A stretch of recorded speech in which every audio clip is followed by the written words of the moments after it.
truth. I'm going to do a test stream here because we've been having an issue with the live. So let's see if we can get this going correctly.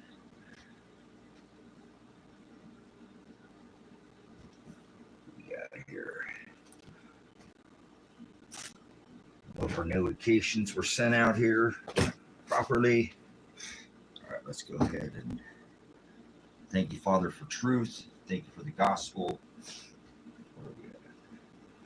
Thank you again for the ministry. Go ahead and get this live going, and we'll see if we can get a sound check, a microphone check here. We'll get going out here in the high desert, and we'll kick off the 9/11 lesson, and we'll see if we can get that going. So hopefully by the number. Again, all things are done by the number. Thank you, Father, for that. Maybe we'll be able to explore here something that you have not been able to understand, that all these things are, it's ether above and below. That's what they're setting up right in front of the whole wide world. So we'll talk about that.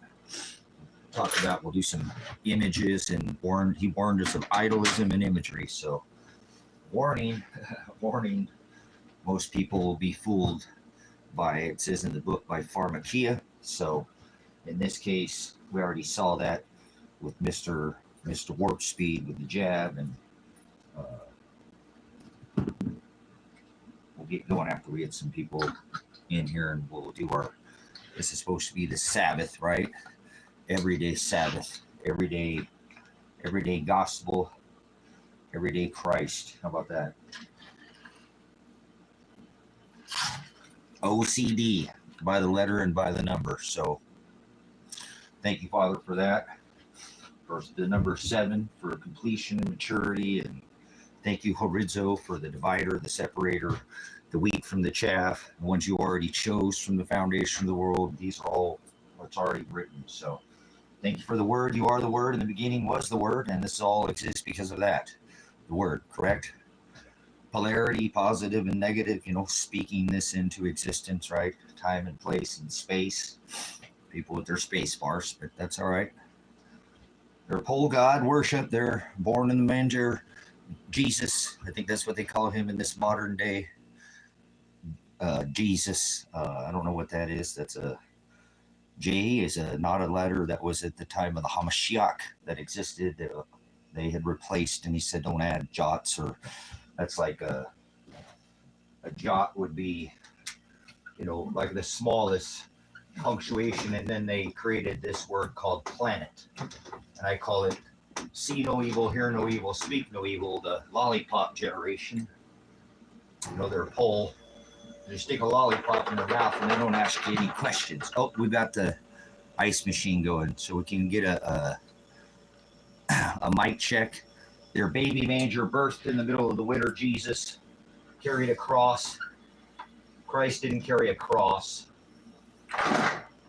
These people are idiots, and they'll fall for any little thing, right? With their cracker Jesus, born in the manger, sex orgy Jesus, but they're lollipop,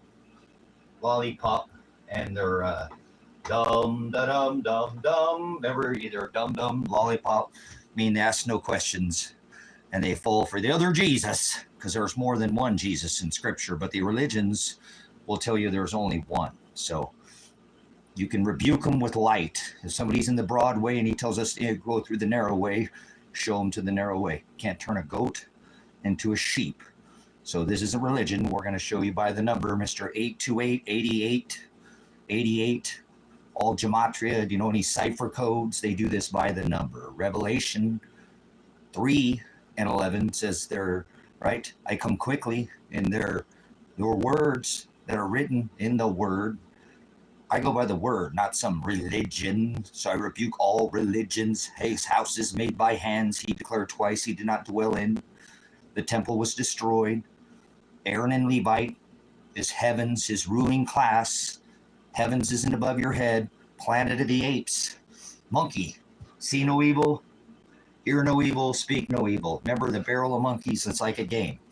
There is no planets in Scripture. And so I can rebuke all these idiot people, whether they're religious or not, with this one word. You don't live on a planet. And earth, heavens, heaven. See, just with words, they change. And see, he said don't add a jot or a tittle. And now they created a whole planet. They're spinning around on a ball. Or in the third dimension in a box, or box is the Cabra. And we're going to talk about that 44, this formation of this triple, right? God of the 44, Mr. 923, right? Executive Order 11004, which relocates the American camp public into work camps as they did during World War II. It's going to happen again. Are you ready? Super bubble, baby. Super dome. So anyway, so heavens, in the book of Genesis, when Father created the heavens and earth is not below your feet. So you don't live on planet Earth. He said, don't do this. Don't start adding to my words. You don't live on planet Earth. You live on planet of the apes. You're a barrel full of monkeys. It's a game. You're like, remember, see no evil, hear no evil, speak no evil, deaf ears and scales over the eyes of the blind. Only elect or the scales have been removed. That is apocalypse. The word apocalypse. I am pastor to Revelation Apocalypse. I'll bring you to a celestial understanding of this bis of the gospel written in the... Yeah, that's the old god of Aleth. Fire. Woo! God of Aries. Remember A-R... Oh, man, my pens are terrible, so we better erase that. Dum. Let's not ask no questions. We'll go back to planet apes, planet of the apes, planet Earth. You don't live on Earth. Heavens isn't above your head. So if you're one of those people who think dead people and you got a sky daddy Jesus or a sky daddy God, would you please leave right now? I rebuke you. You're a child. Another one. Go tell me what brand of lunar scene. A lunar is taken to. And let me ask you here, Slim Shady from Richmond. Is heavens above your head? Are you a lunatic? Is it 2025, Slim Shady? It's not 2025, child. Grow up. Might tell me, is that the calendar year you go by? Lunar sea with Rome and this perversion. Are you a lunatic? Lunar is the Samaramus god who had sex with her son. The one that Trump has his house decorated with. Mr. Warp Speed. Yeah! This Mr. Warp Speed right here himself. Woo! Boom! Shakalaka. I make that a little darker for you so you can see it. Maybe you need to... Maybe... He was hung on a tree, remember? Not on a cross. They thought there was a goddess of the heaven spinning the Big Dipper around the North Star. Wow, my pens are horrible today. Let's try another one. Strike two. Yeah, he always declares two witnesses, like the two thieves that hung right there on the tree. Remember, but he said, who shall ever come after me? Let them deny themselves daily, take up your cross daily. They thought there was a goddess of heaven spinning the North Star around the Big Dipper, around the pole, or North Star. People freak out about this swastika emblem, which has been around for thousands of years, and he warned about idolism and imagery. So this is Chump with his Warp Speed 923. Okay, cool. We'll just, I'm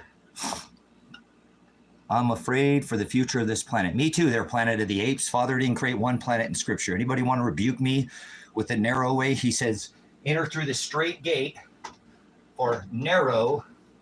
Narrow, that is the word hados. Probably don't speak any Greek at all. Mr. Warp Speed, Mr. Forward, pervert, warp, twist, or change. Deny self through the straight gate. You have to deny that's the narrow is the word hados. Narrow is the way. Who shall ever come after me? Let them deny themselves. And that's why he, right? Self. That is the Greek word porneia. Do you speak any Greek? Oligas, a poquito más, poquito more, a little bit más. None? Like priests, Catholics eat meat on Sunday. Mass says they're eating a human flesh. What kind of meat do priests? Catholics, that's Satanism. Yeah, like the adversary, the Christ, the Hamashiach. Christ, a pagan term too. Christmas, that's the orgy Jesus of the sex ritual orgy transgender of three gods. Jesus, the other Jesus that Paul warned us of. See, these other lollipop Christians and religious idiots. They don't know. They don't ask no questions, and they remember see no evil, hear no evil, and speak no evil. Dumb, da-dum, dumb, dumb. And when they run out, they don't ask any more questions. I got another one for you here, sucker. Put this in your mouth. Never ask or discern anything. They don't read anything. They just believe some man or house made by hands or some dude on YouTube, for that matter. Christ's sake. Christ is a pagan term, by the way. Paganism. They thought there was a God. Remember, they gave sacrifice for the god to the spring goddess Semiramis. God required sacrifice of the old Aleth. Aries, I am, he said before Abraham was I am. He said to Peter when he faltered, remember, who denied Christ 3 times, the rooster crowed. Hallelujah. Woo! Be comforted. I am the Hados. Who shall ever come after me? Let them deny themselves. Hados means to narrow. Take off your translation or your worship of your, like in Jeremiah, be not dismayed at the ways of the, oh, heareth what the Lord say, O Israel.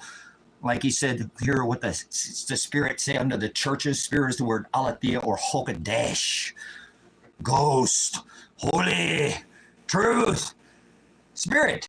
All right, moving on. Are you spiritual? No, you're not. You're an idiot. You don't define anything. You're a religious ding-dong, da-dong-dong, ding, bing, bang, bong. The Gong Show. That's what we should do, huh? Go back to playing television games, television, and get them stung when they're a child and get them schooled to go to public television or public school to be schooled till they'll go with the flow. And we went to the moon, right? All right, let's ask Stanley Kubrick about that. Well, let's leave balls and shapes out of this. The man's nuts. Grab him, somebody. This guy's out of his mind. I'm out of my mind. All right, whatever. Go ahead and spin around on your ball or block in the 3rd dimension rock from the sun, corkscrewing. That is the Hebrew word froward. Twist, change, or pervert. Twist, corkscrewing, and spinning through time and space. Hashtag ice wall. Okay, so comes the last thing happening anyway. Yes. You can't believe in anything there. Baseball. This is any game, like knocking balls out of the park. Look at that. The man's nuts, balls, grab them. Get off of me. Get out of here. Keep your hands until the rides come to a complete stop. Please, to yourself in the cart or whatever game you're playing, Mario, or what was that? Hogan's Alley, baby. Remember that game? I seen. All right, well, you can't believe in Jesus. Believe is a word that you don't define, and you don't know what the word believe is. So I'll just rebuke you with the truth. How about that? Faith is a noun, and by faith, our Greek word is S-O-Z-O, sozo. You call this to be saved. This is the word salvation. Sozo means to be carried, picked up, lifted from a beginning point to an ending point, healed. Oh, he will right all the wrongs. He will. Anybody cause you pain, your pain, he will heal. This is the word sozo. To be saved, you have to endure to the end. He said to be saved. So there's no such thing as being saved. There's no such thing as free will, freedom, that's all gone. This is a corporation, not a constitutional republic. I know that for sure. I'm a veteran. I took an oath to the Constitution. So I'm a constitutionalist, not a sovereign. There's only one sovereign. That's creator of law. I am. Remember? The writer of all, creator of all. I create and the writings of all. Remember? Everything ever written, everything that ever was, everything that ever will be, everything not written. I am. The Alpha, the Omega, the Hados, the Aletheia, the Horizo, the separator, the divider of the day and the night, the dark and the light. So maybe I'm getting a little long in the tooth for you, but it's all, hey, remember, eye for an eye, tooth for a tooth. Old Testament, don't make me go Old Testament on you, huh? Right? No, I'm going over this 490 by the number, 7 by 70. 7 times, that's the gospel, because that's the Jubilee cycle that you don't know to be 7 is matured. And you do the 7 things, and you might come back with a little more maturity and not be so childish and be offended by just little images of, celestial wheel wreaths and Christmas orgy Jesus, these things that I say that you're not familiar with. That means alien. An alien is not a being, doesn't exist in a physical form. Father didn't create one alien, and people have created all these stories. His story is the victor because he gets the spoils. He gets left out. So shut the up. You remember the 5th Amendment? You have the right to remain silent. Well, we'll kick this can down the road before you. Remember? Anything you say and do will be used against you. Can. Isn't that not irrelevant? See, I already kicked that one down the road, did I? What does can matter in your Miranda rights? You know, they're going to take your body and arrest your wrist, your body, and throw you in a rape cage. You know, they threw Christ in a cage. He said, follow after me. Does anybody want to hang you from a tree? So anyways, hey, he said, conform my image, the predestined, the ones he divided from the day and the night, the dark and the light. He pulls them to his truth, Aletheia light, Father's light. So remember, they're going to copy that. So we're going to cover that. These 4 triangles that make up the one World Trade Center to create the Cabra, the box, this one world building that was signed by Obama, Mr. 44, with his 923 executive orders, which are totally repugnant and not constitutional because Congress makes the law. I know I took an oath as a tyrant veteran. Probably the most tyrant things to ever walk this rock are military veterans. We have 1,000 military bases in all 180 countries. So nobody's ever rebuked the military in the U.S., have they? Yes, I do every day. I'm American. And I still stay in this country now, forced and stripped of every right. Can't even leave the state I'm in. Can't even do anything, right? They got me nailed down. No, I have no vengeance towards no man. I've been blasted, grenaded, smoked out of my own cabin. Dogs had to suffer. Everybody around me suffered. But that's because Father said, stand up against their halakha and their haggadah. This constitutional republic I took an oath to was a God-given organic. I don't care. I don't go by your sky daddy, Jesus, or God. God is a title. I know I'm a veteran. That is just, there's no A-E-I-O's or U's in Hebrew. So stop calling them Yeshua and Yahuwah and Yahweh. And those have value, but you're a child. He said before Abraham was I am. Just so you know, he is light, horizo. He's the separator. He's the divider. This is the gospel that's not being taught anywhere else other than Jim Brown, Grace and Truth. He's not the extreme that I am, but he's not a magi. He is a man that has the gospel and teaches and sticks to the 66 canonized books that you can define one word at a time and not do some religious. He is a classroom. He has a whiteboard. You go there. You can go to his website at .net or his classroom and go join him. You can call him by his 1-800 number. He has a way to link and brings in enough to keep the ministry going for now how many decades. He's been on radio, television. He's now at Grace and Truth here right on YouTube. So go see Brother Jim Brown. He is an amazing lesson to be unlearn and relearn. You have to unlearn first. Your teacher, deny yourself. Matthew shall ever come after me. Deny themselves daily. Take up your cross daily. And follow after me. The horn of plenty, lesser of you and more. If you want Christ to grow inside you, you have to deny yourself. Every day he will grow larger and larger inside of us. This is the bride. These are the ones that it says in the pornea, the disciples of Christ, who shall be my disciple in Luke. Matthew, it says the ones that deny self. That's the Greek word pornea, porn. Not like naked ladies and women and men. That's the service. The latria is the service, and idolatry is the American or English word. You speak American. It's American now. There's not formal English being taught. If I said, yeah, my dad had smacked the living piss out of me. I don't hear your head bobbing. He wanted to hear a yes. I didn't have to say sir, but I had to say yes, not yeah. So, okay, Elohim. He has many names, but these names are additions, okay, that were not in the original text because there's no Hebrew. I have it right here. I study it daily. I deny myself in Greek. You will find vowels. Greek. You study this interlinear, accepted, canonized version. This is an old 12th century book. Is a Bible. Scripture is not. Scripture tablets were written on stone. I think you might be a little too much space rocks on this dispensary pot, these people today, out of their minds. But Father created all things, says in Genesis, if it bears seeds. I'm not advocating. I'm just telling you. I go by what it says by the definition. So we'll see what they do by the numbers so you can understand why they do 9/11, 9/23, and why all these numbers are so important to them. And it just gets pulled right in front of your face. Oh, Christ was born on the 9/11. That's irrelevant. We're not even supposed to celebrate birthdays or anything under this new covenant. But people say, oh, it's okay to celebrate. No, it's not. I rebuke you. You're a child. He fulfilled all the celebrations, rituals, customs, flesh, law, covenant. Yes, new. Divorced his bride for doing the same thing, making up their own Israel, their own love, their own agape, their own law. 613 statute commandments followed to 2 houses, Aaron and Levi. God didn't love everybody. He loved the Gentiles. So don't be coming in here with your religious nonsense.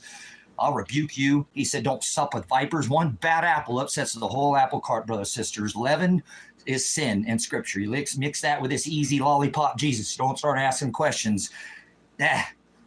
Paul warned of more than one Jesus. Okay, Christ warned of many that would come in his Shem. Not name, it doesn't say name. See, they won't study. Hebrew, see, there were canonized books. I don't have to defend anything. This is at the Council of Nicaea. This book is written in Hebrew, and if you're not studying with your dictionary lexicon, you're just speaking your own translation. That's the word idolatry. You're serving your eyes and your lies to your little statues of dirt and big ones and whatever. It's not this word. We have to serve this word. To find Father, the more I define this word, the more I find Father. He said, I am the aletheia. I am the dose. That's what it denies self. Matthew, who shall ever come after me, deny themselves daily, take up your cross daily, and follow after me. If you want Christ to grow inside of you, he's inside of you. He's not in a temple made by hands. He destroyed the physical temple with his prophecy with no stone left upon another. So you must be stone on some other kind of statue or corpse, and that's why I'm not a statue, and that's why I suffer. Okay? Because I am not a corp or a corporation. I have left my capital letter name, my merchant. I'm not merchandised, or I'm not following the yellow brick road to the straw man, outlaw camps, right? No, the outlaw is the ones outside the dome. You're feral. They'll stick you and prick you and label you and tattoo you and just do like they do to feral animals and want to throw you back in a cage in the city. Careful, those outside the dome.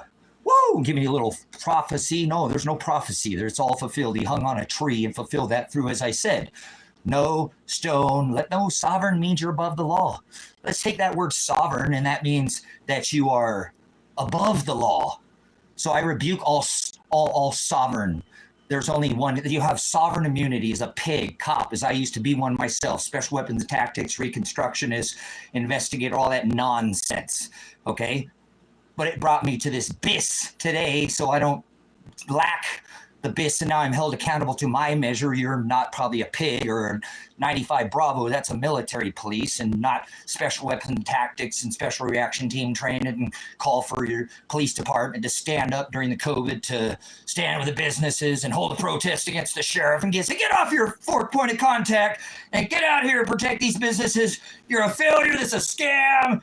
Protest the governor, protest Donald McFake Nugget Trumpet, Mr. Warp Speed. He creates a jab, and 12 years it takes to bring this to market, brothers, sisters. Efficacy, you know what that is? You know what virology? Any ladies in the house, you ever heard, let me put in just the tip? How'd that work out for you? Ended up getting the whole rocket, huh, baby? The whole shaft, that's how it works out. One lady want to testify, ever had a man tell you that's virology? Let us put in a little bit in your body, you'll grow up in immunity, and I don't want to get a medical strike, okay? This is just theory. If you look up autoimmunity, I've been a first responder, brothers and sisters, as a prior pig and all this. I have all this training. I'm more into now ND, nutritional and organic, and man, I don't want to do that. We'll still call it theory, more homeopathic, and do things by nature, because man-made is not even possible if Father created all things. So I rebuke you. There's no such thing as man-made. But they will be fooled by snakes up a pole, 2 of them. Correct? Fooled by pharmakia. So anyways, deny self, take up your cross daily. Well, it's already happened. Sorcery, brothers, sisters. Getting back to earth science. Well, earth is the ruled, you idiot. There's no such thing as earth. Earth is the ruled, and heavens are above your head. No. So go back to your childish abyss knowledge and start teaching your idiocracy somewhere else. Oh, yeah. Let me get some, what do we got going here? Give me a minute here. I'm gonna get some more coffee, a little shot of coffee. Didn't made a half batch. You want to go back outside, kiddo? It's pretty nice. It can't be on here all day. We gotta get some more work done out here. Heck yeah, it's a super nice day out there. Let's go run around with your brother. Come on, Mr. Bone Bone. There he is, good guy. Little dingo boy. All right, I'm gonna throw on here this. All right, got that going. Okay, so yeah, sorry to break it to you. There's no earth below your feet, and there is no such thing as a planet. And he said, don't add a jot. So if you start adding planets, you're going to tell me that there's Anakin Skywalker and the Anunnaki, where the land of Israel, where they told to go into and scout out the giants. That's not the word Nephilim. It means bully. So when you say bully, that doesn't mean how tall a man is. If you use your lexicon, this is what warp speed and space farce and why you don't protest any of this, because you go by this pharmakia, snakes up a pole, fooled by this god of the wheel, Mr. Warp Speed 911. So we'll try to move, crush through this a little bit more by the number, why they do these numbers and why they do this gematria, why they do this pit ritual, and why by the 911 sun god Apollyon, Mr. Warp Speed, 4 plus 5 is 9 and 4 plus 7 is 11. If you can't figure that out, then you gotta go. You're this 2 plus 2 equals 5 generation trying to warp, forward, and pervert basic math and try to tell me that a computer's alive. AI is you're an antichrist idiot. The 7th king will be revealed as the 8th king. Donald Trump is not the Antichrist, although he has his house decorated with the Antichrist, which will be revealed as a spiritual testament, new, not physical. You fall for the physical, you failed this, you've ripped him down from the covenant he made of the tree he hung from, and he said, follow after me, hung on a tree. Does anybody want to hang you from a tree? Because he stood against their perverted law. The Torah, Genesis, Exodus, these people believe in this other lollipop. One day, Sunday, it's Sabbath day, it's everyday suffering. We find our rest in that. Not loved. He said, if you're loved by the world, that's the word agape, you'll be hated by my Father. So you're not here to be loved. The word nice means to be stupid. So let's not be stupid in here. Let's be as wise as a serpent and gentle as a dove. Wings of an angel, he will give the messenger. The word angel is the word angelos in the Greek. So if you ever seen an angel, well, that's a messenger. That is the word messenger in the Greek. You won't define anything, so you think an angel has wings because it says in Scripture that the wings of an angel. You think they're literally wings, huh? He says meet him in the sky. You think that's above your head? That's a crown. That's your moment in time where you're given your inheritance. He was the testor of this will. Anybody ever signed a will? A new living will and testament, somebody's going to have to die for that to be valid, correct, and pay the price. So you'd be left with your inheritance, the heirs to the throne of God, that kingdom of heaven that Paul spoke of after they stoned him, threw him off a cliff backwards. It's not smoking or throwing little river rocks. To be stoned was to be taken to the highest precipice in the land and be thrown off, lined up backwards and thrown off a cliff. That was a stoning. And then your accuser got to come with a large, like a bowling ball nearly. And if that didn't really break your back and finish, you got to do that. And if not, everybody 20 kilogram, like finish you off. And they did that to Paul. The old man, Paul, he was not like Christ, the young, remember, be comforted, Peter, I am, this was young. They were all Christ before Abraham was. He said, I am. That's why the Pharisees were laughing at him, mocking him, because they knew he was young. And Abraham, that didn't add up by the number. He couldn't have known and all the things he was, because he was the God of fire, wrath. They remember the crowds were out there and they said, you know you're the God of fire. We know you're the God that visited one day here. We know you are this sacrifice. And they want to know your name. Your Shem is what the word says. They want to know what your Shem. What should we tell them? He said, anyone? You tell them my Shem is what? What did he say to that crowd? Because they wanted to know, because they knew he was the God of fire, sacrifice, war, ritual, actually birthed now into the flesh vessel that Father had created, because he didn't exist with flesh or breast. And neither does my love, Shiloh, the one returning, redeem his bride. The one with breast is the one Donald Trump has his house decorated with. This. So get your politics out of here. Before Abraham was, be comforted. Hados, Aletheia, Horizo. Creator of all things, everything that ever was. So I am. Thank you. And it's so because I am is Jehovah in this modern day translation. He means self-existent.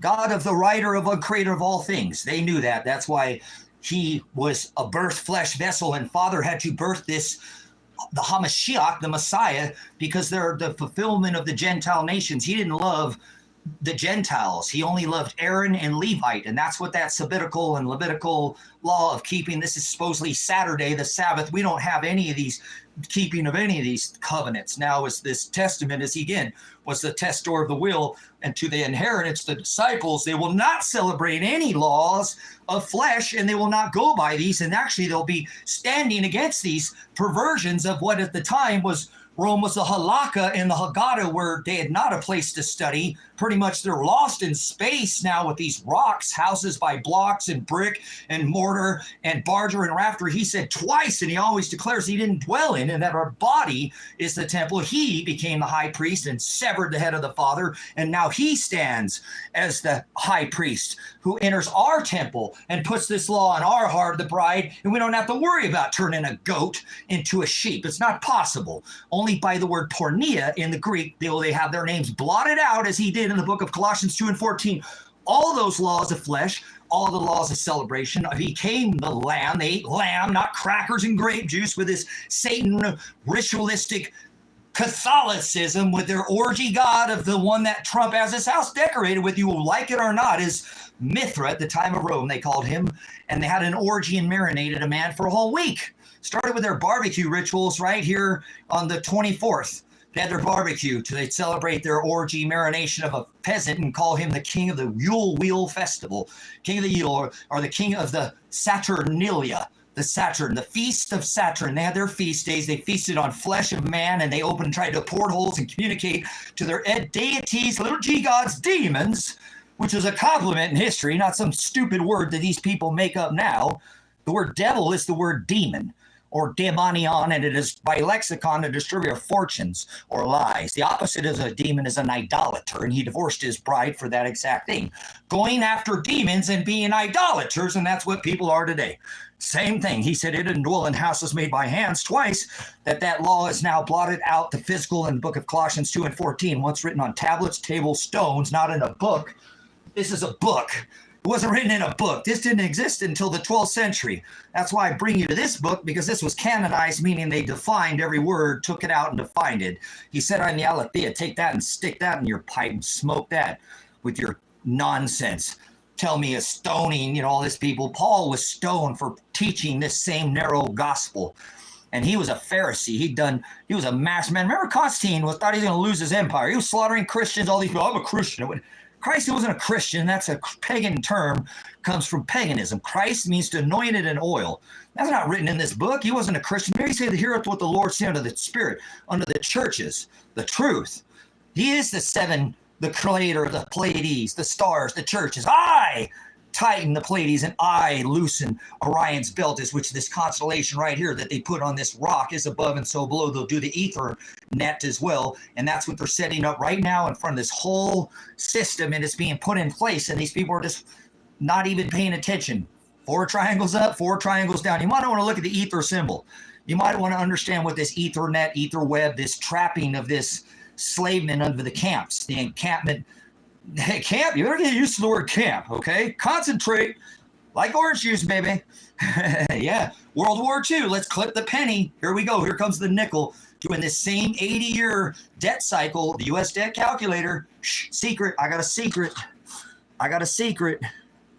Don't fly that the other way. The war machine, the lifeblood, they drop these. They'll throw their gold and silver. Yeah, I already do with the cruise missile. 500 of the 1,000, 5,000. That's a monster box of these on top. So yes, let's talk about this Jubilee. A little bit about this Jubilee, because you guys don't understand. Since 2025, right? Go back in history. Since 1945, we put all the gold in Fort Knox. Is the gold going to be there? This is all the key pin. You don't see it coming, but they've already put out this. Oh, first he was going to audit the Fed. He was going to put Billary in prison, and the economy was in a bubble. And he blew up that same bubble, created the greatest warp speed economy ever. 3.5 year gains lost in 2.5 weeks. You're an idiot. You don't know economics. I rebuke you. They've just papered over this economy. It's monetary heroin. We're keeping the patient alive. Let's keep feeding the system. You don't know about the balance sheet of the Fed, do you? And keep looking at this Operation Twist, warp speed now, whatever. They're playing games with you. So, Bretton Woods, thank you. The agreement that put us off onto the gold standard, correct? And backed the dollar by gold. And then they took us off of that in 1973, and all oil overnight was priced in the U.S. dollar. Thank you for somebody's being awake. So, yes, the United Nations with all their tentacles. Don't you know they love their octopus symbol because they got all their legs? Remember, if you partake in this horror that he called out Babylon, this beast, the cup of wrath, the bowls will be poured out on the nations. So if you're taking of this system, brothers, sisters, I warn you, it talks about it. He talks about it in Scripture. And we'll give you a little description of what they're talking about, what they're going to encamp these, people here with their 923 executive order put out by Mr. 44. We'll cover this. Why is this so important? There is 923 right there. Well, you understand, which is probably the most important date ever, but possibly celestially in history, where I've shown you on this channel that I've marked my body with this celestial marker. There's not one other man that has this, and it's gone through the thousands of hours that I put on through YouTube. Again, now half a dozen channels starting, way back at America Ever After was watching that channel the other day and was plugging people on where to find information and trying to be an unbiased source of, hey, here, you got to start discerning these things. You got to start using your discernment. He says, believe no man. Use what I now call as a spiritual calculator. I don't think that's ever been said. It's got to add up. He said it must be in the narrow way. That's why 22 books were not canonized and pulled out of scripture. That's not part of the gospel. I encourage you to stay away from it until you can understand the gospel first, go share it, and then maybe you can not teach knowledge of two false teachers, a scorpizzo. Just like the serpent, you cause the sheep, the flock to scatter. That's the Antichrist in us that serves self, latria, and the dirt and the idols and the statues, big and tall. Dirt. God doesn't want us to love dirt. He wants us to love the Word. It doesn't exist in flesh, and He's inside us. And Father, right? And He's going to leave this place where He was and prepare a place, come back and receive us. So we're not going to be in flesh after judgments, because you can't be with Father if He's pure light and without sin. So I hope you're ready. Oh, nope, Father, I have them. Remember the 5 shekels, the Passover? He didn't care who was on the other side of the door, did he? If not your firstborn. You better understand this Ishtar and this Semiramis is all this same wheel worship. They've got these whole nations. It's not 2025. If you think the year is 2025, you've fallen under this delusion. You probably already maybe took your booster and been fooled. Went to school, got stung, public television and public school, so you could go with the flow and put your currency in a bank, and yeah, you'll be a good debt slave and you're merchandised, and that's part of this straw man. That's what this is all about. The U.S. debt calculator, got to follow the money. The agape money is the root of all evil. So those who are, see your straw man, that's what's going on in this image of the Ether 2 net they're putting over this country. It's right here. It's all right here. There's your Walmart camps. Whoa, look at that. What do you know? This Ethernet, and I'll show you what this is through their sign of an ether. So go watch Adapt 2030 here recently, because he put out that last video of these strange events happening. But the image of ether, or the Ethernet or interweb, is these 4 triangles. And these 4 triangles that make up what is known their web or net that point to this image of what we know now as ether or light, because he is the light. He's the horizo. So they're going to create this false light. This is the symbol of ether. Millimeter wave, brothers, sisters. You're not paying attention. That's why they did this 4 triangles up, 4 triangles down ritual, where they dropped. Mr. Warp Speed dropped in 1973. They erected. This is the year they took us off the gold standard. In 73, they erected these 2 buildings. I remember Building 7 was CIA headquarters. All the missing money, but they dropped 3 steel buildings. Donald, Mr. Warp Speed, dropped 3 steel buildings with 2 airplanes so we can enter into these oil wars. Remember the 7 nations that we're going to go through, and now we're over there in Iran. If you know exactly where I'm talking about, remember, here we are. They're over there in Gaza, right? And the Philistines, right out of, Megiddo, Israel, right there by Megiddo. All this scriptural stuff they're just doing on the rock, on this top of this surface that we dwell on, right? Some people in their hashtag ice wall thinking space is above their head and aliens and all these planets, and this is all it's hypocrisy and blasphemy to what the scripture says. So dropping 3 steel buildings with 2 airplanes doesn't add up to me, because at free fall speed, you don't know anything about these buildings. They were actual backbone technology that had never been built. I was born on the rock, in the jungle, in the concrete jungle, as a messenger. I'm an angel. Whether you understand what an angel is, this is what he does. He sends people to fulfill these words, and I give you this, sky daddy worship of their pole worship of Mr. Warp Speed, who also lives in a singular 58-story as a erection from 3 into 1 God, is where they go after the God of 3 genders. God doesn't have breasts. Father doesn't have flesh. He had to birth a flesh vessel. And Jesus, the Hamashiach, the Messiah, Shiloh, Elohim in the flesh, all these, the creator he said before Abraham was I am, didn't have breasts. If you remember, they hung them, and I didn't see any breasts when they hung them on a tree. So that's their ritual of their transgender God, of the son, of their worship, of their six, right? They're 3, 6, and 9. Tesla said the secrets to the universe are 3, 6, and 9. He said he would come as a thief in the night. They actually thought that the constellations in the Mediterranean Sea were going down into the sea. These were the 12 tribes of Israel, which is a nation that butted up against the great, or now the Mediterranean Sea. And they didn't go into the wilderness down out in Gaza. They fell off under. He split the kingdom, Jeremiah, Judah. You remember all this teaching I've done on this ministry? Then he said, that's I've seen enough. I'll send the sword, the famine, the pestilence, and the beast. I'll surround the nations. That's why we had a corona crown, because they had surrounded. And they're playing out this same sword famine that brought off pestilence, and because of the disease and the supply chain shortages, and they're doing it again. They set up this whole global system for how long? With this supply chain, with the oil wars. Now they're breaking it all down, if you've noticed that. Resetting the whole system. Should be blatantly obvious. Remember, Mr. Warp Speed, 4 plus 5. 4 plus 5 is 9. 4 plus 7 is 11, right? And when he did this ritual of dropping 3 steel buildings, he's talking about the pit ritual, the 9/11 ritual. 9/11 is the angel or the messenger. It says they have a king.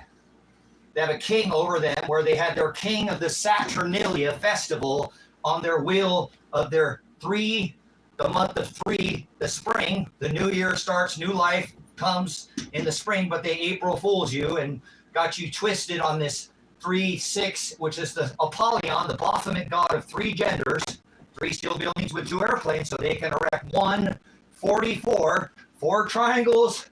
If you notice, those buildings are 4 triangles upon 4 triangles that make this one erected building, where Obama, the 44th president, signed this va va va at the top of the tower. Does anybody know what it says? W, W, W. Why don't we stop and do a little research for everybody in the chat?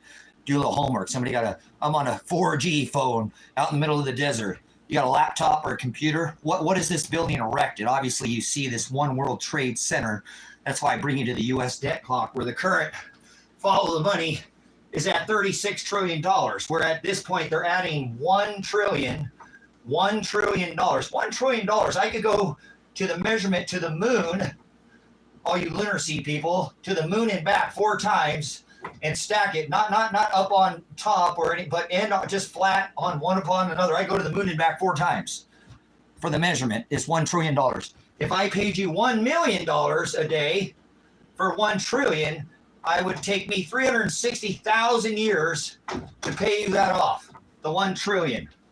If I paid you 1 million a day. You ever do the math on any of this stuff? None of you do. You don't care. You just keep letting them add this debt. Mr. Warp Speed added $8.8 trillion. I know, my markers suck. And I just haven't had the time, because I don't go to town, and let me try to find some more markers. I know. I have failed on the markers. So where's my green marker too? We can't do a Christmas tree. Mr. Warp Speed. Because I don't think I got a blue marker. Oh, I got a blue one. There's a blue one. Here, let's use this one.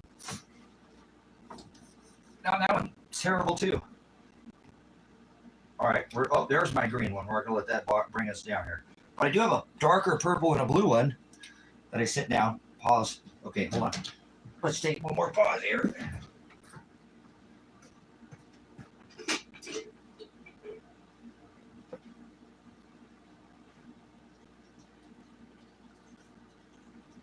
Let's get some more water. Let that.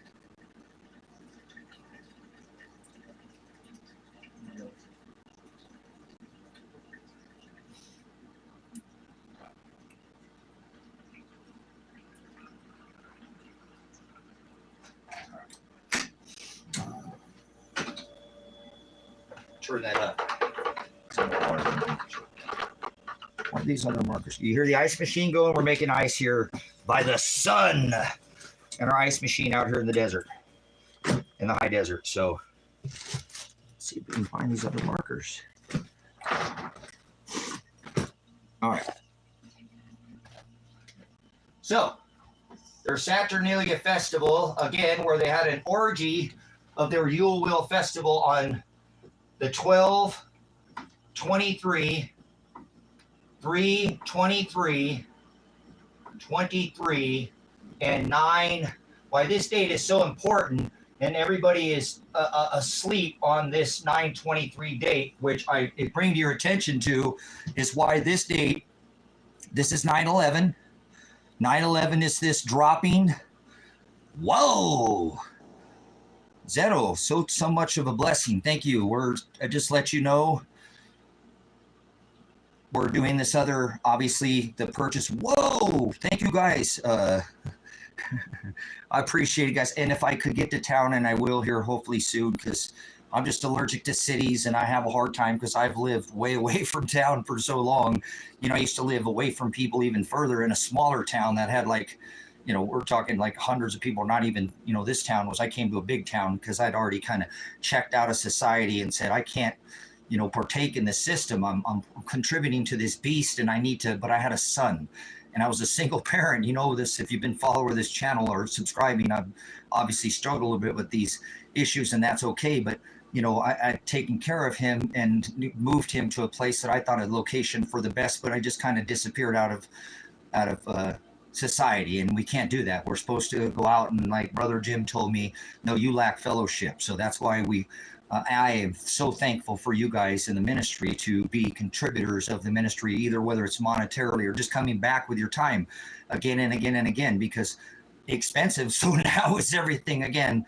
I was able to take care of the other thing and don't want to rely. And that's why you've seen me take time and some changes. And I need change in my life. Change is good to me. I'm not afraid. Change is what I need. I like a consistent amount of, you know, I get bored. I always did a job that could give me the ability to not have the creation of this mundane work, 9 to 5, go out, you know, be a slave to the system. I've been self-employed for 20 plus, you know, years of my life, even, you know, when I spent time out as a driver and military, out going away and getting away from my family and all these things. So I can't thank enough for the blessing of the ministry. You see that any funding at this point is going to go to the purchase of that new ministry, the one with the potential, again, to put that freeze dryer in so that we can create abundance out here with these underground gardens and contribute to the local community, and then tied to you guys too within the ministry. Food was tithing.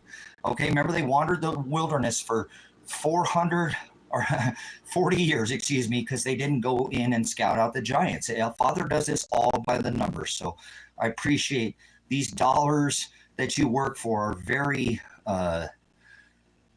caused, you know, to please don't contribute if this is going to affect your area in your life, where you can find somebody in your own maybe circle of people that you can help too, because YouTube does take 30-40% when you use this super chat, which is still okay. We'll put all of it towards the ministry, but that's why I do have, and I'm not trying to be ungrateful, those links to Cash App and PayPal, because they don't take quite as much. But all contributions at this point in time is going to go. This land got paid off here. Beautiful thing. It'll always contribute. I really want to try to build this. I was thinking a lot about this before I came on here. Actually, give me 1 second, because I'm going to put that coffee on and we'll...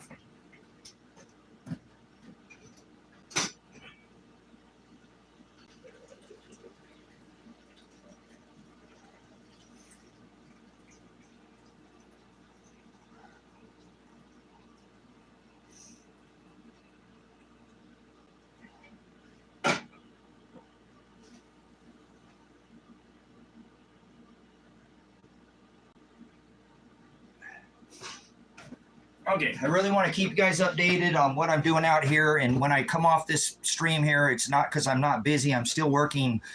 Remember, this ministry, even though it exists in a physical place, that's so it's someday if people need that help. It's like I hope Kinetic someday will show up out here. I think he's a key link to being out here. There's people like Donald who said they would come. I have not actually been able to put that into fruition yet. Kevin has come, a farmer. And with Kevin, I now can farm here and at the new location, not here in town, because that's not what that property is about. That property is having the ability to house people if they come here in kind of a halfway point where maybe, again, people need a transition. This is a full power shower, you know, house with purchase. And if I needed to, I could potentially sell this property later to move it, or as I'm hoping is to stack my chips as I do to I can keep my assets and not have to sell the assets that I have. That's how I work as a self-employed, is to keep an asset base enough to when I have come into funding, I don't just, a lot of the times I don't keep it. I want to move it into an asset that I can add to or rehabilitate or repurpose or build off of or create a new or from the old. That's how most of the things I do, and then turn what I would consider as a profit that's not taxed, and I normally trade. So I get out of that currency and move into a physical asset as soon as I can.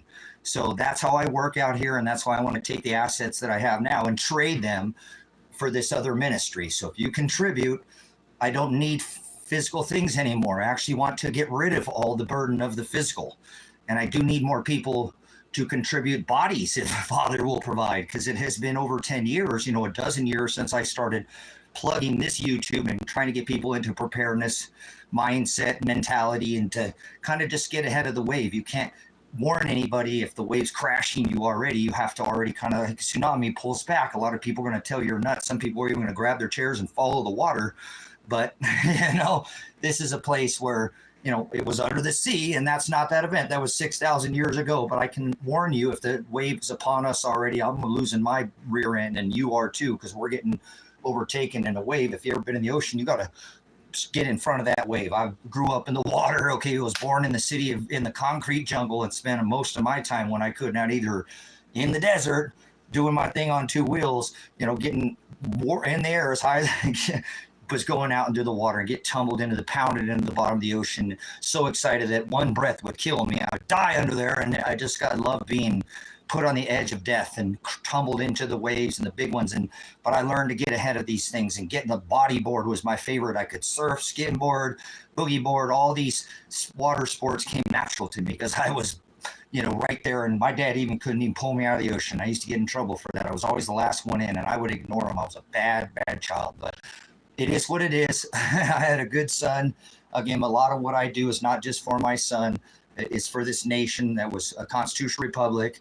And I continue to do what I do for the ministry. And I want this to be not a physical place, because it isn't. This space is a worldwide ministry, north, east, west, and south. You might want to get with the news. Okay, we have subscribers from all over the rock. And this channel is made mega churches seem tiny with the numbers that it's reached. And I only have my son for things, because I don't follow any of these things. I only care about now releasing my physical possessions, giving it to the ministry so I can travel the world and see all 180, because it's Jews and Gentiles under this covenant, okay?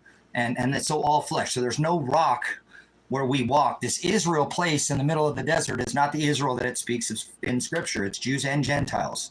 So that's why they did this surround this whole world, because on their rituals, they have to do it not just to the elite, the elect, they're Jews, they're heavens, which they think they are, they're bringing you under these Noahide and all this nonsense. Under this covenant, it's Jews and Gentiles, man and woman, one brown, one white, one black, one red, and one yellow, like there are 12 eggs, one whole dozen.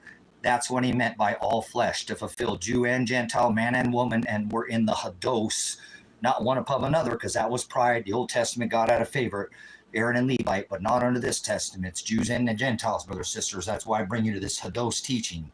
The narrow is the way that leads to that straight gate. That is the word theolobo, to be pinched. Pushed. Theolobos is to be pinched. That's a verb. This is the noun, verb, or form. It's why you got to study this. Why it's bringing you over to Jim Brown.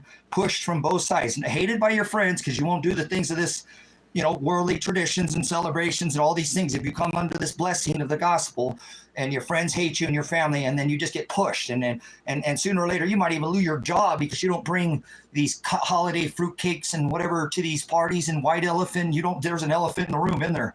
If you're getting tired of the elephant and the donkey, brothers, sisters, stock up on the lamb, please. David declared in the Lamb of God.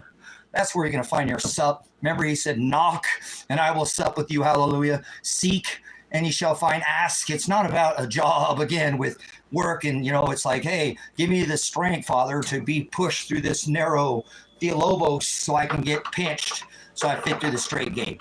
Don't be nice. That means be stupid. Okay, we're not here to be liked. The word of love is agape. If you're loved by the world, you'll be hated. If you do the traditions of men, come under these Baphomet and Baal and celebrations. He fulfilled all these traditions. He wants none of this done anymore because we're always going to turn it into our own version. That's why he fulfilled all the rituals, celebrations. You know, all these traditions of men is going back to this old celebrating of the Yule wheel and this worship of, you know, Baphomet. And that's why I'm so on, you know, Mr. Warp Speed. Get that where I can see you guys' chat a little bit better. I apologize for the not always the best visuals out here at the ministry. I'm off-gridder and I live on minimal means again. So I'm trying to give thanks to the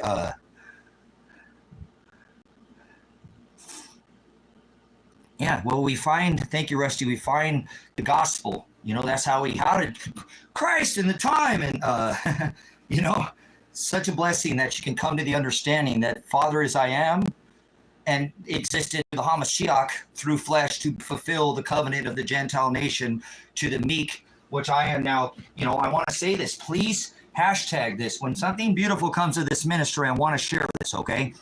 I don't want to like take credit, this comes to fruition, okay? What I want to consider the elect is we are the 490 generation. The generation of the meek, turn your cheek. This is why we are under this covenant of the 490. We are the 490, the 7 times 7 generation that we have to turn our cheek. See, they didn't let the land lie fallow for 490 years. They continue to grow on this land. Follow the money, brothers, sisters. It was about food, not money, tithing. That's why I bring you. Thank you so much for the tithe of the ministry. That's why I don't want any of these fleshy, worldly things. I'm trying to give them all up. Christ is a man of very few possessions. He just gave them all up. He said, give up your things and pick up the book and follow. As he said in Matthew, take up your cross daily. The disciples in Luke, deny themselves daily. Take up your cross daily and follow after me. You got to follow after and do what he did. So I don't want anything anymore. Thank you so much for the ministry donation. I'm just going to pay this other land off. So not really donating to me. Thank you so much for such a huge, you know, donation, because that's a large amount of money today. $50 is like dust in the wind. Do you understand? So if you'll understand, right, deny their, like Deuteronomy, their halakha and their agata was a perverted law, brothers and sisters. They had changed from the Hebrew to the Aramaic, and now English is completely lost in translation, okay? You need to deny Theolobos translation, take this off, and you'll find aletheia truth, so you can fit through to find Father, the horizo, the light, undefiled, sovereign, the creator of all things, exists without flesh, and you can't be with Father. If he's going to leave this place and prepare a place, your physical temple, he is inside of us. Christ in me, Christ in you. That is where he reigns and rules over my head, my house. My priest is the Messiah, Shiloh, the one who will redeem the bride. Only those who hear that harper's heart will know the disciples, because they'll go through the straight gate. Oligos is his, remember he said in Luke, fear not, oligos flock, okay? For his Father's pleasure to give you that kingdom of God that Paul spoke of, that heaven, the kingdom of heaven is within, above us. When we flesh leave, we return to Father. He doesn't have flesh. I hope you're ready. You can't be with Father with flesh. That's why I'm going to leave this place where he said he was at. He birthed the flesh vessel, prepare a house where my Father's house is at. He's inside of us, not in a temple. He destroyed all that physical. We're not under any physical law. Anytime you do this, and I've done it to myself, Matthew 10:34, 30, 39, I'm a separator. I'm the horizo. I'm the divider. I divide the day from the night, from the dark from the light. The morning sun came up at the horizo. That's why he said, I am the horizo. I'm the separator of the dark and the light. And I pull them to my light. That's predestination, pro-horizo, to my horizon.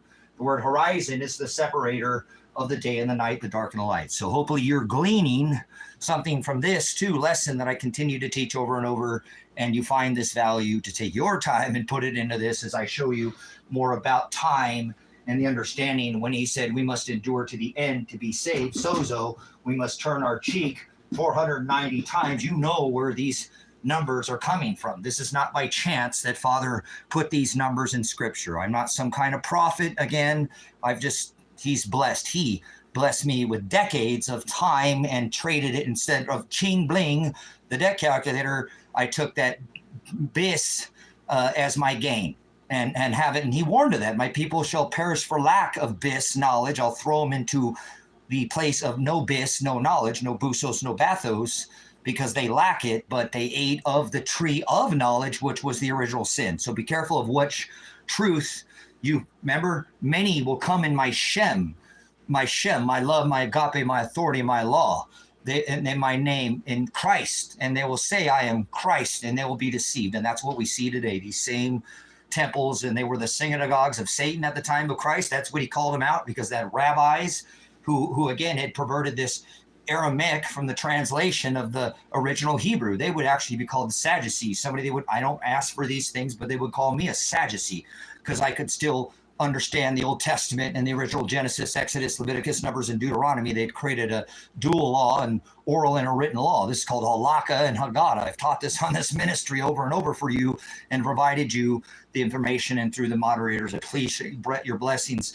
for putting all your time here too, to put these links at Grace and Truth Ministries and some of these other channels, Enter the Stars, some of these other spiritual channels that have been covering a lot of this gematria and imagery and, informed Christians, Tracy Smith. Some of these people have been on YouTube for, like myself, in more than a dozen years, and have been blogging these things out, never live back in the day, because we didn't have that option. But now that's the content that is created through this ministry, instead of actually creating content through actual video, logs, blogs, or, the video. I do these lives because I feel, again, that I lack fellowship, because I've separated myself, and so are you here today, been put here and probably already feel imprisoned and separated and don't agree with the worldly things that are going on. If you've come under this bis understanding, you know that these are things that we are supposed to partake in.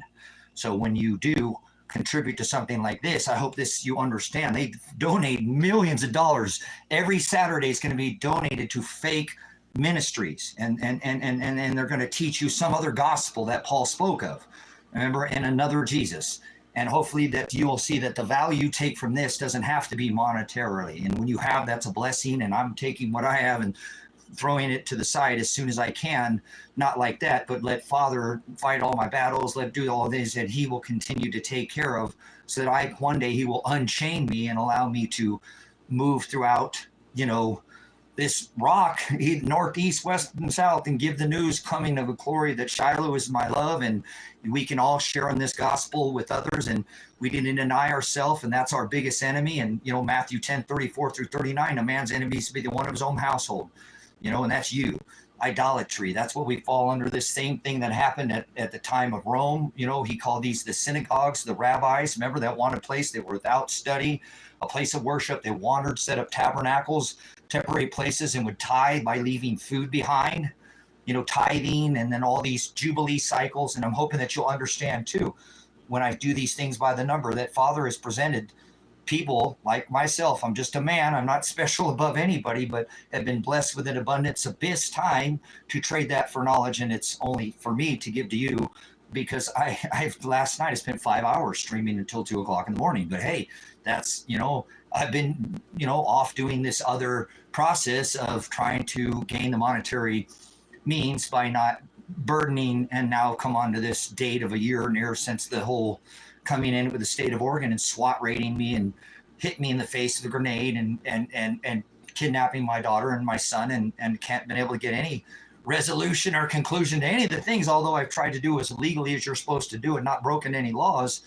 They say the wheel spins slow. As my dad taught me, nothing happens overnight, but a whole year is really wearing on the only person I had a connection to in this world other than this ministry. I've never met somebody that I think, even my dad, I don't know if I'll see him on the other side of this flesh, because he dressed up as Satan in school, or Santa Claus, and died celebrating that same ritual. It killed him. Christmas killed my dad. It was what killed him. And people have always wondered, like, what's wrong with you during this time of year? It's always been kind of a thing with me that I didn't understand quite then. I was young, why my dad had to die so young, and I have now lived nearly, as long as my dad passed, the years that he was alive.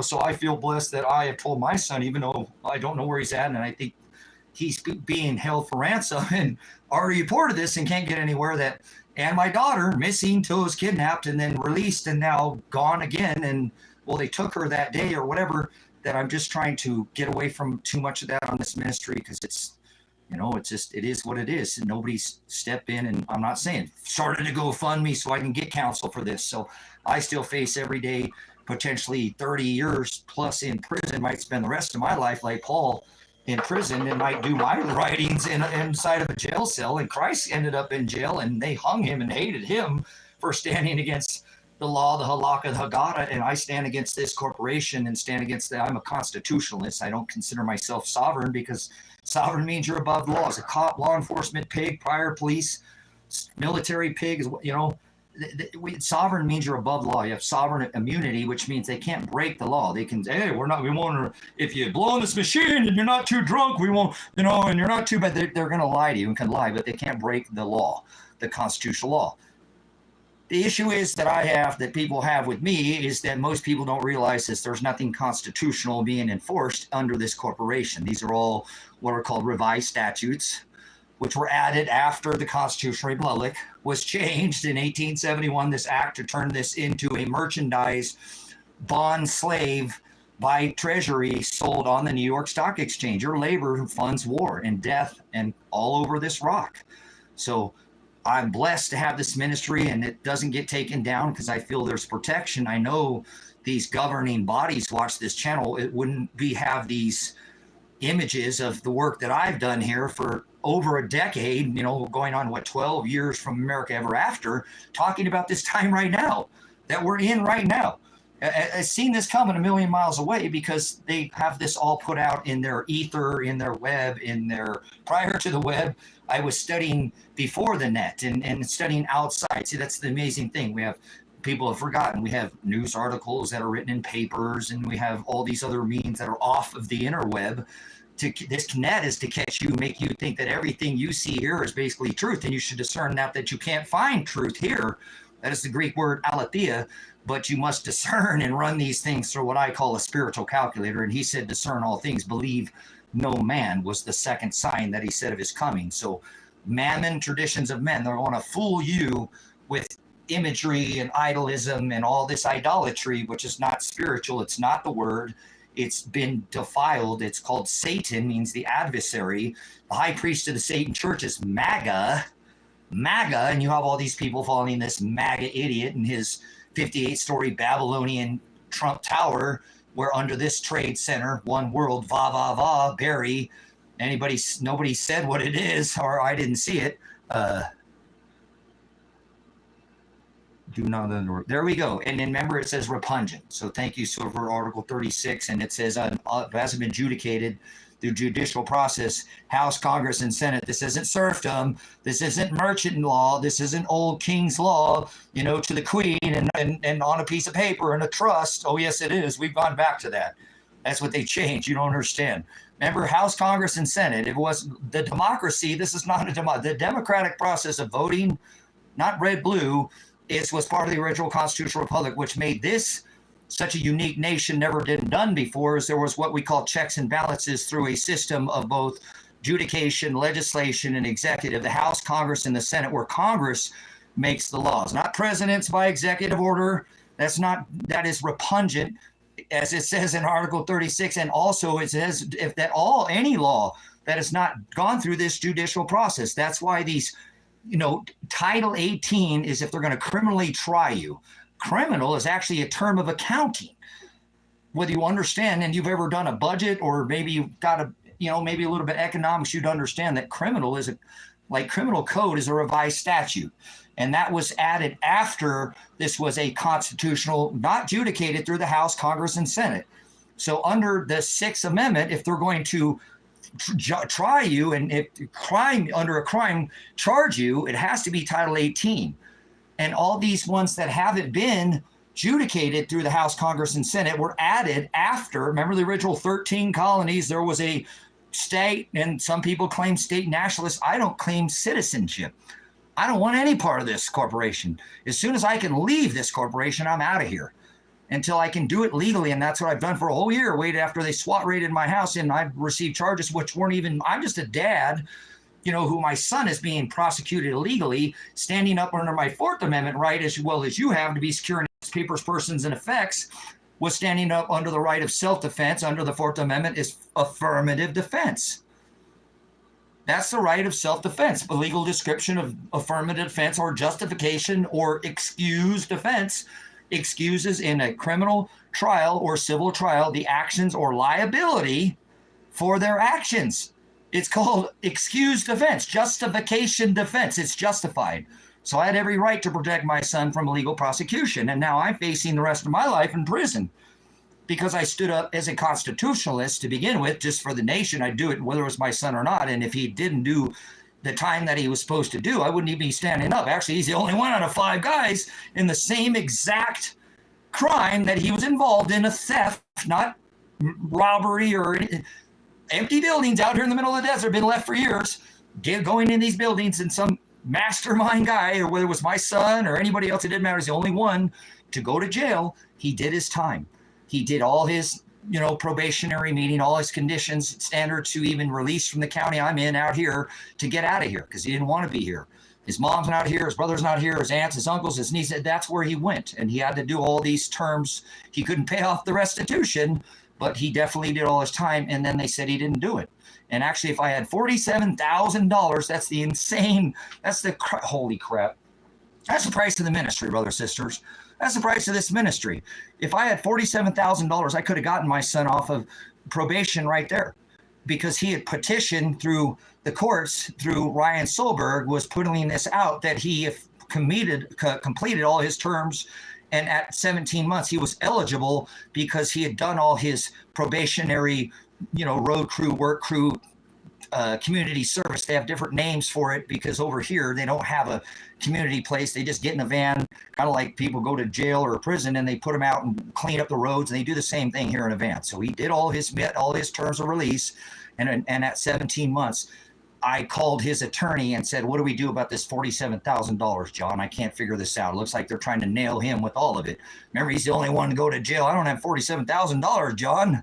What do I do here? And I told him, contact your probation officer, Ryan Solberg, and ask him if you can get off. And Ryan Solberg said, yeah, you can get off probation, but you have to pay your restitution. And I called my son up and said, man, I just bought another piece of property. Remember, I bought the property to do my silly little pole and build a UFO, and just, purchased another property that's for sale right now where the UFO was at, 48 feet in the air, and it crash landed. So we brought it over here, and whatever, my silly thing. A man's got to do something with his time, okay? So what? I built a UFO. You can't be the craziest guy in town unless you build a UFO, okay, right? Who cares? Father, you said you're going to mock everybody by building this space farce. I'm going to blow it down. So he did. It was like a lollipop, and then the wind caught it, and I couldn't get it, whatever.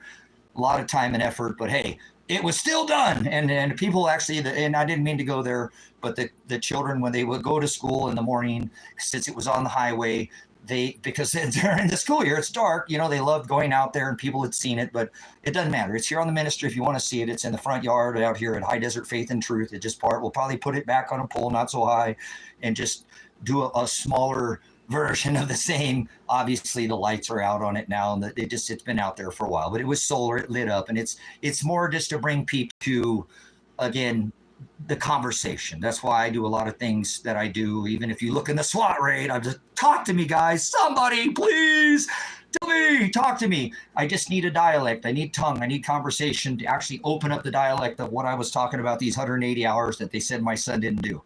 And so it's crazy that the amount of money that I took to pay off this ministry, and now I'm facing the rest of my potential life in prison.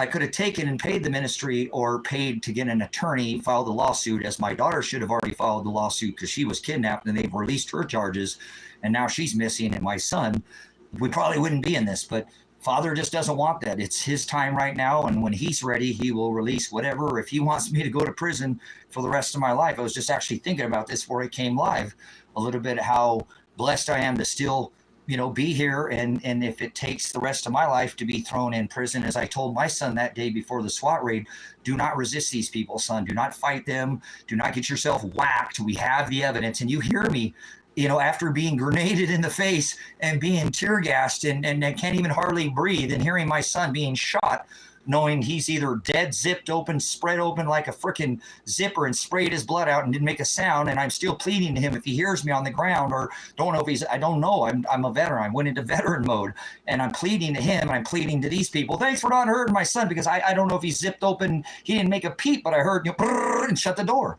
How do you die? I already been grenaded in the face, you know, and then took tear gas trying to get me to come out of here and start some violent thing. And I made very clear to my son, we could both end up like two thieves on a cross, son.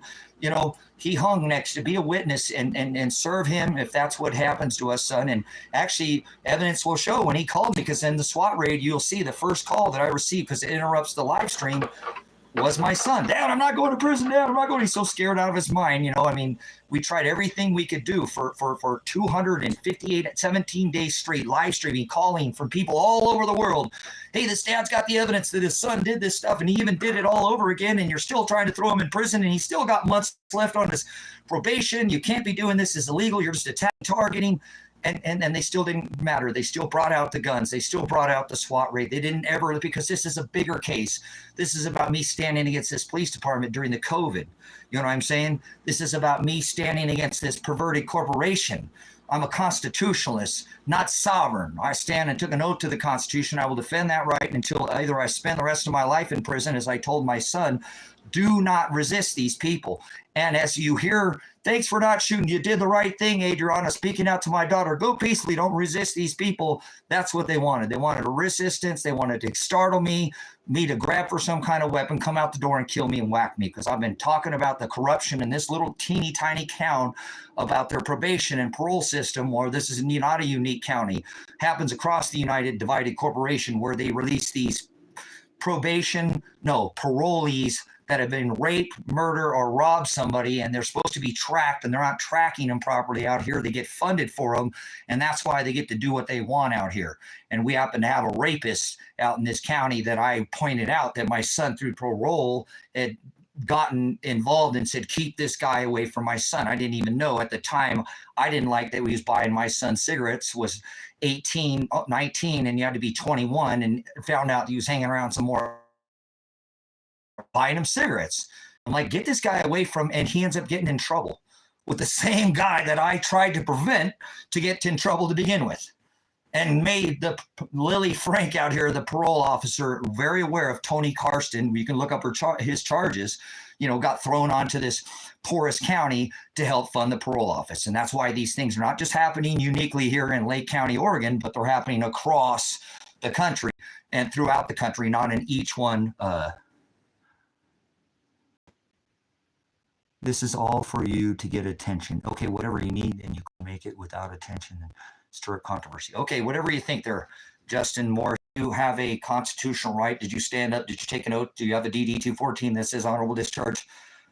Start kicking rocks. You can make them big boulders, and you can pound those until they turn and kick rocks. Okay, turn that into sand.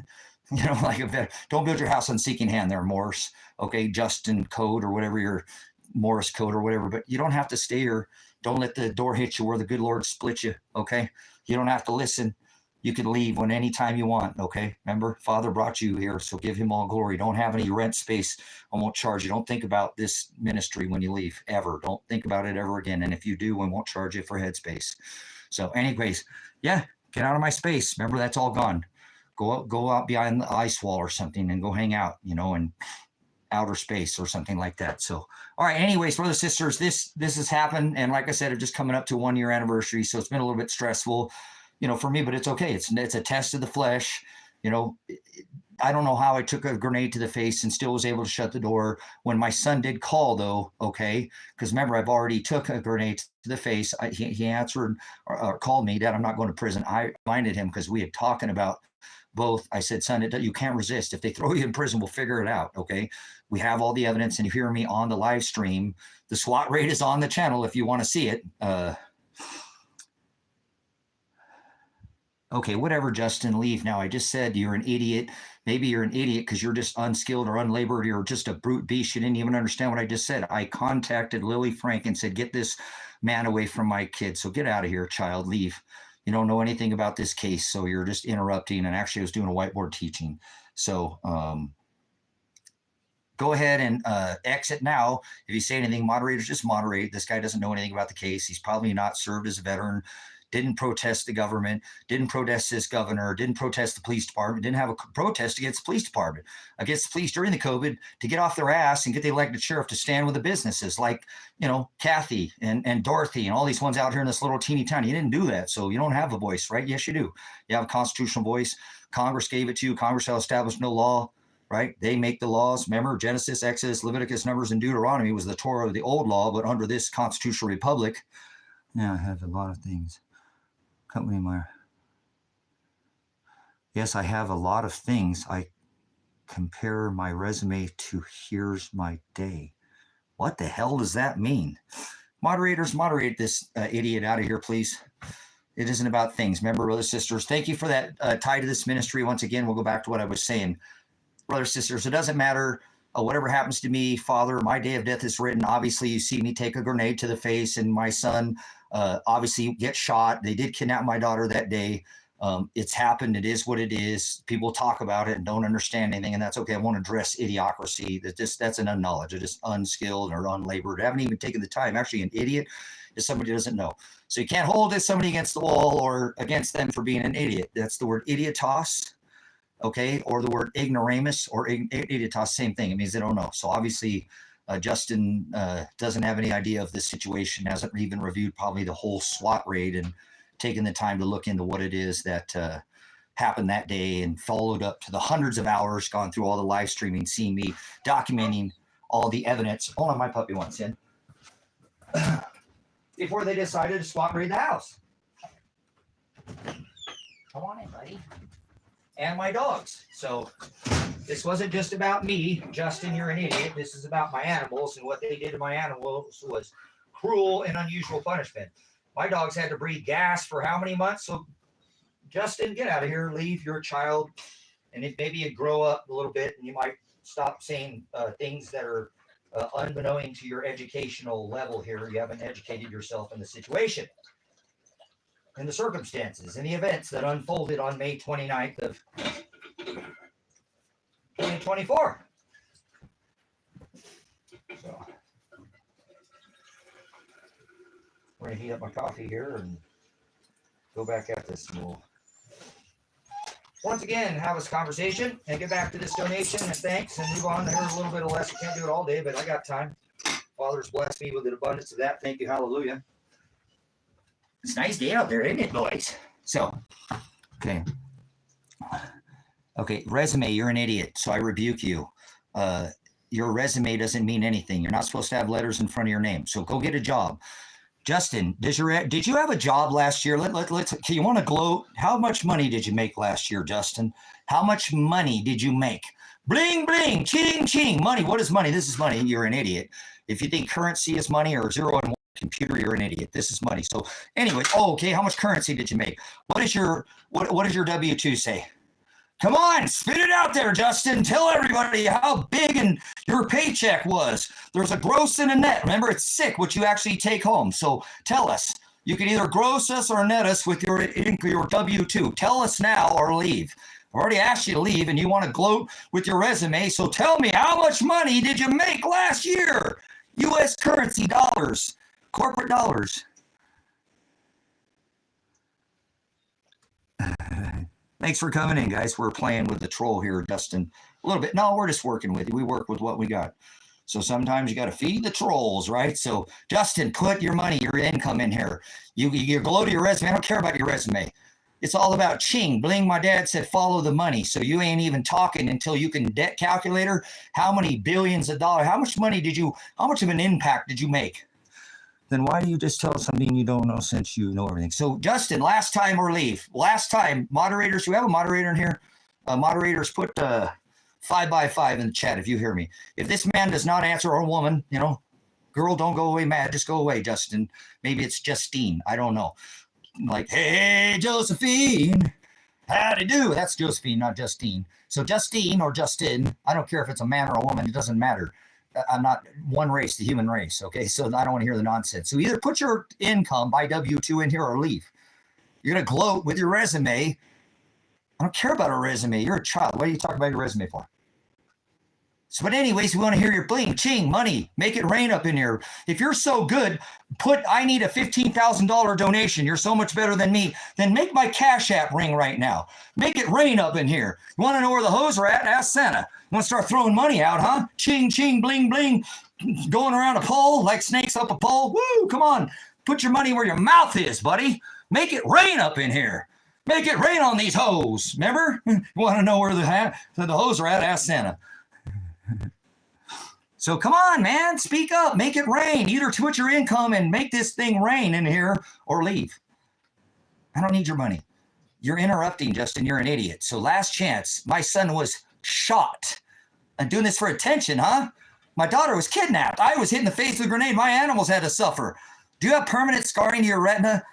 My lungs fill up with fluid on a daily basis because I had to breathe tear gas, 5 canisters of it, because I stood up for the right of self-defense of my son. So go ahead, speak up, and then we want to address you. You got one more chance to make it either rain by Ching, my bling, my Cash App, or PayPal, or leave. I don't need your money.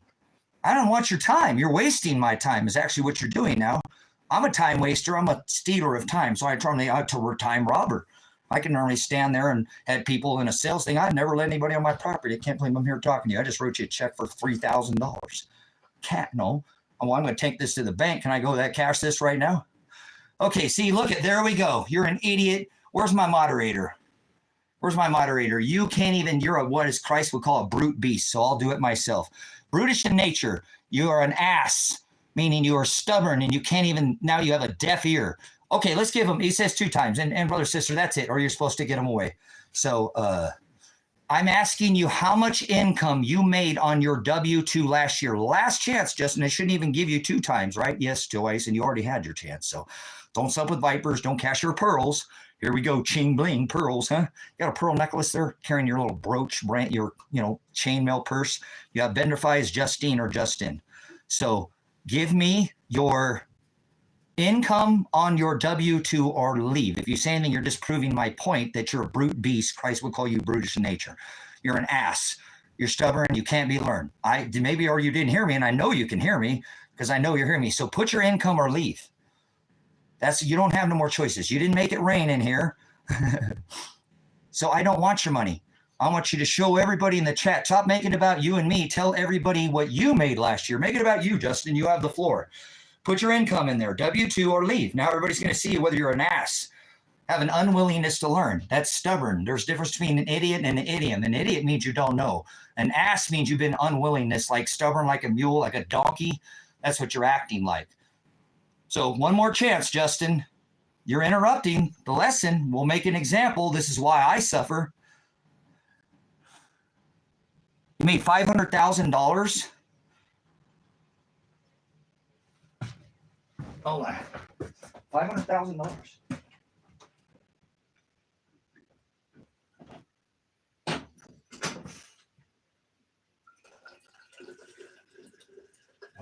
Okay, hold on. We're going to get to the good part, Justin. Justin's a mass murderer, just like Donald Trump, so you know.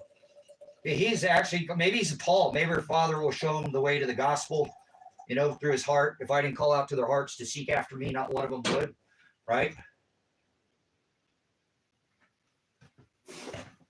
Let me add some creamer. Where's my creamer?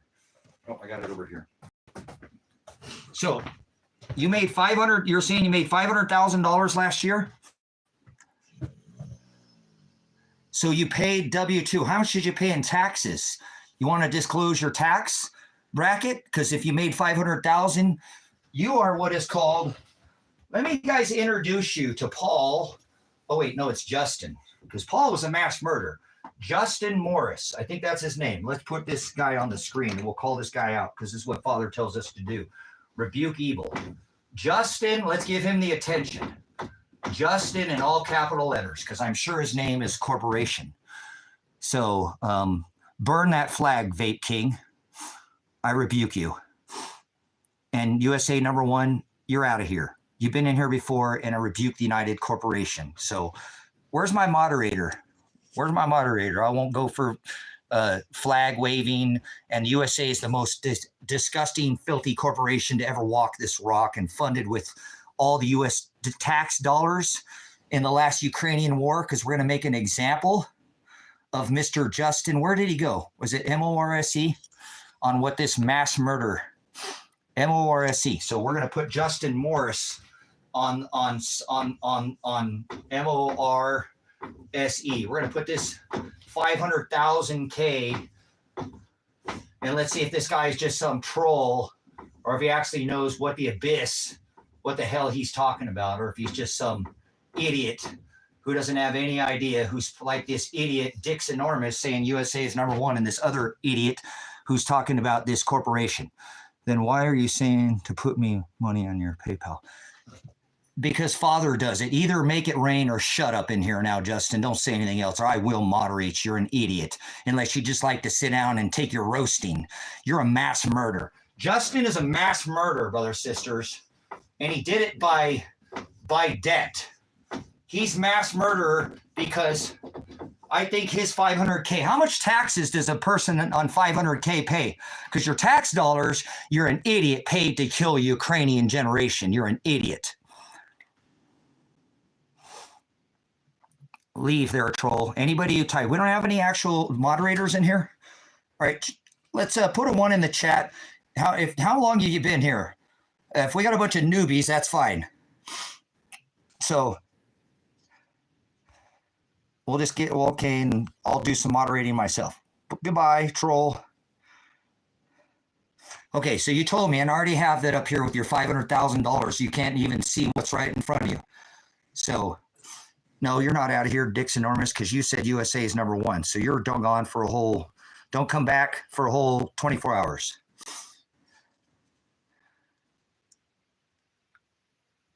Okay, let's see. I'm not sure if that, we'll run with that, but I don't want to see any flag waving or none of that stuff. You want out of here, just go ahead and act like an idiot and give your pledge of allegiance to a flag or a country. My allegiance is to the busos, the knowledge that Father has blessed me with, to not change a jot or a tittle. So that's what we do here. We fellowship. So we're making an example out of Justin Morris. Justin Morris is bragging he made $500,000. Let's ignore Justin because he's an idiot. He can't answer questions as I ask him, so he either needs to turn his hearing aid up, or as I told him, be quiet. Use his Fifth Amendment, this Miranda right to remain silent. You know, STFU. Cool, Dima. Thanks for coming in. Okay. Almost monetized, almost 500 subs, up to 18. Always Agape. Thank you, Jeff. Jeff's been in here for a country minute. Jeff.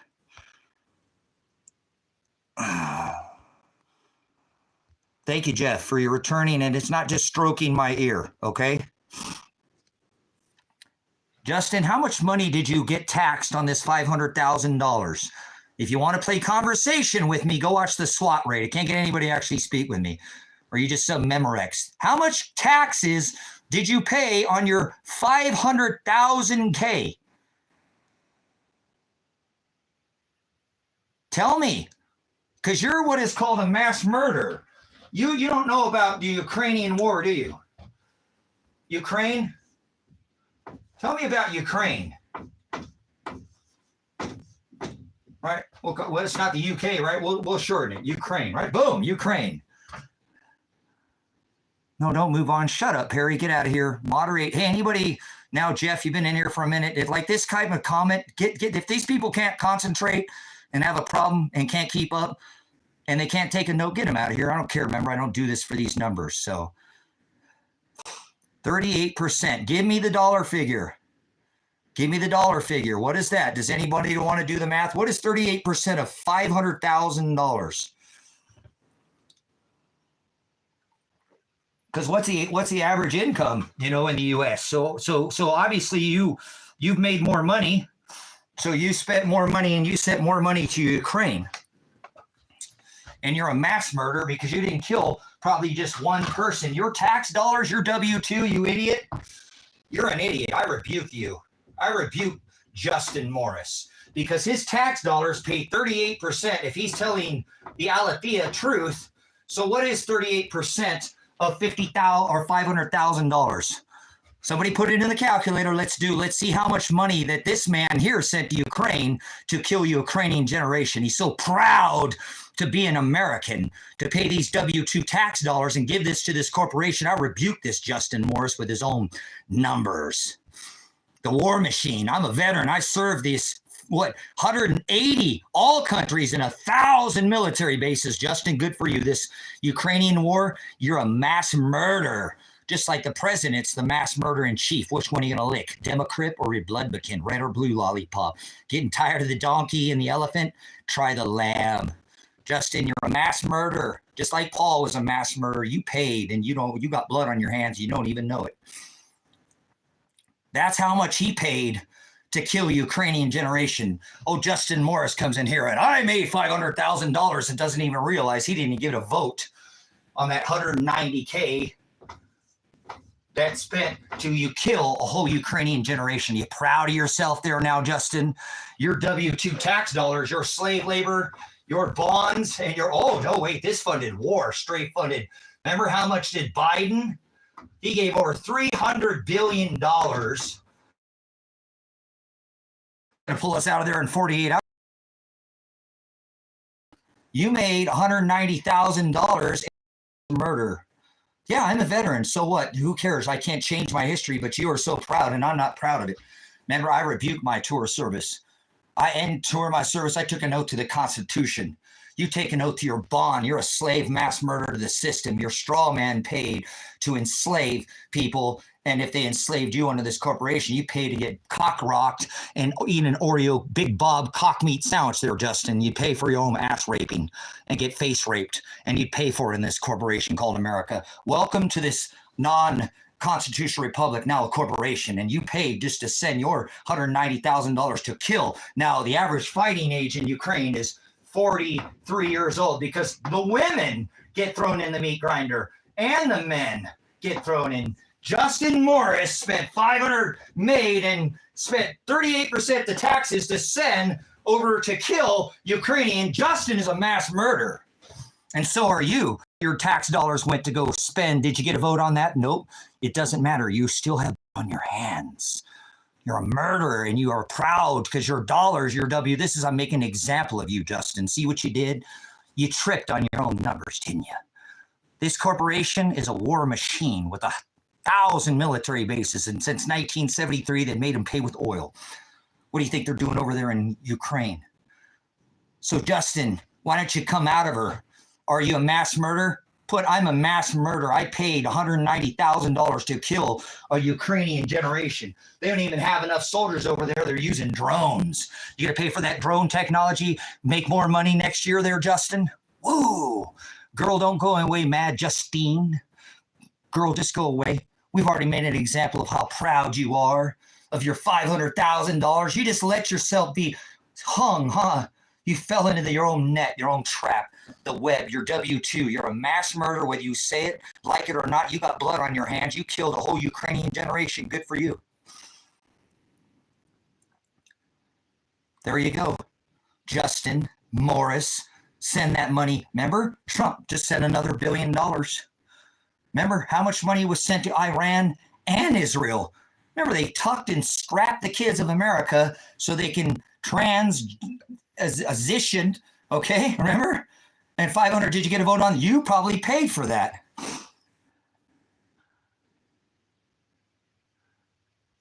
Okay, does anybody disagree that Justin is a mass murderer? Just like Donald Trump's a mass murderer in chief. The red one, Republican. Justin paid with his proud $190,000, 38% tax dollars to kill the Ukrainian generation. Gone. Now they're trying to remember the age of, they're trying to change this now, right? Because they've all fled the country or gone. So Justin is a mass murderer, and so are you if an American. If you paid and filled out a W-2 with your bond or treasury, you funded the war machine. So you don't have to be here if you disagree. It's time for you to leave. Go fund your W-2 war machine somewhere else. I'm a veteran. I know exactly what our tax dollars. You think we went over there to save lives and drop democracy bombs on people? So thanks for your time.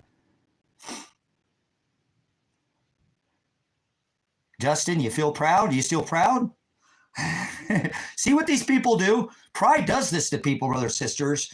Justin's so happy. Mr. Justin Moore should make a channel his own now, discovering what he did. Going, man, I got blood on my hands because I filled out a W-2 and I paid to fund Ukrainian, Iran, and Israel. Yeah, well, over there, how about ISIS, Mushadeen, all these things? Oh, yeah, oh, now, whatever happened to ISIS? Horus and ISIS, you're an idiot. They're playing these rituals. We'll get back to the lesson. So see what this does to people, brothers, sisters? Pride makes us full of this, correct? Oh, I'm so proud because I made $500,000 that killed a whole Ukrainian generation. Gone. And they didn't even know they did it. This is a mass murder, and they don't even know that they did it, but they paid for it, so their blood is on their hands. It's the dollar that this corporation funded through the bond and the treasury that they sell as our debt, obviously to fund this, military industrial complex. And so people who flag wave in here always get burnt. And I would burn every flag in every nation because I don't pledge my allegiance to a flag. I pledge my allegiance to the word. I took an oath to the Constitution when I ended my tour of service. Did mean that my oath to serve that Constitution ended. So I'm what you would consider a constitutionalist. I'm not a sovereign citizen. I don't claim state nationalist. I took the organic right of the people, which has always been the law of the land, or what is called Black's law or color of law. And I apply that today because I don't have to go by this corporation. I'm not a statute. I don't go on dates with men. Those are not lawful or legal. Those are for a corporation. Mandates, codes, code. He blotted out the handwriting of ordinances. Codes are for a corporation. Ordinances for a corporation, just like they did during their warp speed. All these codes, mandates, and ordinances were done to corporatize this whole, what do you think it was? It funded the number one earning product selling ever, single outpaced any real estate was the Pfizer jab by Mr. Warp Speed in less time than it took the Revelation 12 or a woman to come to child to pass. They did this and usurped all the short, long, and medium 12 years it takes to bring one of these things to market. They did it in less than a year in warp speed. And then they did their booster, which would still take another 12 and another, which is all a farce. And we'll say theory, so they won't get a medical strike. But if you have fallen for this just the tip virology, we have horrible efficacy in this area, in this field of standard of short, medium, and long-term trials. And we don't even know.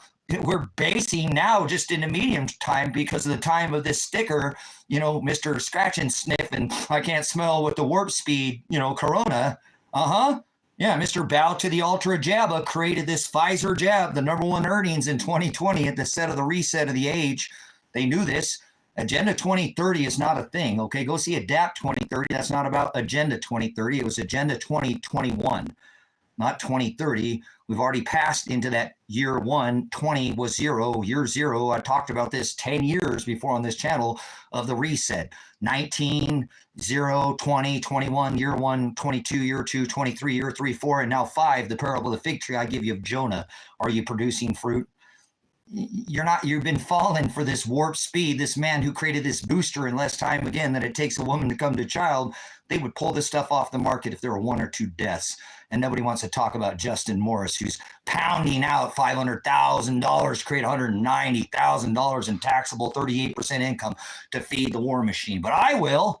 Heck yeah, I will. Christ did it, and they threw him in jail. So if they throw me in jail, and we'll go back to what I was saying again, I told my son that day on the SWAT raid, son, even before, the day before, I knew they were coming. It's obviously, I don't have prophecy, but I can see cycles. That's what I did. I was a reconstructionist, I was an investigator certified at a young age, even as a teenager, Highway Patrol Academy, traffic crash reconstruction, Trooper Strasbaugh back in the 90s. Okay, first part of this beginning of the Operation Iraqi Freedom and Kuwait and doing all this Desert Storm, Desert Shield oil war, which was created by Mr. Blind 11, Mr. Warp Speed, by doing this ritual that he dropped 3 steel buildings with 2 airplanes to create 1 erected, and he lives in a 58-story tower, is all relevant to the lesson that I continue to teach because I've been given the bis and an eye to see and an ear to hear, and I've taken decades, studied multiple upon one upon another,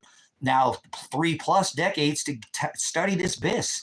Look at these Masons and how they've built these ley lines and do all these understanding, this ether and this net that's been put over by thousands of years of deception. This 2,600 years ago became this 490 gospel that I teach you, where we're supposed to turn our cheek, because it was the 490 years that they didn't let the lie fallow and rest. And there was a 7-year cycle of 7 Shemitah year cycles to create the 49. In this case, 490 is why God actually brought in the sword, the famine, the pestilence, and the beast. And so they're doing this over and over again with you with their 9/11 ritual, which is the sun god Mithra of Rome. Right here at 1225, they birthed, remember, their king, and ate the body of the peasant on the 25th of December. This is the baby manger teaching. This is why you're going to get hated when you speak of things like this. People love this Jesus, this birthday Jesus, this Apollyon sun god. Why Trump has his house decorated, and these MAGA idiots. MAGA's the high priest of the Satan church. That's how much of an idiot you got to be. I mean, doing it by the number, 9/10, huh? 9/11. Nobody even corrected me. That's right. 9/11 says they have a king over them. This is all about this Yule wheel worship of the Saturnalia. The king, right? They thought the sun was dying. They prayed to Saturn to try to slow the sun from dying at the equinox, where they changed this calendar to Easter spring, April Fool's you, so that new year starts in the middle of the winter. So their sun, birth of their Jesus Christ of the manger, Catholicism, Satan, Apollyon, Mithra, the sun god. You can call it, it's Baal. It's Baal worship. Sun and tree. Tree is lunar, moon during the dark months, and Baal is sun worship. Sun and moon worship, lunar. It's not 2025. You're a lunatic. Get out of here. Stop speaking blasphemy. So seriously, it's round and round. It's a wheel. It's this Christmas wreath, this worshiping of Moloch. This is Esau's brother. Remember, he stole his inheritance. He killed Moloch. He killed Esau, killed his brother. Okay.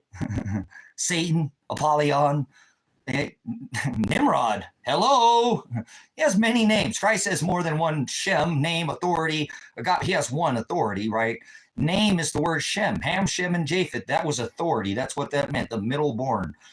I is the middle born of 3 sons of John's son. I am Pastor Revelation. They called me Spacey, Crazy, Terry, Sean, Jeremy, but not Tracy was my birth name that my dad, actually my mother was more of an influence on this birth name, as my dad told me that my mother really had a strong influence. Not that he, there were other names that were chosen, but that's the one they settled on, the middle born of John's son. I, Tracy, John, my son, middle born of 3. The leader, the ox is Elijah, John, okay, of the second born, which was the authority. Ham, Shem, and Japheth meant law. Are you confused? So, hey, John's son, I am Tracy. I don't go by that name. In capital letters, I already subrogated that merchant man, law, strong man. I'm not that capital letter name. I already exercised my right of subrogation and had record made in open court, where this clerk, as record, told me I'd made record that I challenged the judicial capacity of the seated man in the black robe and said, I'm not afraid of you. You're just some clerk. You don't have any judicial capacity authority. You're not operating in an Article 3 court, where there's only one located in this corporation, where they're charging under the article, right? Title 18, right, which are the original statutes. This is the criminal law that they have to charge you under your 6th Amendment right of trial. You have the right to adequate counsel, speedy trial, fair trial. If they're going to charge you under Title 18, they give you a revised statute. You can just take whatever state you live in and put the letter of your state. FRS, Florida Revised Statute. I'm in Oregon. ORS, that's a revised. That was not adjudicated through the House, Congress, and Senate. Therefore, it's repugnant, as somebody said earlier in the chat. So that's why I don't go by these laws, and I suffer because of that. My son suffered, and people around me suffer, but Father will give us a reward. Our treasure will be anybody who hurt us, saved, sozo, again, to be carried, lifted, picked up from beginning point, ending point, healed. He will heal us. We must endure to the end. We must go through the narrow way and suffer. That's part of being, the bride of Christ. We're not here to be loved by the world. We're here to be hated. And if people don't like that, that's okay. They want to be nice. That word means to be stupid. So I don't go, ignorance is not bliss. Ignorance is what people get thrown by lack of knowledge into the abyss, the place of no knowledge. So only way to the Father is through the narrow way that leads to the straight gate. So if you're a disciple, you won't have any problems executing and understanding. Only, again, the instructor, the commander who's steering the ship, not the vessel. You are the vessel, remember? Like the Titanic, I give him, I crash this thing every time. I put it in his hands. I let Father fight all my battles. That's why, again, I told my son, man, don't fight these people. If we both end up in prison, son, let them use us. You know, the SWAT raid that day, Dad, I want to get thrown in prison. I don't want to get thrown in prison. Remember we talked about, son, the thief on the cross. Okay, Dad, I love you. I'm coming out with my hands up, in the air, and then you hear him shoot him. Anyway, so that day was a hard day for me. And again, some wonder what happened to the beard or what happened to this. I need change in my life. It's been a whole year. If I can't get the change with Father, and I'm not trying to make plans, no, Islam is kitty touch. That's Muhammad, and you're never allowed to touch kids. So get out of here. 360, you're an idiot. You probably think you're spinning on a ball in a 360-degree wheel of time and in a box in a cabra through your 13 virgins. Get out of here. The Quran was written by Catholics. You're an idiot. I rebuke you. You don't even know record. Not history. That's written by the victor. You're an idiot. Believe. It's never okay to touch a child. Islam, Quran, written by Catholics. Move on. It's never Christians. Basically follow this massé, kitty touch, and all this eating of the children of Moloch through your kids. And that's tree worship. Get out of here. That's your crescent moon. See, I can expose you. You're an idiot. Look how much of an idiot this person is. They don't even know what they're doing like Christians. See this crescent moon and this star is the worship of Semiramis, the star goddess, the one who had sex with her son. So that's why I rebuke you. All these flags that you see this image on. Can Decode, you're an idiot. You go after Ishtar, the Semiramis sun god. That's why your flag has this image of the crescent moon, because you're going by this worship here. The one who had sex with her son. Kitty touch much? See, that's where that comes from. Catholics wrote the Quran. See, Catholics, same thing, huh? Priests can't keep them hands to themselves, can they? Gee, now it's starting to make sense. Moloch, remember? Touch your kids, eat your kids, throw your kids in the fire for bitter sacrifice. Esau killed his brother Nimrod. So, yeah, go see The Pit. Go see Jonathan Kleck. Go see Discern All Things, but he'll show you all this basilica and all this imagery is put out with the mandibles and their insects. This is all part of their locust army, brothers and sisters, that they're sending. They talk about the opening of the pit. Nothing about this unhinged rant makes sense. Okay, love of Lucifer psychosis. Here you are again. You can leave because it doesn't make any sense to you, like Donald Trump who clipped the penny. You're an American, are you? You can't make any sense. You're an idiot. America doesn't even make 1 penny anymore. It makes no sense, like this idiot psychosis. There we go. Brother Jim will help unlearn and relearn or reprogram. Right? Because your mainframe has been corrupted. Thanks for coming in, Connection.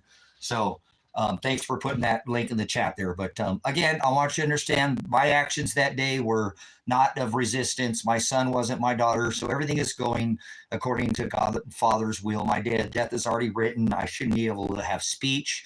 Dialect is tongue. And yet here I stand today. My son, don't know where he's at, but I, with faith, hope that Father is protecting him. I think he's been held hostage, not by his own will, as well as my daughter. And I've already brought this to law enforcement's attention, where they've denied me call for service. 40 pounds of precious metal, silver, was actually stolen. Told them, do not touch this, take the gold, bail my son out. It is what it is. This is to do other things, my retirement, but do not touch the silver. That's for me. I don't have things for me. I donate most, but this is my retirement. I already had, 25 pounds. This time it's nearly 40. Don't touch it. And they still just took it anyway. So the person that, again, I think took the silver is where my son is located. I know he has something to do with it, and I didn't get that wrong. Actually, I had picked up 2 more felony charges for calling out the local law enforcement saying, hey, you pigs know where my son's at, and you're hiding this shit, and I apologize where he's at. And they ended up knowing where he's at, but they won't turn him over. They have an arrest warrant for him and can put him in prison for nearly 10 years, and they won't go arrest him. Why is that? That makes no sense. They came and brought a SWAT raid warrant out here to get him, and now they won't go get him wherever he's supposedly at. I think he's being held hostage, and I think the federal government has everything to do with it, just like Paul Jerkoff Palmer, the supposed appointed counsel who violated my right of adequate counsel, Sixth Amendment, fair and speedy trial, never did anything, didn't file the change of venue, didn't file the dismissal of all these charges so that I can move on, get my passport back, and get the hell out of the U.S. I don't want to be here. The charges that I am facing are all revised statutes, but even under that, remember, I already subrogated my merchant number in open court, put the courts on notice of liability, told Clerk Vandenberg through the other judge, you're not a judge. You're just like this clerk over here. You're not operating in an Article 3 court. There's 3 courts in America. There's a first article court that is administrative. Okay. There's a third article court that is judicial. And there's a fourth article court, which is territorial, acting in an administrative capacity. Okay. So I've not been charged under Title 18 under the original adjudicated through the House Congress. I've been charged with revised statutes. It doesn't matter. I'm not a capital letter name. I already took over power of attorney in open court and exercised my right of subrogation and challenged the judicial capacity of Dave Vandenberg and said, you're not a judge. You work for the chief of finance, who is the attorney, the district attorney, who is not operating in judicial capacity as well. They're operating under these revised statutes. I'm facing 6 felony charges right now, the rest of my life in prison under these ORS revised statutes of hindering prosecution, hindering police, interfering with police, harassing police. And then here are my newer, the newest is menacing. So that's like 5-year sentence to go serve all charges not against the people of the country. It's like law enforcement. This is what Christ did. He stood against the law and they threw him in prison. They actually hung him and killed him for doing the same thing that I am doing. And this is what Christ told me to do. He said there was a halakha and a haggadah. They perverted the modern day constitutional republic has been changed to this corporation, and the halakha, the oral and written law, they've done the same thing with mandates, codes, and ordinances today. And so he said, follow after me. And does anybody want to put holes in you? Rip your beard out of your face, So that's why I shave my face, brother, sister. I need some change in my life. It's been a whole year since I've been SWAT raided, and I have all the evidence, but Father is not allowing this. So I have no vengeance towards no man, even the man who hit me in the face with the grenade ever faced charges. Was it the Oregon State Police that shot my son, or was it Lake County that shot him? I want to know, the officer who hit me face ever stand trial for attempted murder? Or at the minimum, excessive force. I'm a prior pig, law enforcement. There's something called use of force. I wasn't threatening violence. I wasn't reaching for any weapons.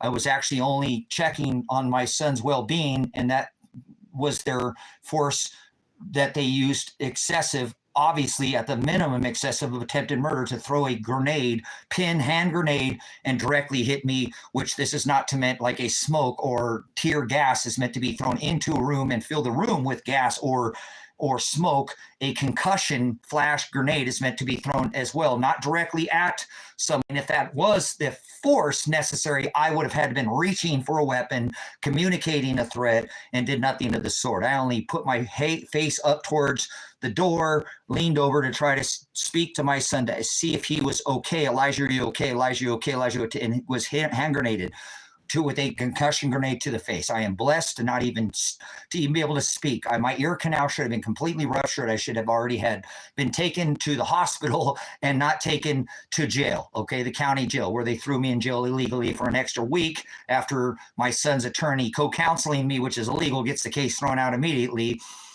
Gave legal advice to the courts and said, hey, I'm not representing him. You got to let this guy out. He has no record. He's a veteran. He has his land. He's paid taxes. He's not a flight risk. Let him out. You're violating. You're going to ruin this whole case if you keep him in there any more days. It's not like I had a record. It's not like any of this. I was just standing up for my son because they were trying to throw him in prison illegally. And I have that right under the 4th Amendment to be secure in my house, papers, persons affected, so as well as my son, to protect him under the right of self-defense. My actions are justified. Said, no, I'm not going to let you issue this warrant. This is illegal. I warrant this body here on this property. You're going to try to throw him in a rape cage, and you already did that once illegally, and now I'm not going to let you arrest him. Bull crap, you will not do this.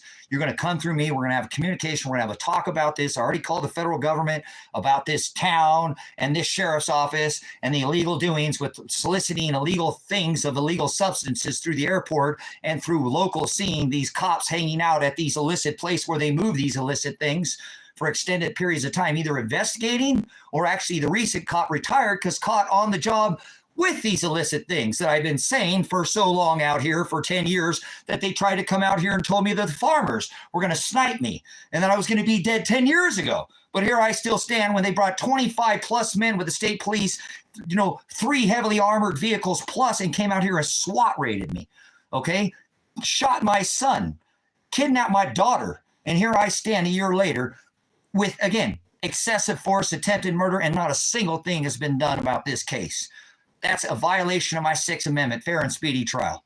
Yet nothing has been done to this day. And I've called every agency from the Department of Justice at the federal, state level. That's why I call out on the SWAT raid. Already contacted the feds.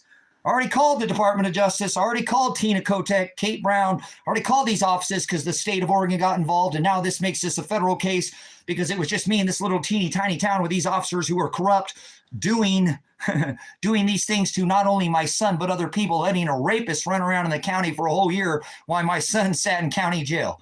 No, I'm not going to be a happy dad about that. I got to live in this town. You don't shit in my backyard, okay? I'm a veteran. Whatever. We don't even have a stoplight in this town. This is that go around and find out kind of town. Ain't even that town. Wish it could be this town. It's a township. These cops are known for being heavily handed and very corrupt out here. And I knew that before I ever moved in this town, okay? They're out there on their website. Look at on this local Christmas Valley community page, Christmas Valley United. Look at these pages. They say somebody stir around your property out here, just dig a hole because the cops won't even come out and deal with it. Do your own law. They've had their own law out here. I never threatened violence one time, brothers, sisters. For 256 hours, 17 days straight after years of trying to get this county's attention to get the feds to come out here and police these corrupt police officers. I complained to the local pig. Josh Headlight stole my headlight bezel out of my Toyota and brought it into this property and said, Josh, you're the only pig that lives in this town. You're a dad. I'm just a dad that's trying to help my son. You have a whole year to investigate. What about these 180 hours, Josh? I actually have dirt on you, Josh. You're going around and harassing people in this town, parking in front of their houses, getting out, entering in their property, and they're telling you not to enter on their property. And I've got evidence of that, Josh. And he turns around and puts harassment charges, files what is called an executive order, extreme risk order, and removes my 2nd Amendment, puts menacing the police charges and harassing him because I called this local pig out in town and said, where the hell is my son? You cops are hiding him, and I know you know something. And it turns around, brothers, sisters, that they did know where he's at. I wasn't wrong, and now I face 2 more felonies and been stripped of every right that I have. My 4th Amendment has been violated. Obviously, my 6th Amendment's been violated. My right of Miranda, adequate counsel. My daughter was kidnapped that day. They kept me, again, and I had every right of justification offense not to let them arrest my son. All they had to do was look at the evidence. I had streamed for 256 hours, 17 days straight. Had people from all over the world, from every continent, calling the Lake County Sheriff's Office, calling Lane County Sheriff's Office, calling Ted Martin, the district attorney, calling these people saying, stand down. This man he's just a dad, but he's protecting his son under the right of self-defense. I have the right to protect him. He has the evidence. Just look at the evidence. Stop preparing this. And I'm filming them for 17 days preparing this SWAT raid. They're in the hills. They're at the top of the hills. They're filming this place. They got freaking drones, brothers and sisters, drones over this house. They wasted the taxpayers' money. This is just me in this little county fighting it out about stand up for the COVID. Don't come on, cops, get out here, protect these businesses. Heck with this flatten the curve. This is a scam. Protect Kathy. Protect Dorothy. Protect these. You want to do business as normal. Bring the SWAT vehicles out. Oh, sorry for going around. Hey, just go around our SWAT team. This is the local Lake County Sheriff SWAT team. No, they brought the state of Oregon out. The state of Oregon SWAT team like Lavoy Finicum to finish me off. This loudmouth out there in the desert won't shut up about us using and selling illicit things through this airport, little teeny tiny airport, and then the sheriff's vehicle seen at these places they're moving this product through. So I'm supposed to shut up because the farmers are using this, and they get a free pass because they don't get they go in circles around here 24 hours a day. Some of these farmers do cows and hay. The number one alfalfa on this rock sold to China. More of it moves through the Dinsdale barn out there. Shh, Tracy. Shh, shh, shh. We don't want to know. We're all clean. We get a free pass. Us farmers, we're crystal clear clean. Yeah, you are. That's why you go round and round in circles, because this sheriff's office is giving you free passes. And, oh, yeah, you're cleaning. That's why you didn't want dispensaries up here in the North Lake County. But your cars are seen down there buying your little pens and taking your little dispensary, and you go around in circles doing the both of them, and you get a free pass like, oh, we're nothing. We're conservative. We've got the money. We don't do nothing out here. But the cops are delivering it through the airport, little teeny. And Tracy, see, I was going to get sniped by a farmer, let alone now I got the cops running over my property. And I have the discovery.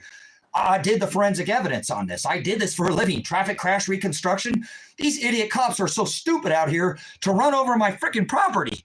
They've already came a soiree, just ruined all this, but this is now a year later. They're literally running over my the marker out here that I have at the driveway to bring people, if they're going to come here or whatever, your sign is going to tell you through Google Maps to go the opposite way. I have a pole that's got a triangle pointing at this. It's got about 100 people have put some stuff on there, which is pretty cool, but the cops came and ran over the property. I had the forensics. I took and pulled the measurements.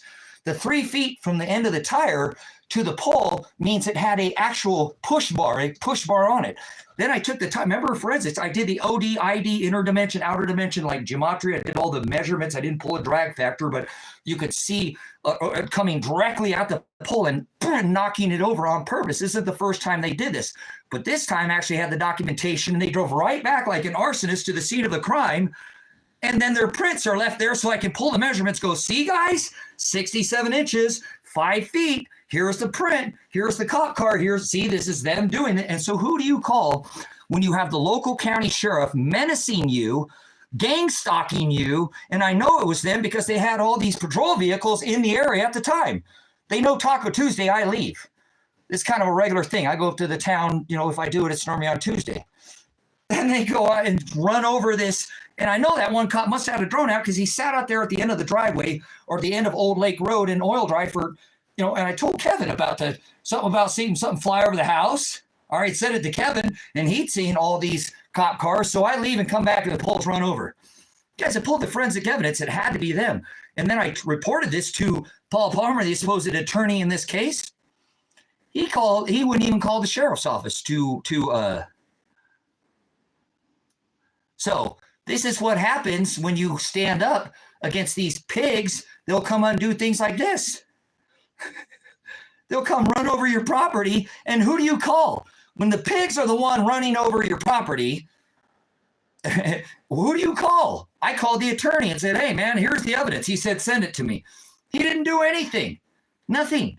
Just like when I asked him to call, hey, my son is over here. He's been kidnapped. My daughter's car's there. I know this guy stole all my silver and my passport. That's a felony offense. Go get him.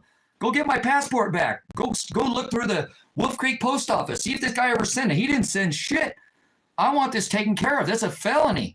Okay, he stole 40 pounds of silver and said he never seen my son in a year, and my son and daughter's car was at this location?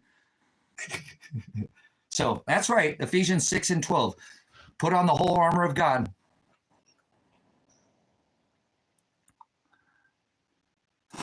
Manly Palmer Hall. Yeah, Paul Palmer is actually, his name is Raphael Ahmed, brothers, sisters. You look this man up and he doesn't even exist. He has a bar number, but he doesn't exist. What kind of attorney doesn't have a secretary? And when you call his phone, I encourage you right now. We already did this on this live stream. Look up Paul Palmer, Klamath Falls right now. Tell me what you find about him. Because, hey, this is what we found. This Paul Palmer.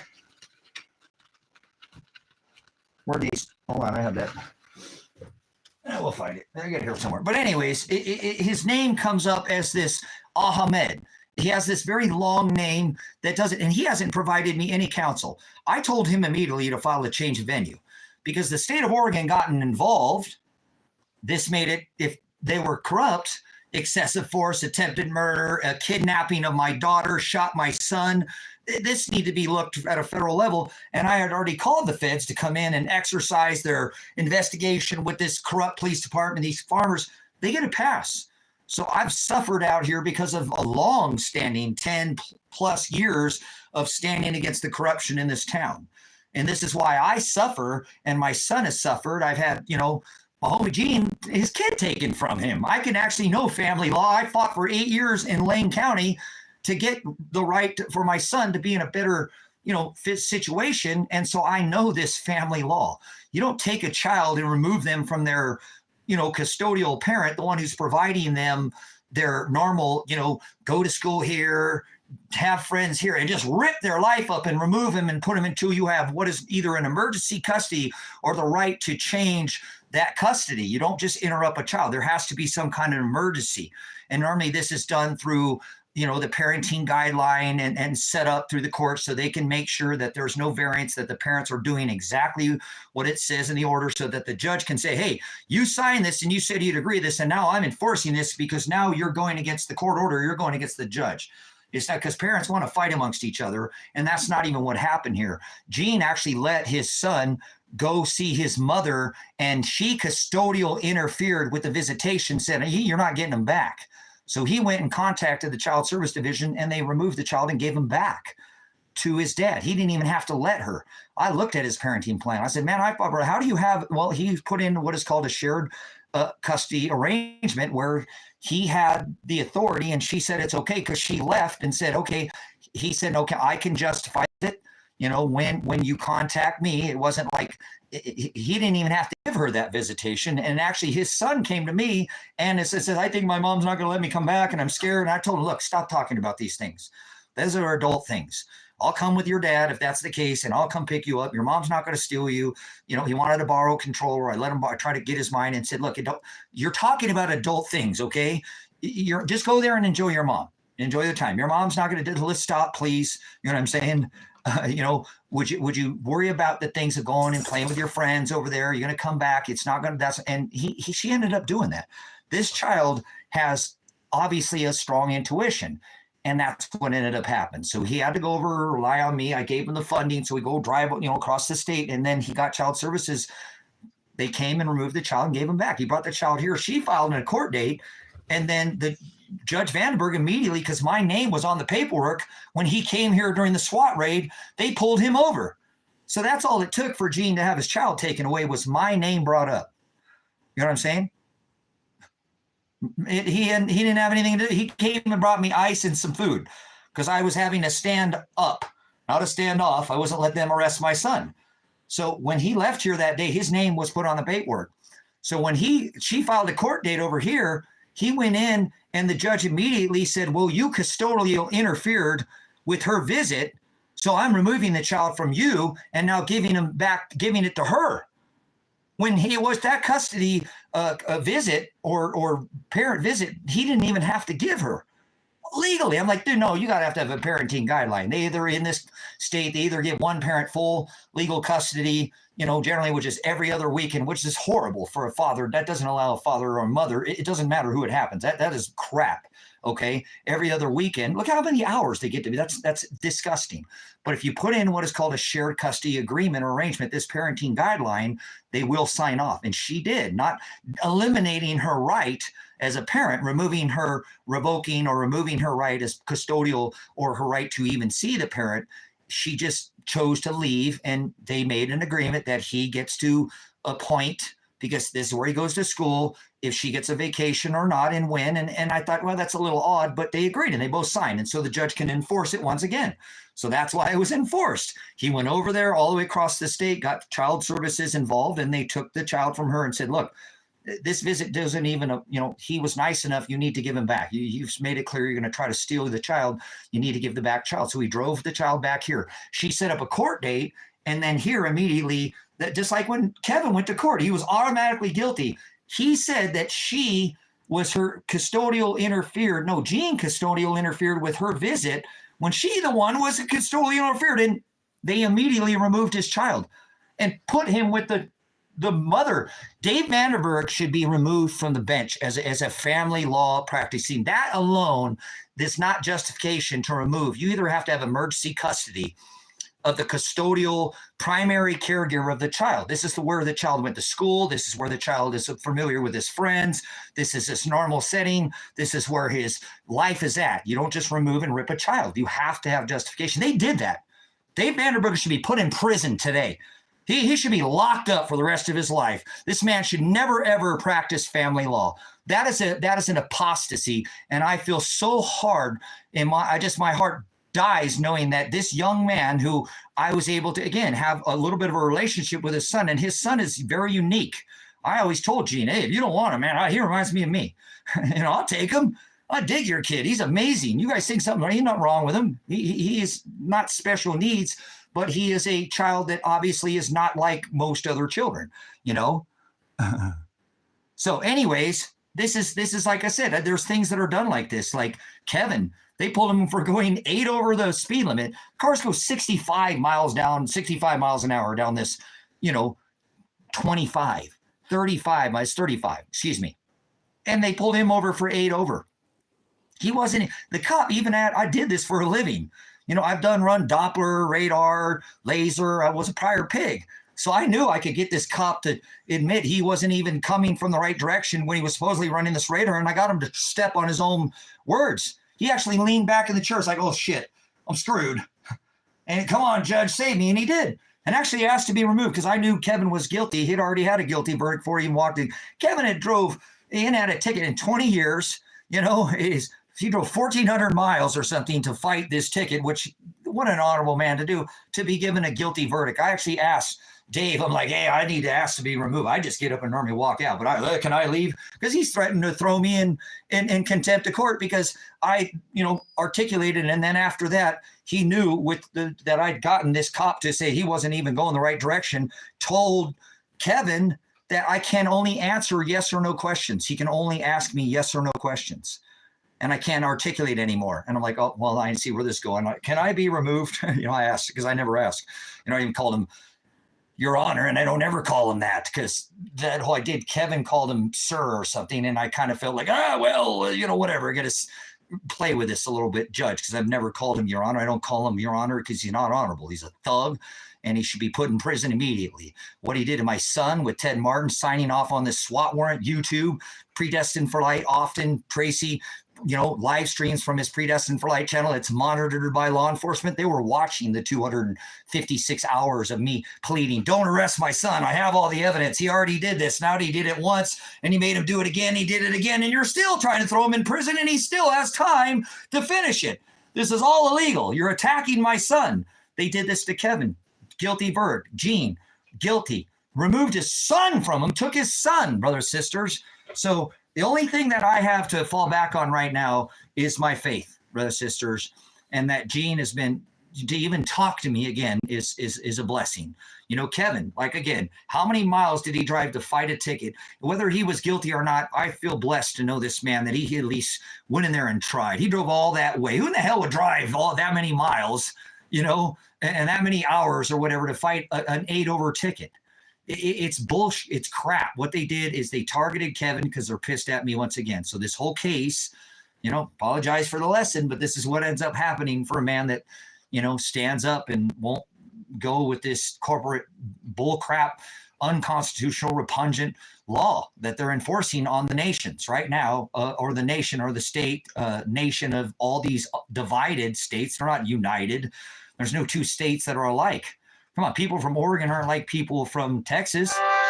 People that are from Florida are not like people that are from Idaho. There's no 2 states that are united. Okay, but I do stand up for the constitutional right, and that's what happens to people like me. So I appreciate it. Long drawn out with the donation, but this is what happens. I appreciate anybody who can donate, to this ministry, because I suffer.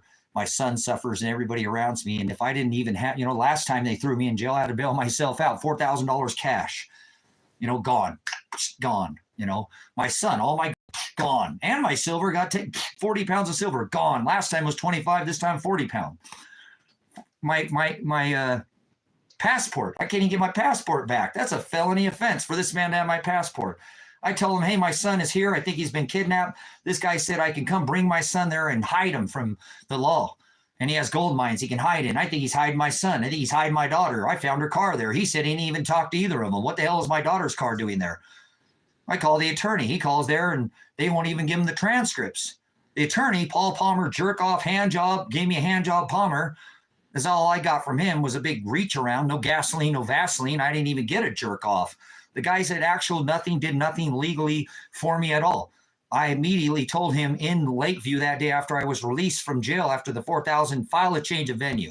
The state got involved. It's just me in this little county. The state illegally SWAT raided my house, kidnapped my daughter, excessive force, attempted murder charges. And, my son, I have all the proof. This is crap.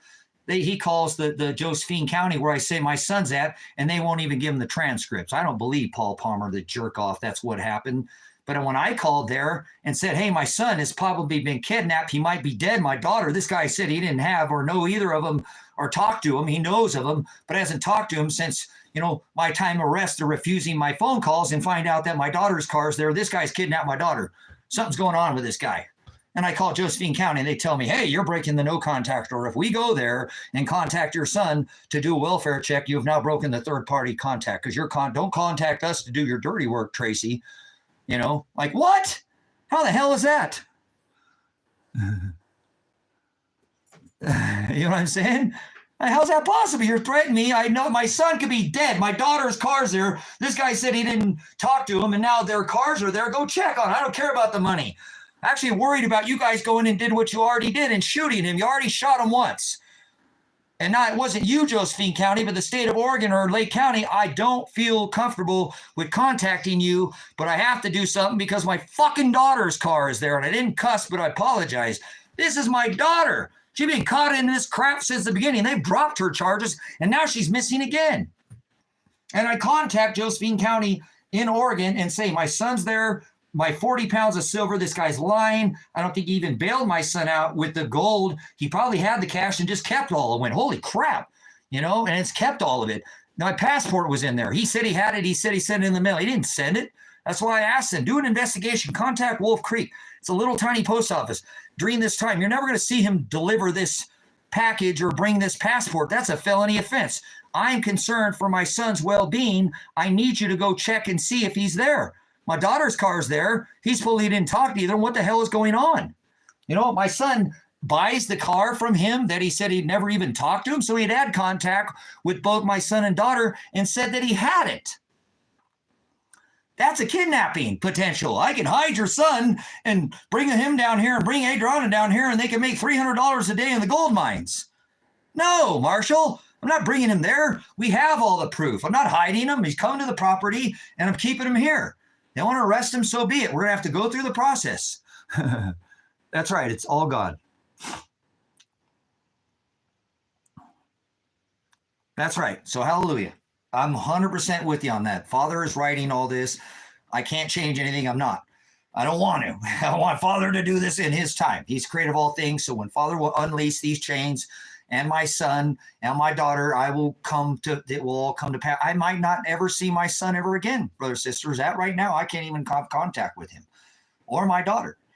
I've done my own investigation outside of these agencies and found out that I was correct because I'm a prior law enforcement pig and a veteran and a reconstructionist. So I went and did my own investigation and didn't actually make contact, but found my daughter's car, found that my son had bought the car from this guy, supposedly when he said he never had contact, and drove off and missed his car in some yellow Toyota. Like, you got to go on the run in a yellow car. That's stupid as hell. So, so I know Father's doing this because it makes no sense. And if it actually happened, and I don't want to say this, I'll be one of the most richest men in America. And so would my son and so would my daughter. And I don't mean to go there because it ain't about money. But if they actually, I put the court on notice of liability for all punitive, damages, all emotional and physical damages, they're on notice for the property out here. Remember, these corrals, these kennels were put available during the Paradise fires to bring livestock. You don't understand what is going on here. Those during the fires that were the two fires that were coming together in Oregon. Imagine your livestock. You probably don't have family that has corrals and kennels and pens and to house, sheep and goats and rabbits and chickens and hogs and cows. You don't have probably many family. Imagine too, having a livelihood in livestock. And then you have one trailer because you can't carry two, and you load what you have livestock in that during these fires, and you drive away from your livelihood and it just has to be burnt. Where are you going to go? So I offered an emergency location out here that they absolutely destroyed during the Oregon fires here in Lynn and Lane. I think it was those fires were coming together. What would you do? I offered emergency service. That was the only place we live stream on this ministry. Do you know what I'm saying? We said, hey, you come here. We know it's a few hours away, but there is a place to put your animals. Come here. I don't care who. Just leave whatever you have. Bring your animals. You can stay here. We'll sign something that I don't want your money. Come here. We'll let you stay for months if you need to. So you can get back on your feet. This is not profit. We're not doing this. You don't have to pay to come here. Leave now before you burn up. And I know it's hard to leave. There are people who probably stayed in burn up, brothers and sisters, because they could not leave their livelihood. So I offered these kennels and built many of these during the Paradise Fire because I know people don't have the ability to house livestock and you probably don't have family members. So what the state of Oregon did is, and I built it back, guys, now, but they ruined all of that. And somebody needs to be held accountable for that, and a lot of these things they did without any care or and I filmed all this and showed you the excessive where they actually drove out of the kennels when they told me, I'm at the back of the SWAT vehicle. Okay, we need the gate to the coat so we won't ruin any more of your property. And like on the SWAT, we don't want to ruin your property. They just keep lobbing tear gas and shooting out the windows in the property saying, we don't want to destroy your property, but they keep destroying it. So when they brought me out and I got out of him, I came to the back of the vehicle, totally cooperative, no resistance. Can we get the code gate? I got some tire stack. They still chose, instead of turning around and driving out the big hole, they wiped out all the flow and dragged all those kennels out. They made sure to knock over this set, and drive out through the last and all be pointed out. So I'm a traffic crash reconstruction. If they did that coming in, the poles have been pointed in the other direction. They did that out of spite. That officer, if his body cam went on, you would hear him saying to me, hey, we need the gate code. Here it is. Okay, here it is. We don't want to destroy any more of your property. And they did it anyways to ruin the rest of these kennels. And that's what in court I'm saying. All my animals are running around. My dog, I found out my door was left open because the tear gas. I didn't understand that. I did, and I shut the door behind me knowing that I just locked my dogs in there and they lobbed 5 tear gas canisters. But if the dogs go out the door, they're going to get shot. They didn't get to shoot me. They already shot my son. They grenaded me and tear gassed me. They wanted to kill me, shut me up. Obviously, that explains the tear gas canister, right? No, the grenade, shut up. A concussion flash grenade should have made me retarded. I shouldn't have conversation, meaning it should have suppressed my ability to even, have a conversation. Even at this point, by ear canal, the scarring and the flash of the concussion grenade in my eye now, the stroke and this constant filling of fluid in my lungs that happens morning and afternoon now nightly because of breathing 5 tear gas canisters is excessive force as well. So all of these things, brothers and sisters, eventually one day will come to fruition. I can't change any of this. It doesn't even make any sense. This case should have been dropped immediately. The Fed should have already gotten involved long ago. So the only thing that's keeping me upright and keeping this case and protecting even me, and now I can only know that my son hopefully is either passed, not suffering, which I don't want him to suffer, and I don't want to think that he's dead, but I've already reported that he might be. But hey, they didn't know that he was seen on camera on February 11th of this year. Okay, so he is alive, but do I take their word for that? I only saw, they said he was seen on camera. Why wouldn't they go get him? Remember? Once again, they SWAT raided this house to come get him and me because I wouldn't let them arrest my son. Now they have an arrest warrant for him where I contact and say, my son's being held captive and my daughter here's 40 pounds of silver. Potentially the gold is still there as well. I don't think he bailed my son out. I tried to get the attorney to look into the sale because that's tracked in Oregon, but I think he's keeping my son and daughter hostage because their vehicles were there. Now my son's car could be anywhere else on the property. I don't see it. He said that my son took off in that car, bought it, when he said never talked to my son. And my daughter, whose charges were dropped in September, said he sold the car to her so she could buy an attorney when her charges were dropped because they kidnapped her. They figure that out, obviously. It's stupid enough, and I don't know why my daughter has not filed a lawsuit for kidnapping. They came that day on May 29th of 2024 and accosted her body. If they Mirandized her, it didn't matter. They should have they didn't have a signed warrant by a judge. They have to call who and where they're going to search. It has to be done through an indictment, secret indictment, and they have to have a warrant. And they didn't. That's a kidnapping. 100%. I've already spoken with other attorneys. That is a kidnapping by the state of Oregon. They should be put on front. The excessive force, the grenade. Again, you don't hit somebody in the face with a grenade. It's a concussion. I've been a veteran. I've been SWAT trained. With earplugs in, you lose vision. You see spots. It can go from white to dark. You'll drop to your knees. It's a concuss to fill the room with concuss and flash. Never directly at somebody. And if they did that, I would have had to been, saying, hey, fuck you, I'm going to come out. And with a guy, I didn't do anything of the sort. I actually, if you hear them, they came and made an announcement in my sleep. I thought I heard them. Then I looked out the window and seen, obviously, the armored vehicle. Didn't know there's more of them out there, and was more concerned about. I just finished live streaming like a half hour prior, 18 hours, and told my son they're coming tonight. Do not resist, son. They're coming. They've been out here 18 days or whatever, 17 days, stalking this property, driving on the property, me pleading to them. They disappeared. They're coming tonight. Be ready. Do not resist these people when they come. Do not resist them, son. I sat down and talked to him about the thief on the cross. We both ended up in prison. We need to let God use us like the thief. We don't know in the last moment you'll be with my Father in heaven. We need to let him use our flesh. And if we both ended up in that place, that he had to be okay with that. That's why when he called me, Dad, going to prison, Dad, I'm not going to prison. He was very scared. They had shot out the motorhome windows of my very unique motorhome, which was a diesel motorhome. Shot the front window, busted that, didn't break out, so started shooting the sides. He's in there with his wife. He comes out, he calls me when they're doing this, and I tell him, remember the thief on the cross, son? And he said, okay, Dad, I love you. And he came out with his hands up, and you can hear it on the SWAT raid. He asked, why are you here? Why are you taking me? What about my 180 hours? He has every right to know why they're taking his body.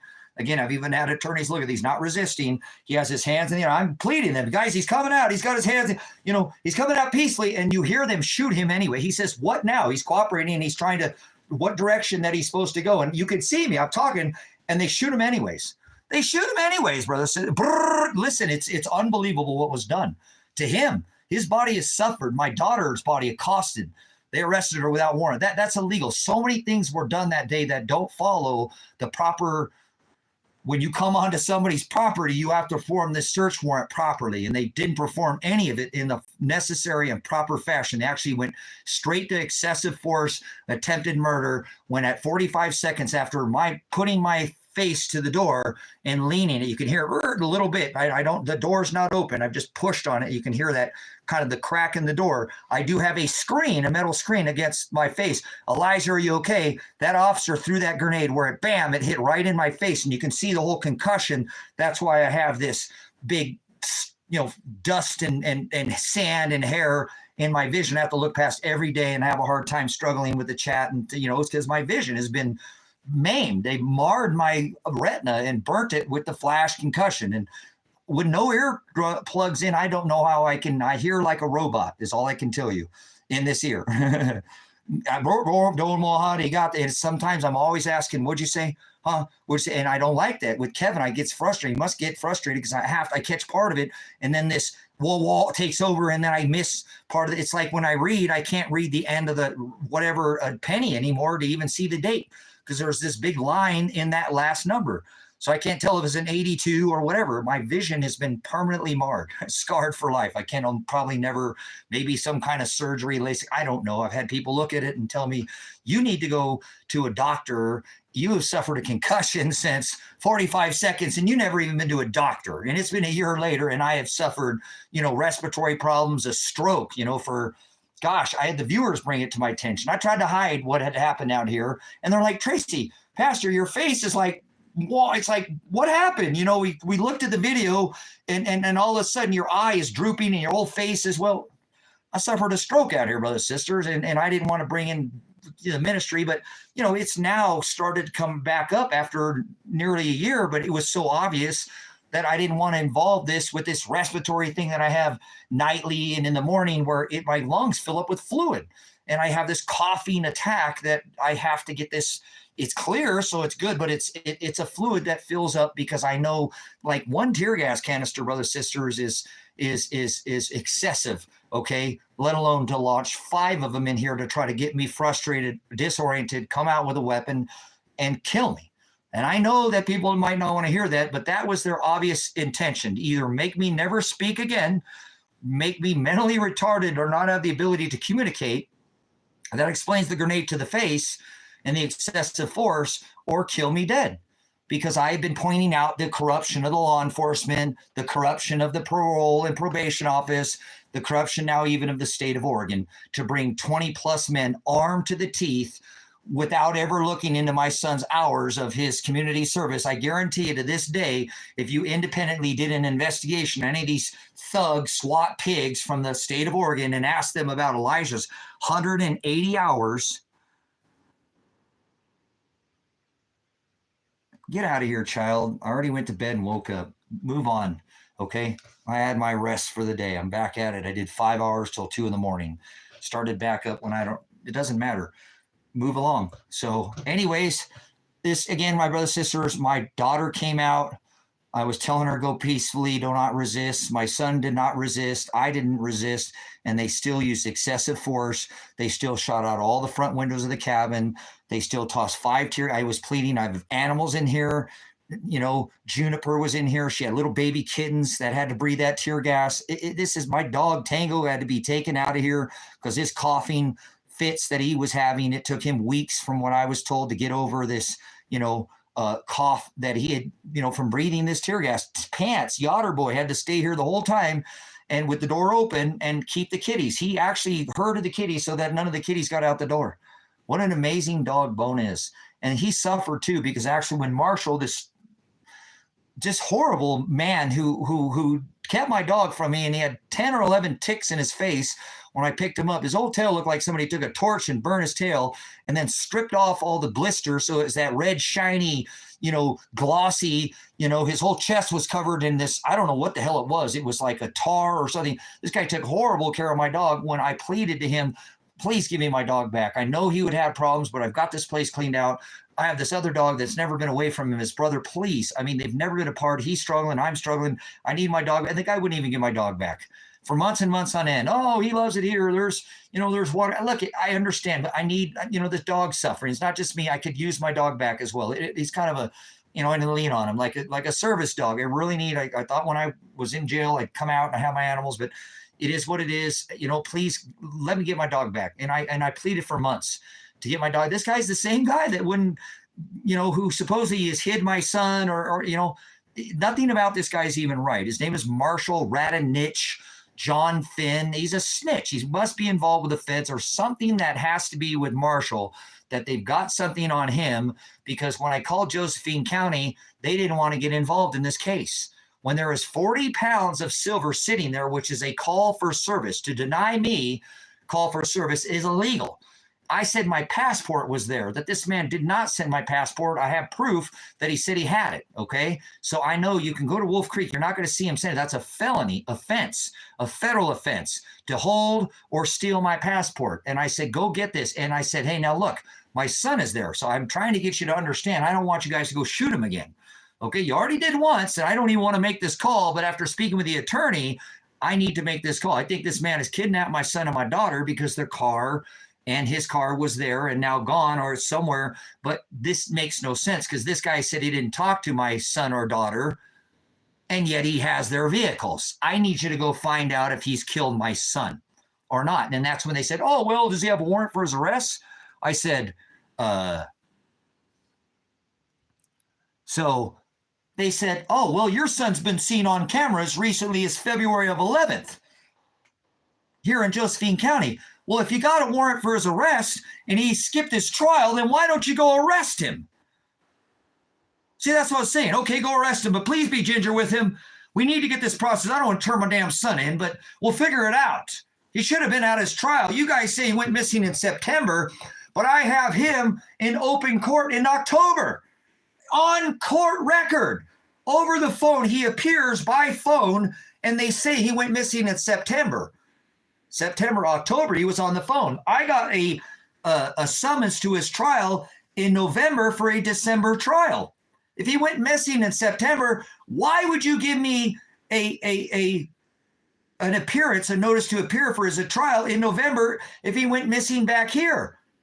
When he was in open court in October for his December trial. He goes missing in the December trial. Brothers and sisters, I'm lost.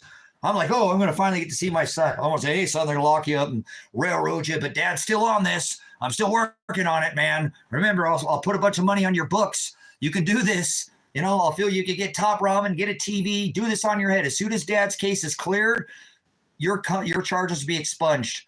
They don't have anything on it. Dad had to do this. I had to step in front of the evidence. Now dad's facing the same charges, okay? But I had to do this. So just sit there. The 2-day trial's bullshit. I know, son. There should have been 50 people on your right of Sixth Amendment, or right to fair, adequate, speedy trial and call witness in your favor.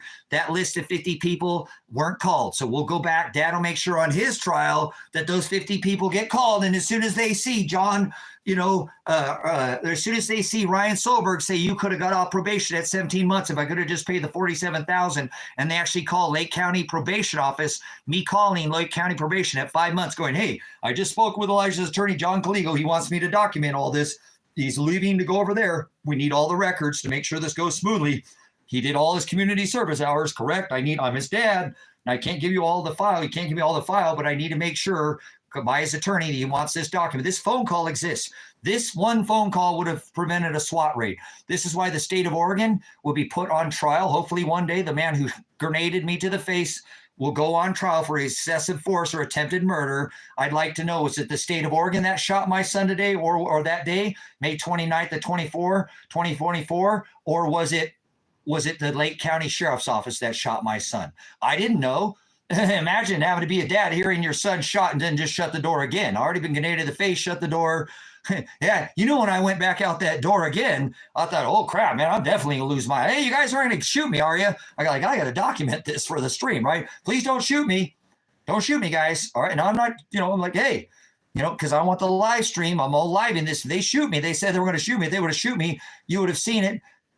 They're already grenaded me to the face. They already shot my son. I had to do what was in the best interest of you, the platform, the ministry for the case, not for my own flesh. Although I'm pleading them, please don't shoot me. It's so that you know that they said, no, we're not going to shoot you, Tracy. Come out the door, right? That's when they shot my son. Brrr, stop me, just come out now. After they shot my son, they thought I would grab that gun and come out and shoot them then, I guarantee you.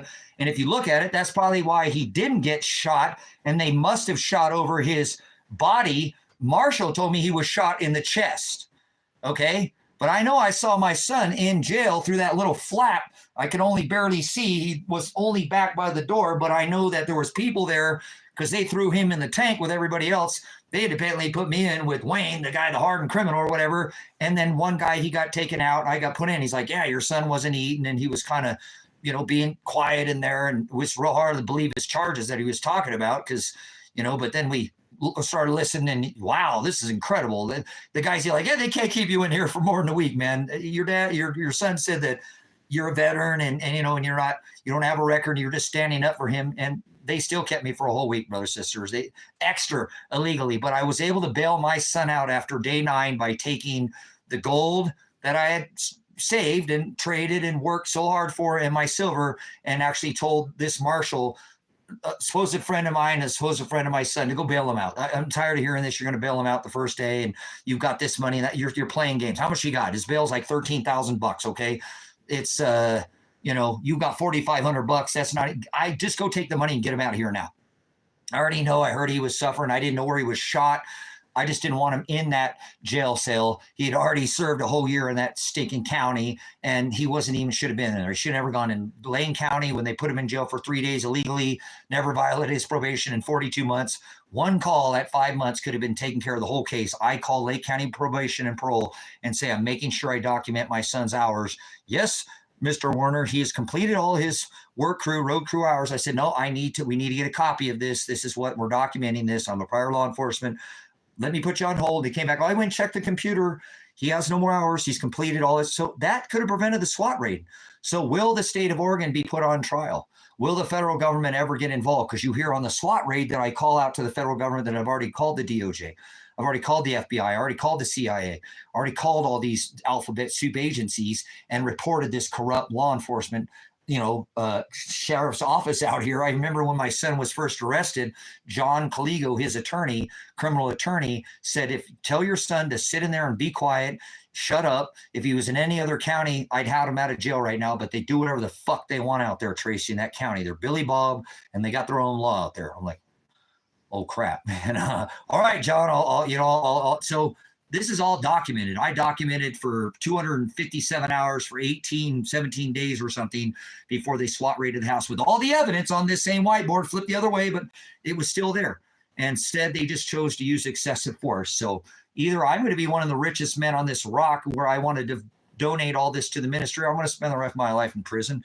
And they're going to railroad me like they railroaded, Gene and Kevin, and it won't matter because Father is choosing to do this already. This case should have been dropped under my right of fair, speedy trial, and adequate counsel. They have not provided me any counsel, and May 29th actually makes a whole 1 year since this house was cabin, this ministry. They came in and destroyed and wrecked, shot out the front windows. No, I'm not in Kentucky. I'm in Oregon, so I'm blessed to be here. A long, drawn-out conversation about somebody donating to this ministry, but it's happening because I'm standing against the perversion of the law, brothers and sisters. I will not sit there and allow this on my watch.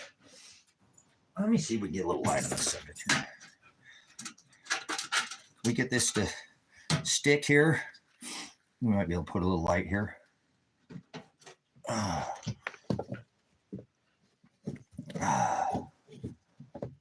You guys have done good. Everybody's been good about not bitching about the light. I appreciate it. All right, there we go. We can see the face now. So, all right, yeah, clean shaven, not the pastor with the beard anymore. I needed change in my life. It's been a whole near year. The beard had to go, guys. I haven't shaved my face since I was in the military. I've only ever 2 times in my life clean shaven and didn't have the goatee or the mustache. So I'm thankful everybody's not freaking out because this isn't about what, the visual of this ugly mug. It's about what comes out of this face, lips, my pie hole, my breath, what I breathe. Hopefully it's worthwhile and you're taking something from it, because I know for me they took my son away from me, and it's God doing it, so I can't be mad at any of these men. I seek no vengeance against no man, whether they whatever they did to my son is because Father wanted that to be done. So he suffered tremendously, and still to this day he looks over his shoulder, I'm sure of it, and that's very hard for me to fathom when all the evidence is there, and this is supposedly some, innocent until proven guilty constitutional republic. That is not at all is what happened in this case, and still to this day nothing has been done. My son's right to fair and speedy trial was violated. He did not even have a chance to call the witness in his case. Kresha Brunsman, Sheriff Black, Officer Dumar, Don, Tom, Morgan, the 2 females, Lily Frank, Ryan Solberg, Richard Greer, the head of probation out here, the head of probation over in Lake County, all these people over at the garden where they worked at should have been pulled into this. 25 men of the SWAT team should have been brought into trial and asked about the 180 hours and then the 133 hours and the 40s, all these numbers. Instead of coming out and just performing a SWAT raid on this house, they never looked at the evidence in the case. Again, at 17 months, my son was contacted by myself and said, son, you can get off of probation. If you'll go get a hold of Ryan Solberg, this restitution is the only reason they can hold you. You've met all your terms of release to leave Lake County to move over to Lane, where your mom, your brother, your aunts, your uncles, your niece, your grandpa, your grandma's over there. I understand you want to be with dad. You want to go over there and be with your family. That's cool. I want you to stay out here because you drive those little speedy cars, and I want you to get pulled over, get in trouble. Cops will shoot you. They don't care. They're thugs. You make one wrong move and they'll shoot you. So I don't like you drive those little fast cars, and, I don't want you to get in trouble. But if that's where you want to be, I support you. That's why I called his attorney and said, hey, I want to try to make sure we can facilitate this movie's moving over to where you're at. This is the attorney that represented him in this case. You drove all the way from Lane County out here to Lake. It cost me a substantial amount of my time. I had to leave the farm at that time and move in with his wife because she was scared this rapist, Tony Carson, was going to come rape her. It's incredible what has gone on in this case. And still to this day, it doesn't even seem that I'm alive anymore. I should have, like a year ago, I walked out that door and not one legal thing has been done in this case. Like in his case, they had a 2-day trial set up. I don't blame him for going on the run. They were going to convict him and throw him in prison no matter what. A 2-day trial when there was a case, discovery, the right to discovery and suppression of evidence on trial under your under the Sixth Amendment. If they're going to try you under Title 18, the Sixth Amendment is your right to trial, fair trial, speedy trial, and adequate counsel to call witness in your favor. They had violated all these things. 2-day trial for somebody that's facing a 7+ 3 year sentence, maybe 10 years, and did not allow Tony Karsten, the rapist, should have been brought back from wherever the hell he's at and go, why did you give this man cigarettes? His dad said stop giving him cigarettes, and you still continue to feed him cigarettes. What about these arrowheads, Tony? You were buying these arrowheads. These arrowheads were not even these kids were finding. You were telling them that they were finding caches of arrowheads. They weren't even from the obsidian in this area. These were bought off of some website, and you were filling their pockets full of arrowheads, they were finding caches because you were leading them to the prize to break into these buildings. You're a criminal mastermind, Tony, and you've got a minor child involved. The other Elijah, a child, 17. My son, 19. The other one, 19. The other 19, they're all kids. This 41-year-old rapist can run around this town. My son spent a year in jail while the rapist ran free. See, this case is a much bigger case than they want to even look at. They don't realize that this case, like I said, how would that even be? Tom, Don, Morgan, these are 3 males that my son did this community service with. 2 females, 5 people. How about just pinging his phone? The hell with the witness, actually the witness, let's ping their phones. Everybody brings these phones everywhere they go. Let's talk to Chad, the fire chief they locked up when I was in jail, who said, yeah, your son was out at the fire station. It took him a few days to paint it. They hazed him because he wore the wrong pants, and he thought that, or his pants, and he got paint on them.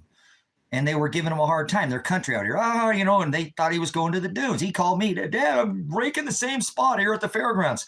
It's Lily. She's pissed off at you, Elijah. No, she's pissed off at Dad. And because she's mad at me, she's trying to make you do your probation. Dad, I'm just raking the same spot. I got to get out of here.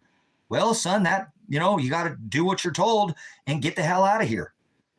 I don't know what's going on with my stream here, but I apologize. We're getting a little bit of a backup. I've been looking at the solar. We can get some solar energy, but this is what ended up happening. Like I said, this guy got my son involved, and actually I was giving the county evidence where people are like, you're going to get your son convicted. Yeah, if he did this crime, I want him in jail. He's already in jail so he can do his time and get out. I taught him, if you get in trouble, don't hide from your problems.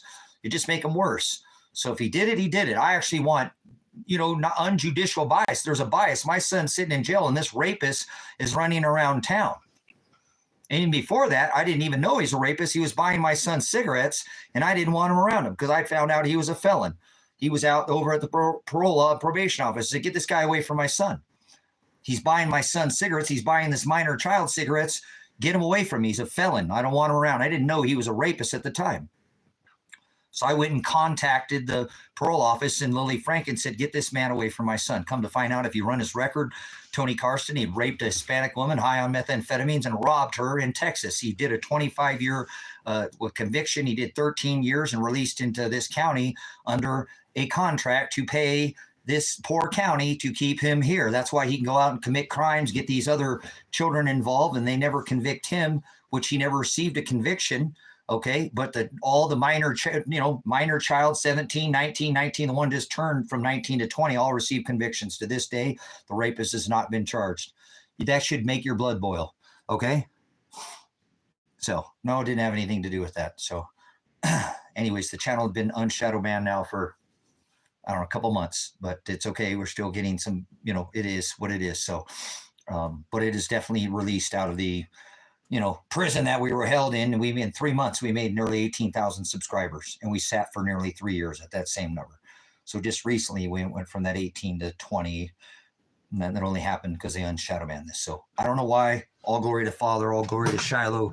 He knows what he's doing. But I guess, brothers and sisters, this is a clear violation of his Sixth Amendment right to fair, speedy trial, adequate counsel, under the right of discovery. If they're going to bring you under trial under your Sixth Amendment and charge you under the Title 18, you have the right to call witness, discovery, not a limit of how many people you can have on your witness or discovery evidence to bring up your trial, to call witness in your favor to help clear your evidence, not the suppression of, it's called the right of discovery and the suppression of evidence. If they're going to bring you to trial, they cannot suppress evidence.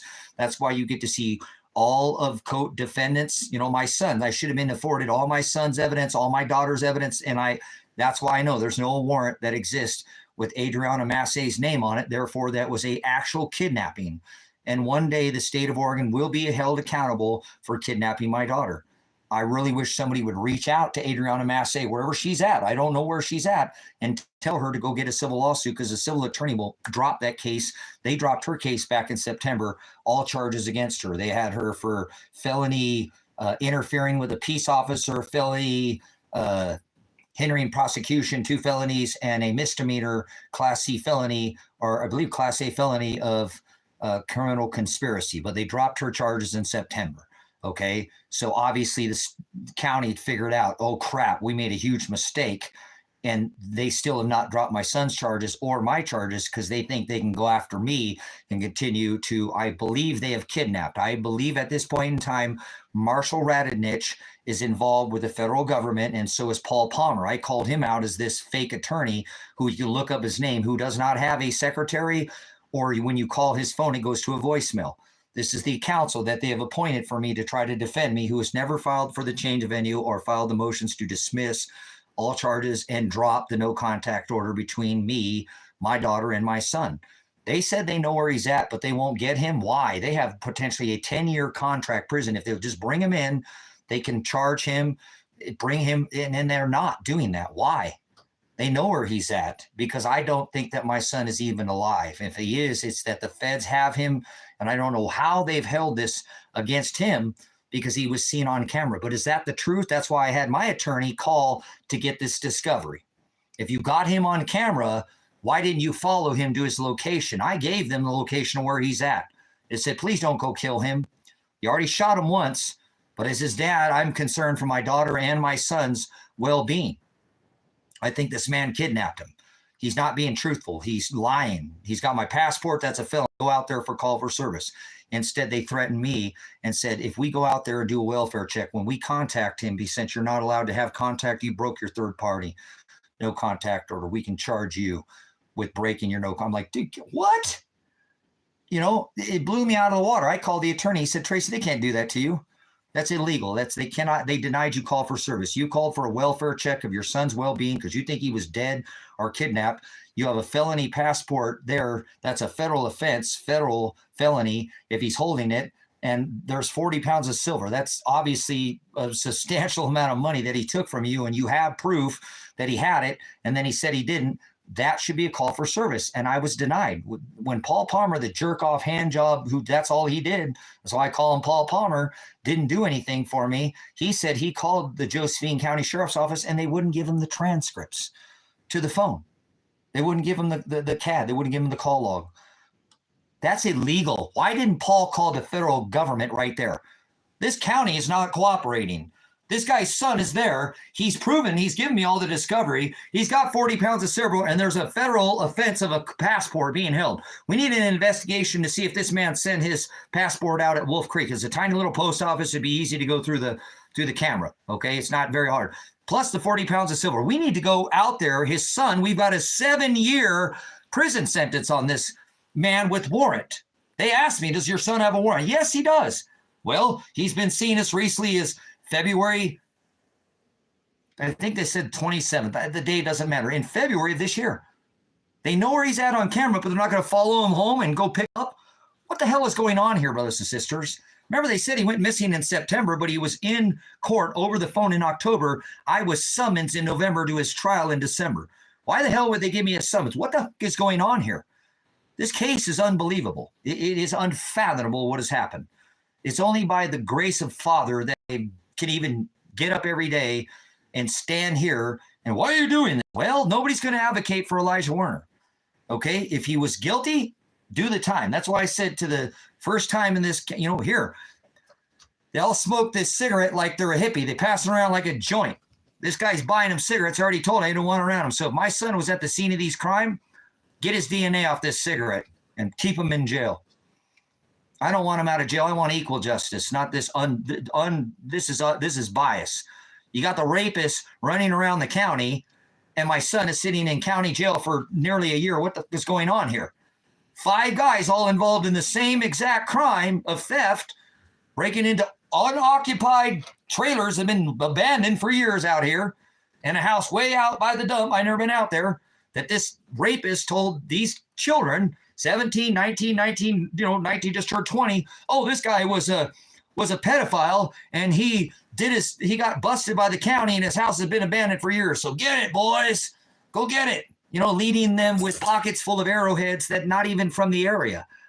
My son brought this guy out to see his mom, and his mom's into all this Sundance and understands more a little bit about these, different kinds of arrowheads. She's really into this native, Sundance. So she knew when he brought him over there going, these arrowheads are not even from where you guys are saying. And I caught on to that too. Like, what the hell? My son had to try to go collect rocks with this guy. And we went out to one of these little dunes where this dune is just eating this house up. And this guy starts picking stuff off the ground. I said, leave that there. That's not yours. Well, it's going to get bad out to the desert. It's going to eat. I said, I don't care. It's not your property. Don't touch it. If it's not yours, leave it there. I said, dude, I literally called him out. I was going to get physical with him right there. I said, dude, I don't care. Stop it right now. Put that down right now. And he's like, got all freaked out. I said, I'm not playing with you. If it's not yours, don't touch it. What if I leave here and I go for a while and want all my stuff disappearing? Let the desert eat it. Don't touch it. If it's not yours, not your problem. Well, I know this. I said, I don't want to hear it. And I left. You know what I'm saying? Tracy, focus, answer the question. What are you talking about?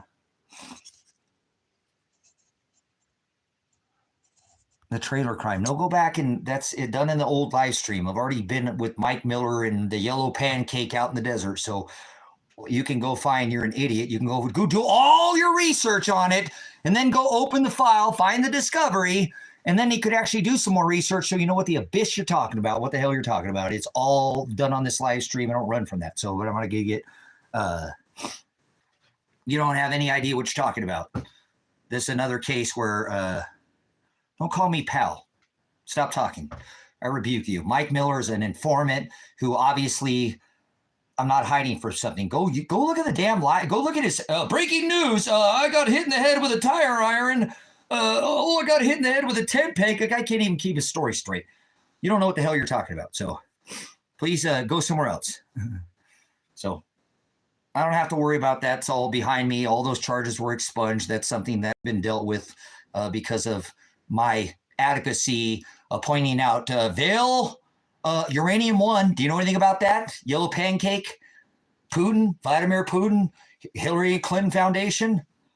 Yeah, you might want to go back. I said 12 years ago, I've been blogging on this channel. You can find all this information.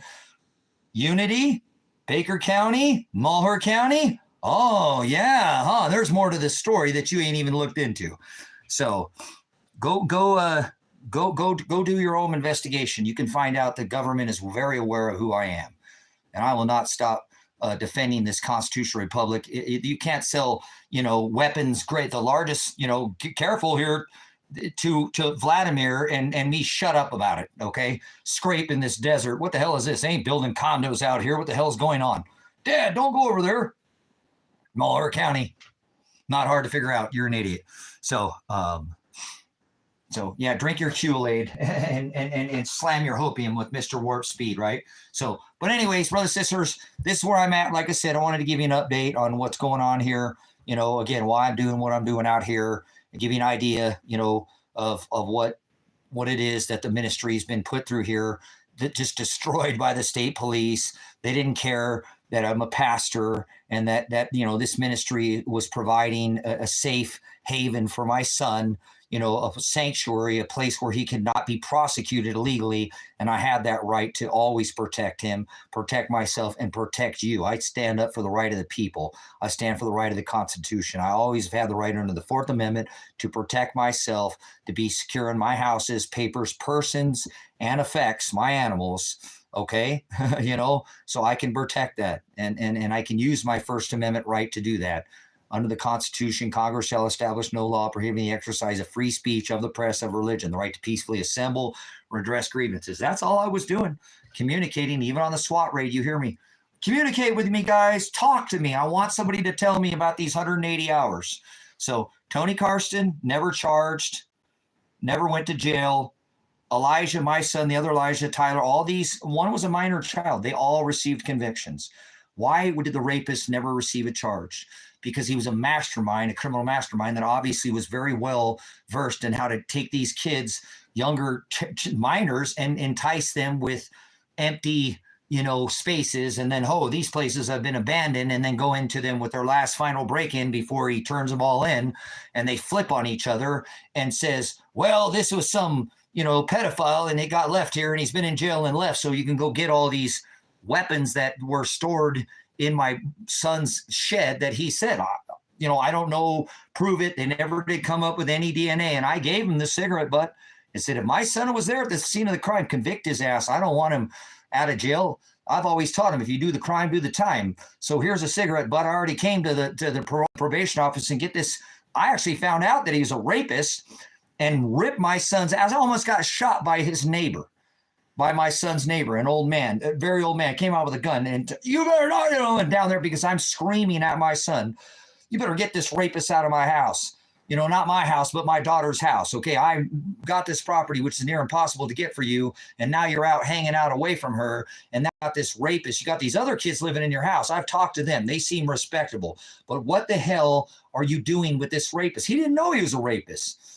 He didn't know that. And I told him he was. And that, like I said, I'm screaming. And my daughter is in this house. Do you understand? Adriana has been with you since you were high school sweethearts. And he's not going to sit there and try to rape you, Elijah, but he'll try to rape her. How do you know he's right? I'm like, son, I don't give a shit. You know what? Get him the hell out of there. And that's when the old man came out with his shotgun and his pistol. Shut the hell down here. What the hell is in the middle of the night? And I am literally screaming to my son, get this rapist out of my, what's wrong with you? How the hell would you not even take the time? I already told you to get the hell away from him. Now come to find out he's a rapist. He's moving around, and you better not move him in your house. Better not have this man, because he's already moving within the county. He's not telling the parole officer, which is illegal. All rapists, murders, and pedophiles have to report on felony parole when they move.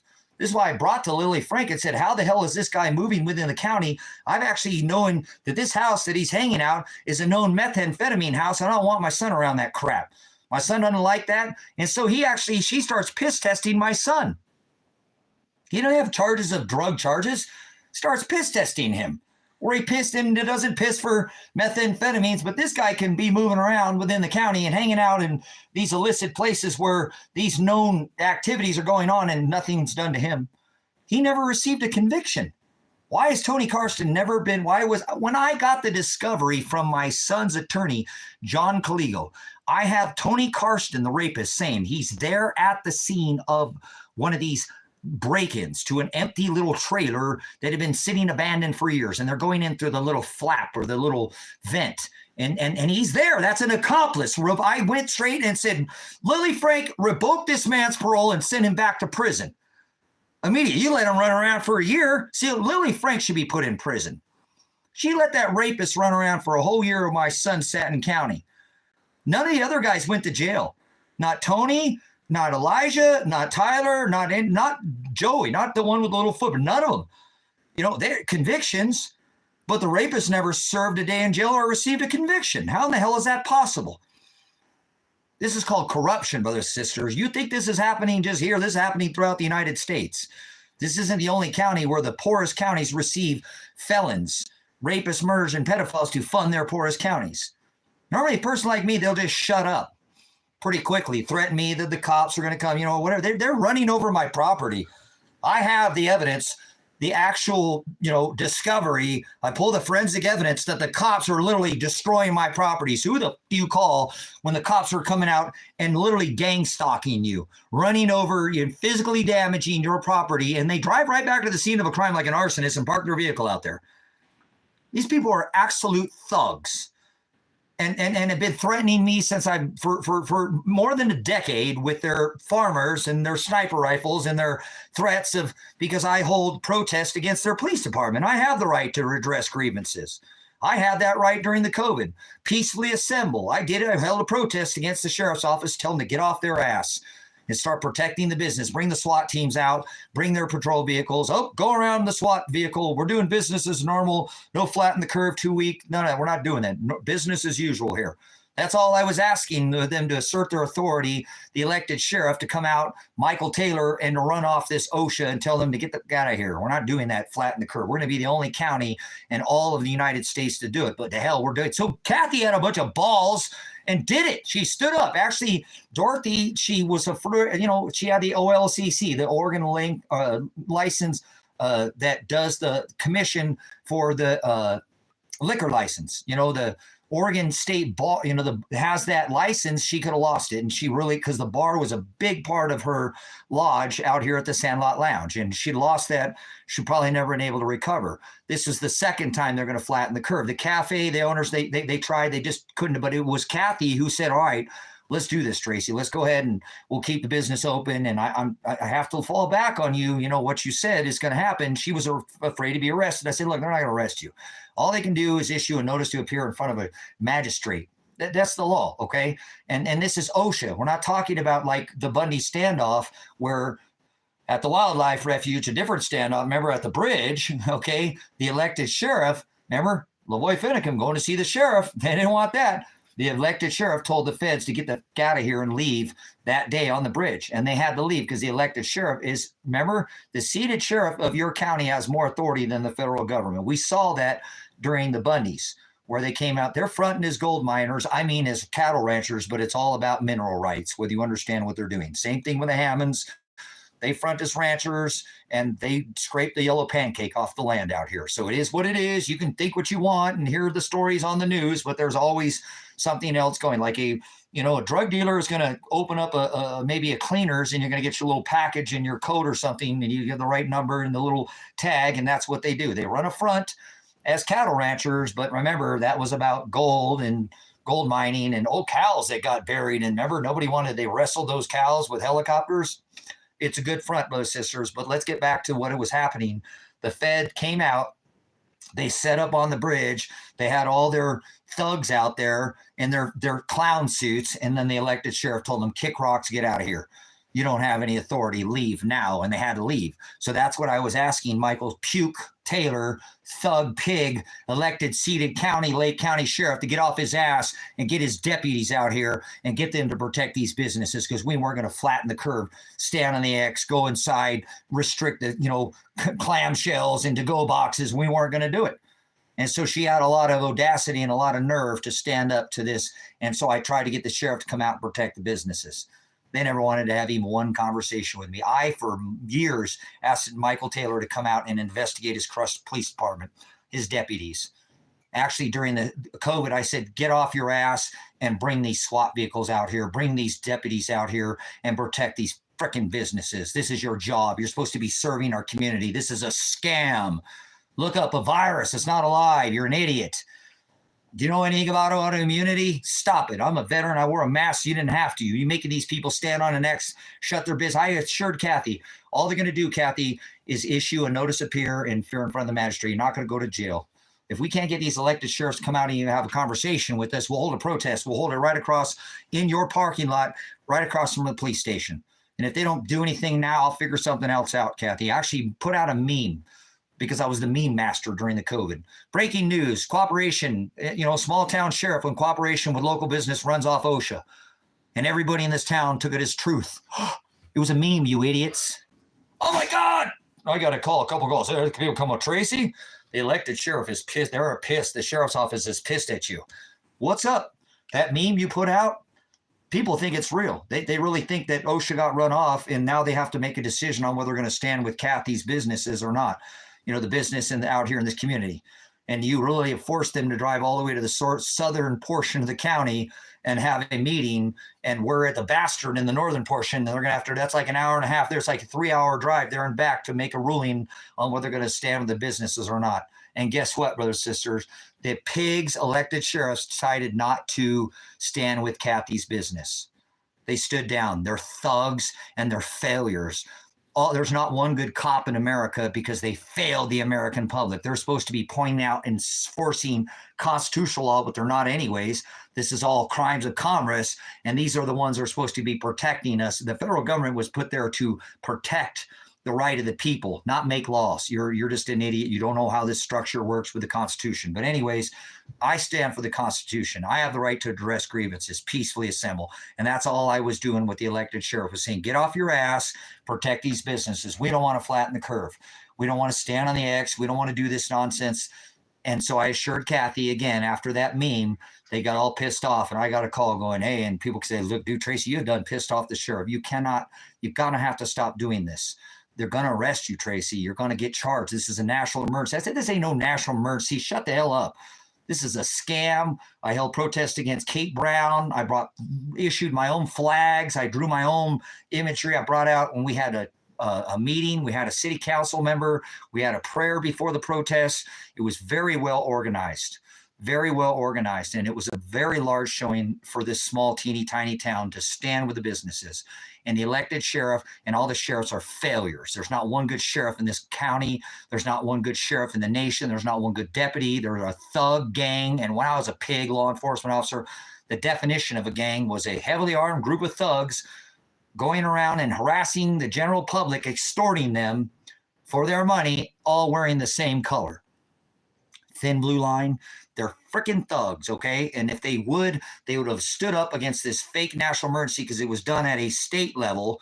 Kate Brown, if it's Brown, flush it down. That's why I protested Kate Brown and protested Donald Trump and reassured Kathy, even with her stupid Trump flag, that they weren't going to do anything, that he declared this national emergency under some fake guise of some virus and all this. It's nonsense. You have the right as a business owner, Kathy.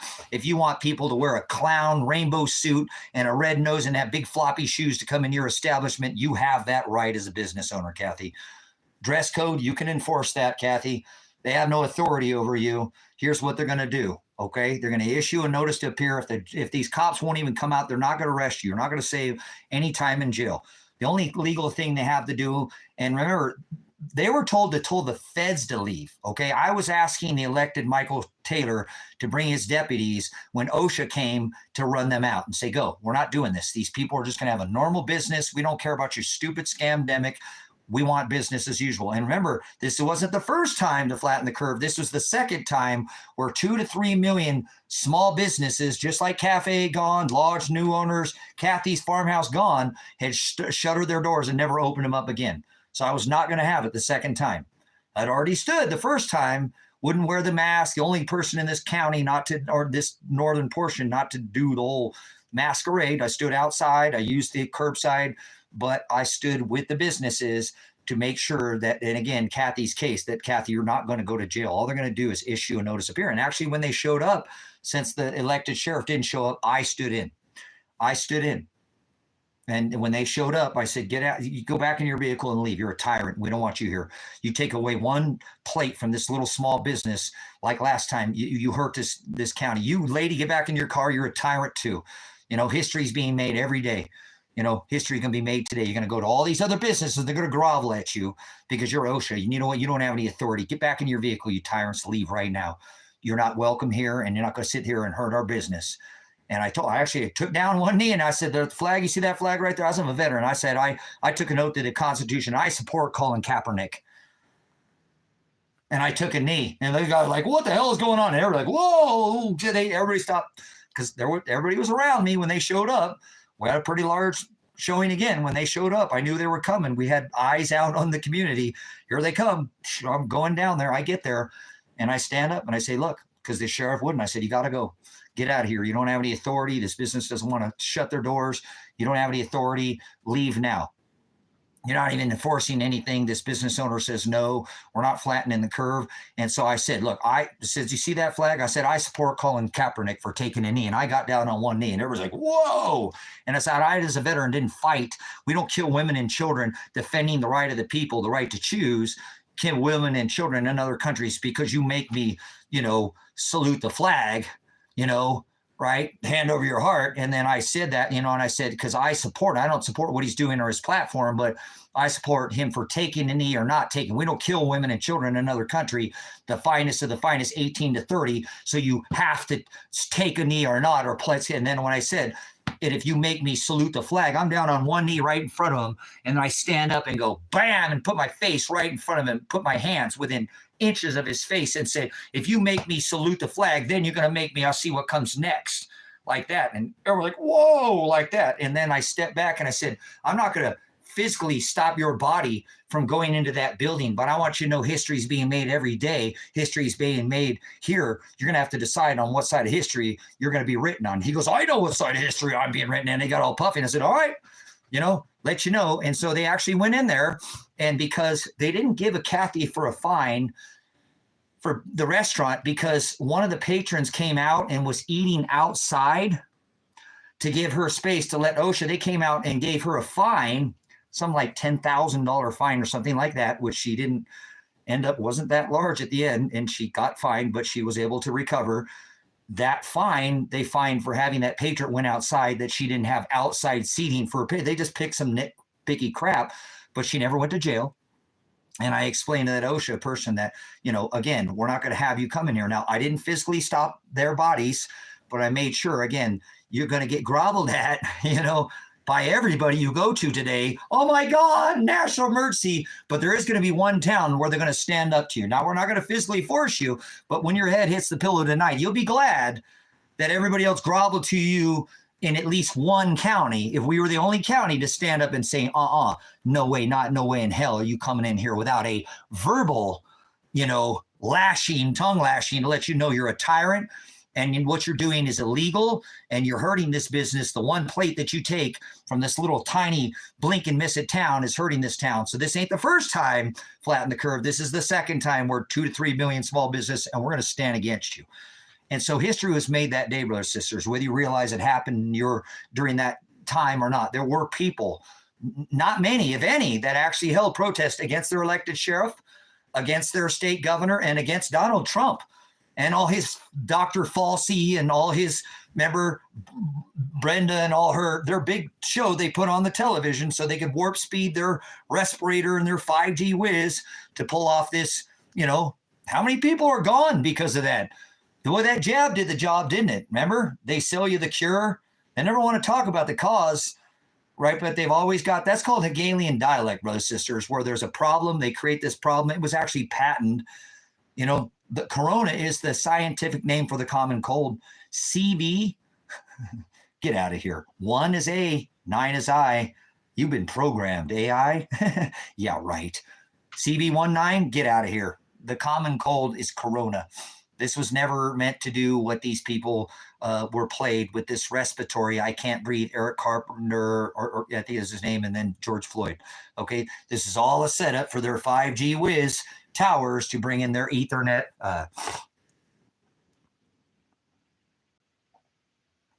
Hello, this guy was wasted last time. Oh, wasted. Okay, we're wasted. There you go, insinuating your drugs. The number one drug dealer on this rock is Donald Trump. And you've got this idiot in here who doesn't give a shit that this guy made more money with Pfizer, the Koch brothers, all the paper products, the shutting down of business. Oh, Billy Goat, you can't turn a goat into a sheep. It's not possible. He's going to sit there and talk about, insinuate drugs. And the number one single selling product in the history of mankind is the Pfizer drug jab that Mr. Warp's seen. And calling me wasted, huh? I think you might be on some of this dispensary space rocks, okay? Thinking God's in the sky. And who's out of their mind here with your psychosis, your Babylonian psychosis? You know what I'm saying? You're an idiot. So go somewhere else and play your little silly reindeer games. So anyways, all right, much blessings, brothers and sisters. So hopefully you're understanding what's going on here out at the ministry. Let me see what we got here. Oh, hey, we got to hit on something here. What do we get?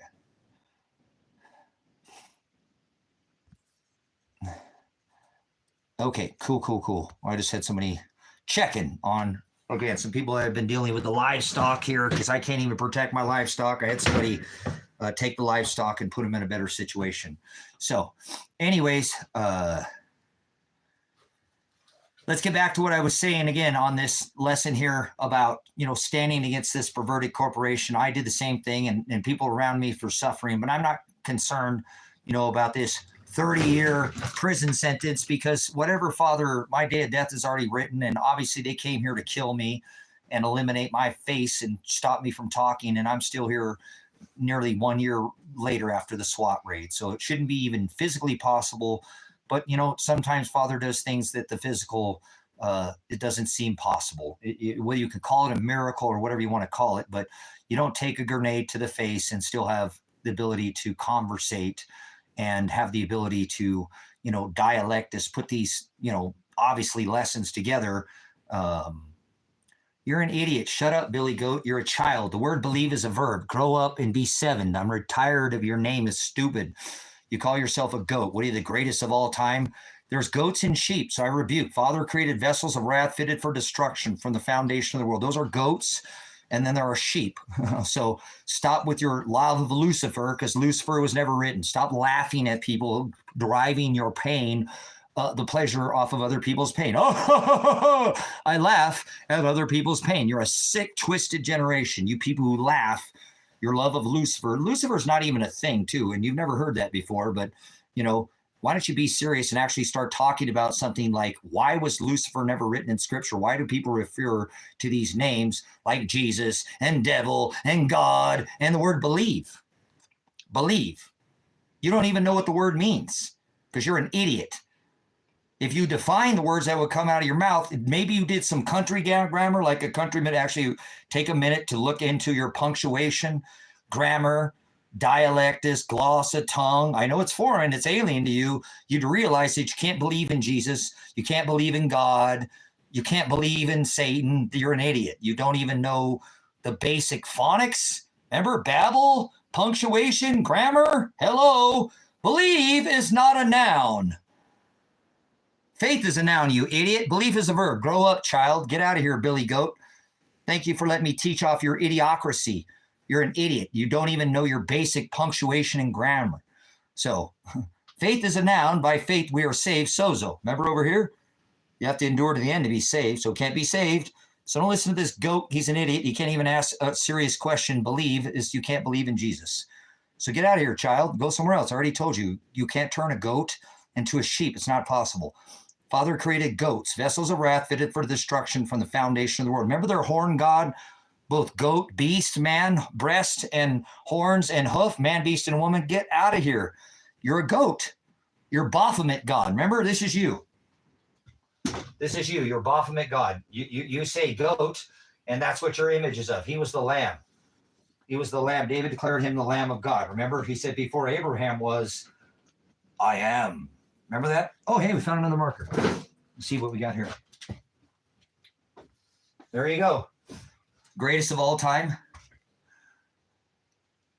So goats can be lambs. See how stupid this is, brothers, sisters? Stupid is just completely out of their mind, I guess, right?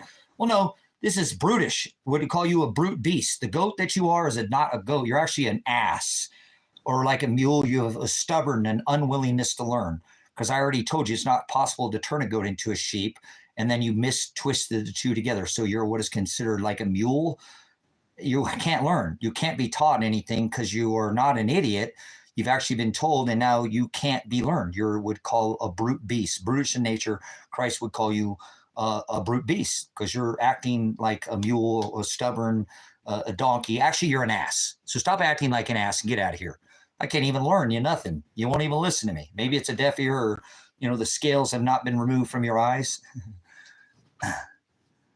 You can turn sheep into steaks. Yes, you can, David.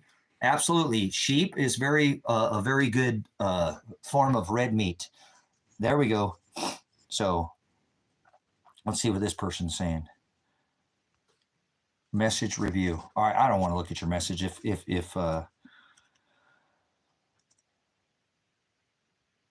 you just said you can't be learned, dummy. Oh, that's what Dwight said. All right, move on, Dwight.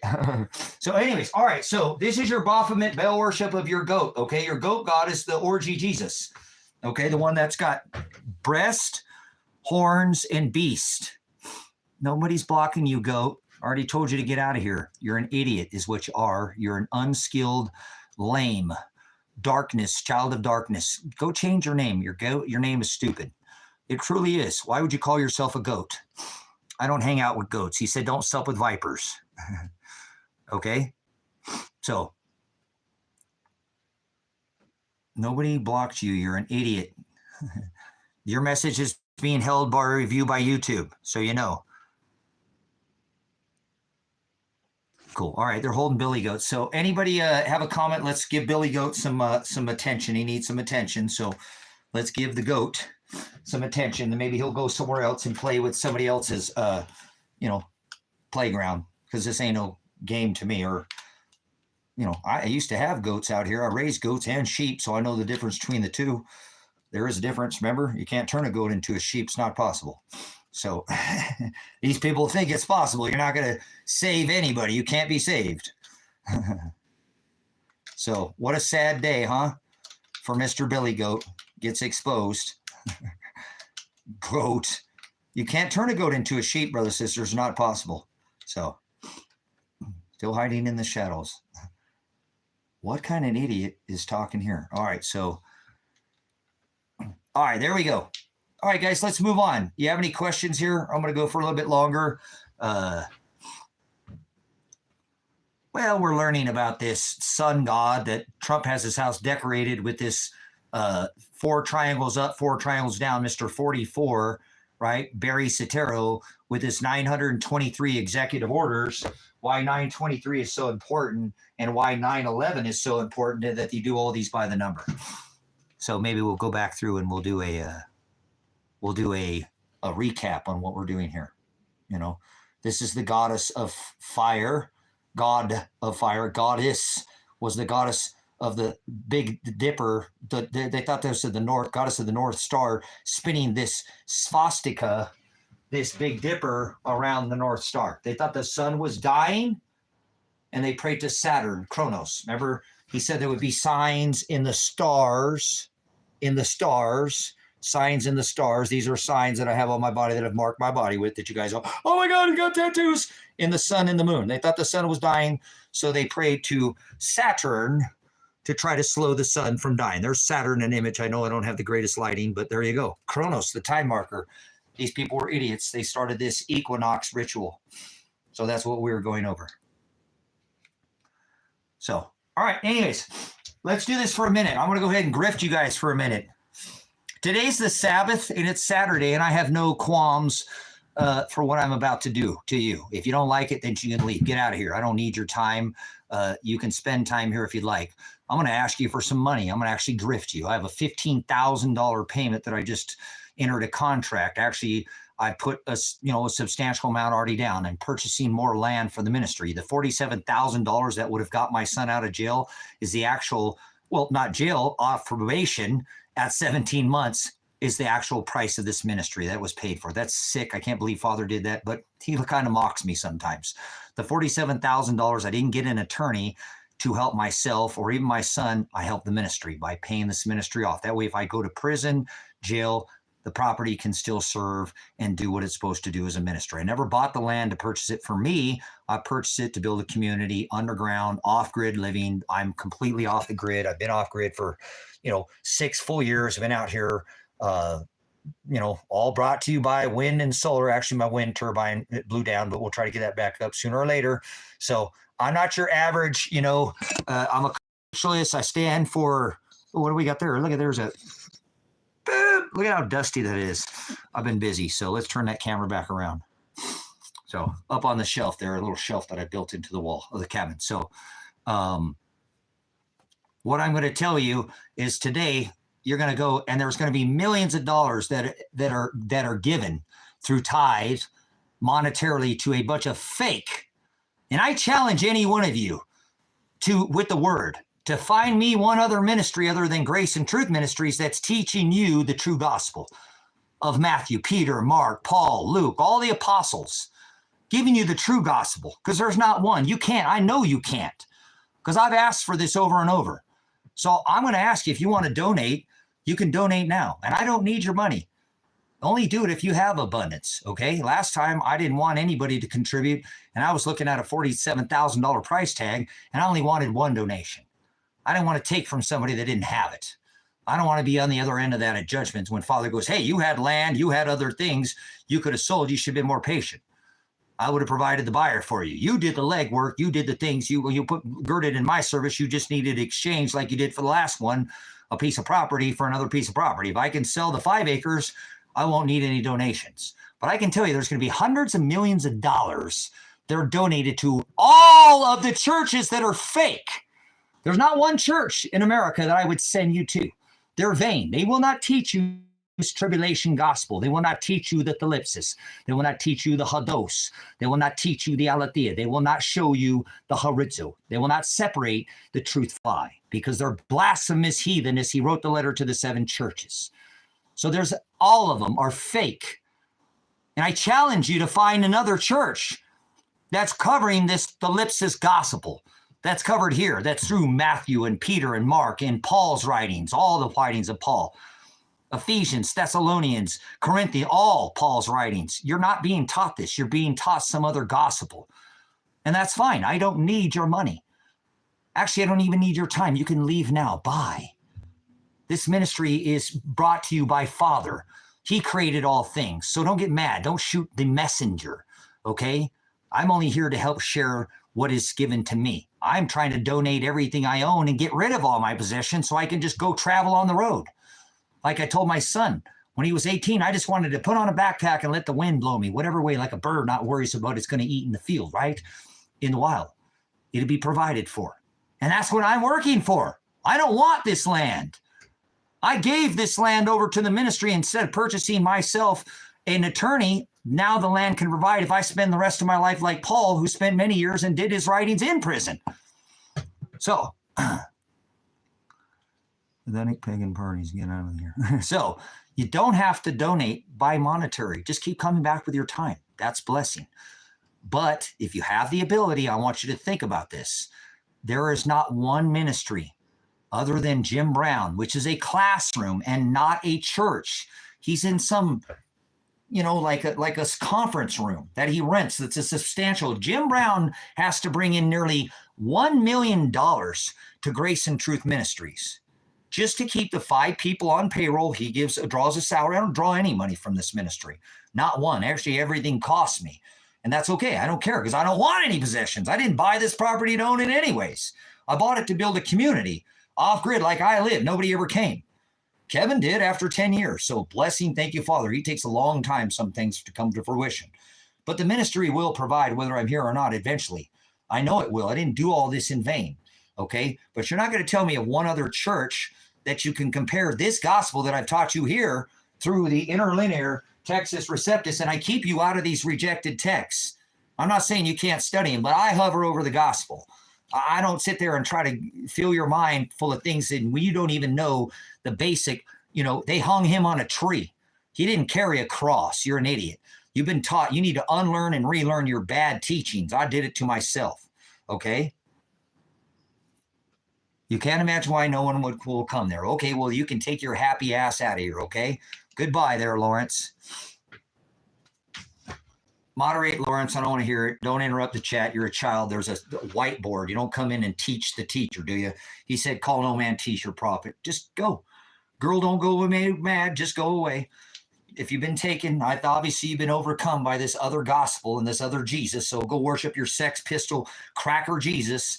I'm in the middle of the high desert out here in a tabernacle, in a temporary place of study, like they used to set up temporary places in the wilderness. Because for 40 years, the 400, I wonder why nobody came. Because God, are you that foolish? God creates all things, you idiot, Lawrence. I create all things, everything that ever was. I am the Aleph, I am the Alpha, I am the Omega, the beginning and the end. It's not A to Z. In Greek, it's A to J. Oh, in English, J was the last letter to the alphabet. There are vowels in Greek, but not in Hebrew. So God and all, why did nobody come here? Well, because Father decided for nobody to come. Imagine if somebody came out and caused a problem, one bad apple, and there was a bunch of good people. Maybe this person caused something that made everybody. Now I don't have to deal with it. Like people like you, get out of here. One bad apple upsets the whole apple cart. Like leaven's the whole lump. I don't sup with vipers. Goodbye, Lawrence. Why are you still here? You're listening to me. You're probably typing. Now, if you leave here, don't worry about the rent space in your head that I'll charge you, because I won't. I won't charge you. But you will continue to think about what the hell happened in that ministry. So I wonder why, because Father creates all things. You're an idiot. Field of dreams, if you build it, that will come. That's not biblical. Maybe I fell on that too much, the movie, right? It doesn't matter. The effort was put there. How long have you been off the grid? Do you make your own power? Do you have a solar bank right now? How many hours can you go without power? How much food can you put away? How many people can you feed right now? If everybody came to your house, and for how many years? How much water storage do you have? Whether you have a well or not, how much extra water storage do you have? Do you own a water filter? Do you filter all your water? Do you have a survival handheld filter like, I don't know, something like this? Instead of being an asshole and going and killing people to try to kill them for their water, do you have your own water filter? Do you even own any rice and beans? Do you have any stores put up? Basic things like this. Probably not, Lawrence. You're probably some idiot that's going to be rushing down there fighting for the last box, bag, or canned food or the last roll of teepee for your bunghole, Lawrence. You look like an idiot. You do. You look foolish. I can't imagine why nobody came here, because Father didn't want them to come here. I have Kevin here, who's a farmer, blessed. And if Field of Dreams, right? If you build it, they will come. No, not until he's ready. One bad apple could upset the whole apple cart. Bitch, own one filter. Probably never spent one single day putting a solar bank together so you don't have to do rolling brownouts like the stains in your underwear or blackouts. Hey, you're just in the dark, huh? Like got your head up your fourth point of contact. Two cheeks to the same hole, buddy. Stop acting like an ass. Go somewhere else. Yeah, little haiku for you. Little poetry in motion. 10,000 gallons, 100,000 actually on this filter, so you won't have to go beat somebody up or hurt them or kill their children or do horrible things to steal their crap because you're ill-prepared, unprepared. Failing to prepare is preparing to fail. Want to see a failure? Might be Lawrence. You know, I'd rather be 50 years too early than 50 seconds too late. You're an idiot. Okay, you're a farmer in corrupt California. What a hard place to farm, man. Seriously. And I remember California because I was born in the city of messengers and the concrete jungle. And I used to travel from the border all the way to, Pacific Northwest and remember the olive pit and all the beautiful, nuts and different fruits that were grown right. Majority of the food right here in America was grown in California, not so much in the Midwest. And now look at it. With all the floods, droughts, fires, it's just been wrecked and ruined. Maybe that caldera out there in the Mammoth Caldera was wipe it all out anyways, right? So I don't know, that Cascadia Range, that Juan de Fuca, something's ticking out there. I hope you got some kind of plan. The Cascadia zone, fault zone, they talk about their cycle, but brothers, sisters, you can go, 3 minutes without air? You go 3 days without water. What did Christ went 40 weeks? They say 3 weeks without food, but I'm telling you, you can't make without water. You can drink out of the back of a toilet. You can drink out of a puddle, pond. This is something you better have. You know what I'm saying? So California is very tough. It's a created thing. Look at the overflow of the dam. Remember the dam out there? Oh my gosh, it's going to there's a lateral system and a dam system, brothers, sisters. If you know what I'm talking about, they created these events, and then the very next year, remember, we're gonna have to dip into who was drawing out of the straw down there. Remember California, you guys? I know this. I grew up the aqueduct system and all this, the straw that's in the bottom of meat, all this stuff that they've done. They created these things, and I want to pay attention. If you're in California, the cycles are changing. We saw tornadoes, brothers, sisters, 2 tornadoes in California. That is unheard of, unfathomable. And in my eyes, I've never, because I've studied, the cycles. 2 tornadoes in California, and then back to back. Guys, this is a whole shifting of the jet streams, the upper jet streams, and we're starting to see changes in our grow zones. The Midwest, we've seen this shifting of these, it used to be Tornado Alley. Now look at how far to the east it switched.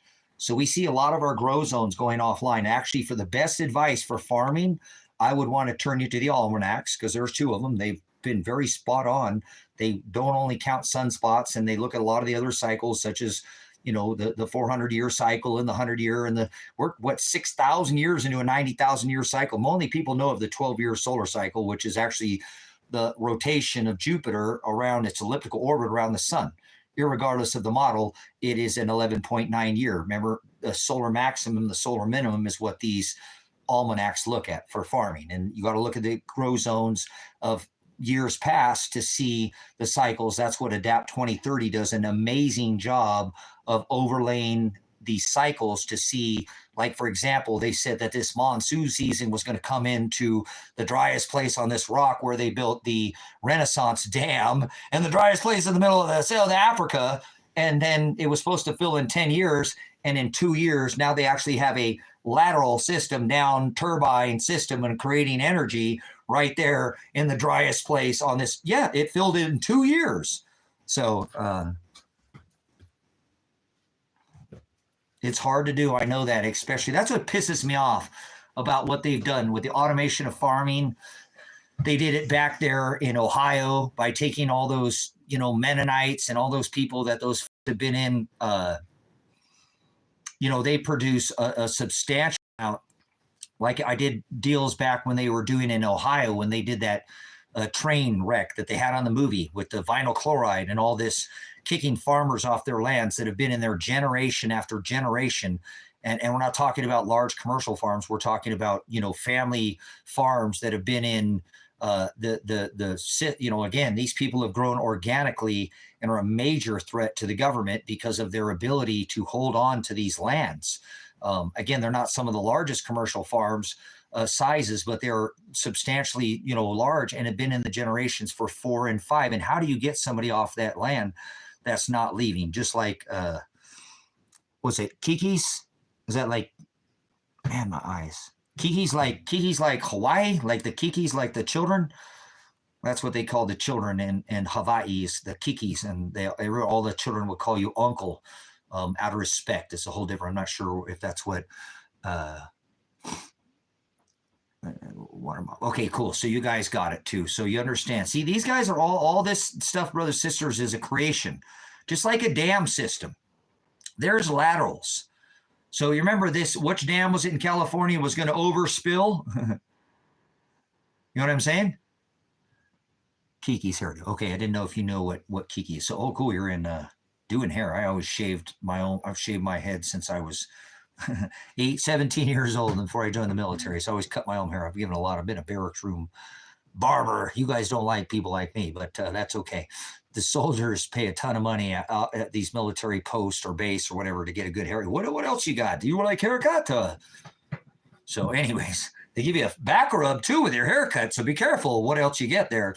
They have those places outside the military posts or bases that do make a considerable amount of money in the industry of high and tights, baby, on the floor and out the door. So I gave a lot of haircuts and never charged a dime. And I know some of my people in the industry, I paid for my wife to go through and get her here in Oregon. They do a pretty extensive schooling on hair and nails. One of the tougher states to get your, schooling, but I think that's a good thing too. It's not bad, but I paid for her to go through all her, cosmetology and do hair and nails as well, so she could do both. But everybody needs a haircut. Hair just keeps growing. It's like bushes, right? Stay out of the bushes, whether it's above or below, right? Anyways, I appreciate, again, it's an honest living, cutting people's hair. That's not a job that, not too much vanity. I understand people get a little out of control with they want to get their hair did and their nails done, but it is, part of, keeping ourselves a little bit more groomed and hygiene and things like that. So, again, I appreciate, a good haircut, right? Because I just, again, recently cut all my facial hair off, and that's not something I've never done since I was basically in the military. So a different look for some of you guys, but it's still old me. I told you, at least everybody is not calling me grandpa anymore. People are calling me grandpa and whatnot. But anyways, the Kiki in the front of your name, I'm not sure if you understand or what I was talking about, but on the islands, and not just in Hawaii or the islands, they will call the younger children, the Kikis, the little ones, will call the adults uncle or auntie out of respect. And it's just a whole different lifestyle. So I'm not sure if that's where that came from. You said you were from the city, or, well, California, the left coast, right? Not the west coast. How do you know? Because I ain't right. I grew up in California, where I thought everything east of the California border was the East Coast. You grow up pretty ignorant and very left coast mentality when you grow up in the concrete jungle. That's all I can tell you. It's pretty tough to have a different mentality. Everything generally, in a lot of senses, move around what was the third largest economy on this rock, California, the state of California, a massive, state that has been producing a massive amount of food produced within and taken and shipped outside within the U.S. and outside of the U.S. as well, and a substantial amount of food for this country. And it's just been devastated over the last 10 years through, the droughts and the excessive water cycles to come in and create these blooms of these, low growing, foliage and different kind of species that pop up during these wet seasons, then put them right back into a drought. So it literally just catch fire. I mean, very poor management, and most of it very created. Remember, California was the location where that cloud seeding took place, where they flooded out how many,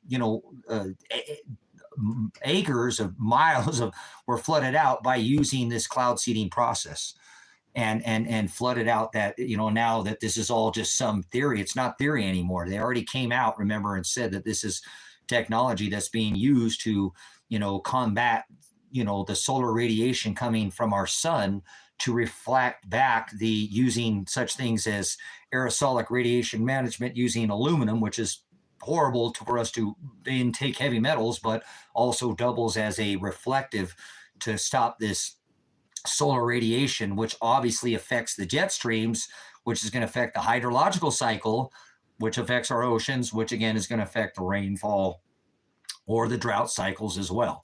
The Heinrich events, the Lachamp events, all these events that have happened on cycles are part of these drought. David Devine put out a recently thing talking about how they changed these seasons. The access to growing food is where the downfall of civilization always happens. They might call it a war in these books, but if you'll do the overlay of what is called like the solar maximum and the solar minimum, I'll show you what it is that I'm talking about. Again, that most people aren't paying attention. We released our Little Dipper here. But we have a cycle. Again, I told you that Jupiter has an 11.9 year elliptical orbit around the sun itself. Jupiter, right? Jupiter, this star right here, right? The largest Jovian gas giant. Jupiter gets its name, the King star, because it's out the brightest, or out the longest. It's the brightest star in the night star. It gets its name as the King star. It's the largest Jovian gas giant of all the four gas giants that made that pinch. It just happened like it happened in 79 AD. That's why I brought your attention to this same celestial alignment that happened before, because they happen in cycles. So the cycle of the rotation around the sun of Jupiter is an 11.9 year elliptical orbit. And this is what we know as our solar maximum and our solar minimum. And this is the energy that's produced through plasma, ionized and deionized gas coming from the sun. The sun has what is called as a heliosphere. Our rock, if we drew us, Earth, they call the blue out here, third rock from the sun. And I don't do these models, but we'll use the model for sake, right? That the elliptical orbit is 11.9 years. This is the solar max and the solar minimum. If you look at the cycle, that this cycle comes up for the 11, the 5.9 years, the 5. Where do you think this is derived from? Gee, I wonder. So this is the normal solar max and solar minimum. And then you have what is called the La Nina and El Nino. I don't know if I have that. El Nino and La Nina. This is the lag between the solar cycle on the 7-year cycle of the ocean. And that drag, where it changes over from solar max to solar minimum, affects 7, 8, 9, 10, 11. That 4-year is where we normally see this La Nina and El Nino. And this is going to have a massive effect on the water cycle and the solar radiation that affects coming from the sun to affect the upper jet streams. It's not even that complicated, sisters, but they want to make it like you got to have some degree to even talk about this. I make people with degrees look like idiots because they learn what's in a box, like third rock from the sun, block or box, spinning and corkscrewing through a time and on a ball through time and space, huh? Get out of here. I know the model's flat and round, and I don't want to sit there and talk about shapes because that distracts people from actually understanding what's going on. But this La Nina cycle and El Nino cycle is the difference between this 11.9 or 12-year solar cycle, 12-year solar cycle of what they call the sun. But I'm giving you the understanding that this star right here is the second largest of all the stars in our solar system, right? Within our system, this is the second largest, the sun being the first. When this thing moves around, it drags other stars with it.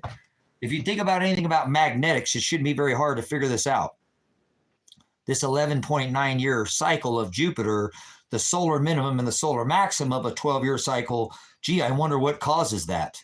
I don't see anybody talking about this either. It's actual basic, celestial. This is not wonder. This is simple, okay, which creates the normal solar cycle that you were taught in school.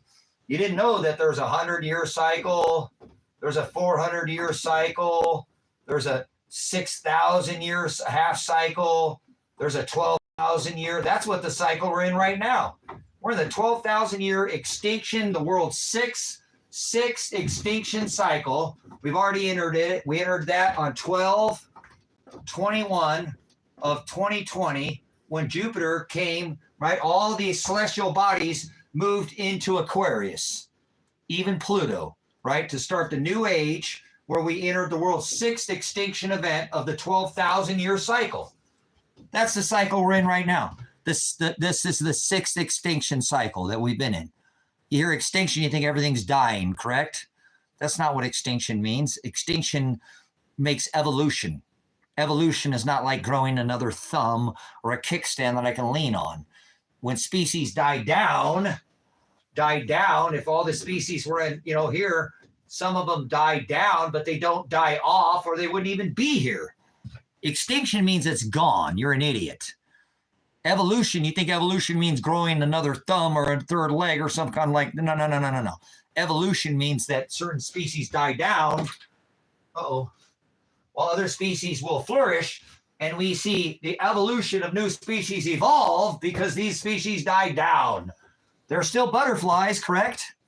Well, they made it through the last 5 extinction events. They're still tigers, right? Lions and tigers and bears, oh my, they're still cucumbers. We've got sugar snap peas, and we've got, we got lemon cucumbers. You ever have one of those? They made it through the last 5 extinction events too. Oh, we got zebras. Well, what happened to those unicorns? I don't know. You tell me. Was it 2x2 or 3x3? You're an idiot. Please focus. Evolution is not, if man evolved from apes, why are there still apes? Extinction makes evolution, yes, the flourish of species to evolve. That, yes, why species die down, others will flourish, and we will see the evolution of newer species that we haven't seen before. Wow. Why are there no monkey fossils? There must have been hella stegosaurus. We ain't run out of oil yet. Bones don't turn to oil. You would like to explain the compression event? It's all mass to include bones, forest, tree. It's a compression event, okay? That's what forms oil. Theory, so it can protect the channel. Come on, you're an idiot. If you can't understand, do you know what the Heinrich event is? See, these compression events on our atmosphere is what causes a lot of these extinction cycles as well. And again, a lot of this is changing the grow zones that we started speaking of that sparked me into this teaching lesson here for you. The energy coming from the sun, the protons, remember, this is a plasma. This is an electric sun, not some ball of fire. And when this plasma, ionized, deionized gas leaves the sun, it hits as what is known as our magnetosphere. That's the protection around our rock. It looks like a donut, like a toroidal field, just like this, like a right and a left brain of our hemisphere. Why does the toilet flush one way in the northern hemisphere and the opposite in the other? That is polarity, opposite polarity. See, one way or the other. It's the equator where this is, see, equals hashtag ice wall. So anyways, extinction events. We're in the 6th extinction event now. That started back in 2020 at the reset of the age, where we came out of the age of Pisces water and we moved into the age of air. That's why they keep shadowing and mirroring and gaslighting you with these rituals over and over again. But on 12/21 of 2020, again, we entered the world's 6th extinction event, not the 5th, but the 6th, and everything that made it through the last 5 extinction is still here. So stop telling me that extinction means everything dies. You don't know what an extinction event is. You've actually made it. How long has it been?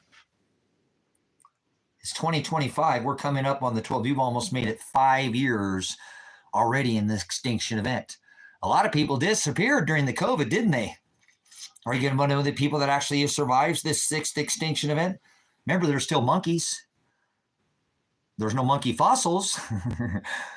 If man evolved from apes, why are there still apes? Evolution is not what you've been told, brothers and sisters, too. So hopefully you'll understand what I'm showing you here. This elliptical orbit of Jupiter is the one that produces what's known as our solar cycle of our sun. The sun is the driver of the climate. CO2 is plant food. Actually, if we took all the trace gases known to man, this would be CO2. It is actually smallest of all. Hydrogen is the most abundant. Right, is the most abundant resource in all of this system that we live in. Interesting. Water's above and water's below. Hydrogen. Interesting. But CO2 is plant food. The more CO2, talking about growing, the more CO2, the greener this rock gets. So if they get rid of CO2, then they get rid of you and they get rid of food. See why they want to get rid of CO2? Because you breathe that. And yep, CO2, carbon monoxide, yep. Get rid of CO2 and they get rid of you. If they want to bring it down to zero, how low do you think the CO2 level is going to have to get before this plants won't even grow on this rock? It's a good thing that's not what's happening, huh? So let your cows fart, leave your car running. CO2 is not a bad thing. It's plant food. It's actually the smallest trace gas of all the gases known in the periodic table. Isn't that ironic? No, it's actually ignorance. It's people's ignorance is all it is. They got people afraid of the smallest trace gas of all the gases, and that this greenhouse effect, that we're all going to die. Well, that's damn right. We're all going to die. We have all that in common. Hallelujah. Yeah, none of us are going to escape death, brothers and sisters. Why do you think they're clinging to life? Life extension, upload your conscious to the net. Jiminy Cricket, always let your conscience be your guide. They're mocking you. There's no such thing as conscience. There's no such thing as sovereign. There's no such thing as free will. There's no such thing as being saved. There's no such thing as luck. There's no such thing as Lucifer. That didn't exist. Where do you come up with these words? Hell? Where's that written? Jesus? Who the hell is Jesus? A, B, C, D, E, F, G, H, I, L, M, N, O, P, Q, R, S, T, U, V, W, X, Y, Z, J. J was added after Z, so Z was not the last alphabet in English. You're an idiot. Stop adding. He said don't add letters or jots, and now they made a planet. Planet of the Apes. Calling scientific proof ignorant is well ignorant. Love of Lucifer. Okay, can you explain the scientific theory for me, Ross? Or the scientific method? Idiot. Or maybe you're not. Actually show by definition, give me the scientific method. I don't think you know anything about science, astrology, astronomy, quantum physics, quantum computing, basic math, algebra. I bet you probably even lost about like plotting a number on a graph. Like, you're just probably some uneducated schooled by college. You don't teach anything. You're a slave. You'll do what you're told. If it's not in the book, it's not up for discussion. Would you like to explain the occurrence of air bubbles and the lunar waves? Those are some pretty nice waves there, huh, NASA? Not a straight answer. So she blinded me with science. Let's speak science here. Do you know anything about the scientific method? Explain what the scientific method, so you can actually, with your love of Lucifer, you're laughing at other people's, you derive your pleasure from pain. You're a sick, twisted individual. You know that? You're laughing and you're jerking off, or you're going to happy ending because you're happy, you're laughing because you think that somebody else is going to say, oh God, this guy doesn't know what the hell he's talking.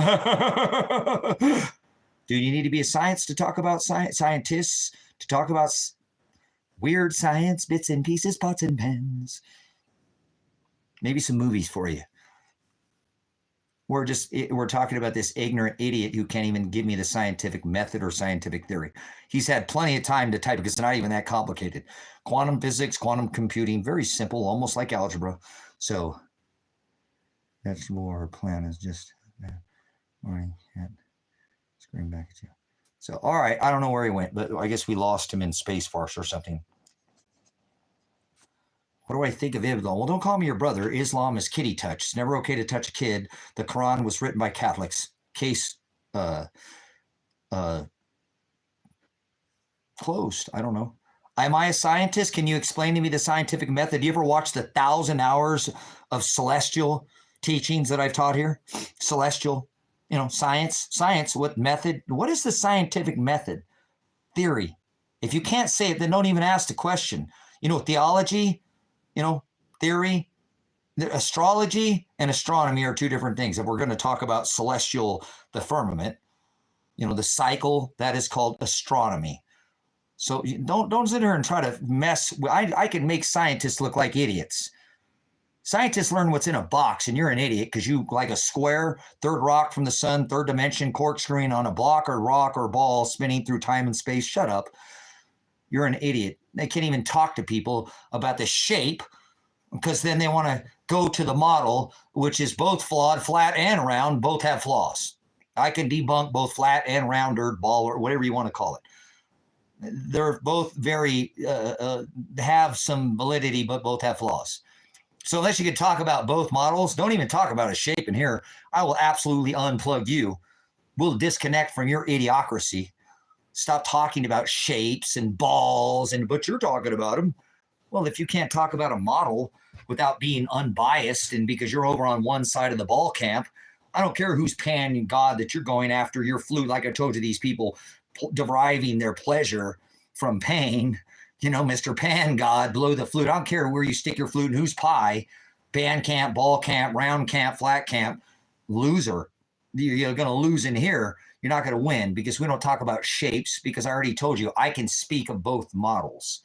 Scientists are idiots. They know it's in a box. Although they use the scientific method or theory, which none of you have been able to tell me what it is. Of course I use that. I triplicate everything. I'm a prior reconstructionist in the military. They triplicate everything. It's called disputing the constant, the known, with theory. You're an idiot. Most of you don't even understand the scientific method because they've taken science and they've told people, well, if you're not a degreed scientist, you can't talk about it. Scientists are idiots. They know it's in a box. Most of them are like doctors. They're idiots as well. Doctor, well, there's between an MD, a medical doctor, sew your leg if you cut it off. I'm not saying doctors don't have a purpose. I'm not going to tell you how to stay alive. You know what a midwife is? A doctor used to come to your house, and tell you how to stay healthy. That's an ND. They kill NDs now. You can't keep doctors snakes up a pole in business if everybody's healthy, right?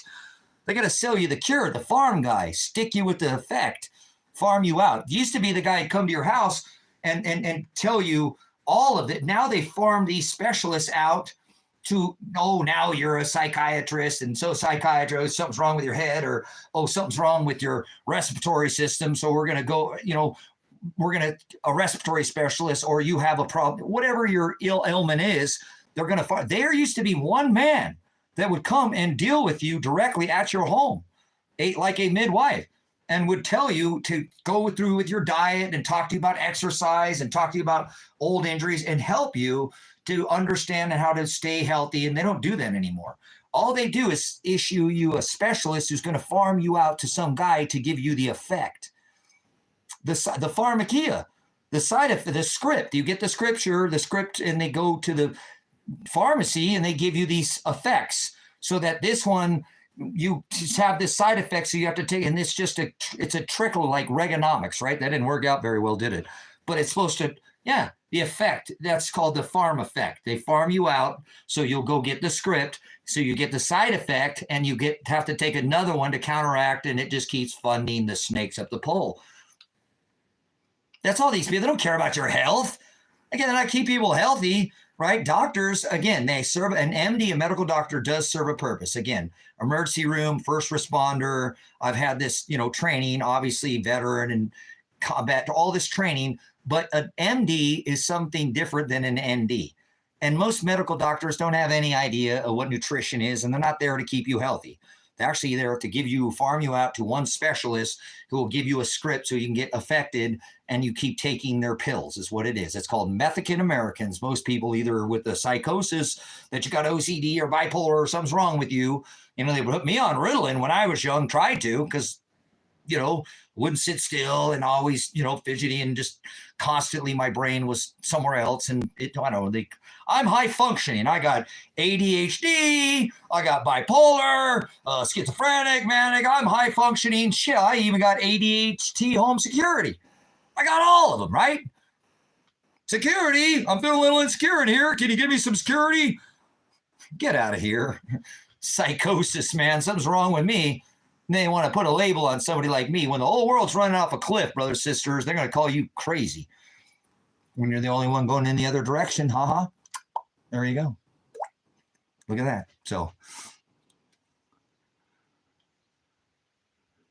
there we go. The government uses scientists to write up a petition. Have you ever seen Mark Dice? I don't do his work anymore. I used to do a lot of stuff on InfoWars, and I talked earlier about Dabu 7 and Casey and some of my older channels. You ever seen Mark Dice? Mark Dice would walk around and ask people to buy like a piece of silver or a piece of gold. Or he'd walk around with a good stuff, Joe. I like to hear that. Why do you want to go to where people are sick? All the sick people go. Stay away from these doctors, brothers. Hospitals are a breeding ground for disease. And you want to go hang out with these snakes up a pole where they want to give you the side effect and, farm you out to the farm guy, the big pharmacist who gets your script. And it's just a continual downgrading of your, body, which is experiencing all these side effects. So they just keep giving you more and more. And that gets you that pill popping by the time you're in your 50s and 60s. You've got a whole rack of them. Monday, Tuesday, Wednesday, Thursday. It's sickening. You know what I'm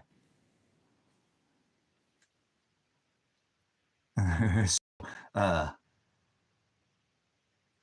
By saying ADHD, right? Actually, I've seen this thing with people with ADHD. These people are cutting on some of these things. These actually people with ADHD are much more, have the ability to think outside the box, if you will. Some of the greatest minds, brothers, sisters, they called crazy. Tesla, Nikola Tesla, right? Einstein, right? All, Edison, these people are, because they were not thinking inside the box, brothers, sisters. They understood what was inside the box, but they could think out. You know what the third dimension is? Rock, time, place, space, a box. That's the Cabra. You think what's inside the box. You've been trained to know what's, you ever been to the fourth dimension? You know what fourth dimension is? You ever thought outside the box? Welcome to the fourth dimension, baby. There's many dimensions, and I don't want to go into that because we'll start thinking about, oh my God, aliens. Listen, third dimension is contained, okay? The fourth dimension is just basically in an understanding, so you can, in layman, simple terms, is can you think outside the box? Welcome to the fourth dimension. Some people can't, brothers, sisters. They have to be governed. They need to be policed. They need to be controlled. They need to stay within the confines of the lines. They go by the lines. They don't think outside of the box. Okay, and that's what's wrong with, I have my understanding with most people. They become biased, either right or left. Oh, well, I don't like Joe Biden. Oh, you like Trump? Now, wait a minute. What if I don't like either of them? What, Trump? I don't like. Oh, you like Biden? Now, wait a minute. I don't like the donkey or the elephant. Bias. Kind of like how people study. Science is one side. Scientific theory, scientific method means there's a constant, and you dispute the constant known always with theory, because things do, like Scripture tells us, we need to go and reprove that Scripture with each other and refine using our mother, because obviously we're in this book of Revelation now and need to accordingly walk and follow in the commandments under this 7 times 7, 490 by the number, meek, Jubilee, 7-year cycles, 7. They didn't let the land lie fall for 490 years. There we go, is what I'm saying. You know what I'm saying? So that's right. Iron sharpens iron. So if you want to truly look at some of these most creative minds, they could think outside the box, brothers, sisters. This is what made Nikola Tesla such an, the secrets to the universe are 3, 6, and 9. He was making this very obvious. Like I said, I don't want to say what my IQ is because I don't want to say I'm better than anybody, but I've had 30 plus years of studying, and I know that my IQ is at a level to where obviously it's not just and again it's I at 17 years old, at 17, and I didn't even go to school, didn't even listen. I had to be self-taught, was able to score high enough in my ASVAB score, and now I'm 50 plus years old. At 17, scored one of the top scores in the military, so I could choose my job at 17. And I didn't even go to school. So everything I've actually learned since that time has been through unlearning and relearning. So I would say I'm more now studied, but not better than other people. I have 3 decades plus of pounding sometimes 12 and 15 hours a day, saying, the heck with this money, heck with this time. I'm going to take this time and trade it for BIS.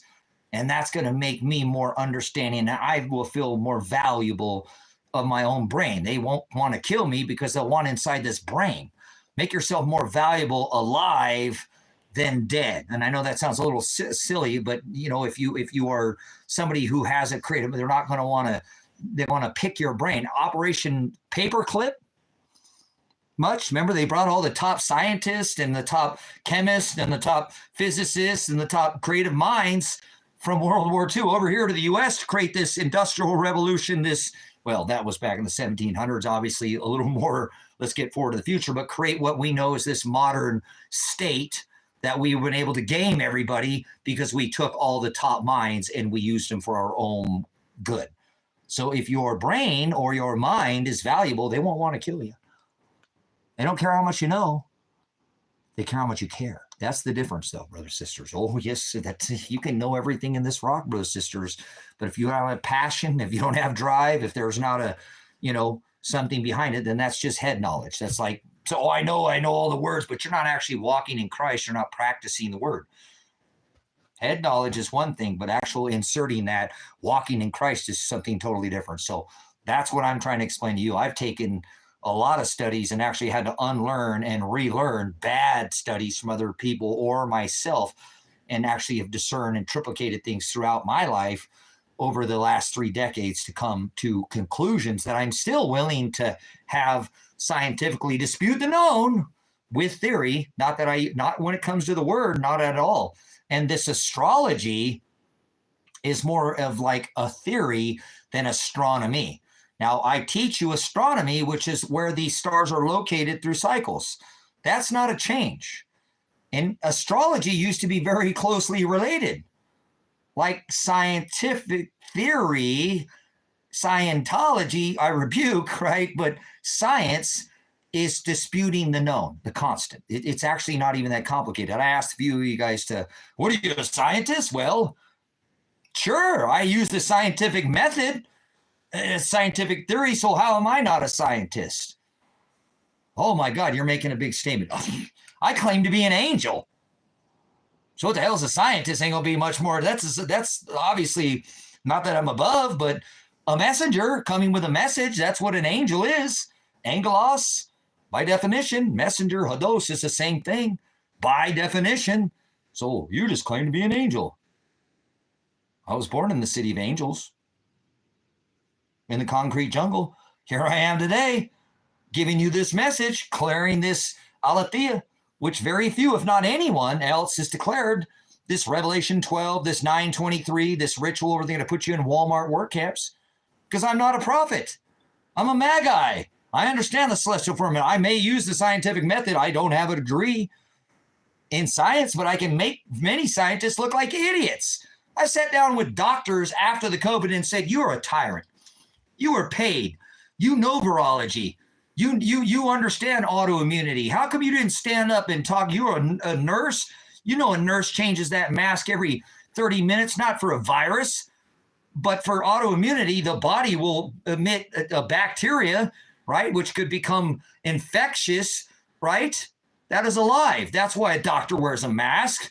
A fungus, that's a living organism. A doctor doesn't wear a mask during surgery for a virus. It's not alive. What the hell is wrong with you?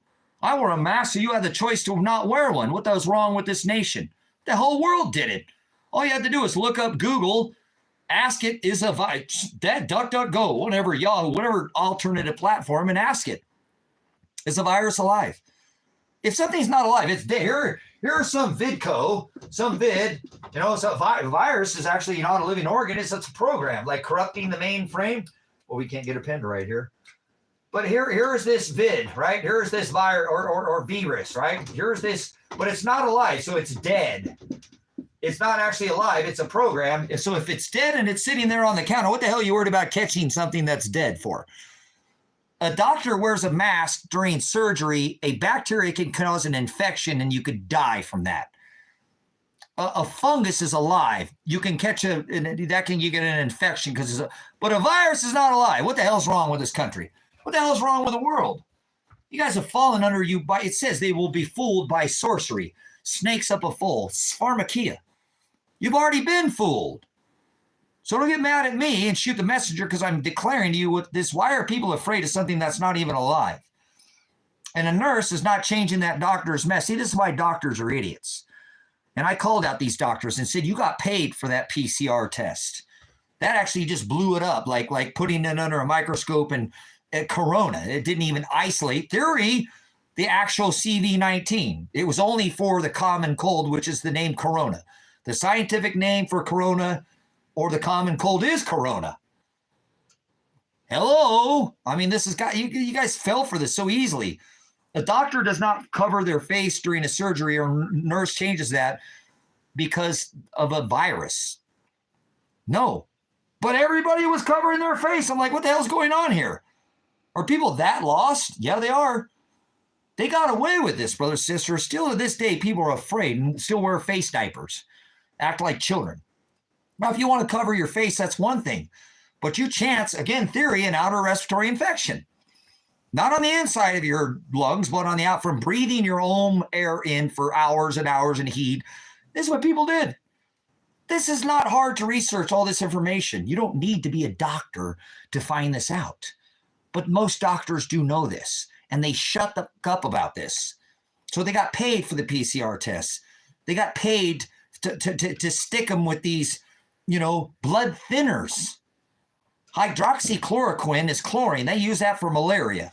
It's chloroquine. It's bleach. Whiten your whites, brighten your brights. I'm a fire fish enthusiast. I've had salt tanks and fresh water. They use that for fish tank cleaner. Whiten your whites, brighten your brights. That's what they give you on death row. Potassium chloride is the third shot given to stop your heart. Salt, potassium, chloride, they give you actually 3, but the final in your death row shot is chloride, potassium chloride, hydroxychloroquine. Oh, let's make it expensive. Remdesivir. That's a blood thinner. Oh my God, the patient's blood's spiking. Oh, let's put him on a respirator. Oxygen saturation in the hemoglobin, the white blood cell, and not attaching because of the 5G whiz. That's what was really going on. Respiratory, let's pump those lungs. How many sets of push-ups can you do on a respirator, your lungs? Let's get them in here. That's what the doctors knew. They did all this, Mr. Warp, Mr. Ford respirators. Okay, you just did 100 sets after 4 hours. Now we're going to turn the machine off. Now let's see how many sets you can do. Ready? All right, let's turn him off. Let's see if he's okay. Oh, we lost him. COVID, damn it. We stuck him. Oh, he went under the vidco. Oh, another vid death. Oh, yeah. Oxygen saturation in your hemoglobin. White blood cells, white. Hemoglobin, red blood cells, oxygen spins. That's what 60 gigahertz is. That's what 5G, not 50, but 60 millimeter wave. This is what Tesla was messing with, brothers and sisters. This is what John Trump was messing with. Millimeter wave technology. Oh, John Trump was another mind, a creative mind. He was so creative that they asked him to go over Tesla's patents of all his 80 suitcases or chests, and then go over the patents of the death ray. Oh, I could build a ray over your city. Walmart work camps is what he was telling you. I can encase you under the dome. Like Super Bowl? No military can. That got that old man whacked. You say something crazy like that, the government might come out. This government's never come to my house once. But they said the state of Oregon to shut me up. SWAT team, 25 guys, and the Lake County Sheriff's Office try to kill me. Go watch the live stream of the SWAT raid May 29th, a year ago. And I'm still here standing today. So I thank Father for the blessing. I can keep bringing you this understanding, this knowledge, which I've been able to gain through the last 3 years to show you this has all been a scam. That's why I held protests during the, let's create a national emergency in all 50 states. There can't be a cure. And if we do that, then we can actually solicit the American public for $2.2 trillion to create Pfizer's #1 earnings in 2020. All the corporations, Johnson & Johnson, Moderna. Oh, here we go with the mRNA. And now Mr. Warp Speed takes office as president 9/11. 4 + 5 is 9. 4 + 7 is 11. And the first day he gets in office, he says he's going to create a $500 billion. That's $500 billion. $500 billion. That would take me $1 million a day to pay you back 180,000 years.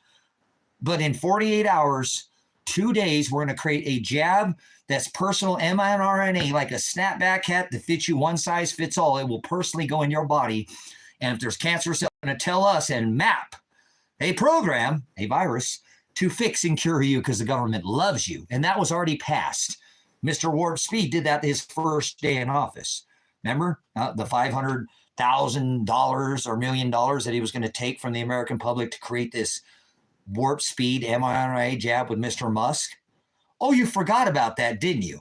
I said 180,000 years it would take me to pay you. These people got record earnings in 2020 at the start of this new age. Agenda 2030 is not a thing. It's Agenda 2021. Sustainable development for the 21st century. We left 2019. We came into year 0. The start of the new age, the start of Revelation, the start of the apocalypse. This is the lifting of the veil that had been pulled over by the church for over 2,600 years with the Constantine rebranding, this paganism, and Christianity is what we know as modern day Catholicism. The Christians follow this crackers and grape juice, this new modern Babylonian pope, which is father. He said, call no man father, call no man teacher. That is the word prophet, right? This is all part of this ritual that they do, their satanic occult ritual, as is above, so is below. That's what they're setting up. Again, they're setting up this Ethernet. This is what you see right here on the debt calculator. See that? Your Walmart symbol? That's your Ethernet symbol, brothers, sisters. Your 4 triangles, both ways, as I've showed you here. Again, they make this stuff so blatantly obvious and put this right in front of most people's faces, but they're just too blind to see what's going on. So remember that ether sign is these 4 triangles. Whether you understand what they're setting up or not, it doesn't matter. These all point towards this same. That's not exactly because they're spaced like this. That is the sign for ether or light. False ether, false light. 4 triangles up, 4 triangles down. One World Trade Center. That's Mr. 44. 4 triangles up, 4 triangles down. One World Trade Center. Ethernet. Interweb. Walmart work camps. Millimeter domes. It's all right here, brothers and sisters. I've done this over and over. I'm probably going to take a break here in a minute. But there it is on the U.S. debt calculator, pointing out what they're about to do to negate the corporation America, Americant, and turn it into this China will be there to consume the dragon. This is what it says, 923 and Revelation 12. That is 923 right there. Executive orders that he passed during the 44th administration. He signed the top of this tower, brothers and sisters. www. What does it say? Nobody's actually, please somebody look that up. We're going to take a pause. I'm not going to move forward until we can actually, so you guys can understand what they're doing here. After they dropped 3 steel buildings, he dropped 3 steel buildings with 2 airplanes so they can enter into these 7 nations, and Iran being the final, because Iran is the one who has been warring with Israel, because this is all about this genocide nation, a physical nation on this rock called Israel. It's getting a free pass because Mr. Trump keeps supporting. He's the Gentile Messiah that he supports Israel. With your U.S. tax dollars, they just sent more money over there. This nation is committing Geneva Convention's acts of war crimes. They're not this nation that it speaks of in the book of Revelation. How it talks about Israel is not some place on this rock anymore. So I rebuke anybody who's teaching you this and telling you that this is a special nation or a special place. Although Israel used to be the heavens in the ruling class, it's Jews and Gentiles, not just some place in the middle of the desert where it talked about these 12 tribes or houses that were, that's what this book is about. It's not some religion. It's about 12 related houses, right?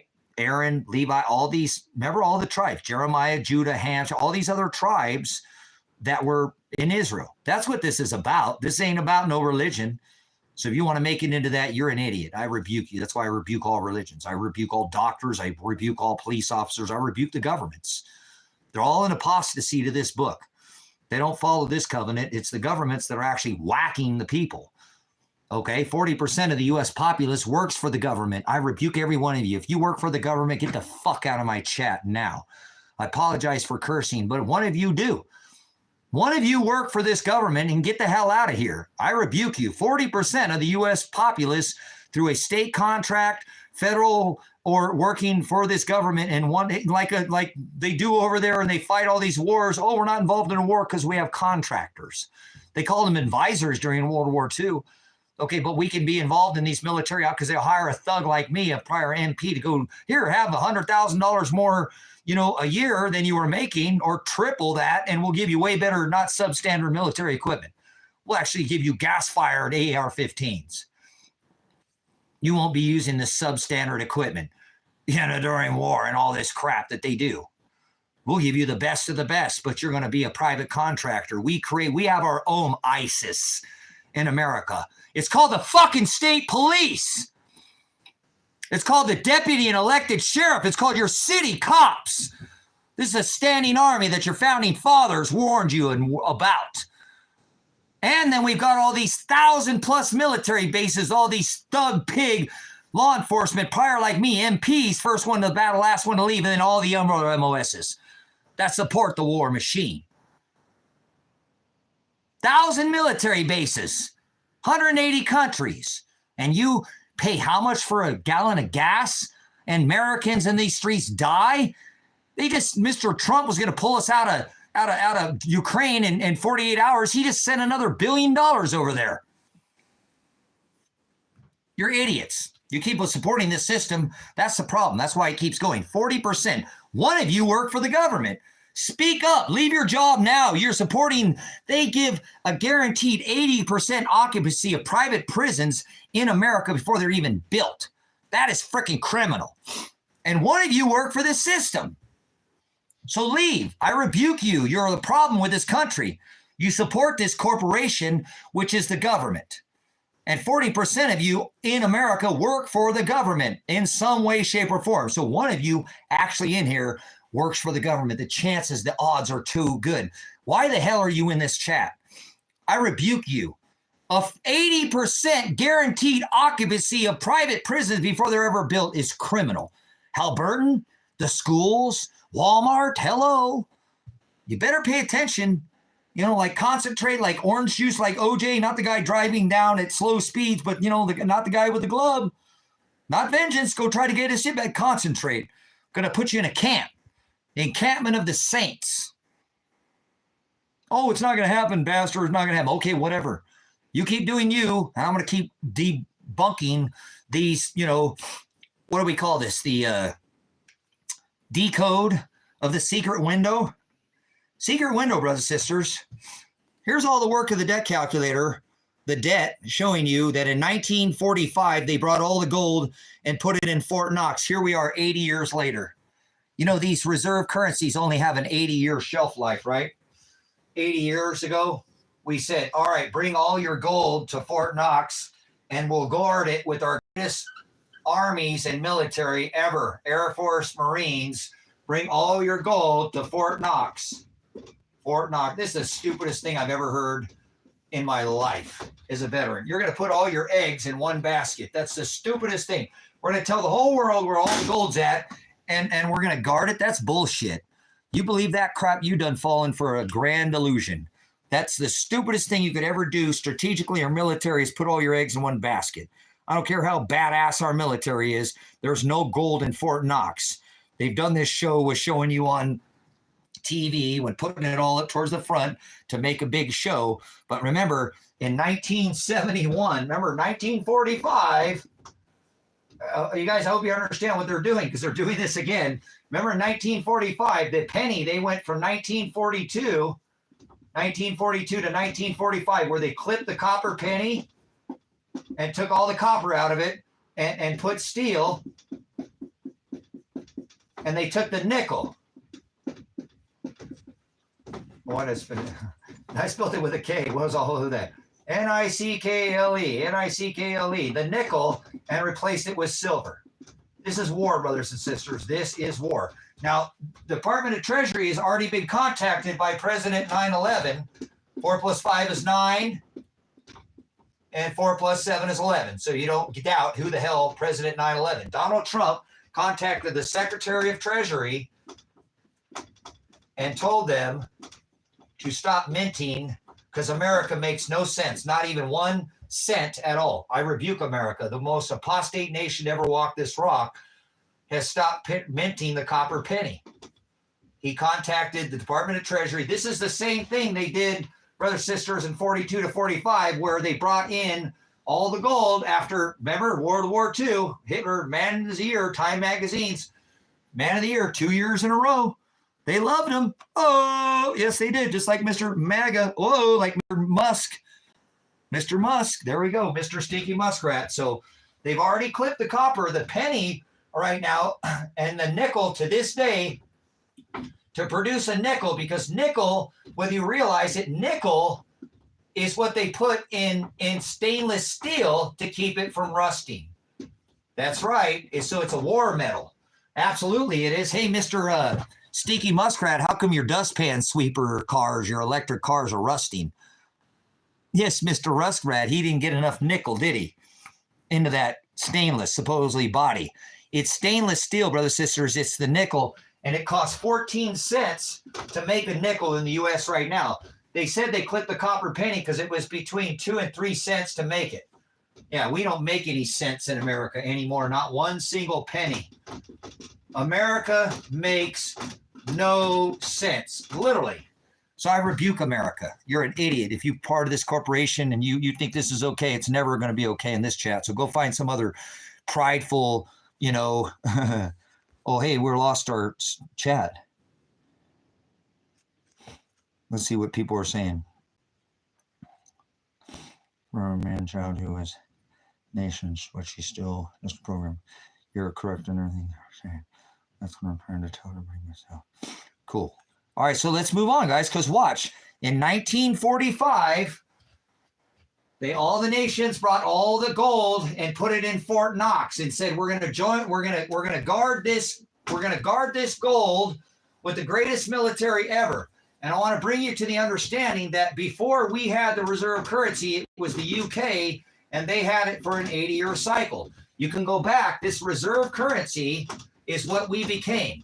The reserve currency, where we backed all the monetary system with gold. Okay? And so what this did was this allowed us to become and start this 80-year cycle. And if you look, every 80 years, generally this changes. And we're here, brothers and sisters. I want you to know that during 1971, remember 1945, 1971, the French came over here with their military boats, large boats, demanding their gold back, demanding their gold that they put in the vault in 45 in Fort Knox. Richard Nixon hit the brakes, guys. He panicked and said, oh, we don't have the gold. I can tell you they didn't have the gold, brothers and sisters, back in 71, because it took a considerable amount of time for France to get their gold back. Okay, and once they actually had the gold back, that they didn't get the gold that they had put in the vault in 1971, they didn't even get their gold back from France They did not get the gold they put in the vault back. In 1971, it wasn't there. They gave them a different gold that was put in Fort Knox. So what the hell, Donald Trump's going to audit Fort Knox like he's going to audit the Fed and put Hillary in prison? He made hundreds of millions of dollars that was funneled in his bank account. I don't give a shit if he didn't take his salary. The man funneled hundreds of millions of dollars with Alex Jones. I just want to support his administration. Don't go on that show. Don't participate in that anymore. Because he started supporting Trump. And his wife left him too, because I'm not asking for somebody for their wife to leave him, but even his wife took the kids and said, I'm not supporting this Zionist pig anymore, who supported Mr. Trump. Remember Hillary for prison, buttons, banners, T-shirts. Would you know what swag is? You ever done any kind of marketing? That's like your keychains and your websites and this is normally it's given away. But he didn't give it away. He sold it. He sold these Hillary for prison T-shirts through Alex Jones and through all these other. I fell for that crap back then too. I was supporting Alex, putting a ton of my effort and time into InfoWars, healthfoodshore.com. I've done a lot of work for Alex Jones. Whatever. I was looking at my America Ever After video, but I was telling you to discern his as well. Back then, Ron Gibson, all these people that I told you, Hyper Report, all these people, some of this stuff's not even there anymore. A lot of it's been taken down. But back when Trump, right, and Alex Jones was supporting this Hillary for prison, they made buttons, banners, T-shirts, keychains, websites. Hundreds of millions of dollars was funneled into Hillary for prison, and she sat at his inaugural dinner 3 bodies away from him. And then he praised the Clintons the very next day. So Donald Trump is Hillary Clinton. Donald Trump is Joe Biden. Donald Trump is Barack Obama. Barry is his name. His name is not Barack. That was his uncle's name, and we're not going to get into that. You should go read the book that he wrote. There's plenty of information. It's not hiding, okay? They brought Mr. 44 in to create these 923 executive orders to create this One World Trade Center. Again, he signed the top of this tower. And I'm going to, again, ask you guys right now to take a pause and tell me he wrote VA or W, VA, XXX, www, like the World Wide Web or the interweb or internet. He signed, Vomit signed the top of the tower of the One World 44, 4 triangles up and 4 triangles down, make this box, this One World Trade Center. That's why I'm pointing you to the U.S. debt clock. You got to follow the money if you want to see what's happening. Okay, not 43, but Mr. 44, 4 triangles up, 4 triangles down is what actually makes this One World Trade Center. Barry, the 4th president, 923 executive orders. Yeah, conspiracy vibe. You're an idiot, T-Bone. You work for the fucking CIA, don't you, you fucking loser? Get out of here, cry wolf. It's the CIA that cloaked the term conspiracy theorist. You're a fucking idiot. I rebuke you. I apologize for my cursing, but I've been on here for a minute. I'm starting to lose. I need to actually get something to eat. I haven't eaten any breakfast. I drank coffee, and I actually didn't even drink that half a coffee. So stop being a loser and stop acting like you know what the hell you're talking about. You get left out of history because you don't write it. The victor gets the spoil. So stop looking at one side. You're biased. Conspiracy theorists, fuck the CIA. They're an alphabet corporation and have no authority over me. I'm not a sovereign citizen. I don't claim state national. Fuck the Department of Jackasses, Jackoffs, and the Federal Bureau of Imbeciles. I've already asked for these government officials to come police the community, and never once have they made one presence in 10 fucking years. Not once have I ever seen some man in some black suit with a little fucking thing come and talk to me on my door or try to arrest me and take me to Guantanamo Bay. Fuck the CIA. They invented the name conspiracy theorist, and you're probably work for the CIA. You're a fucking loser. Get out of here. That term, CIA, conspiracy theorist, that's their term to get people just like you, to get people to not look at what's going on. You're a part of the problem. Do you work for this government? Go fuck yourself. These are the 2 witnesses that I'm telling you, that I'm sending right now. They're an alphabet soup agency, and they actually made this term to get people just like you to start saying this to other people so they won't even look. Yeah, you're part of the program. You're a fucking virus, and you didn't even know it. You've been programmed to say these things without even knowing it. Apologize for the cursing again, but no, I'm getting a little, maybe my blood sugar is coming a little low. I'm all right. I'm here. I'm fine. Remember, I've suffered a concussion a year ago. I haven't ever been to the doctor. My eye has been maimed, scarred. I've suffered a stroke, respiratory. It's sometimes I get a little thin. So I went quite a bit of hours and did my cursed here, but get out of here, loser. Conspiracy theorist is a term coined by the Central Intelligence of assholes, idiots. Okay? Take your IA and reverse it. There's no such thing as AI. Loser. Okay? You are. You done lost my attention, didn't you? Oh, you got it. And now I'm pointing out that your term that you're using is a alphabet soup agency to try to get people to look away from supporting the bullshit. So I apologize for the cursing, brothers and sisters, but hey, I only have a First Amendment right. I've been stripped of every right. I don't have a Second Amendment anymore. I don't own a firearm.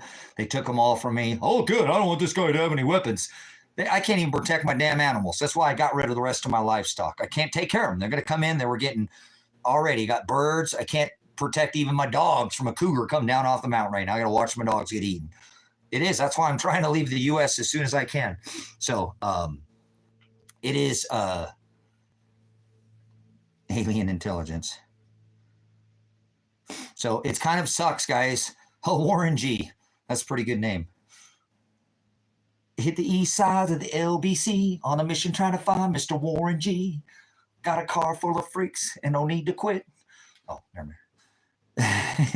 We're going to do some old school there. We go back to my days growing up on the rock there in the concrete jungle. I watched all that happen, brothers and sisters divided by red and blue. We're going to throw this one a red rag.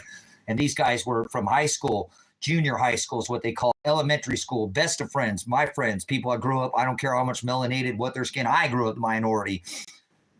Best of friends.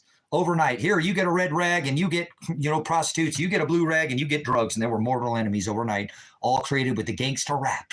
A bunch of white dudes with record labels signing a bunch of sellouts, like Ice Cube said. You yell in Compton, but you move to Riverside. So there we go. Like I said, we'll bring you to this BIS understanding, which you're not going to get in any other. They put this in music. They put this in television. They start stinging you as a child, as a spelling bee. Getting stung and spelling curses in cursive and putting currency in the bank and you going with the flow. So you do what you're told. You're a tax cattle, you're a tax slave, and you've been sold out in merchandise, whether you realize it or not. You're a corp and you're dead to them. You're a child and they've already taken all your money from you as a as a merchant number. You've been sold as a bond. Your labor as a W-2 as Mark. What was his name earlier? Or Martin or whatever we made it. He made an ass of himself. He made $500 million or $500,000 at 38% tax. He paid $190,000 to kill a Ukrainian generation. He was so proud and proudful he had made so much of this money, but his $190,000 killed Ukrainians. A whole generation. Average fighting age in Ukraine is 43 years old because there's nobody there to fight that war anymore. And it's the U.S. tax dollar that paid for it. That's right. So if you don't ever been a veteran, you know what it's like to take somebody's life or have blood on your hands or hurt or, maim somebody, go ahead and look at what your tax dollars just did. They killed a whole Ukrainian generation. Gone because of you, American citizen with your W-2. So proud with your net and your gross. And it's sick, huh? What you actually gross and what your net is, it's discovery. It's sickening. They started a revolutionary war over 2%. Through tea in the harbor, and I'm not calling for arms, but this weak-ass Americans get taxed, federal, state, then they take their money and they drive their car, get taxed on that gas, get on their phone, get taxed, got a trash bill, everything is taxed. Father, again, he turned over the money changer tables through his son over a fiend you've turned my father's house into a den of thieves. You think he likes fees, fines? He fulfilled all these rituals of fine. I'm not saying you give unto Caesar what is to Caesar, but we are not to excessively allow this, and people don't care. Remember, net, gross, tax, federal, state, phone bill, cell phone bill, trash bill. It's ridiculous. You got fees and fines coming out, or you know what? This is a corporation, and that's how they're extorting your merchant number for that fee. This is a corporation, not a constitutional republic. So get with the times. Christ stood against the halakha and the haggadah. Haggadah was the perversion of the oral or the written law that you could write down, but you couldn't speak. Okay. And the halakha was the law, the oral law that you could speak, but not write down. This is part of what we're supposed to stand against this corporation, brothers and sisters. This was a constitutional republic. judicated. House, Congress, and Senate, judicial, legislative, and executive branches made this country unique and never been done before.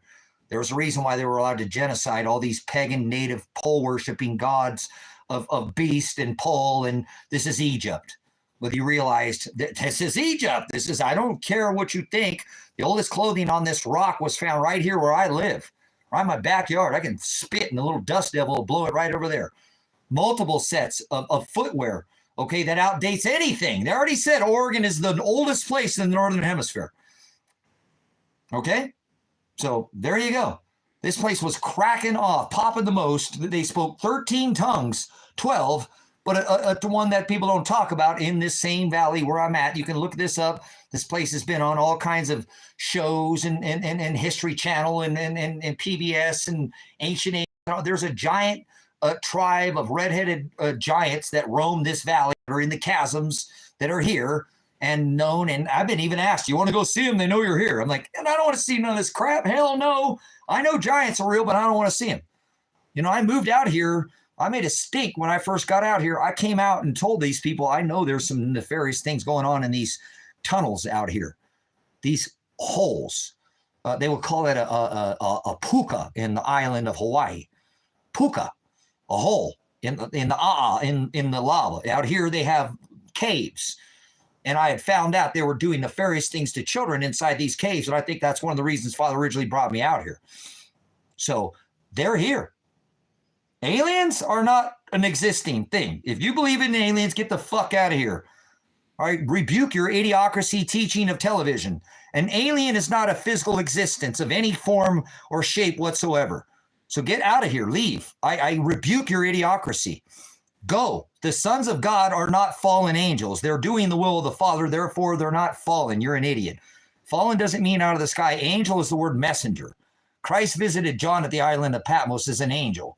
You're looking at an angel if you've never seen one. I am an angel. If you don't like it, too bad. Leave now. Go. You don't know what you define. You're looking at an angel. Here's an image of me where they actually made an image of me on their secret window on the U.S. debt calculator, because you follow the money. Shh, I got a secret.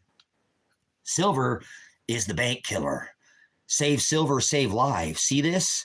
Are you a buffalo farmer? Playing nickels with the Indian native pagans? These were pagans, brothers and sisters. These went after pole gods. Gods with bird heads. And this is the same thing in Egypt, you guys. Father allowed the genocide of these pagans. You never heard a Native American being called a pagan. They were pagans, Satanists. Why do you think Father allowed the genocide of how many? Hundreds of millions that were indigenous, my ass. The Chinese were here in the 14th century in their boats. They came over here across the ice bridge. They wandered from the Americas, South America. These people weren't indigenous. I rebuke. They weren't after pole gods. I don't like that, guys. It sucks. I defended the right of the natives. Oh, goddamn, stolen land. No, this land ain't stolen. They came here. Came here from all walks to come here. Again, the Chinese were here in the 14th century on their boats. So I don't want to hear the Beaver Wars. We didn't, you know what I'm saying? We didn't discover this country. Christopher Columbus, 1492, sailed the ocean blue. Bullcrap, followed by the Nina Pizza said he came over here because they were Puritans that would not celebrate Christmas.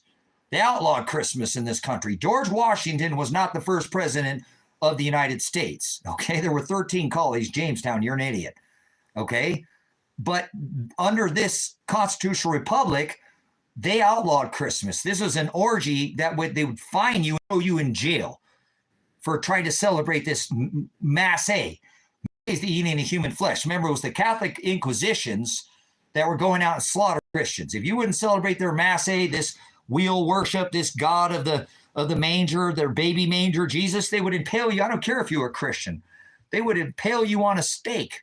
If you were a child, they would unzip your belly, take that child and pop its head into the ground like a grape. They were savages. This is the Catholic Church, brothers and sisters. These people follow after this Catholicism, Christianity. It's all the same thing. They follow this communion, crackers and grape juice ritual. Mass is the eating of human flesh. What do you think Christmas is? Christmas is an orgy where they celebrated the birth of their sun god in the middle of the winter. New Year's does not start in the middle of the winter. You're an idiot. April Fools, new life, new spring, new year, new light starts in the, you're a lunatic. You go by this pagan god of this one that Trump has his house decorated, Mr. 9/11. The seventh king were revealed as the eighth king. They had their feast of the Saturn, their feast, the sacrament of the Mass is what the Catholics call it. They still hold Mass today. Tomorrow there's going to be a Mass all across this rock. MASSE is the eating of human flesh. That's called cannibalism, not paganism. That's religion is cannibalism, Satanism, crackers and grape juice, drink my body, vampism, Biden, like a vampire. These people are vampires. They'll love to drain you, absolutely bloodlet you, and then orgy marinate you with sex and imagery and idolism. And oh yes, you'll marry truth to a lie, just like Ahab married Jezebel, and she went after this Baphomet god of three genders. And father, remember Ahab, he went by the 613 statutes, but he doesn't want us to yoke unequally with somebody who's not yoked. So we don't go after Jezebel. That's this Baal in the grove, sun and tree worship, the worship of the tree, Moloch. This is the one that Esau killed his brother. Remember the Christmas tree or the Christmas wreath? Here's your Christmas tree worship. This is Moloch, the sun god. Esau killed his brother and stole his inheritance. And this is all about an inheritance, not a religion. Remember, the kingdom of heaven is within. Paul said we must go through much thlipsis to receive that kingdom of heaven. That's our inheritance. That's what we receive after our die, the crowning moment, if you will. Notice in a birth, the woman's hips open up, centimeters, and then there's this crowning moment, if you will. The birth of a king, the birth of an age. This is all part of this, brothers and sisters. That's why they do this. Birth of their sun god in the middle of the winter. We're not supposed to celebrate birth. Ecclesiastic 7:1 said it'd be better to celebrate death, right, than birth, right? And that these people mourn death. Oh my God, she died, and celebrate birth. They got it completely opposite. Hello, completely opposite. We're not supposed to celebrate anything under this covenant. Actually, not one day, Sabbath, Martin Luther, labor, any days. He fulfilled all the celebrations. And if you do, you're an antichrist. You are. We're not supposed to celebrate anything, especially oneself. The birth of, that's the Greek word porneia. This is exactly why Ahab married Jezebel, married truth to a lie. And that's what you're doing. You're sitting there telling me it's okay to celebrate something when he fulfilled the covenant of celebration. He became the last, right, sacrifice of flesh of the dietary laws. They ate lamb, not crackers and grape juice, not Cadbury eggs. I don't hear a peep out of you, little fuzzy bunnies with sugar on them. They used to bake hot cross-top buns to the Semiramis god, the star goddess, Ishtar. Star, that's where you get your Semiramis or Samarius, the star goddess. They would bake sex biscuits, hot cross-top buns. Yes, they did. Sugar, carbs to the sex goddess of the one who married the one Trump has his house decorated, Mithra or Apollyon, the sun god. 3 steel buildings with 2 airplanes who erect one phallic trade center tower. They Tower 1, Tower 2. What were they? World Trade Centers. And Building 7, the number of completion, 3 steel buildings with 2 airplanes at free fall speed. Mr. Warp Speed is the one responsible for dropping every building that day. Yes, he is. And he's the one responsible for every MAGA death, oil death. Since 1971, 73, we repriced. Remember, 71, France came over here and said, hey, we want our gold back. And in 1971, they weren't even returning the same gold that they put into the vault. Now Trump's going to audit the Fed. No, he's going to audit the Federal Reserve. He never did that, did he? He never did put Hillary Clinton in jail. He praised the Clinton. She sat 3 bodies away from his inaugural dinner. Now he's going to audit Fort Knox. Remember Mr. Stinky Muskrat with the Doge? That's February. You're an idiot. Doge or God of February is the god with the wolf. The dog. The one with a cock in January. That's why you had your egg ritual. The price of eggs got how much? If a farmer ever thought he could sell an egg for $1, he'd sell all his property in gold and silver and invest in eggs. $1 an egg, guys. Are you serious? I mean, worth or near weight in gold. Ridiculous. And I told you it was going to happen before it did, because they did it not the year prior, but the year before that, because January is Janus. That's your Gemini. Right now we have what was it, Uranus moving into Gemini right now. These are all happening by the celestial firmament, brothers and sisters. They're doing all this by this clock above your head. The heavens declare the glory of God, as in the book of Psalms. The firmament declares his handiwork. The heavens are not above your head. Earth's not below your feet.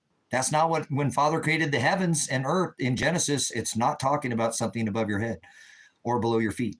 So you might want to get with the times, just like when it says in the book of Revelation, it calls out Israel. That's not a physical place. In this book right here, Revelation, which I have the interlinear Texas, the accepted text from the 12th century, where they canvassed and pulled out every word by one, defined each word with 150 Catholics and 150 Christians at the Council of Nicaea. I study an old text. Hebrew Old Testament's a mirror of what is foreshadows what is to come. This mirrors the old. I can define all the book of the new out of the Old Testament. I actually use my lexicon, which would be my dictionary and my concordance, so I can one-word study.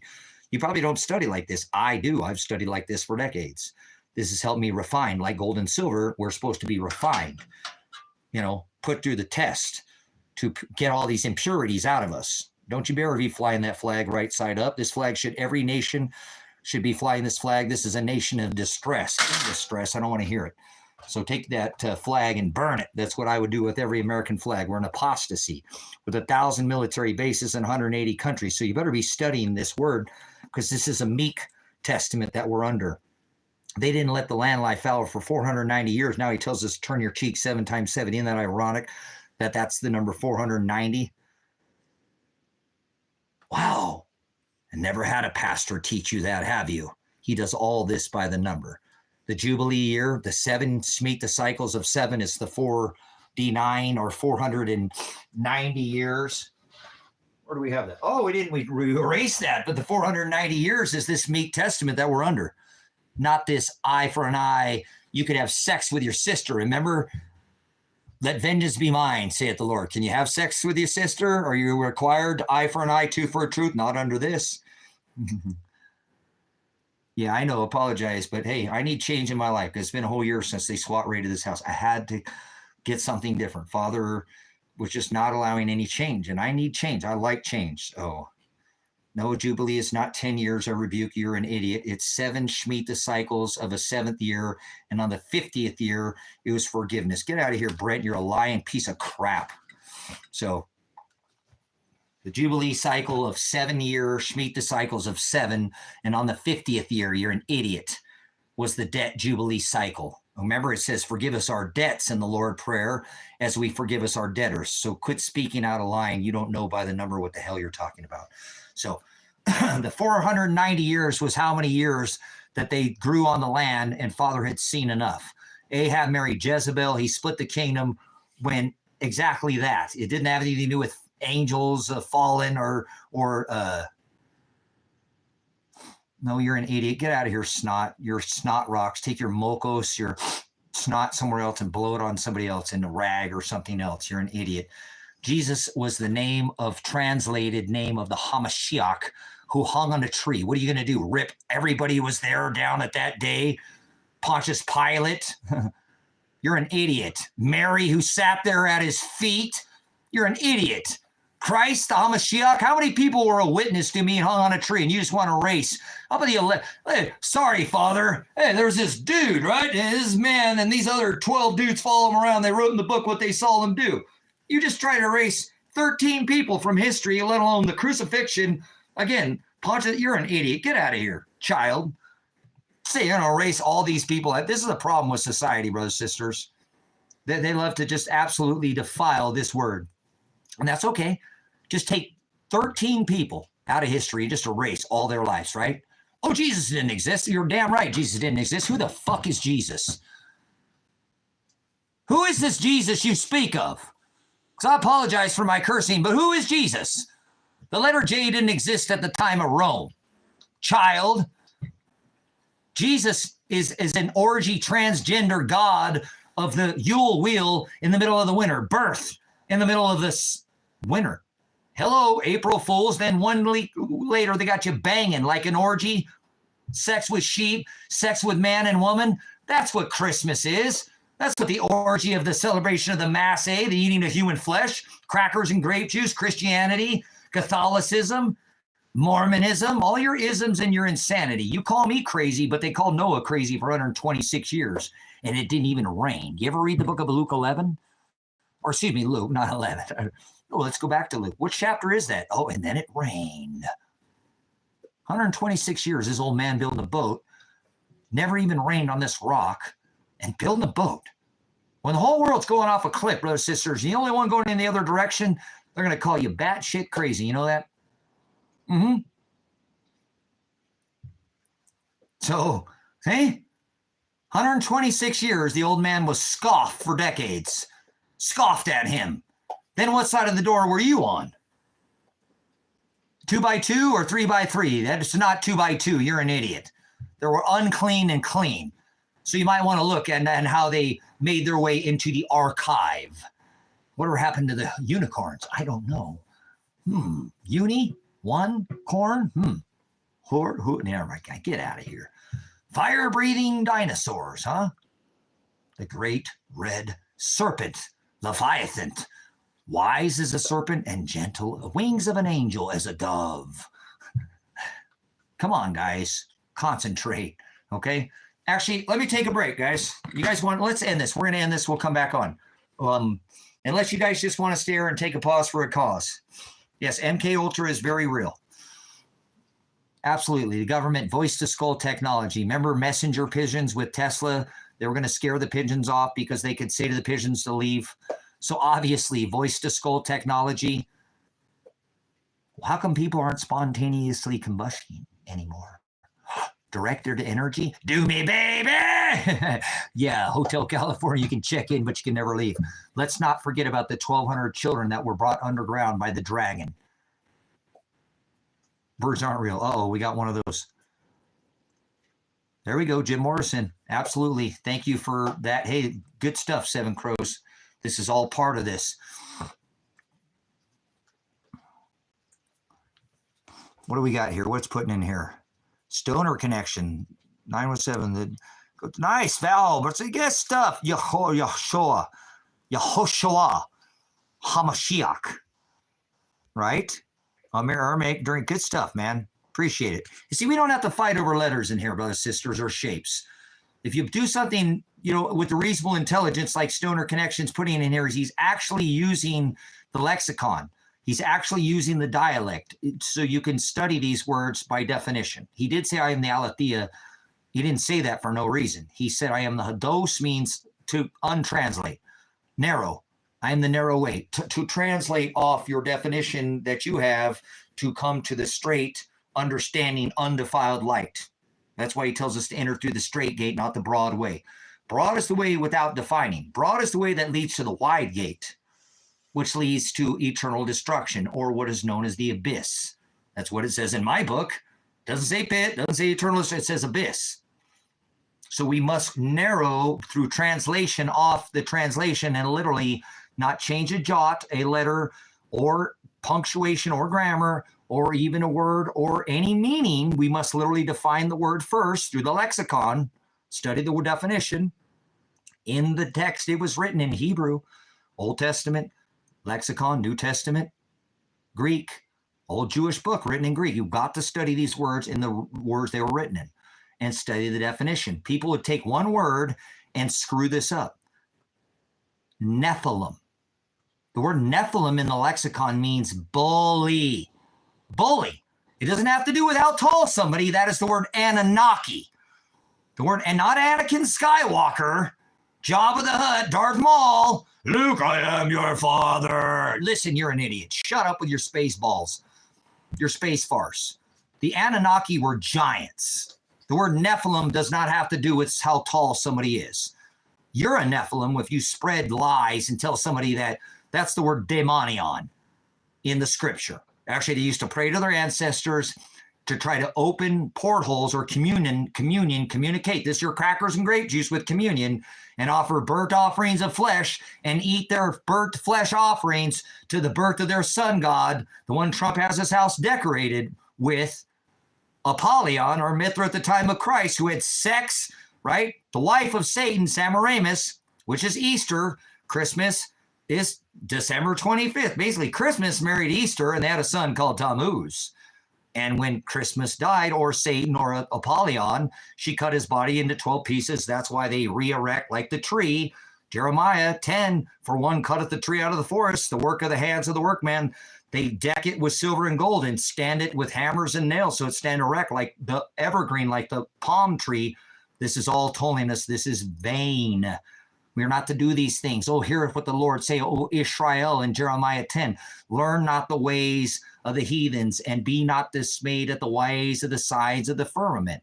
For the heathens are dismayed at them. Stop being a heathen. I'm not, just because I bring you to celestial abyss doesn't mean I'm trying to, get you to most people. Oh, you're not supposed to look at the stars. Why did he say there would be signs in the stars, sun, and moon? Genesis for times and seasons. He warned us to be looking up. Look up for your redemption. The redemption is the bride, not Red Dead like a game. Red Dead is a game. Redemption means to come back and pick up something that was already purchased. Maybe you've never been to a fair. They rip off the tickets. You got the red, white, and blue or whatever ones, and it's like 5, 6, 7, 9. Oh, that's me. I got the other hat. See, that's your name being called out at the wedding feast. You were already bought and paid and purchased for. You have to endure to the end if you want to be picked up. A lot of theories in the old text and connecting them to some theory. Stop with your theory bullshit in here. There's no theory going on in here. This is all biblical definition. Bible is a book, okay? You know what a lexicon is, or a Webster's dictionary. If you don't use one, get out of here. Leave. You're a religious idiot. I rebuke you. You don't study the cultures, customs, maps. There's a difference between an idiot and an idiom. A parable, you might want to understand that these words, places, the Exodus, a great sea is now the Mediterranean. There are names that were not in these books that have been added later. So people want to add and make up their own, what somebody's calling fictional or nonfiction is because they've added their own version. That's the word idolatry. Pornea in the Greek, but they don't speak any Greek. None. Kind of like priest. What kind of meat do priests eat on Sunday? None. Get it? None. The penguin, baby. So anyways, they eat kids is what they do. Kitty touch, they're sick. I rebuke all priests, I rebuke all religions, and I rebuke every house made by hands. He destroyed the physical temple in Israel. He made a covenant with his bride, and he said that he does not dwell in temples made by hands twice, and he always declares 2 witnesses. Boom. Shaka laka. So the body on their hearts, it's written in the book of Colossians 2 and 14. Once on tablets, stone, scrolls, it's in a book now. Bible didn't exist until the time of Rome. You're an idiot.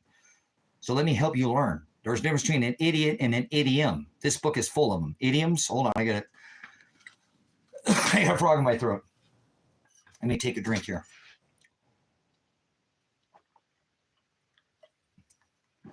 Could you hear it, guys? I don't have a frog in my throat. Grow the hell up. That's called an idiom. Did you really hear it from the horse's mouth? You can lead a horse to water, but you can't make him drink. You can lead a person to knowledge, but you can't make him think. Woo! What is this? Oh my God, what did I stumble into? All glory to Shiloh. The redemption, 1, 2, 3, 4, 5. It's already bought and paid. That's the word predestination. Prohorizo. I divided them. I separated flesh. I imprisoned them, enslaved them in this meat suit. And I call out to their hearts. If I didn't call out to their hearts to seek after me, not one of them would. Not from the foundation of the world. So he is doing it. You can't bring people to God. You can't even bring yourself to God. God is doing. He said you must endure to the end. Sozo. To be carried, picked up, lifted. Oh, we erased it. Over here. It said sozo in the Greek. That's salvation. We didn't have salvation before the time of the Hamashiach. We didn't have redemption. Your heart wasn't being rebuked and walking in repentance so you could be forgiven. The wages of sin, one sin was death. That applied to the house of Aaron and Levi. 2 houses, Aaron and Levi, the Gentiles. Father didn't love the Gentiles. They could eat whatever they want. They could eat pork. They didn't have to let the land life out. They weren't under the law. See, the Torah is the old law. The Targum is what they made, their Mishnah. They created their own law, brothers and sisters. This is called the Halakha and Haggadah. That's where I'm going to take a break. I'm going to get something to eat. We're going to come back and we'll put right back into this Halakha and Haggadah because that's what's going on today. This constitutional republic has been changed into a revised statute. Changed to a constitutional republic no more. It is a corporation. Revised statutes have not been adjudicated through the House, Congress, and Senate. These are what is called repugnant. And he stood against, remember Deuteronomy? If you covet another man's wife, that is adultery. You have not released these women. You've not gone to that public place and released her from that bill of marriage. I told you, remember, Genesis, Exodus, Leviticus, Numbers, and Deuteronomy are not some kind of religion, you silly rabbits. Tricks are for kids. And you've been tricked into thinking that some kind of religion is going to get you to Father. And the only way to the Father is through this new covenant, through this New Testament. So the 613 statutes, commandments is what's made up.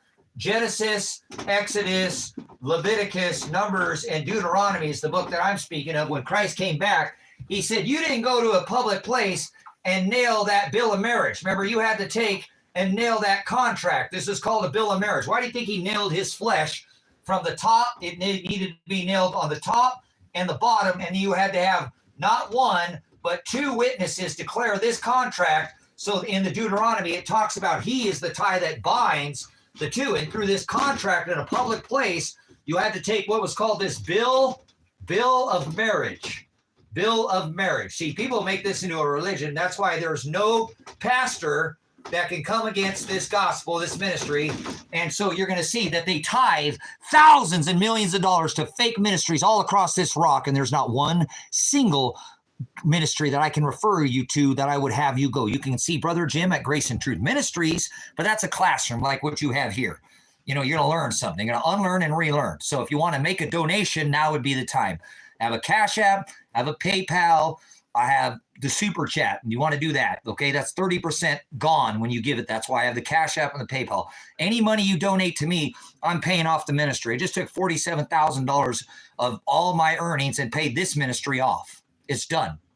The deed is done. It's been paid off. It's not going to have a payment anymore.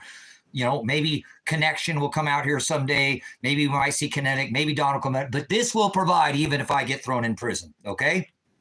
Hallelujah. I purchased another land. $15,000 is my final price now because I've already put the down payment on it. It's substantial. If I can sell the other land, I won't need your help. If you can help, you can do it now. Your money, I don't need your money. He said, give up everything you own, pick up the book and follow after. That's all I want to do. Okay? I think is you God warned his elect about, what do we got here? Beliefs and reaching to make division, seek with your heart to enter in God, rest you no good at teaching you way. Okay, well, listen, I don't know who the hell you're talking about, Williams. God is a title. The elect can't be fooled. Twist his creation. That's the Hebrew word for froward. You don't speak any Hebrew, obviously, none, like priest on Sunday. And your readings to make division, that's the word scorpizzo. Okay, false teacher, the one that caused the sheep to scatter. You've got no biblical nonsense and you're an idiot. God is a title. Seek God with your heart. You're a freaking idiot. Look at this idiot right here, Williams. Let me show you a rebuke. This is how you rebuke somebody. Watch this. Am I twisting this my own way? This is what this guy says. Seek God with your heart to enter in God, rest you no good at teaching you way. So I tell you, ever heard this term half full, half empty? This is what kind of idiot this person is.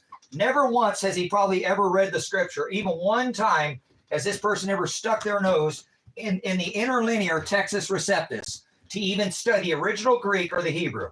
You ever heard this term half full, half empty? Half full, half empty? Anyone? Respond. Put something in the chat so I know you guys are listening. Half full, half empty. Anybody heard that term? The cup is half full, half empty? Because we're going to talk about our hearts. This religious idiot. I don't know what's wrong with people other than they just believe whatever man tells them. And he says, believe no man.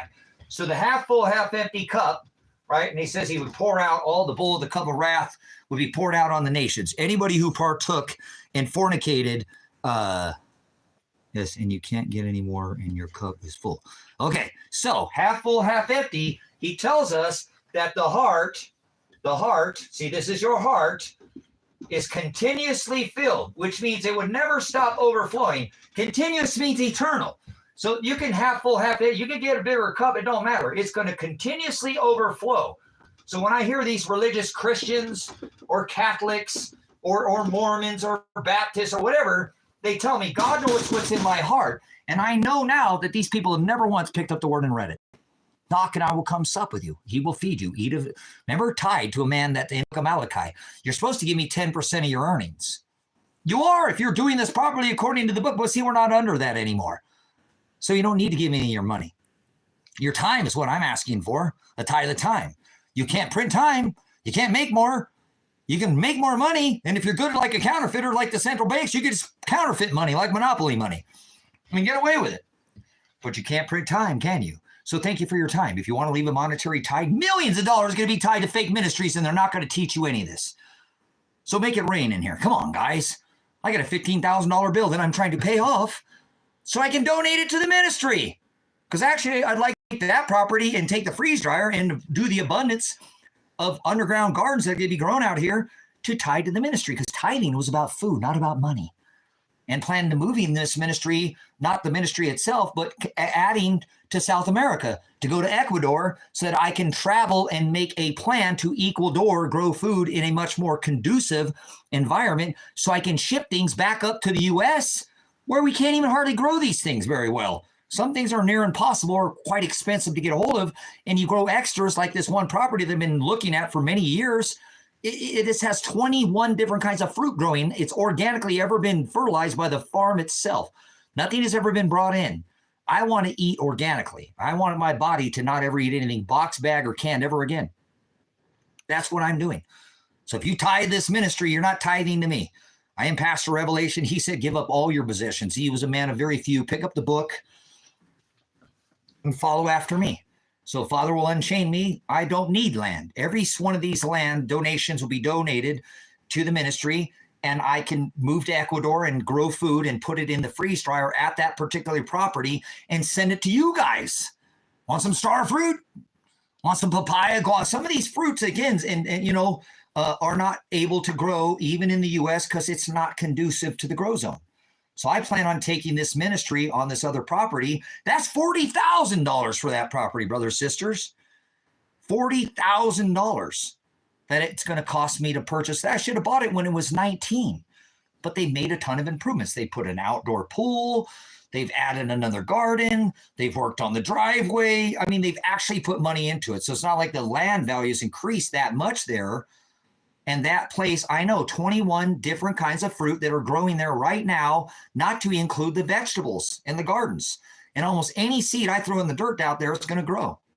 So I fight to get below the frost line, grow underground gardens here like the natives did, and struggle here. Why would I struggle when I can move to an area and still tied back to the people in the U.S.? I can send you, hey, here, I need your address. If you'll send it, we'll send you some papaya. Right here, organically grown, right here at high, well, it's in Ecuador, so that would be high, Amazon, high jungle, faith and truth in the Amazon, okay? It's at 45, or it's about 6,000 feet, depending on the property and where, because there's a couple, but the one that I'm actually think it's about 4,800 feet, right about the level I'm at right now. And it's very conducive to growing food. So that's all I care about is food. I don't care about anything else. I just want to eat good till I die and farm. Actually be left alone. I don't want to be bothered by anybody. Not like that. I mean, I will participate, but I'm a man of no vengeance. I'm a pacifist now. Although I'm a veteran, I can kill you with my bare hands. I'm not claiming I would. I'm just saying I don't want to fight with anybody. I want to grow food. That's it. I want to share the gospel, and I want to give up everything I owned and leave even Ecuador and go on the road, because it's Jews and Gentiles. It's not some place in the middle of the desert, Israel. It's all flesh under this covenant. So there's 180 countries, and I'd like to travel in each and every one of them. If Father will allow me and unchain me from whatever he has me in now, this restraint, and I can travel, a bird not worries about what's in the field, what it's going to eat. I told my son when he turned 18, I was not going to leave him anything if I could help it. I was just going to go on the road and get in a backpack. And he was totally into this. He's like, Dad, even I remember before I bailed him out, whatever he got in trouble, he's like, I showed him the substantial amount of gain that I was able to gain 40 pounds of silver since 25 pounds was taken, 5 years prior. I had more than almost doubled, not quite 40 pounds of silver, and I'd had gold. And my son's like, what the hell you have gold for, Dad? We're silver bugs. I thought we don't buy gold. Oh, well, son, we got to diversify. You know, I only got the little 10th ounces, and not like I got, you know, I've been buying these, you know, 200 at a time, 200. I can't afford $2,000 now. It's 33 or 34, 37, almost $4,000 to take a piece of metal like gold and bring it into your actual physical, not some GLD paper product or SLV, some, you know, paper silver where you can have actual access to the gains without paying all these premiums and spot overprice. And, you know, look at the price of silver. What is, you know, what's the premium on a price of silver compared to gold? So that's why I looked at gold. I could take a lot of wealth and compact it into $200 increments is what I was buying at the time. I was buying little 10th ounce pieces. I never bought a full ounce of gold. I could never afford that. I can only afford smaller fractions. And that's what I was buying. It actually cost me a little more, but I wait until the right time. So I bailed my son out with that gold. That silver was taken from me. I don't care. It sucks, you know, that I lost my retirement, but I don't care. I don't need anything. Remember, I told my son at 18 years old, I was done raising him because I raised him for 8 years. His mom and dad never got any child support, never got play clothes, a pencil from his mom, never got Social Security from. I asked Social Security for 7 years. Look, I don't want a check. Although I'm a single parent and this would help me, I want what the hell I paid into the system. Give me the money I paid into it. Give the check to somebody else. I could use it, but I don't want it. I want what I paid in. 7 years of fighting Social Security, they denied me. I was a single dad at the time. No child support being made. Nothing. No income other than what I work for. I got no assistance from his mom for helping him in any way, shape, or form. And I'm not bad-mouthing his mom. She just did not want to parent him. So I was mom and dad. For 7 years, I fought Social Security and went to trial, and then they denied me. You know, I'm a veteran. I never got any veterans benefits. I don't get a dime from the military. I don't get any veterans benefits. I don't even get my GI Bill. I've never been able to get anything from the military, even though I have an honorable discharge. You picked her, stop crying. What the hell you heard? What do you mean? So anyways, so this is what I do, right? I continue to just keep pushing forward. And in this time now, I told my son, look it, when I turn 18 or you turn 18, I don't want to have to worry about leaving you anything. What I want to do is I want to go on the road, son. And he encouraged that because what I'm telling you is when he saw, because I showed him before this whole incident, the gold, he was baffled. He's like, how do you have that gold? I said, look, son, I'm just being diversified.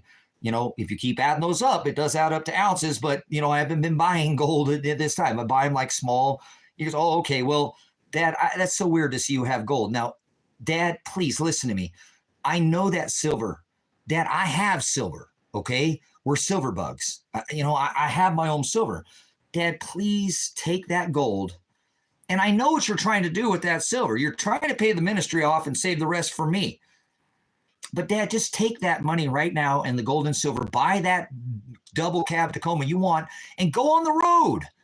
You want to get all these books and put them in the archive. You spent $500,000 almost by value and time. That shelter is between that Atlas shelter that I bid is a quarter or $500,000, between a quarter and $500,000 to build. It's there. It's sitting 28 feet under the ground right now. That took almost 4 years of digging every single day. Not like you guys. I mean, I would take a day or two off, but like Noah, I didn't listen to the world. I just kept digging and digging and digging, but by hand. I didn't have a tractor. I didn't have any way other than the sweat of my brow to make this archive, to archive the word of the Father. It's also a protection from hailstones. It's to protect the word.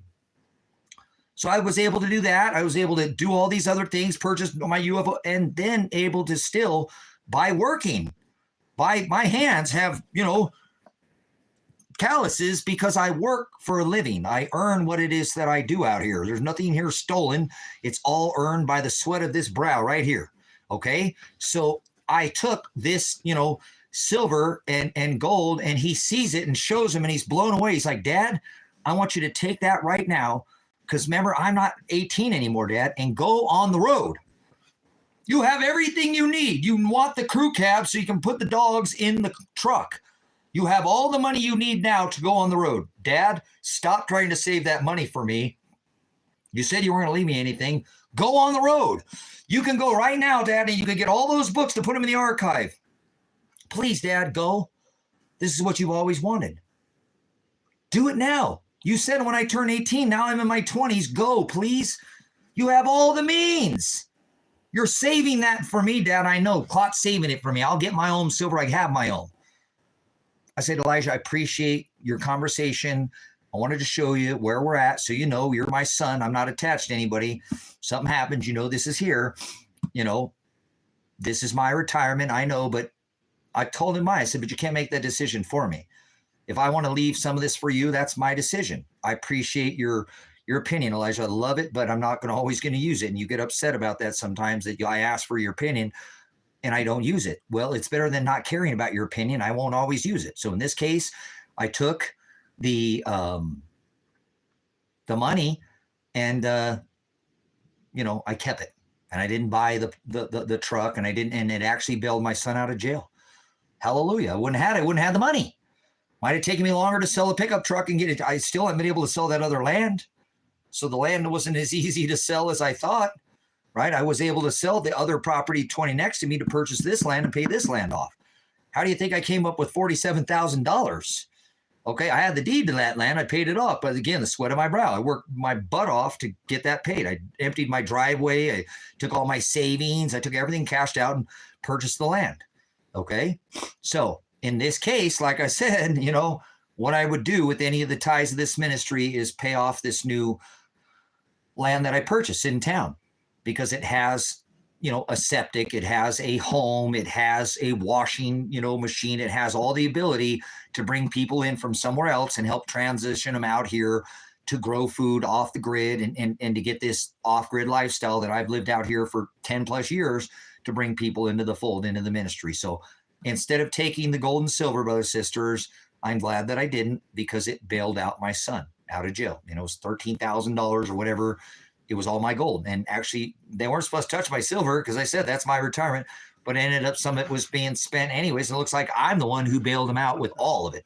They didn't spend any of his silver. He had just sold a car. I went into Bend and traded a Subaru Forester or something, really Outback, a really nice one, modern 2004, a big couple boxes of silver. He got that. He'd sold a car. He had his own ability. So I took that money and said to the guy, hey, bail my son out of here. If you ain't going to bail him out with cash, I'm good for the money. I have land, I have titles, I have deeds, I have, 65 acres out here. Don't touch my silver, please. That's mine. It's for my retirement. Don't touch it. Well, he ends up taking it anyways. I end up losing 40 pounds of silver, my own retirement, everything I left. So I didn't listen to my son. Oh, well. Well, now I have a chance, brothers, sisters, because again, at this time, I paid this land off. It's $47,000. It's done. It's paid. But now I've entered into another contract for another piece of land, because this land will provide for the ministry. I need a place that I can hook up power to a freeze dryer. So I take the abundance of this property, because this property is off the grid and I cannot run on a solar bank properly. We're talking about probably $15,000 or $20,000 to put in a full solar bank to be able to support a freeze dryer. Well, obviously I have a substantial down payment, but that remaining is going to obviously cover a septic, a water that's actually on, city water. It's within the township limits. So it's on sewer, it's on septic, it's on, it's on the grid. So I can take this freeze dryer and hook this freeze dryer up. I've owned 5 of them, guys. Okay. And I can create this abundance so that I can tie back to the ministry. I want to grow food so I can give the food away. That's a crazy dream, Tracy. Well, you do you. I've already lived plenty of a life. I don't need to live another day. I don't need anything in my life. So I'm just letting you know, there's so many ministries out there they're going to fake tithe to today. This is supposedly the Sabbath when people go to church, or Sunday. There's probably millions of dollars today that are going to be donated to a bunch of fake ministries. If you ever wanted to donate to a ministry, here's your chance. Last time I would not accept small donations. I said I only want to take somebody who's honey. You know what I'm saying? And we've been listening to this church. We've been going to this on. This guy is so over that we've never heard anything like this. And this feels right. He's given links to Jim Brown. There's moderators, Grace and Truth Ministries. This feels right, honey. We've got that extra Range Rover sitting in the driveway. The kids have gone. They're not even using that car anymore. Let's sell it and give this to this pastor.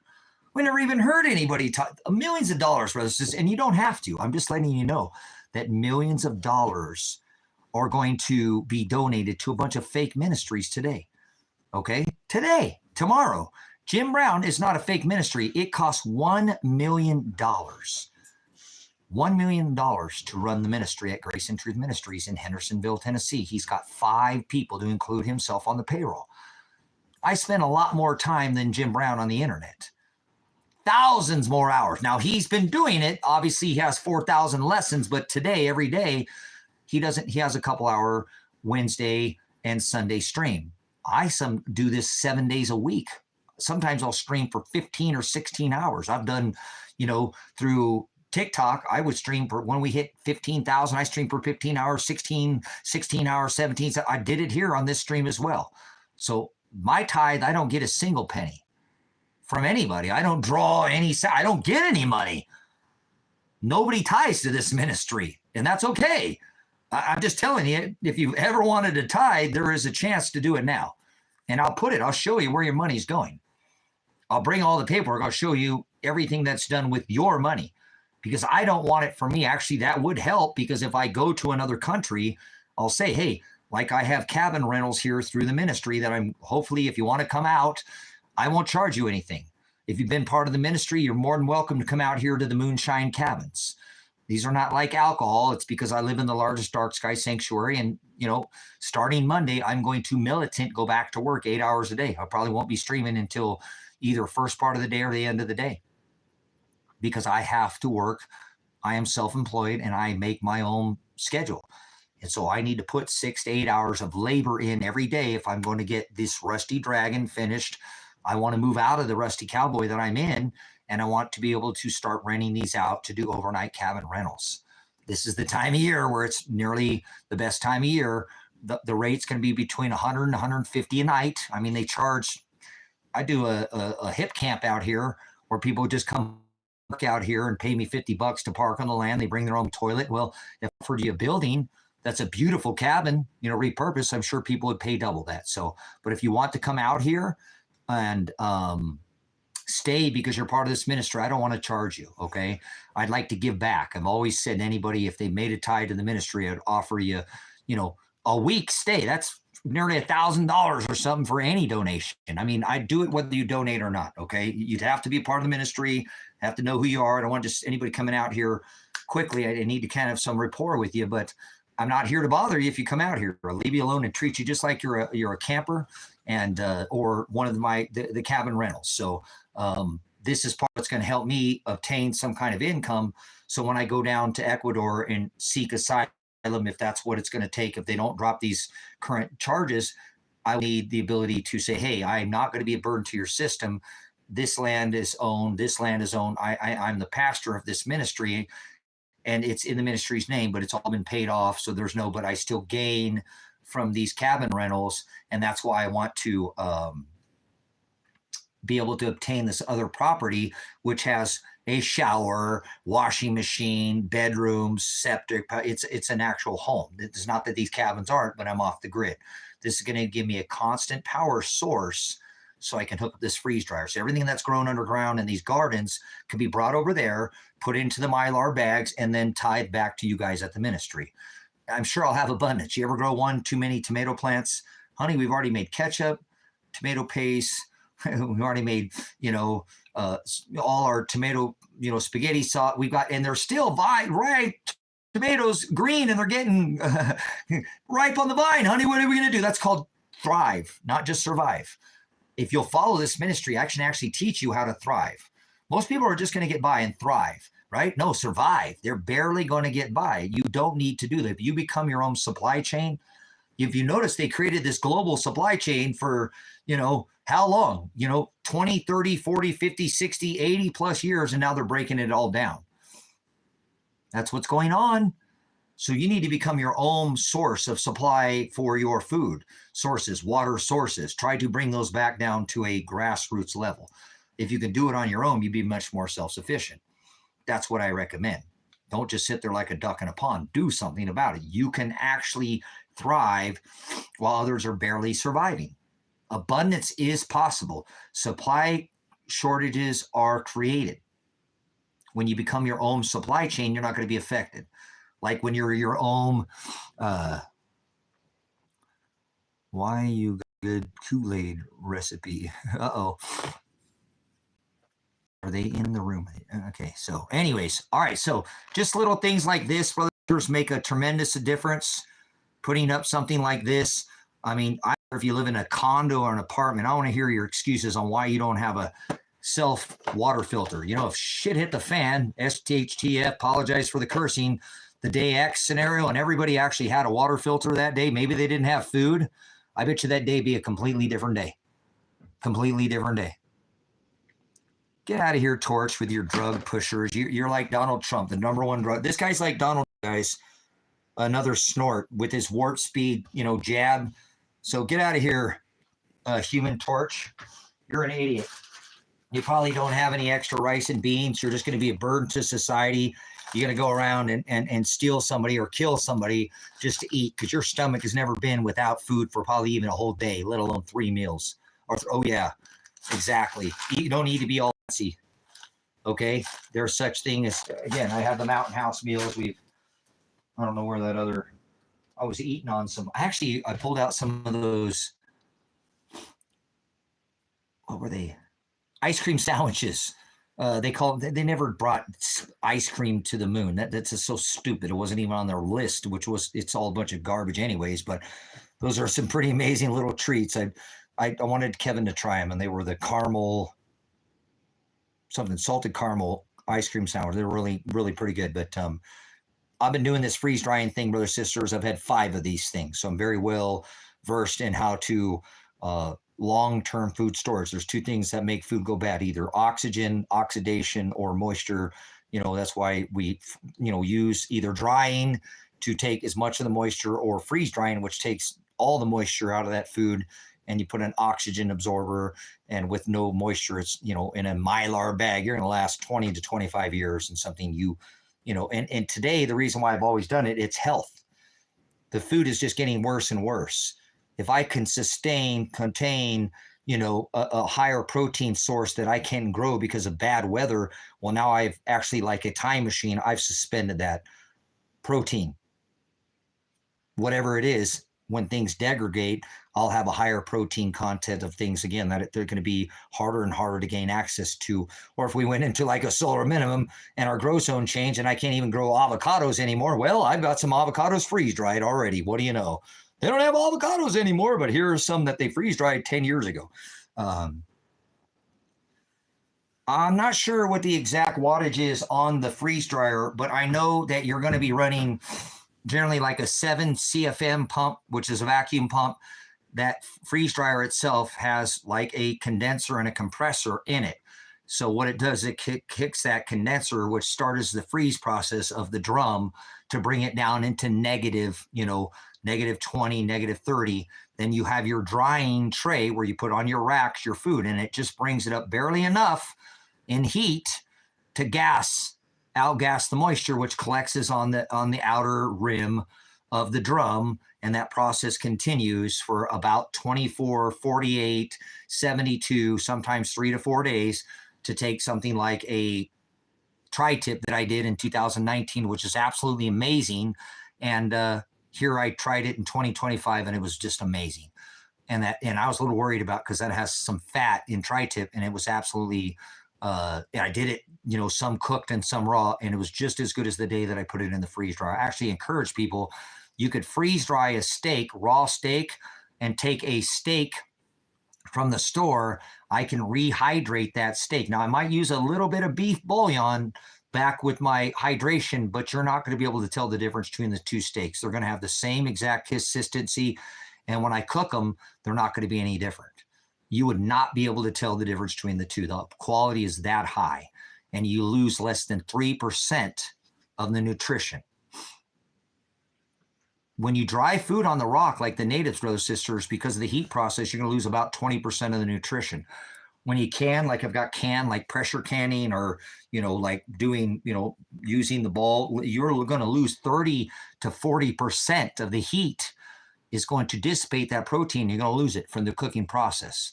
When you freeze dry something, you lose less than 3% of the nutrition. So I didn't do it because I did it for nutrition. I did it so I can store my food and put and manipulate the high quality that I put in that machine and not be subjected by these buckets of freeze-dried crap, which is basically pastas and soups that you can make without even doing a freeze-dry process. It's not that drying like a dehydrator is not part of the process, but this is a completely different process than drying. Like a banana wedge is going to stand up on end and be like a piece of styrofoam. They're amazing. The bananas are just that 7 CFM pump is going to keep that food from collapsing. Like when you dry and you make banana chips and you dehydrate, not that I don't love banana chips out of the hydrator because they're hard and crunchy and they just have a different, but that banana in that freeze dryer is going to keep the same shape.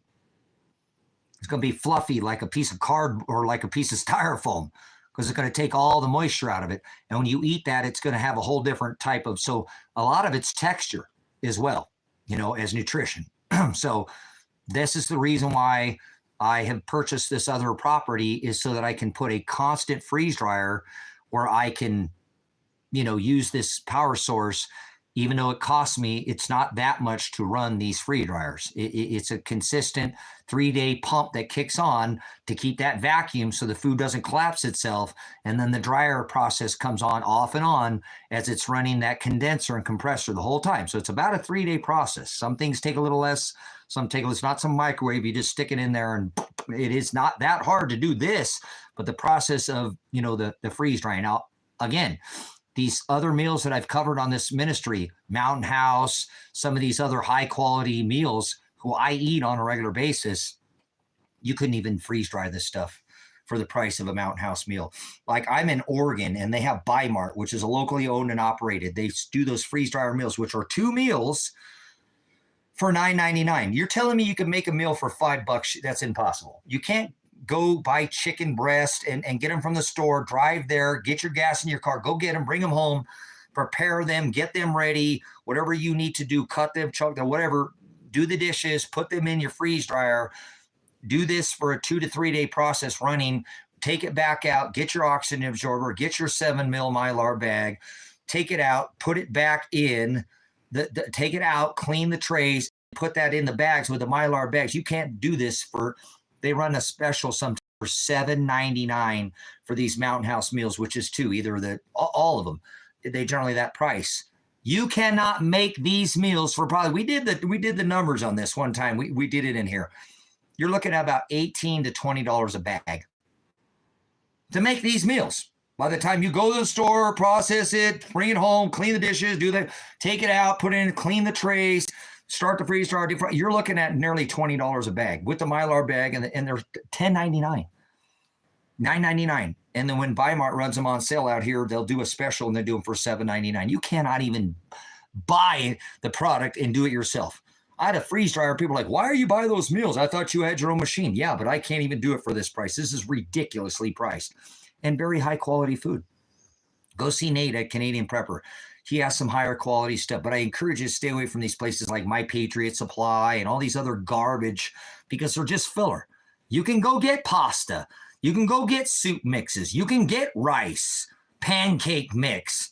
This isn't survival food, guys. And you want food that's high nutrient dense, high vitamin dense, high protein dense. If you're in a situation where you're, having, to be worked hard and every day and things are, you're going to want to have the highest amount of protein. I'm a veteran. Protein, very important.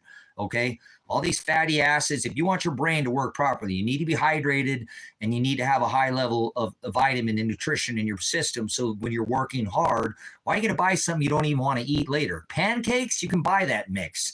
Soup mix, you can buy all this. Stay away from a lot of these bucket meal crap. It's garbage. You can actually invest. I think a freeze dryer right now, on the internet, it's $1,500 or something. You can even get a used one very reasonably priced.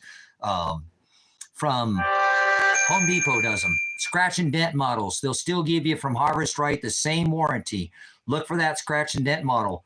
brothers, sisters, they'll give you a tremendous amount of money off those. They're not the only freeze-dry company out there right now too, okay? So there's other companies. I'm just using Harvest Right. That's the one that I've had 5 of the machines, and they're near flawless. They work very well when used properly. They have some issues, but they can be worked through. A little bit of customer service issue, but it is what it is.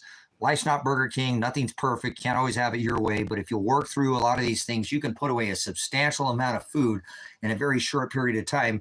And if you went in on your neighbor or something like that, you went in together, you're talking about maybe $1,000 a piece. You know, what do these buckets cost you for a, like, you know, at Nate, a Canadian Prepper, for a true protein bucket, not just this beef crumbles, but actual, I got tri-tip strips, guys. I mean, beautiful meat that I did, chicken breast, big chicken breast, where I can manipulate what I put in the machine. What's going to cost you for one of these 5-gallon buckets? Some of them are $200 and $300 a bucket for pure protein. Shit, a thing of eggs is $60 for one of those number 10 cans. Some places even more for the number 10 can of eggs. You could do it just off eggs. If you had chickens, you can put all your leftovers in this. You won't waste anything. You can mix trays with food and fruit, and you know, can do different things. So either way, like I said, a lot of this stuff that you can put in these freeze dryers or you can manipulate, where you can't do that from some of these companies. You can get these better buckets of protein, but you're looking at $200-$300 a bucket for real food that you can't control what they put in it. You can control with the freeze dryer how big a breast, what kind of meat, organic, grain-fed, corn-fed, or whatever it is. They make a bunch of desserts, which are amazing for morale, okay, like the little ice cream sandwiches or whatever. But I didn't buy it. I bought it to make meals. I bought it to sustain protein, high energy, dense food. I actually made a lot of meals, even like soups, but my soups are covered with lots of vegetables, lots of protein, lots of chicken, lots of beef, so that I can actually have a high nutrient dense food and eat fast and move on if I needed to do that. So these freeze dryers with the scratch and dents model, if you went in with your neighbors, it wouldn't take you hardly any time to pay these things off. At $300 a bucket, even if you spent $1,000 a piece, you're talking about 3 buckets. You could do that in a matter of a week. You could have those 3 buckets and pay yourself back on these machines. So I'm not advocating. I don't get sponsorship. I don't get any donations from Harvest Right. I just do this because I've done it out of experience. So I'm going to take a pause for the cause here, get some food in my belly. I think I'm going to make some chilitos. I started that earlier with the chili last night, and I do the fake Taco Bell because I don't eat no fast food, but I took their recipe and I've learned how to make it my own, and I make those because chili cheese burritos, if you guys ever had those. I haven't been to Taco Bell in how long, so I don't eat fast food if I can ever help it. Well, that's going to be a different process. Beef jerky is going to be a different process in the freeze dryer, okay? Because it's going to dry it out. So you're not going to make beef jerky in a freeze dryer, okay? 700, because it's going to be really dry and it's not going to be the moisture. You're going to use, that's where you're going to use a dehydrator or an oven, or like where they put it on a rock to make that jerky. Drying process is how you make jerky. You don't make freeze dryer beef jerky, because it would be no moisture, none. It takes all the moisture out of it. So, but these freeze dryers, guys, I mean, the strawberries, guys, the fruit turns into candy. I made strawberries that you would swear tasted like Sour Patch Kids. I'm serious. At first, it's so sweet. It's like, whoa, because there's no moisture. And then your mouth goes onto that sour tart. It's like eating a freaking Sour Patch Kid, but it's not crap. Cow spine, gelatin. We're talking about a natural organic fruit. I cannot wait to get down to South America, brothers, sisters, and send you guys food, star fruit, you know, guava, papaya, all these things that are a little harder to get. There's much more than that. Like I said, 21 different kinds of fruit growing on that single property that I've been looking at. So I've got to get this ministry paid off over here, the one that I purchased. I'm going to be able to do that through the sale of hopefully another piece of land. I have another piece of land. Are you interested in any products? I don't want to take your money. I have a Honda Valkyrie for sale right now online. I'll give you a good price on it. Beautiful 99 bagger, beautiful bike, something low miles. It's a great bike. My flatbed, my diesel flatbed, I don't want to sell it because I use it to work the ministry, but I need to get this ministry paid off. It's a turbo diesel. It's had the whole transmission replaced, the turbo service. It's an amazing vehicle. It's a 12.5 bed. It's the near perfect. I won't even be able to replace it because of the work that was done on this particular model. They took out all this other crap that was on it and put a different transmission. It's at a beautiful, and I have it at rock bottom prices. I'm working on a Ford F-150 that I had out here. I'll be putting that back on for sale. I have a 5-acre parcel for sale right now. Beautiful parcel right on the highway, right? The closest property to the school out here in North Lake. By far, probably some people drive their kids out here 30 and 40 miles to go to the North Lake school. This is like 2.5 miles from the school. It's one of the most sought out pieces of property in this valley. I bought it because I bought it to build the UFO originally. It doesn't matter. The UFO came down after being up 48 feet or however long it was up there, but it came down and I brought the UFO back over here. It crash landed and I brought it over to the property. So now the property is available and I have it for sale on the Facebook marketplace. So if that property sells, I'll directly go pay this other ministry property off. That property doesn't have anything on it. It's actually an open property where I can tell you where the water is at in the table in that area, give you some, just go on Facebook marketplace, look up Christmas Valley Highway. You'll see the property pull up. It's a 5-acre parcel. It's a beautiful homestead. I have it at $38,000 or $39,000 right now. It is a little more expensive than some of the properties in the area, but they don't offer what this property does. Close to the school, right on the highway, beautiful homestead, 5 acres, a near perfect, lay of the backbone of this larger, which was an old dune, which allow you to put your homestead back off the road and not even be seen from the road. And you can see the road. It's a beautiful parcel. I actually thought my son was going to want it, but he didn't. He actually wants the Bowens property, the other 20-acre parcel that I have as well. I don't have that property paid off. I actually still have a $250 payment on that property every month. So if anybody's interested in coming out, I don't think my son's ever going to, I don't think I'm ever going to see my son again. I don't know if he's even dead or alive at this point. So I have to do what I have to do in my life. He wanted that Bowens property. If anybody's interested to come out to this valley and homestead, I'd let you walk into that property for about half of what I paid. I think I've been paying on it for 5 or 6 years. It's a $250 payment. So you probably have to give me about $4,000 or $5,000. We'll get it put in your name. That means you can already get into that equity. There's no early payoff. It is a land sale contract. It's a fixed interest rate. The payment on it's $250 a month. It's 20 acres.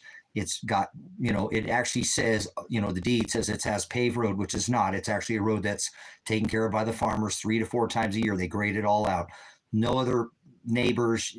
It's just a near perfect property out here to start a homestead. You can actually do many things. This is a 20-acre parcel. 20 acres is a lot more land than 5. I know I took care of 65 acres out here all by myself. That's a lot of work for one man. I homestead, took 5-6 years of living off the grid, raising hogs and sheep and goats and chickens and rabbits and did it on my own. Normally with a partner, it's much easier to do, but in this case, I did it all on my own. So I have properties in the area that if I can sell these properties, I'll be able to obtain more funding and pay this off, and I won't need to rely on anybody from the ministry. So I doubt anybody will tie to the ministry, and that's okay. I just think it's hilarious that there's going to be millions of dollars that's donated to all these fake ministries. You know what I'm saying? Something keeps telling me, whoever talk to tells me I need south, even as far as Brazil. Go there then, Safari. 1983. Listen, in Brazil, in a lot of these nations, it's much cheaper to live down there. Like, for example, Ecuador, Brazil. Look at these places. The average meal is about $3. I know it's tough, guys. It's hard to do so, but about $3 for a full meal. Like we went to, when I was, went out to eat at a Mexican restaurant. Carne asada was $16. $16 for a plate, carne. That's the steak and beans and rice and some tortillas. It's kind of a standard meal when you go, to a sit down, not taqueria. That's about $3. $3 in Brazil, $3 in Venezuela, $3 in Ecuador. There's a lot of places where it's not nearly, it's like living in the 80s. You can actually did this with Kevin the other day because I don't eat fast food, but we looked up fast food in Ecuador and looked at all the restaurants. Most of their meals are $1, $2, and $3 meals. You can get a full, dinner for $5. I mean, and a drink too. It's like going back into time. You can go to there in Ecuador and get your teeth cleaned for $20. $20. Get your teeth cleaned. Real teeth. Look at that. I have never gone to the optometrist. I had somebody said, Tracy, your retina was burnt. That's why you're seeing that hair. I've never gone to the doctor. Since I was tear gassed, my lungs filled up with fluid twice a day now. This is becoming a regular thing. Obviously, when I lay down at night, I get up in the morning, they're just completely filled. It takes me hours to get my lungs clear sometimes. Towards the end of the day, I start they filling with fluid. I don't know what it is, but at the end of the day, they start filling with fluid. I drained 5 tear gas canisters. My throat is screwed. My lungs are hammered. I'm not going to get them fixed. I'm not going to go to a doctor until I leave the U.S. Hell no, I don't trust any of these doctors. I've been a first responder, okay? I know this. I'm not going to these pharmacia, these big snakes of the pole. All they're going to try to do is put me on drugs. I don't want their drugs. So I would like to go. I know I can get my lungs checked out and go to a respiratory specialist. I already looked in Ecuador. It's going to cost me less than $50 to have a full scan of my lungs, to do a full physical. Give me the full thing. It's $50. I can get a full. I don't want anybody to stick their finger up my butt, brothers, sisters, when I'm to that age where my prostate needs to be checked and that kind of, hey, Big Bob, here he's with the glove. there are things that I have been neglecting. I received a concussion. A concussion. After 45 seconds of the state police throwing a hand grenade and hitting me in the face, I suffered a stroke out here. My face, look at my eyes, is finally back up. Guys, my eye was down here. Literally, you could see my eye was hanging down here. I was like, what's wrong with your face, Pastor? What happened out there? Well, I was hiding that I'd had a stroke. I didn't want to bother you guys with my health issues, but I've never gone to the doctor. Instead of taking me to the hospital, they brought me to jail. So I'm not going to go see no doctor here in America. When I leave the U.S., I'll go see in Ecuador. I'll go see a doctor. I'll get my lungs checked out. I'll have an optometrist check my eye. See if they can go and do some LASIK surgery, remove this whole big black scratch or whatever the hell they did to my eyes. They burnt my retina by concussing me and flashing grenade me in the face. And I didn't get, any help. I went to jail instead of going to the doctor. I should have went to the emergency room. I need to have my ear canal checked out. Why do I hear like a robot in this ear now? Well, of course you were hit with a grenade in the face. Domo arigato, mister. My ear sounds like that. You guys, I hate every day that I have to sit there and listen to that stupid robot ear, because it makes this ear want to correct itself, like this eye's trying to correct for this eye, and then I can't even read a penny anymore to see if it's a 1982. So I won't go to these hospitals in America. And if I die here in America, I'm never going to go to the hospital. It just is what it is. But if I can get out of the U.S., I will go see a doctor. I will have my lungs checked out. I will have my eye looked at. I will see what happened in the stroke, what permanently it's done. I still to this day have that fluid in my brain. I know I do because I feel the pressure still. Remember I told you it released. It got dry. It felt dry and then it pushed it. Now I got that wet feeling in my head again, and it's pressure. It's probably fluid. I've been in a car accident, a 5-car pileup, and I had fluid in the frontal lobes of my brain where I experienced vertigo. I know that some of that similar feeling that I have where I've never gone to a doctor. But I will, because it's only $50 to go to a doctor in Ecuador to have them look at my lungs. It's $50 to go to an optometrist or less. You know what I'm saying?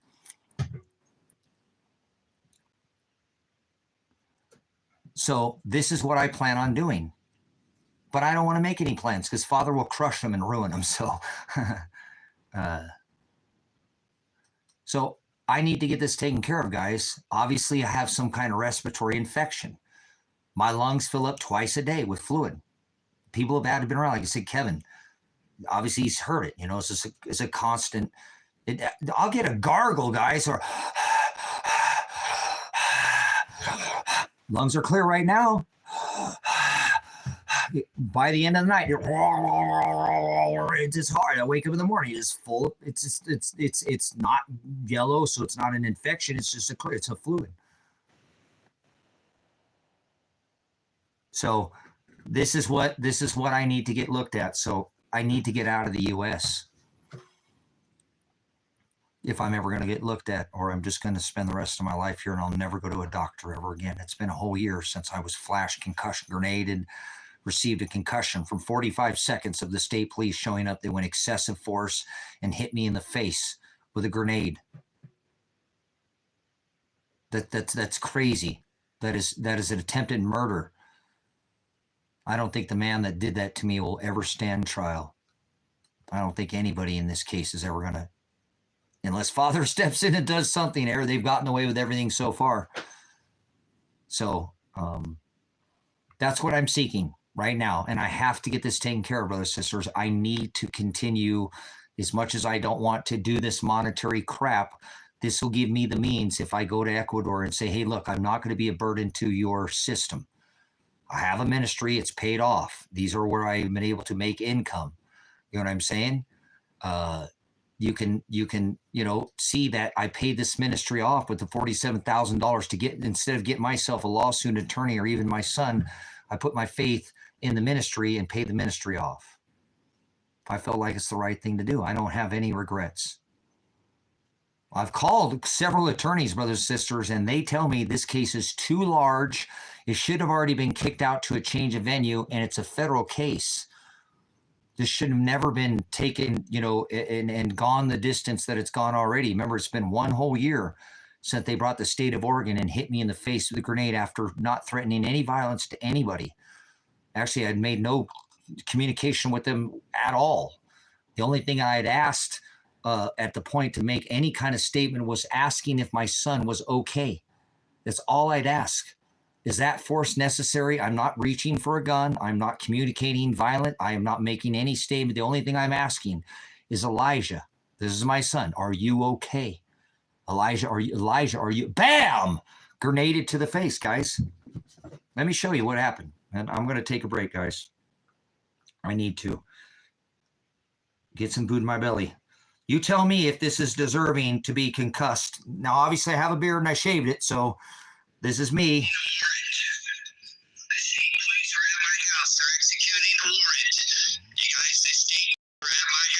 I'm not. I told you, I have the proof. It's right here up on the board that I was live streaming that they're executing a warrant now. Elijah, are you okay? No, I'm not threatening violence. Elijah, are you okay? I'm only asking if my son is okay. I apologize for the pixel. Elijah, are you okay? Are you okay? I stick my head against the screen.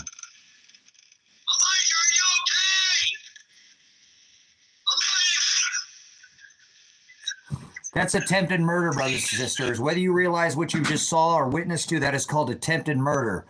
You do not throw a concussion grenade at somebody's face. I'm a prior special weapons and tactics trained special reaction team.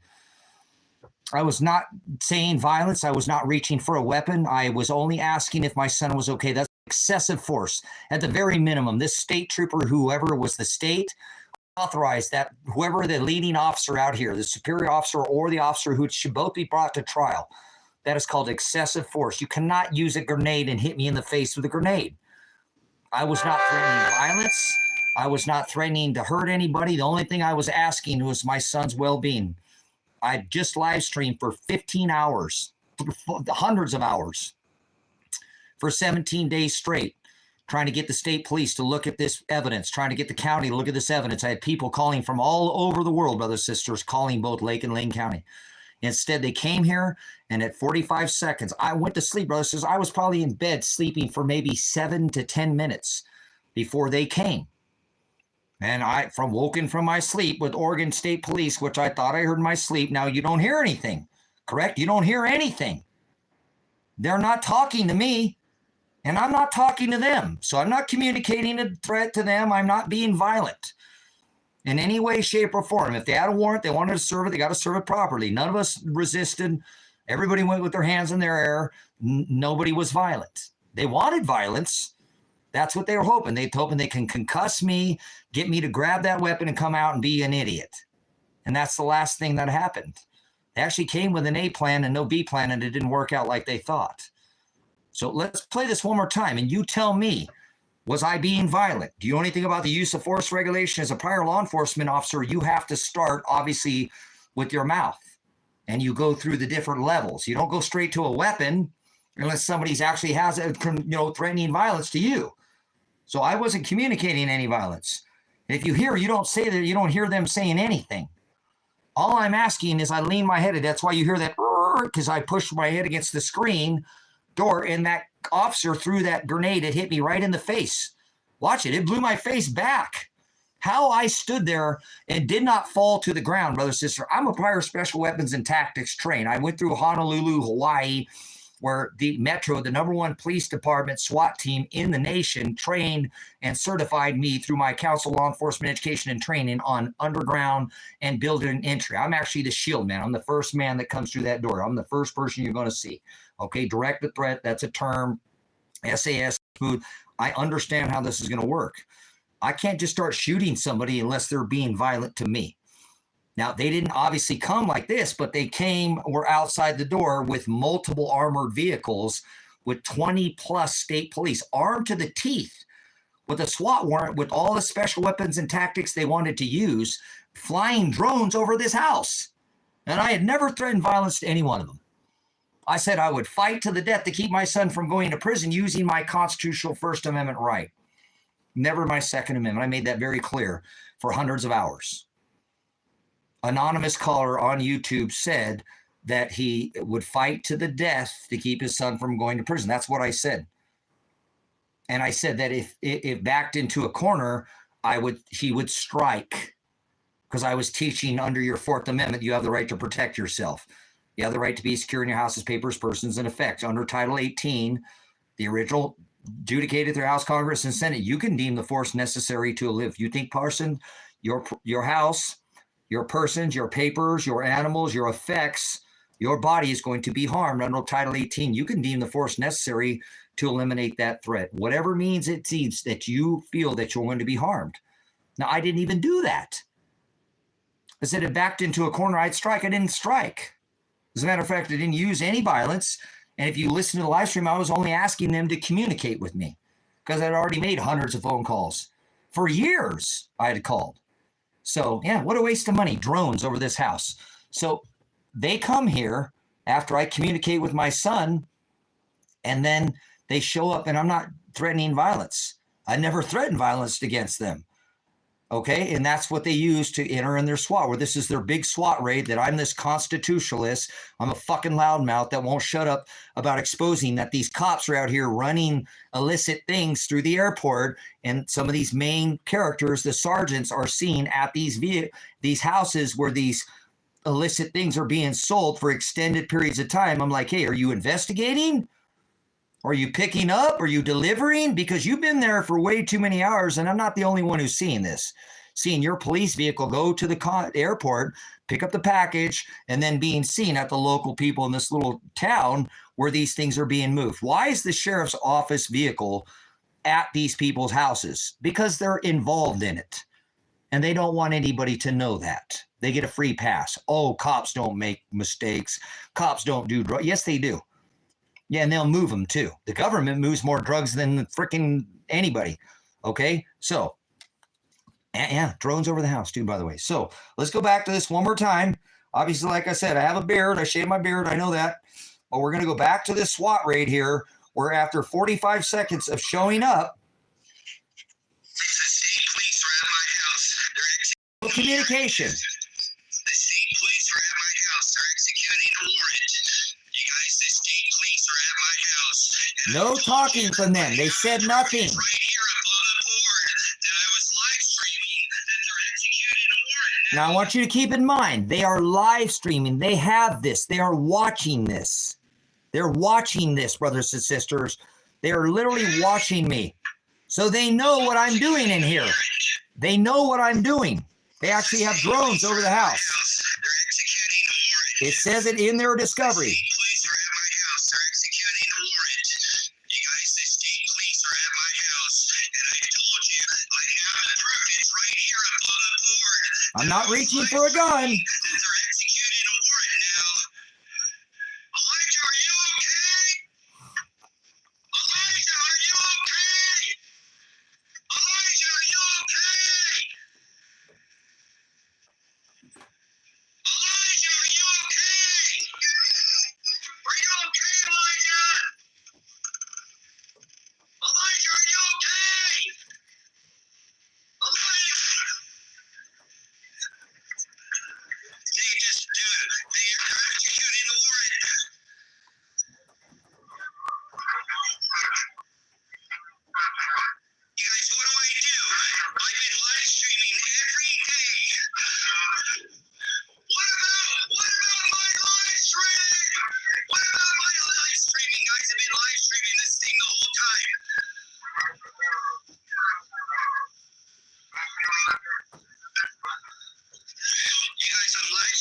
This is live.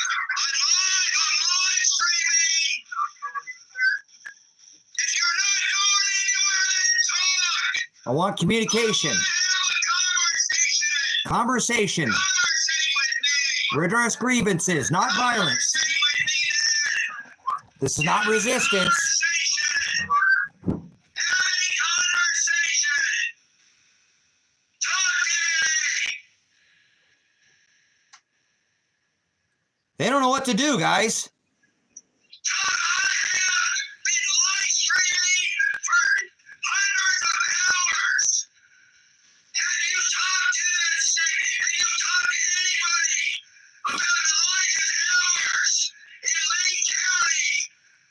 In Lane County, I've been streaming for hundreds of hours. You guys, I'm streaming live now. They're executing this warrant, okay? They've executed this warrant, and I've been live streaming all this information on this board. You guys have been witness. I have witness. I've been live streaming for There's all the evidence on the board. I have all the evidence here. Does somebody want to talk? How come the state of Oregon has not called my phone? How come the state of Oregon has not called my phone?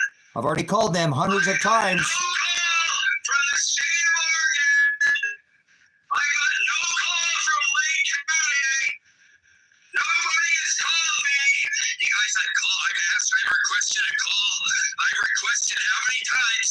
How many times have I requested? I've requested a call. I've requested hundreds of times. No communication from you guys. Nothing from the state police. Nothing from Lake County. This is all being recorded. They don't know what to do. Look, guys, I'm live streaming. they came in here to try to kill me. Guys, I've live streamed for hundreds of hours now, trying to get this state of Oregon to call me, trying to get somebody from the state police to call me, trying to get somebody. And look, I'm getting dressed, brothers, sisters. I'm not reaching for a gun. I'm trying to get freaking clothes on. You can't just serve a warrant. Where's the warrant for what? What's your warrant for? They have to tell me why they're here. What's your warrant for? This is crazy, guys. I gotta get dressed. I gotta put some kind of clothes on.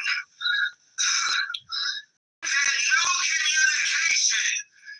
You've never called my phone. I've requested. I've made hundreds of phone calls. I've made hundreds of phone calls. Concerning what? What's your warrant for? What is your warrant for, State of Oregon? What is the warrant for? I have every right to ask them that. This is not resisting. Why are you on? I've requested state police. I've requested Lane County. Lane County, it's all on the board, guys. I streamed asking them. They never called me. They were on this board. State police. They drove on my house. They drove by my house. They never stopped and even talked to anybody.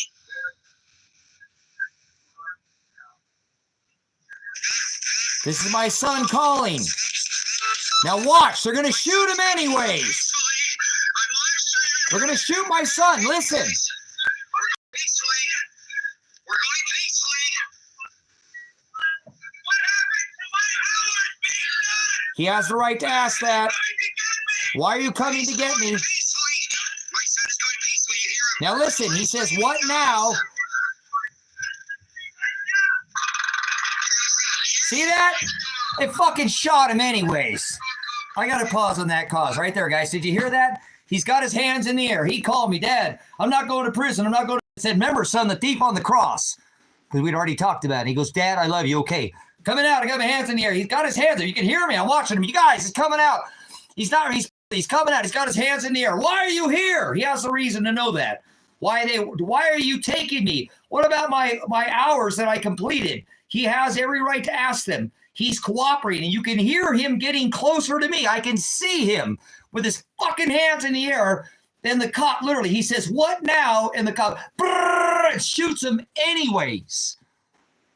Did you hear that? And then I had to shut the fucking door again, brothers and sisters, not knowing if my son is sitting there laid open like a zipper because he didn't even make a fucking noise. Nothing. Brrr, and shot him anyways. I had to shut the door again. I'd already been hit in the face with a grenade. Did you see me being violent? I wasn't violent at all. I actually said, you guys did the right thing. I'm sitting there thinking my son's laying dead on the fucking ground. And I'm trying to plead to him. You did the right thing, Elijah. Adriana, go peacefully, sweetheart. Go peacefully. Thank you guys for not hurting my son. It's a veteran tactic, brothers and sisters. I snapped into veteran mode. I'm not knowing if my son is dead or alive. All I want to do is for him to hear my voice so you could have something to cling to. Imagine hearing your son shot and you don't hear a fucking word come out of his mouth. I thought he was gone. I didn't know. So I had to play the stupid game. Thanks for not hurting my son, guys. I want him to hear my voice. You did the right thing by going. If at least he's laying there, he's not sitting there moving around there, shoot him again. This is ridiculous what they did out here that day, brothers and sisters. They ended up kidnapping my daughter. They didn't even have a warrant for her arrest that day. That is a kidnapping. You have to have show cause, probable cause on a warrant. If you're going to take somebody's body off the property as they did that day under your Miranda rights, are going to cost your body, arrest your body or arrest and take you. They have to show a signed warrant by a judge showing probable cause. That's why they dropped all her charges in September, because they kidnapped her. Somebody get old Adriana Massey. She needs to file that lawsuit so she can reimburse herself for all the time. She was working 5 days a week and then 2 more days, 7 days a week to try to help her husband, my daughter help. They've been together for 5 or 6 years. They're not the high school sweethearts. That his last girlfriend's name was Adriana, and now it's Adriana. Don't roll that R with Adriana. Boy, oh boy, they didn't like that. But so all I'm saying is I wish somebody could get a hold of her. I can't even get a hold of my daughter, guys. I think she's missing and dead, and I found her freaking car where this guy supposedly didn't even know where my son was at, and my daughter's car is there. And I tell them, I think this guy's kidnapped my daughter and my son. He said he could take him and hide him. And I told him, no, we're not hiding anybody. I have the evidence. This man has my son, brothers and sisters, and I believe that somehow he's cooperating with the feds. And I don't know how Elijah's involved with the feds because he didn't have any federal charges. This is unbelievable. Unbelievable. I cannot understand how they've gone. Remember, under your right of fair and speedy trial, adequate counsel, it's been 1 whole year since this day, brothers and sisters. May 29th makes 1 year since they SWAT raided this house and nothing's been done. It's like I just walked out that door. It's pretty tough. Now, I know where my son was supposedly at, and I told the police, please don't go kill him. You already shot him once. Here's where he's at because my daughter's car is there. He's got to be there. There's no other explanation. He went missing playing a game. I think this man has him because he has my gold and silver, and he has my passport. He said he never even saw my son.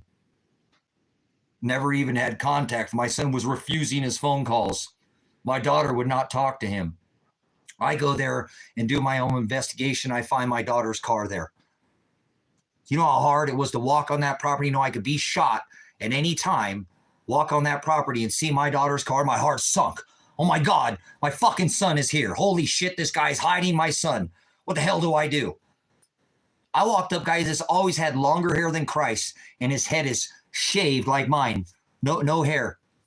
A total change in his visual look. And I go there, my daughter's car is there, and I ask him, like, what the hell is my daughter's car? I thought that's where Elijah's car was parked. Well, your son came and bought the little truck from me. What the fuck? This guy said he never even talked to my son. This little yellow truck, my son's going to go outrun, miss his trial, go on the run in a yellow truck. And then my daughter's car, who supposedly the charges were dropped in September, he tells me that my daughter sold him the car to get an attorney when her charges were dropped back in September. What the fuck?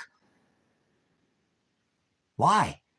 He would buy that car, makes no reason. That's like an 8-hour drive or 6-hour drive from where she was at. She could have sold that car to anybody. This wasn't one of these modified cars that my son had put an exhaust, in that, or the speed or anything. It was a stock Honda that gets like 40 plus miles to get. A very desirable car. Very unique car. Just very stock. Very hard to find them in the condition. Could have sold it to any. Why would she drive the car 6 hours? This dude kidnapped my fucking daughter, and I know it. And he's got my son. And I called the police and told him, here's where my son's at. And this guy's got my passport. And he's also, that's a felony. And he probably took that 40 pounds of silver and never bailed my son out of jail with the money that he supposedly took the gold. I bet you he just took all of it and had the cash and just hoarded all the silver and gold and has got something over my son. Like, well, you owe me money from your charge of your theft charge with Tony Karsten for that wheelchair. And now I bailed you out. Fuck your dad. He don't give a shit about you. I got his gold and silver and he don't give a fuck. And so I bailed you out and he don't give a shit. He must have told him something, brothers and sisters. How is this man holding my son? I think it's at gunpoint by the threat of his life. He's going to kill his girlfriend or kill him. There's no other way. Why would my son's car be potentially there and now he bought it when he said that he had never even talked to my son? He never talked to my daughter. I go do my own investigation because I can't get these law enforcement officers to do anything. I do my own investigation and I find my daughter's car at his house.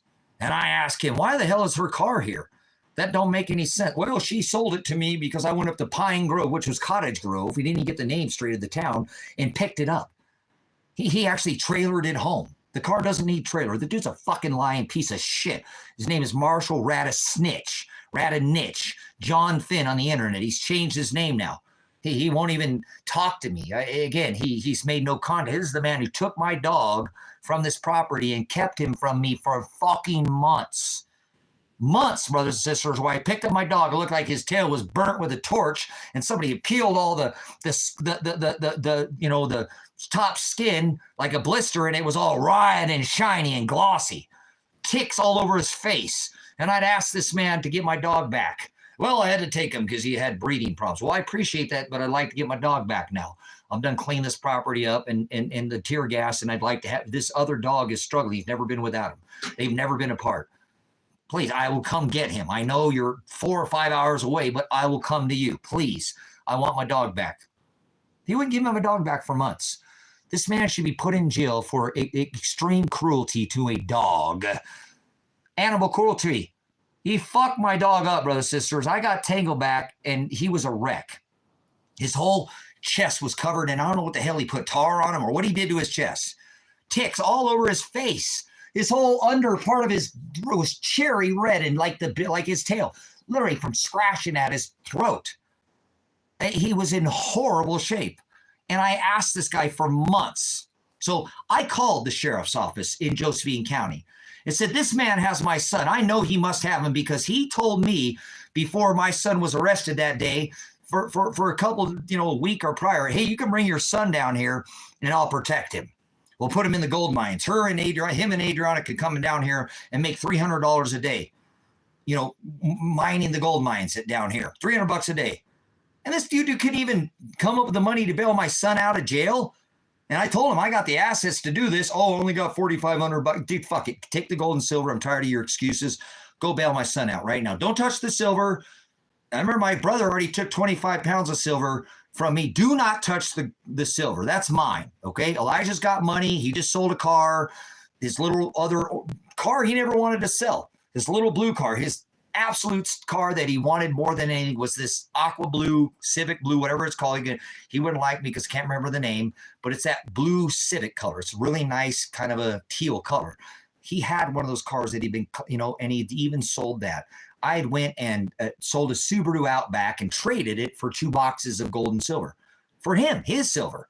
So he had silver. He had money. He had sold that car. How the hell did they end up, this guy tells me, I took all the gold and we had to use some of your silver. What the hell? I told you not to touch that. Why? Well, how much? Well, there's more than half left. Well, there's 40 pounds. There's at least 20 pounds left. Shit, I'll get something back. I can get an attorney. And I actually asked him for my silver back. Well, why are you putting me on front? Why are you putting me on front online? Why are you saying my name online?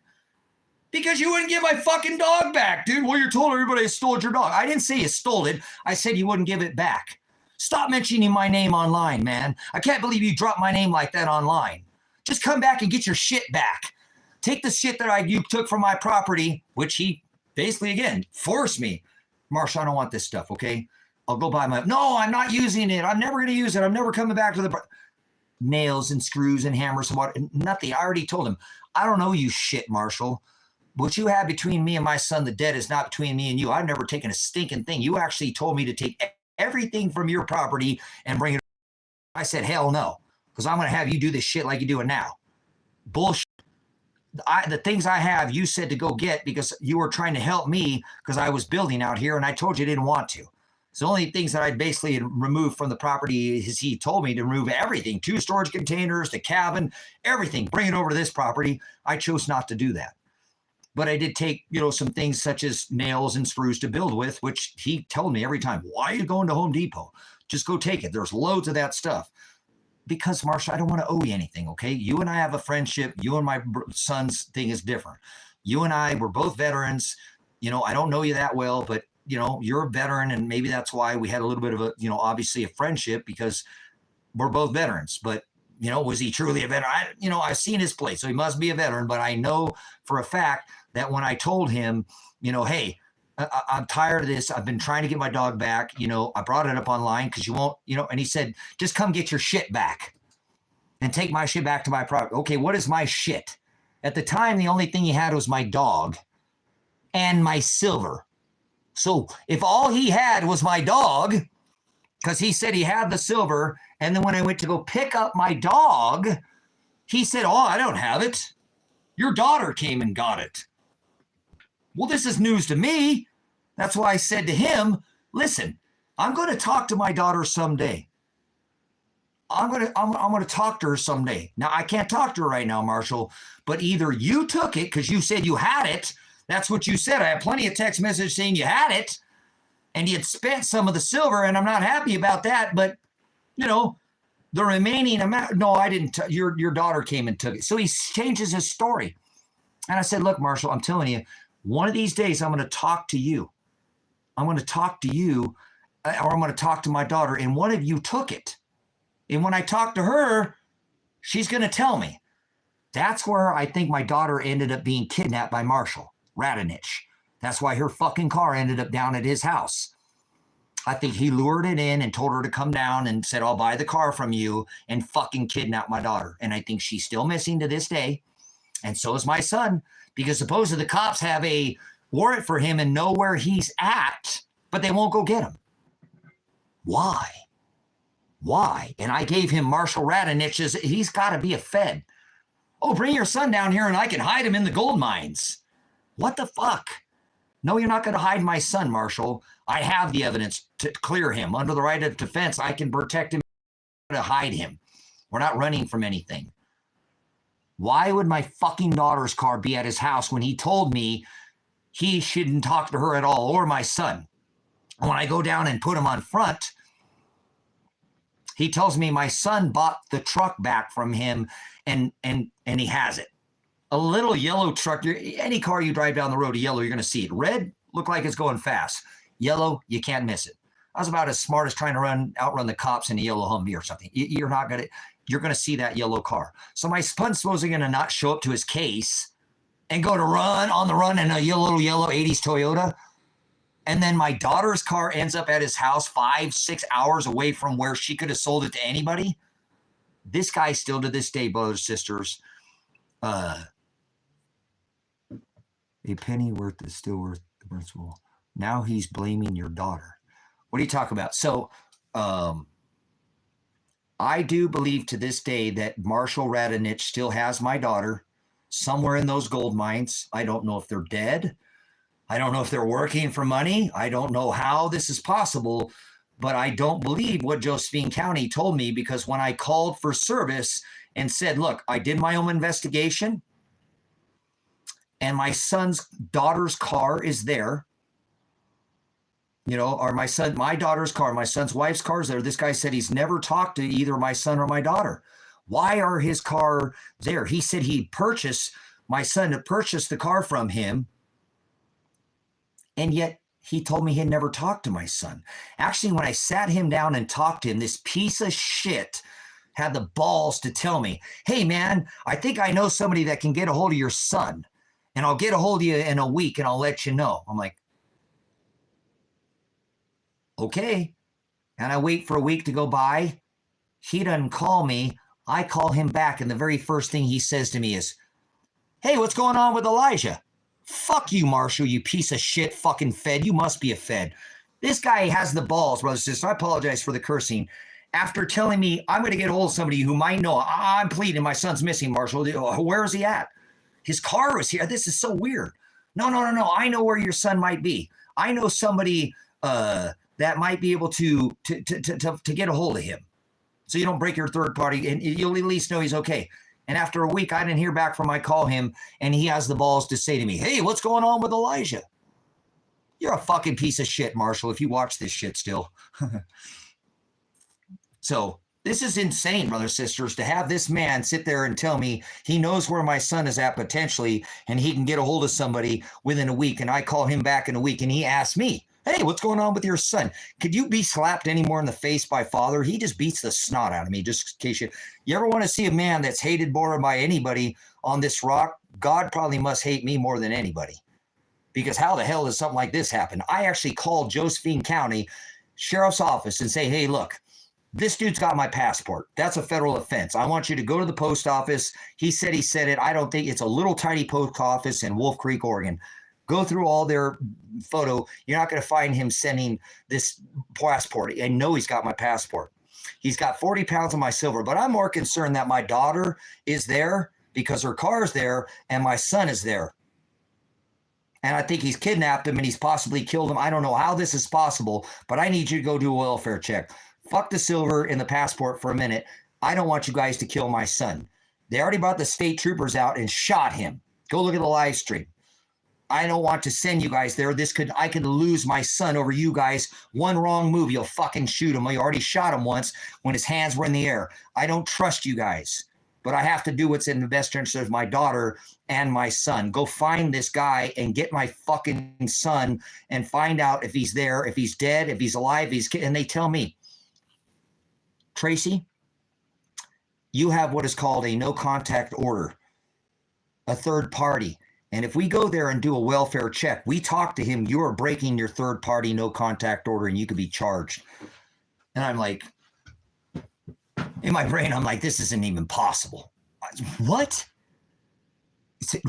Well, stop using us to do your dirty work, Tracy. If we go out there and we do a welfare check on him and we make contact, you've broken your third party no contact order.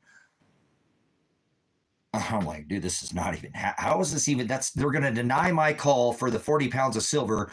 My federal passport is a federal offense to hold that passport or to steal it from me. And then, 40 pounds of silver. And then my son and my daughter missing. I call Josephine Sheriff's Office and report this. And then they tell me that I'm breaking the no contact order if they go there and he's there.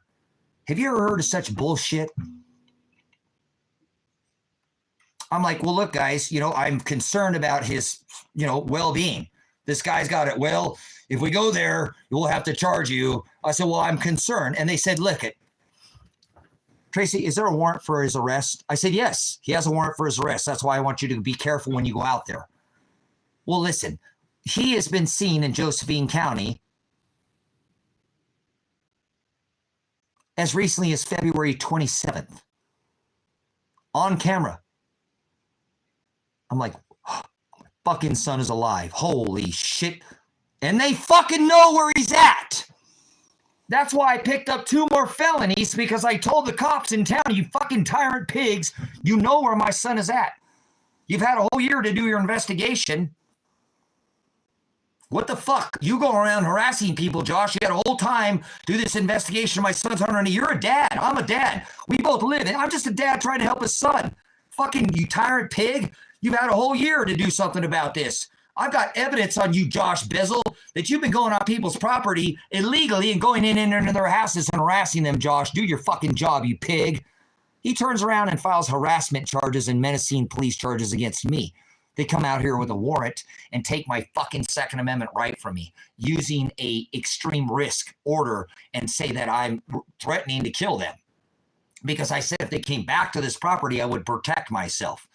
I have that right under Title 18. They've already assaulted me, assaulted my dogs, kidnapped my daughter, shot my son.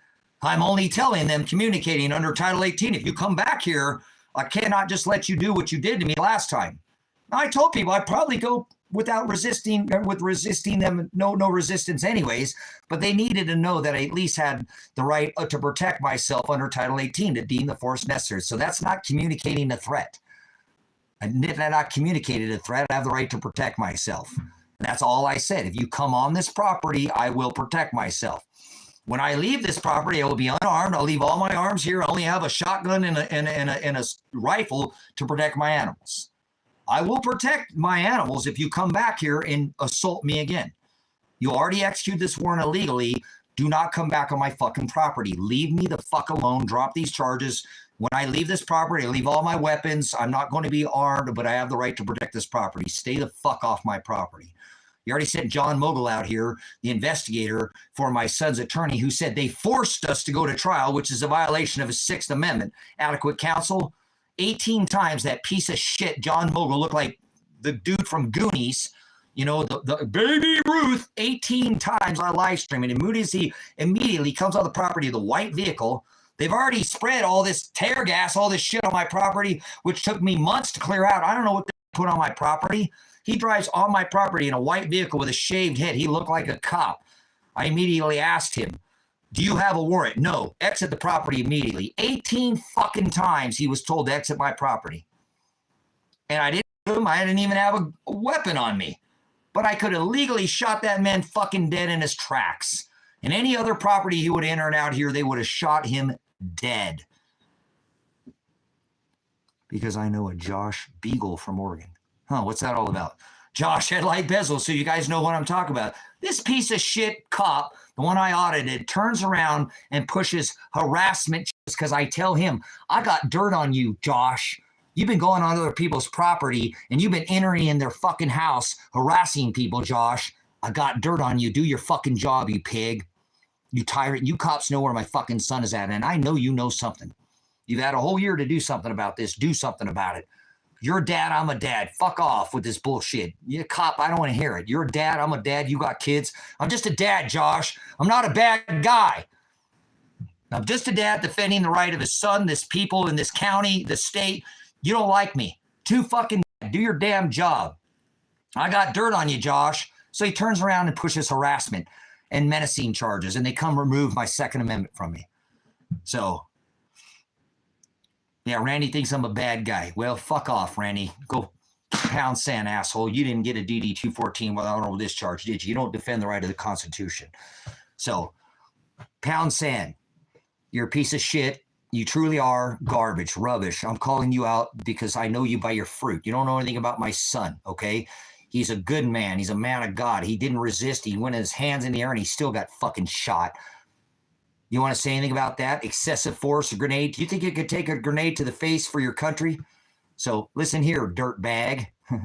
So there you go. Keep pushing your nonsense. You're a demon by definition. You're a distributor of fortunes or lies to others. So there you go. You don't know nothing about Elijah Werner, do you? And I'm the only person that's going to advocate for my son. So you know, brothers and sisters, that's why I continue to do this, because he's got nobody to help him right now. This man could be dead, sitting in a fucking cave with his wife being tied the fuck up, and he's got nobody to help him. They didn't give him the proper counsel. Dan Spencer asked to be quit as his attorney because he represented me. That's co-counsel. You can't do that in a case. It would be immediately dismissed.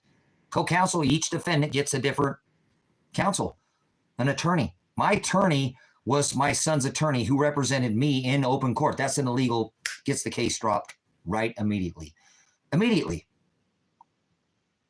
So, co-defendant, co-counsel, you can't do that. Elijah's attorney, Dan Spencer, knew he had fucked up because most of these cases just get swept under the rug. 98.5% of cases go to what is called a plea agreement or a plea deal where they take a gain for the bar and they extort that merchant number. Yeah, in this case, my son took it to trial. He's not that percentage, brothers and sisters. He's not a laydown. He did exactly what he's supposed to do. You need to make these courts prove your innocence. They have what is called the burden of proof or the preponderance of evidence to prove beyond a reasonable doubt. I have all of the evidence to prove the other way. So James is going to jail. Who's James? I don't know James. So anyways, all right, guys, let's take a pause. If you want to make a donation to the ministry, you can do it now. There's a Cash App and a PayPal link in the description. You don't have to like me. I don't care. Then leave. Get the hell out of this chat. I don't need you here. I don't need your support. Father will provide the people. Father will provide the support that he needs. I am recently entered in a contract because I'm trying to exit the United States. I'm seeking asylum in any other country other than the U.S. Okay?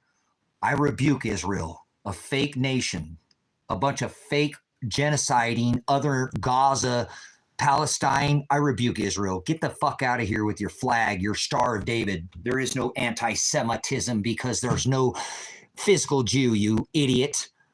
Get the fuck out of here. Not one stone to be left upon another. Hados, he said, under this covenant. Not some fake place out in the desert that used to could. It's all flesh, Jews and Gentiles. Fuck Israel. You're a piece of work. You truly are. Get the hell out of here with your flag. I rebuke your star up, star down, David. So, oh, is that a Ukrainian flag? Fuck Ukraine. Killing all these fucking women, sending their war machine.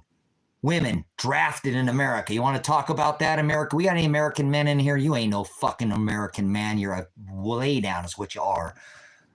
What did you do about the COVID? What did you do about them drafting our women? You know what the term posse comitatus is? That means they're going to be able to use those guns that were not supposed to be pointed at us, used in law enforcement. I'm a military police. 95 Bravo are now pointed right the fuck at you. And you didn't say shit. There's 1,000+ military bases in 180 countries. They can bring them all home and put you in the work camp. I don't want to hear it. Get in your camp. Fuck off. You don't want to talk. Drafting women. Shut up, men. Don't speak up. You don't even have. Yeah, you have the right Congress. Why didn't you say anything during the COVID? You're a weak-ass Americans. Americant is what you are. A bunch of Americants. Not the women. They've actually had to step up their game, I've noticed, because these men are so weak in America.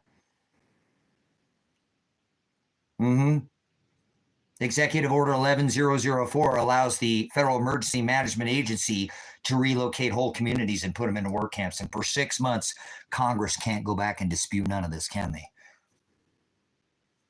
Oh, you don't want to talk about it. The fuck just popped on my feed. Stop laughing at other people. Your love of Lucifer in here is not welcome. Your LOL, you're a jerk off. You derive your pleasure from pain. Laugh at people's pain. I rebuke you, real. You're an idiot.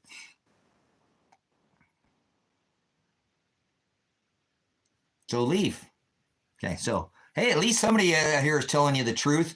You don't want to hear it, but this is what the truth is. A bunch of weak-ass Americans who allowed the drafting. Now, it's a volunteer military until we get into one more military. They're going to draft the women in America. Would you send your daughter off to war right now? 18 to 30, the finest of the women. They did it in Ukraine. The Ukrainian generation is 43 years old is the fighting average age in Ukraine. They've left the country or they're dead, died on the battlefield. You don't think it's going to happen in the U.S., and it happened in Ukraine in like 3 years. They killed a whole Ukrainian generation is gone. You don't think it happened in the U.S.? Get the fuck out of here. Seriously. I only have a First Amendment right, so I apologize for the cursing, but they've stripped me of every other right. So you weak-ass men should have already spoke up. Why didn't you say anything when they had you standing on an X, wearing your face diaper, acting like a child? That's what you did. You allowed, I thought it was stand on the X was the right to. Were you legendary when you stood on the X or you didn't stand on the X? Were you because you wore the mask or you didn't? What? You tell me. Did you wear a face diaper? Were you afraid of something that's not even alive? Your education is oligas.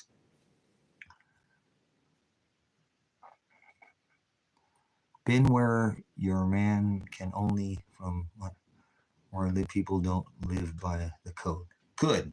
So true. They said putting women in the military. Nobody wants to talk about this. This should be the number one thing being talked about right now. If you were a true man and you cared about the women in this country, you would stand up for their Second Amendment right. Get the fuck off me, you big motherfucker. Bam! Blow your head off because I can stick whatever I want in any orifice of any woman. I know I'm a military veteran. I'm not saying that I would. I'm just telling you that women are structured completely different.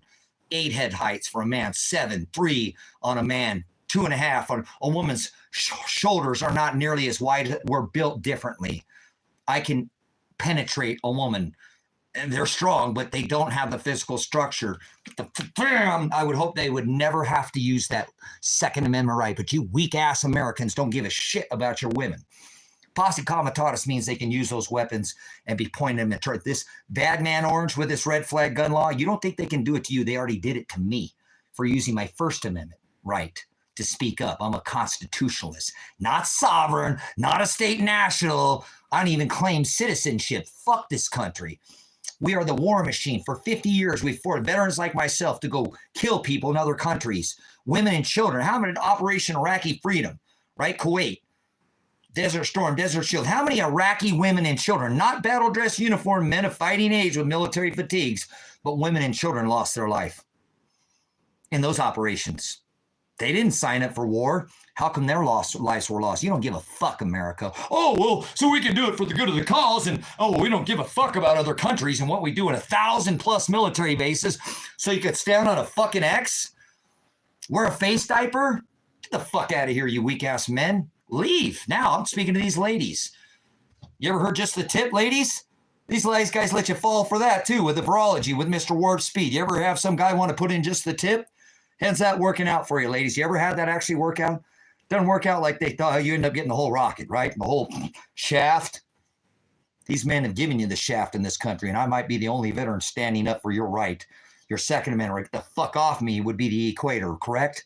I'd hope that you ladies would never have to use your Second Amendment right, but you could be overtaken by a man like myself very easily. I know women have a different military standard in the military. Not saying that you're not strong. You ladies literally leak 9 quarts of oil every month and can literally dislodge a watermelon through a crack in the wall and still live. I don't know how you ladies do it. You are stronger than most men. You're pain tolerant. You ever see 2 women beat the snot out? They just grab each other's hair and just... And I'm not calling for violence, but they are tough. Women are very tough. You men have become very weak. So... it sucks, guys, that veterans like myself would have to, in this case, watch a man wear a face diaper. In the desert, burqas, veiling, Sharia law, only women burqa or veil their face. Imagine being in America and being a veteran and then turning around and seeing men and like, oh, this is Sharia law in America. What are you talking about? There's dudes covering their faces now. What the hell? That'll get your PTSD kind of raised a little bit, huh? Make you a little standing on the fucking, I thought I fought and we kill women and children in other countries. So not for freedom. It's not about freedom. It was about the right to choose, right? Yes or no. That's rape. You force yourself somebody on somebody, whether it's medically or not, that's rape. You force your name on the word by putting your own version into, that's rape. Why are you adding A's to Hebrew, you idiot? There's no A's. Why are you shoving your own idolatry, your own peg into that A or O hole or, round hole? You're adding. That is called rape. I don't care if it's medical rape or whatever. It's still rape. This man can't defend themselves. This man attacked a policewoman. Shut the fuck up, you idiot. Nobody attacked a policewoman. There were no women involved in this case that I know of. There were 25 men. Probably a bunch of weak-ass men like you. Didn't have shit from Shiloh. You don't know your ass. 2 cheeks to the same hole. 2 wings to the same dragon. You don't know your ass from a hole in the ground. Like you don't know this case. So don't speak up about something you don't know. There are no women involved. How about Lily Frank, you dumb fuck? Why don't you tell me who Lily Frank is? Oh, was she charged with using her service weapon and maybe even a DUI? This is the probation parole officer that was in charge of the rapist, Tony Karsten. Tell me about Tony Karsten there, 700. Who could have went out and raped any woman in this state? And they were keeping track of them. You don't give a fuck about anything like that, do you? No, you're just some jerk off like Paul Palmer, the hand job, who gave me no reach around, no gasoline, no Vaseline, didn't even give me legal counsel. You're not providing anything in here but a bunch of bullshit. So leave your, there's 2 girls in the cup, leave your shit at the door. Next time you come in here, come as a dry, empty sponge. You want to learn something you can't teach the teacher, you're going to go in there and tell me everything, right? Mr. Know-it-all, I don't know everything, but I guarantee you I'm very well studied in what I'm talking about.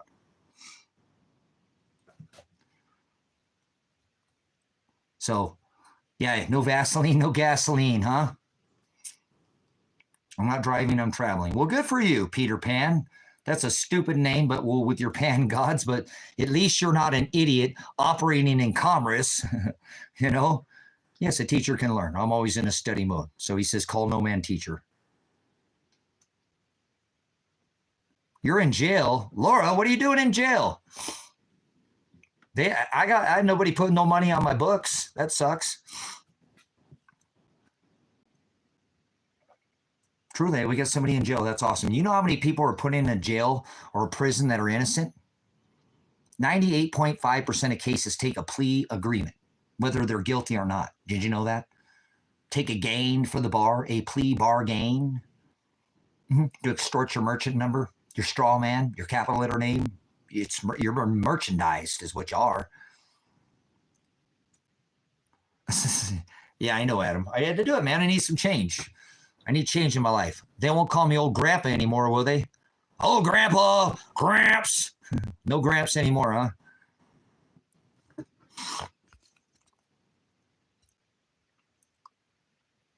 Man, that sucks.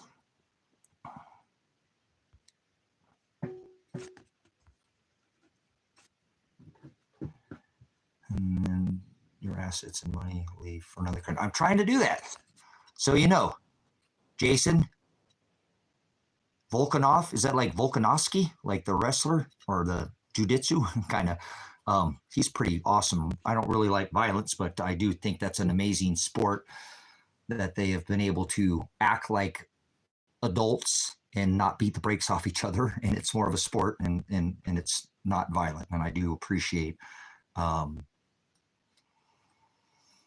Volkanovski because he's a really good jiu-jitsu and very well. Obviously, his size has nothing to do with his, and he fights in the same class, but he's an absolute amazing jiu-jitsu artist who has been very well trained and can probably, hurt you without punching you even one time. Press on something like your temple or a pressure point on your body. But anyways. But what I'm trying to do is seeking asylum. And what I'm doing right now is actually trying to obtain this other property ministry so that I have enough income so that when I move to Ecuador, that I can actually not be a burden to their system and say, I want to get on your healthcare. I want to contribute to your, country. I'm not a burden. I'm not coming here to be a burden. I own this 5-acre parcel, this 20-acre parcel, and now this other 2-acre parcel that I have deeds to these properties and that I have income rental off of the properties paid for. I have lung problems. Grenade. Eat 5 tear gas canisters, brothers, sisters. So sometimes my lungs fill up with fluid. So they were clear earlier. I see not the best for the children. Name is somewhat like volcano. Interesting. What is this all about? I have tuned into your streams for years now, almost, and I kind of know what is going on. And the last name is somewhat like volcano. Nice. Volcanov. Okay, awesome. All right, didn't get the pronunciation correct, but outstanding. So I'm going to take a break, guys. I've been going for 7 hours straight here. Obviously been standing up, so I need to take a rest, maybe sit down for a minute. No, I'm not. I was hoping to get some more hits. Oh, okay, this would be a good time. If you would like to look to see, I'm not trying to grift you. I have a 5-acre parcel for sale. If you're interested, I'll help you out here. I'll help you get a homestead set up. I have a Valve motorcycle for sale. If you're interested in a really nice shaft-driven bagger, really nice bike. I have this Ford that I'm trying to get it fixed. I'm supposed to have somebody come out here today and take a look at the electrical on it. The inspection cap came off the 4-wheel drive. I opened up the hood and it caught some of the wires on fire. Somebody told me it's just not grounded properly. They're like, you just need to make sure it's grounded. I can tell already. I said, just come out and look at it. I'll pay you. I have a little bit of cash. I'd rather you do it the right way. I've already spent 2 or 3 hours trying to fix it at a time, 2 or 3 times. I just can't get it to get the power. I got all the power to everything else except for the starter. So I have property, I have vehicles, I have a flatbed turbo diesel. Guys, I don't want to grift you, okay? If you have some money and you have abundance, there's going to be millions of dollars today, Saturday, the Sabbath, donated to a bunch of fake ministries. Christ stood up to the halakha and the haggadah. If you're Christ-like, you're going to be standing up to this perversion. Maybe you don't do it in the extreme that I do it because you weren't a prior pig, law enforcement, SWAT team member, 95 Bravo in the military, but in your own soldier of God for this country, you don't have to have a DD-14 or, ETS, Echo Tango Sierra, to be a soldier for this country. You can defend the right of the Constitution without joining the military. We should all be doing that anyways. Remember, it's not only the right of the people to, if the government becomes tyrannical, to redress grievances, form well-regulated militias under your right. Congress shall establish no law. It's your First Amendment right, prohibiting the exercise of free speech, of the press, of religion, the right to peacefully assemble, form well-regulated militias, okay, and heavily armed. Well, that Second Amendment comes first. First ballots, we address grievances. First ballots, then bullets, okay? They come in order. There's a reason the First Amendment's first and the Second Amendment comes second, okay? So they're not by chance, brothers and sisters. So we're supposed to redress grievance. In the Declaration of Independence, it said it's not only the right of the people to overthrow this tyrannical government, it becomes exactly what it is with the Obama and with Kennedy and with Reagan and with Trump and with Biden. They're all part of this system. They're all wings to the same dragon. That is not only the duty of the people or the right of the people, but is the duty to overthrow this government. And I'm not calling for an insurrection or something, but this was the right of the people. It's under the Declaration of Independence. See, the right is to form these well-regulated militias, heavily armed, and redress grievances. If they don't do anything, that's when we bring out the bullets. And we say, get the fuck out of office because we put you the fucking office. Federal government was there not to make laws. Congress makes the laws, you fucking idiots. House, Congress, and Senate, repugnant. It says, remember, if it's not adjudicated through the judicial process, we have a legislative branch, and an executive. House, Congress makes the laws, not presidents. Congress shall establish no law prohibiting the exercise of free speech, your First Amendment right, of the press, of religion, the right to address grievances, form well-regulated militias. This is all part of your First Amendment right.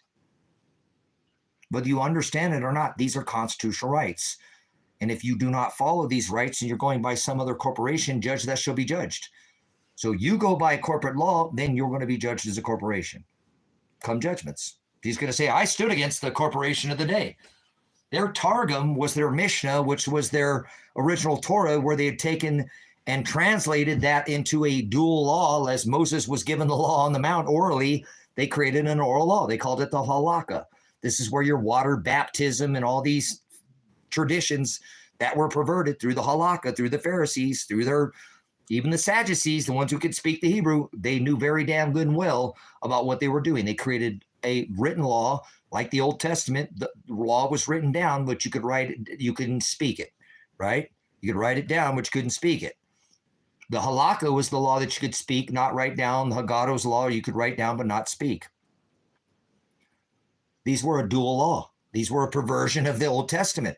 They created their own Targum, which was their Mishnah or if you've studied any of this, you know exactly what I'm talking about. Probably you've never even heard these words. And that's okay. That's what I'm here to do. Be charitable. So you want to be charitable to the ministry, make it rain up in here, okay? It's fine if you don't. I'm not going to sit there and call you out and give you any special treatment if you do. Again, last time I asked for no donations unless you could actually afford for like $20,000. Nobody paid any of a dime. And that's okay because I was able to do it on my own through the ministry that I have. I actually have enough assets right now. If I can get them sold, I have a contract in about 2 weeks from now that I have to come up with at least $9,000 or I'm going to lose it all. And I've already put a substantial chunk down, to obtain this ministry. So maybe not the best thing to do. I think this is exactly what needs to happen in this ministry because this will give me the ability to have this freeze dryer as I'm speaking. I'll be able to pay the land off and I'll be able to bring in an income source from this. I can put another little building out there and rent it out. I have income coming from this with the cabin rentals. And then if I have another source of income, that's should be plenty enough where I go to Ecuador, okay, that I can say, hey, I'm not going to be a burden to your system. I want to get involved in your healthcare. I want to buy it. I want to become a contributor. I don't want to be a burden. And that's why I have to set all this up now. They're not just going to accept you in another country for no reason. Actually, I can seek asylum there and probably be by myself fine. I go to a consulate. I tell them what's happened. I look at the evidence. They're not going to deny me. They're going to go, oh my God, this guy's got hundreds of millions of dollars of lawsuits. We want in on some of this. You're looking at potentially, if the lawsuits go through, that you're looking at one of the most rich or wealthy men in this country right now. I've actually did the Tampa Bay Treasury calculator 1983 times the rate of inflation of 1,049. Billy, in this case, at 5 years, puts this over billions of dollars, which I've already put the court on notice of liability. Now, they can't subrogate. My merchant number is only worth, $1 million, or I forget what the cutoff of the year is. But this is obviously this taxpayer, they're going to be on the hook like a contract. It was written on paper. And if you violated that trust, you have to pay it back double. That's what the Treasury calculator is for. Has extradition right with the U.S. So that's what I'll be seeking is asylum in Ecuador because it's a constitutional republic. I didn't pick Ecuador for no reason. Ecuador is a constitutional republic. When I took a note to the Constitution, I thought that's what I was defending. That's not what I did. So I have located a place in this Americas, that South America, that I can move where is a constitutional republic. Most people don't know that. The currency they spend there is the US dollar. There's many, like 1% of the Ecuadorian population is expats. There's hundreds of that live right in Ecuador. It's very open to people coming there. You can actually buy land. Like in Mexico, you can't buy land. You can only lease it for 50 years. You can purchase land in Ecuador.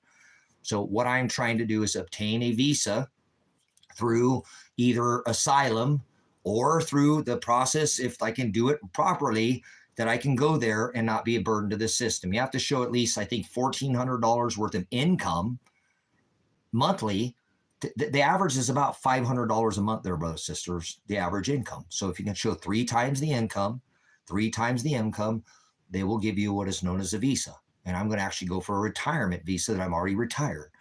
I've already paid all my land off. I have income. I have a rental here. I have rental here. I have income coming. I can show more than $1,400 worth of income coming in monthly. And then I would actually ask them if I could obtain the land there, that I might even consider selling this property here, because this is an online ministry. The only reason, again, this was a base setup when I bought this property 10, almost 11 years ago to learn how to live off grid, live below the frost line, learn to grow food under the frost line and survive off grid, a completely off grid lifestyle. That's how I live. I'm a homesteader. I'm a constitutionalist. I don't live like you. I take bucket showers. I've got on-demand hot water heater. I've got a beautiful shower right here in this room right here. Behind this wall sits a completely slate tile, it's just a gorgeous on-demand. All the water twice I've used it. I had Trish here for a little while, that female that I dated for a little bit, but she took showers in there. I didn't take showers. I still get a bucket of water, 5 gallons, heat it up and pour that water over my head because I don't like I got an outdoor shower that I can use that I built. That's awesome. It's got windows and I can see the stars at night, or I can see the skyline. And when I take a shower, it's pretty neat. It's the first building I erected out here, to get out of the wind. I used to take it. Actually, it has a place where you can set a cooler, and I painted it black and I fill it up in the morning. And by the end of the day, the water was all hot in there. And I open up the valve and it spilled out onto a colander and it spread all the water out. I'd sit in there and take a shower and it was awesome. I mean, that's more water than I'd ever use. You know what I mean? Saying I only use 5 gallons. Sometimes I even have extra water when I'm left over and we might only use 4. So I'll take the remaining and water something with it or something, but I don't waste water. Okay. I use way less water than most people, because I won't take a shower until I'm dirty. If I work in the mud, then I take a shower. But if I don't work hard, like today, I haven't worked and done anything, I probably won't take a shower and, until I actually do something physical, which might be tomorrow. Then actually Monday, I'm going to go back to work on Monday, working a full 8-hour schedule. I have to do this. The only way I'm going to get this taken care of is if I stop live streaming so much, and I haven't for a while. That's why I've been off this stream trying to collect this monetary so that I come in here and didn't even have to ask you. I've been trying, guys. I've been trying, you know, but I don't have Social Security. I don't have disability. I don't have veterans benefits. I don't have a source of income like most of you guys have some source of income on a regular basis that you work for. People have stole my retirement. I just had 40 pounds of silver taken from me by somebody I knew. Last time it was my brother, 25. This time it's 40 and all the gold, you know. I had to bail my son out of jail, but it is what it is with the gold. And now was hoping again to obtain some of that back, but I didn't. So why can't you get a regular job? Shut the fuck up, you. What are you going to do, dumb fuck? Pay taxes? Fuck your regular job and your W-2. Fuck off. You're an idiot. I rebuke you. You're an idiot. You better start learning how to trade harder. You don't pay any taxes, you fuck face. Get the fuck out of here. You're an idiot, 2000. You know that? Go get a job. You know what? Fuck you. And pay your taxes to the corporation. You're the problem with this fucking country. Go fuck yourself. 40% of the populace works for the government. Why don't you get a job with the government, you fucking piece of shit? Pound sand, get the fuck out of here. W-2 tax dollars kill the Ukrainian generation, and you're advocating for death. You want more mass murder? Keep fucking listening to this dumb fuck. So go the fuck off. Yeah, seriously, with your stupid fucking W-2 job like this whatever idiot who said, oh, I paid $500,000 I made where 38% of his taxes was $190,000 to kill Ukrainians. Listen to this dumb fuck right here telling me to get a job. Do you know what it's like to raise animals? Have you ever raised sheep? You have any idea what animal husbandry is? Equine, you ever raise horses or cows or hogs or sheep? How about chickens or rabbits? You're a fucking idiot. Get out of here. You don't even make your own power there, dumb fuck. See that? Brought to you by the sun, wind. The fuck out of here. Your regular job ass having piece of shit. Go fuck yourself. Did you hear what I just said? Yeah. Take that deep. Take it deep. You're an idiot. W-2 spend bonds, which they sell, and they spend this money to fucking Ukraine, right? I thought Mr. Chump Warp Speed was going to pull us out of there in 48 hours. Just send another $1 billion fucking dollars over there. 300 is Joe, his buddy behind Buddy Joe. Remember? Mr. Gasoline, no Vaseline, reach around, Island Boys.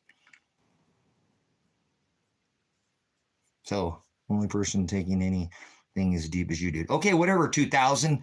You remember $190,000 that Mr. whatever that dipshit that came in here was so proud that he have his $500,000 job at 38% is $190,000. So how much did you make, asshole? $200,000. Oh, now we're advocating under the table. You said get a regular fucking job. Or you're all over the place like bookends. You got one say do with the other. That's called a Gemini. Get a regular job and now work under the fucking table. Make up your mind, idiot. 2000. You're an idiot, obviously.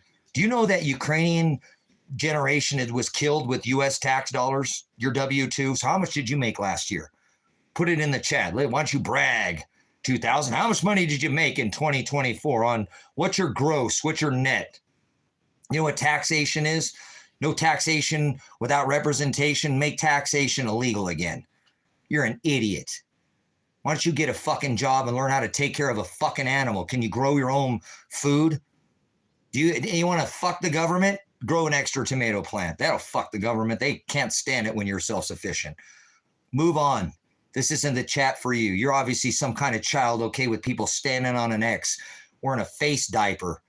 Go inside, flatten the curve. Fuck off. Get out of here. I don't need your kind in here. You're just spreading bullshit. So go get a job and pay a bunch of taxes and don't know how to trade shit. You know, every trade you make, you don't pay taxes on that, right? That's how you fuck the government. Everybody worry about my social life and, hey, you got a wife? Don't worry about my sex life. I get fucked by the government every day. Or maybe I don't because I don't participate in their bullshit. No, there's no anger in here, stupid ass. Mr. Rolio, or whatever your name. There's no anger. You wouldn't know the difference between passion. You're a bootlicker, aren't you? You get the license out and you just hand them the license, don't you, bootlicker? So I'm not going to sit there and answer your bullshit. I don't remember if Zelensky agreed to the mineral deal or not. If they did, Ukraine is even more screwed, getting minimal aid and having their minerals in the corporate. Isn't that such bullshit? Jason, thank you so much for Volkanov. Thank you so much for bringing that up, because nobody wants to talk about the Crimean underground pyramids, Ukraine, and the minerals. Oh, Trump is going to make us we're going to make you a fucking deal, but you better give us all your minerals. You know what I'm saying? Thanks for paying attention, Jason. Oh, we'll make a deal with Ukraine, but you got to give us all your fucking minerals. Huh? Nobody said shit about it. Jason, much agape, man. Much agape. I appreciate it. You're actually paying attention to what's going on. Mr. Chump, remember? Oh, give us your minerals and we'll make you a deal. I thought he's going to pull us out of there in 48 hours. He just sent another $1 billion over there, brothers, sisters. I appreciate you paying attention to that, because nobody's talking about it. Remember, it's pay or play or pay. Play or pay. Play or pay. Remember, you got to pay with the U.S. or you're going to fucking pay. We are the people, brothers, sisters, because we wanted cheap Chinese shit, which they can make some of the most advanced, most amazing products the Chinese make. You pay them shit, you get shit back. You pay for cheap Chinese shit because you don't want to pay for it in America with labor. We send all our jobs overseas to Mexico. Remember Ford and all that? Mexico, Trump and Mr. 45 plus 47 is 11, Ford 9/11. President 9/11, on his first go around of tariffs, washing machines got almost $200 more per machine. But nobody wants to talk about that. Nobody wants to talk about this robbing for 50 plus years. Every nation that we robbed and said, hey, if you want oil, and you're going to have to pay for it with the US dollar. You're going to have to pay for it with, which is called the petrodollar, where they took us off the Bretton Woods Agreement. Come on. I got no. Uh-oh. All right. I got no green pen in here. I know this is not going to work. All right. We better take a break. So this money is where, if you follow the money, brothers, sisters, you'll be able to tell very simply what the hell they're doing here. We're going to send all our jobs overseas so that we can have cheap Chinese crap. Boy, oh boy, I'm striking out on pens here. I'm going to have to go to town sooner or later and get some pens. I have it on good authority that is a federal agent. Shut the fuck up, Joshua. You're an idiot. Fuck the feds. Fuck you, you idiot. What are you saying? You're so fucking dumb. You ain't even seen the 10, 12 years ago America Ever After, where I've been going against the government for how many fucking a dozen years, and you're going to have to call me a Fed? Fuck the feds. They're just an alphabet soup agency, from the Department of Jackasses, Jackoffs, to your Central Intelligent assholes, or whatever these people who cloak the term conspiracy theory, to the low man of the Federal Bureau of Idiots. If the feds were anything, and instead of a soup corporation, a bunch of alphabet, these motherfuckers would come knock on my door right now. I challenge you, piece of shit fucking feds, to show up at my house. I'll record it too, brothers, sisters, and you'll see me call these feds as pieces of shit. Get the fuck off my property, you fucking alphabet soup agency. You don't have any authority over me. You're a fucking corporation. So fuck the feds, fuck the government. And you know how much the feds love me? They put my work on the debt calculator right here. So stop being a fucking idiot. Claim me of being in the Fed. Fuck the feds. I work for the federal government. I ain't no Fed. There you go. You don't think the feds know about me? Well, there you go. You think they do? Well, there the fuck you go. Take that and stick that in your fucking pipe and smoke that. So, if you'll follow this money of Ukraine, as I said over here, you'll see that Mr. Trump stain said, oh, hey, we're going to tariff sanction China on the first go around. Mr. 45 washers got $200 more. Now China, you ever watch the channel China Observer? You might want to watch it. China's completely shut down, because we are the ones that send all our jobs overseas so we can get cheap Chinese crap and pay for it and not have to pay all these exorbitant prices, because, oh no, You guys think, oh, the Chinese produces a bunch of bullshit. Well, if you pay for crap, that's what you get back from them. These people actually produce some of the highest quality products. So does, well, the number one BRICS nation would be Japan.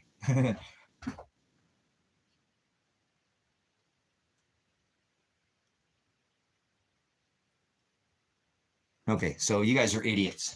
Okay, so China, we said, okay, China, we want cheap Chinese shit, kind of like Walmart, which is in cooperation with Department of Homeland Security. Janet Napolitano, see something, say something. Walmart is the fucking government. We are Walmart. The corporation, that's all America is corporation.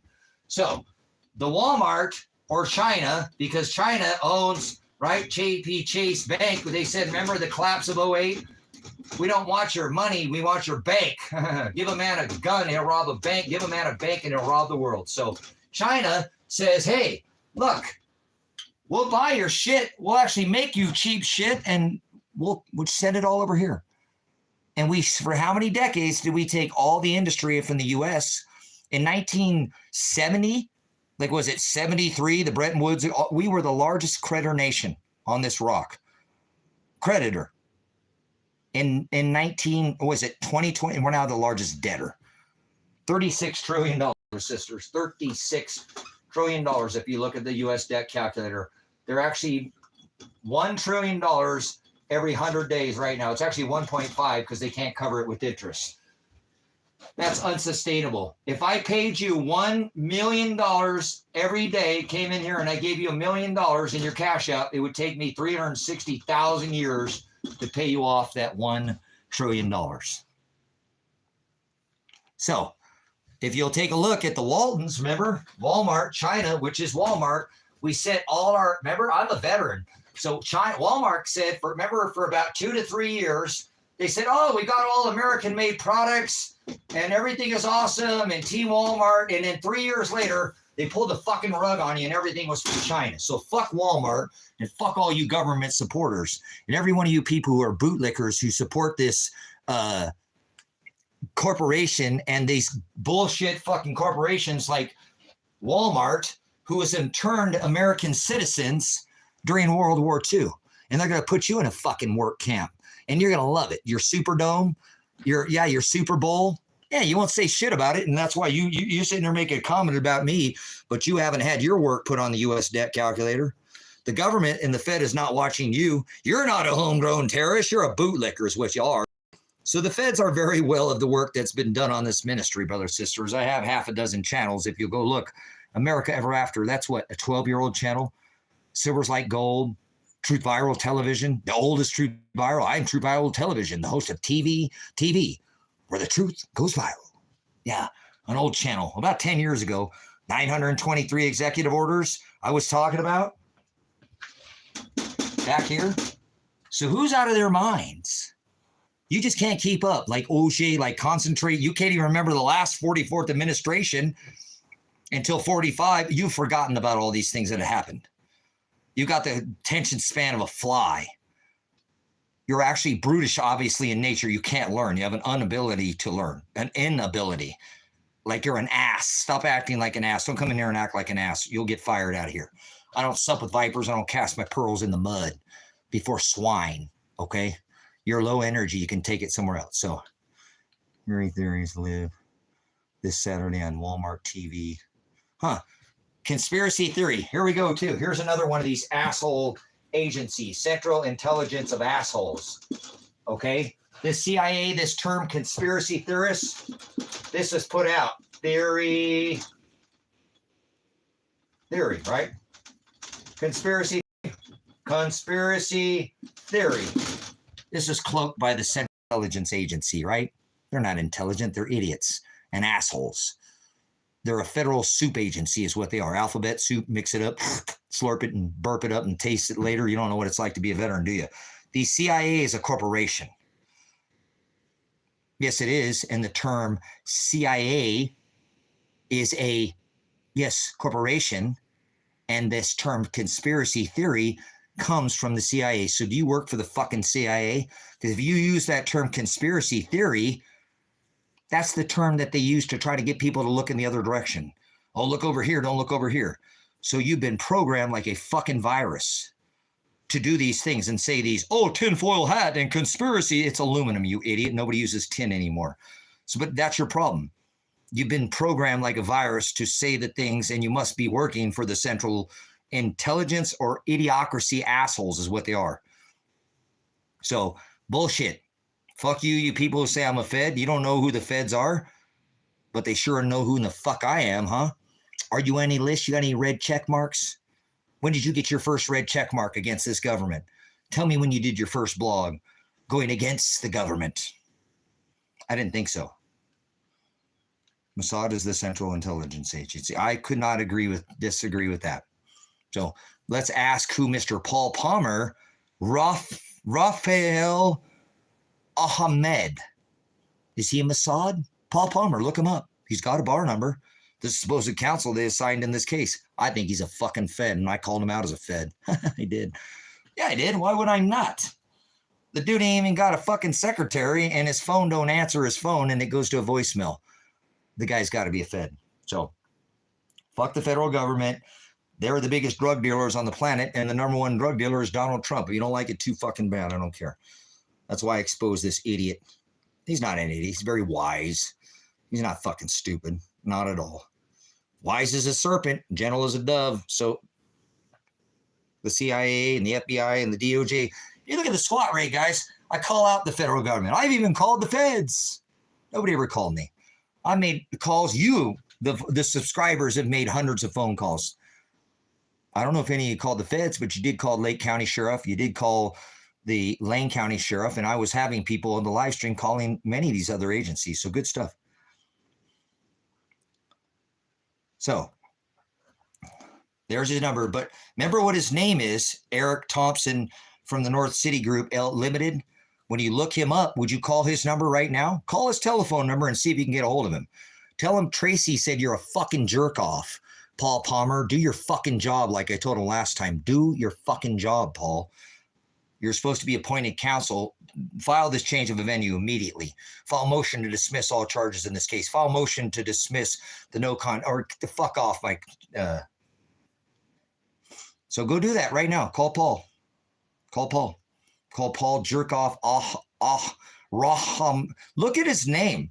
We had other people look up his name, brothers, sisters. What is Ahmed? Raphael Ahmed. Where does that come from? Where did I got that written down somewhere? The dude doesn't even have a secretary. How the fuck do you be an attorney and not have a secretary? Anyone? How the hell do you not have an answering machine? Oh, wait. The mailbox is full. You can't leave a message on an attorney's number? The mailbox is full. Huh? No secretary? Bullshit.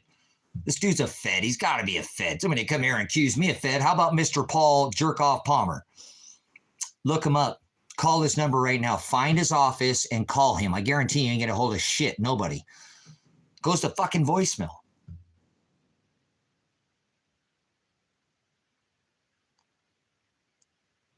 And then why would Paul tell me about his children?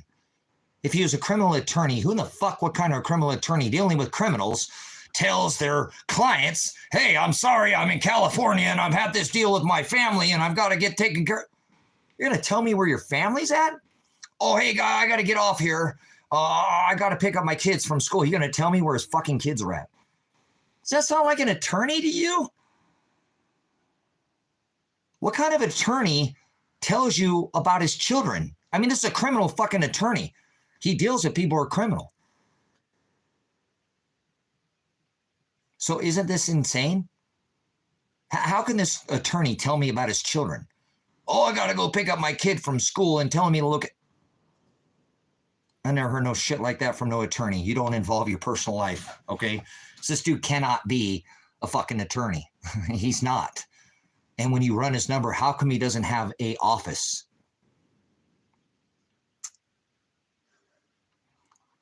Okay, anybody in here that's off topic with these stupid fucking people with their dumb poop shit, just get him out of here, moderators. You guys are idiots. Go fucking toy around with somebody else's.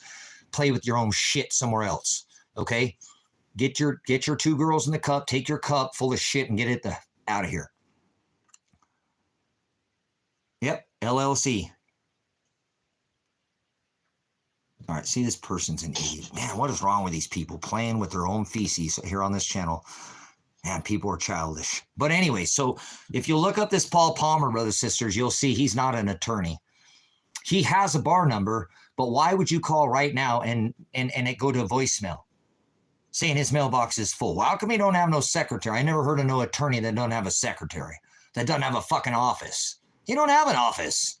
He don't have a secretary. He don't have a telephone number that you can call him and get a hold of him. I actually have all his emails right here that he sent me, or text messages right here.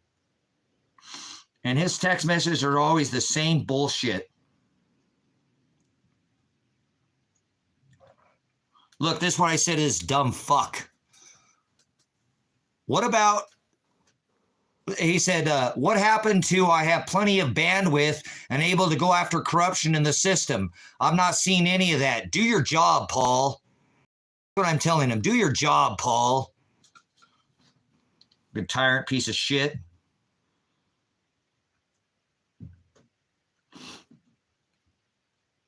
Look at this shit. Every time I give him all this information, and this is his answer to everything. Look at this. This is so funny.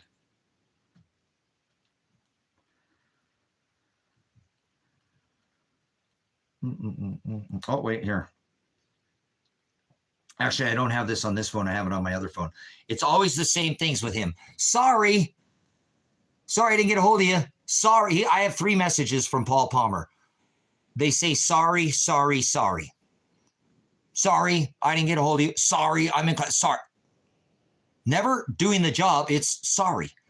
I'll go weeks without talking to him. This is the actual last conversation that I had with Paul Palmer would be on March 19th. That's the last time I heard from him. He hasn't contacted me since then.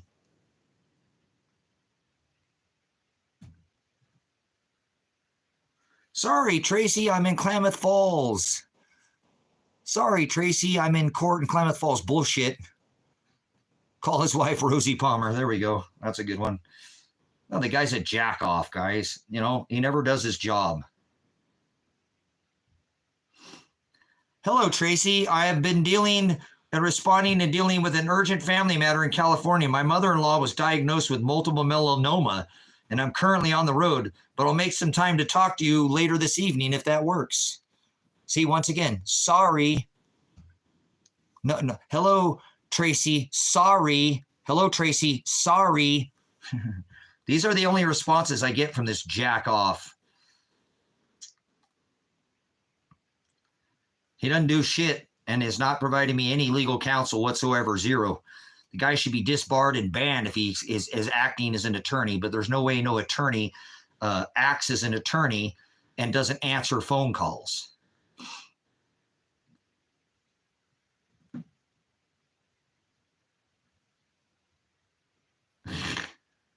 So I'm not going to go through all this and bore you guys to death, but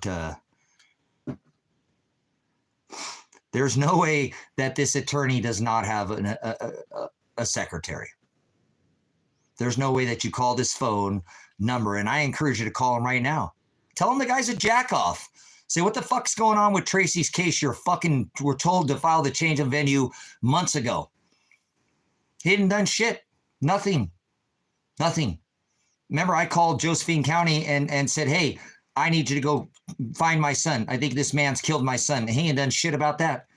When he called, he said he called Josephine County and they refused to give him the transcripts. How come he didn't call the federal government? He should have called the feds right then. This state agency is this sheriff's office is not cooperating. I'm an attorney. Here's my bar number. I'm calling to request discovery. I need the transcripts. They told my client that, if he contacted his son through this, welfare check, that he's breaking a no contact order. You can't fucking do that to him. That's illegal. You can't threaten him with a no contact order for calling for a welfare check of his son. He thinks his son is dead or been kidnapping his daughter. There's 40 pounds of silver at this guy's location, and he says he has his passport. That's a federal offense. Go out there and look into this. He should have contacted the feds right then. Withholding my passport is a federal offense. Why Paul Palmer has not contacted the feds is he's a fucking jerk off and gave nothing but me to a hand job.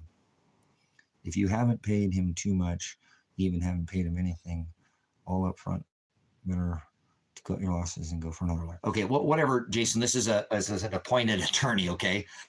I could have purchased an attorney, but I bought land with it so I can donate it to the ministry, $47,000 to pay the ministry off. So I didn't get an attorney. I choose to use appointed counsel because they're the ones who brought this into the courts. Remember, I communicated with these agencies, whether it's the sheriff's office, the Department of Justice, as I called, hundreds of times, all these agencies, and never one returned my single one phone call. I chose not to try to spend any money because I'm not the one who kicked it into the courts. I asked them not to kick it in the fucking courts. I said, if you communicate with me, I actually asked for the elected sheriff to come to my property. Hundreds of times I've asked these people. I have recorded phone calls. I made it all discovery. I've done live streams on all the phone calls that I made to Lake County Sheriff's Office, to the district attorney's office. All the times I called, I document. I'm a prior pig, law enforcement. I know how to make discovery evidence, suppression of evidence, right of discovery in trial. They cannot suppress evidence. Obviously, the ability as an investigator to be able to create this discovery. And I do this through live stream. This is a live stream that is discovery. If this was ever brought to trial, they'd have to go through this because we're talking about this Paul Palmer and mentioning this case. They'd have to weed through whatever else I was talking about under the right of discovery. They cannot hold back or suppress evidence. It's called the suppression of evidence and the right of discovery. In trial, I have the right to bring all this discovery under my Sixth Amendment, the right to fair and speedy trial and adequate counsel, call witness in my favor. Witness could be obviously discovered, not just a physical body. So I've done a substantial job at creating discovery in this case. And so Paul Palmer should be disbarred from his whatever bar number he has because he's not provided me adequate counsel. When I spoke with Paul Palmer back after I got released out of jail the second time, after bailing myself out of jail, I told him file a change of venue. This case is actually checks every single box, which he said judicial bias, that he was going to file that. He never did shit though, because I don't think he's an attorney. Actually, I called him out as a Fed. I have it right here in my thing. So that's where I'm at. And so I'm going to take a break, guys. 7 hours. Yeah, let's just finish this one up. Maybe I'll come on later. Maybe I won't. Maybe. So,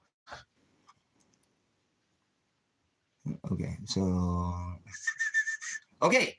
Much agape. Whoa, what happened there? Okay. I didn't get any Cash Apps. I didn't get any PayPals. It's okay, brothers, sisters. It's hard for me to believe. I don't think you guys, but millions of people across the U.S. are going to donate to fake ministries. If you want to help me out, I don't want money for legal counsel. I'd like the money to give to the ministry to pay out this ministry. So last time I was able to obtain the remaining $20,000+ that it took. Instead of buying an attorney, I chose to pay off the ministry. I just purchased another contract, again, another piece of land. I'm going to have to get to work Monday.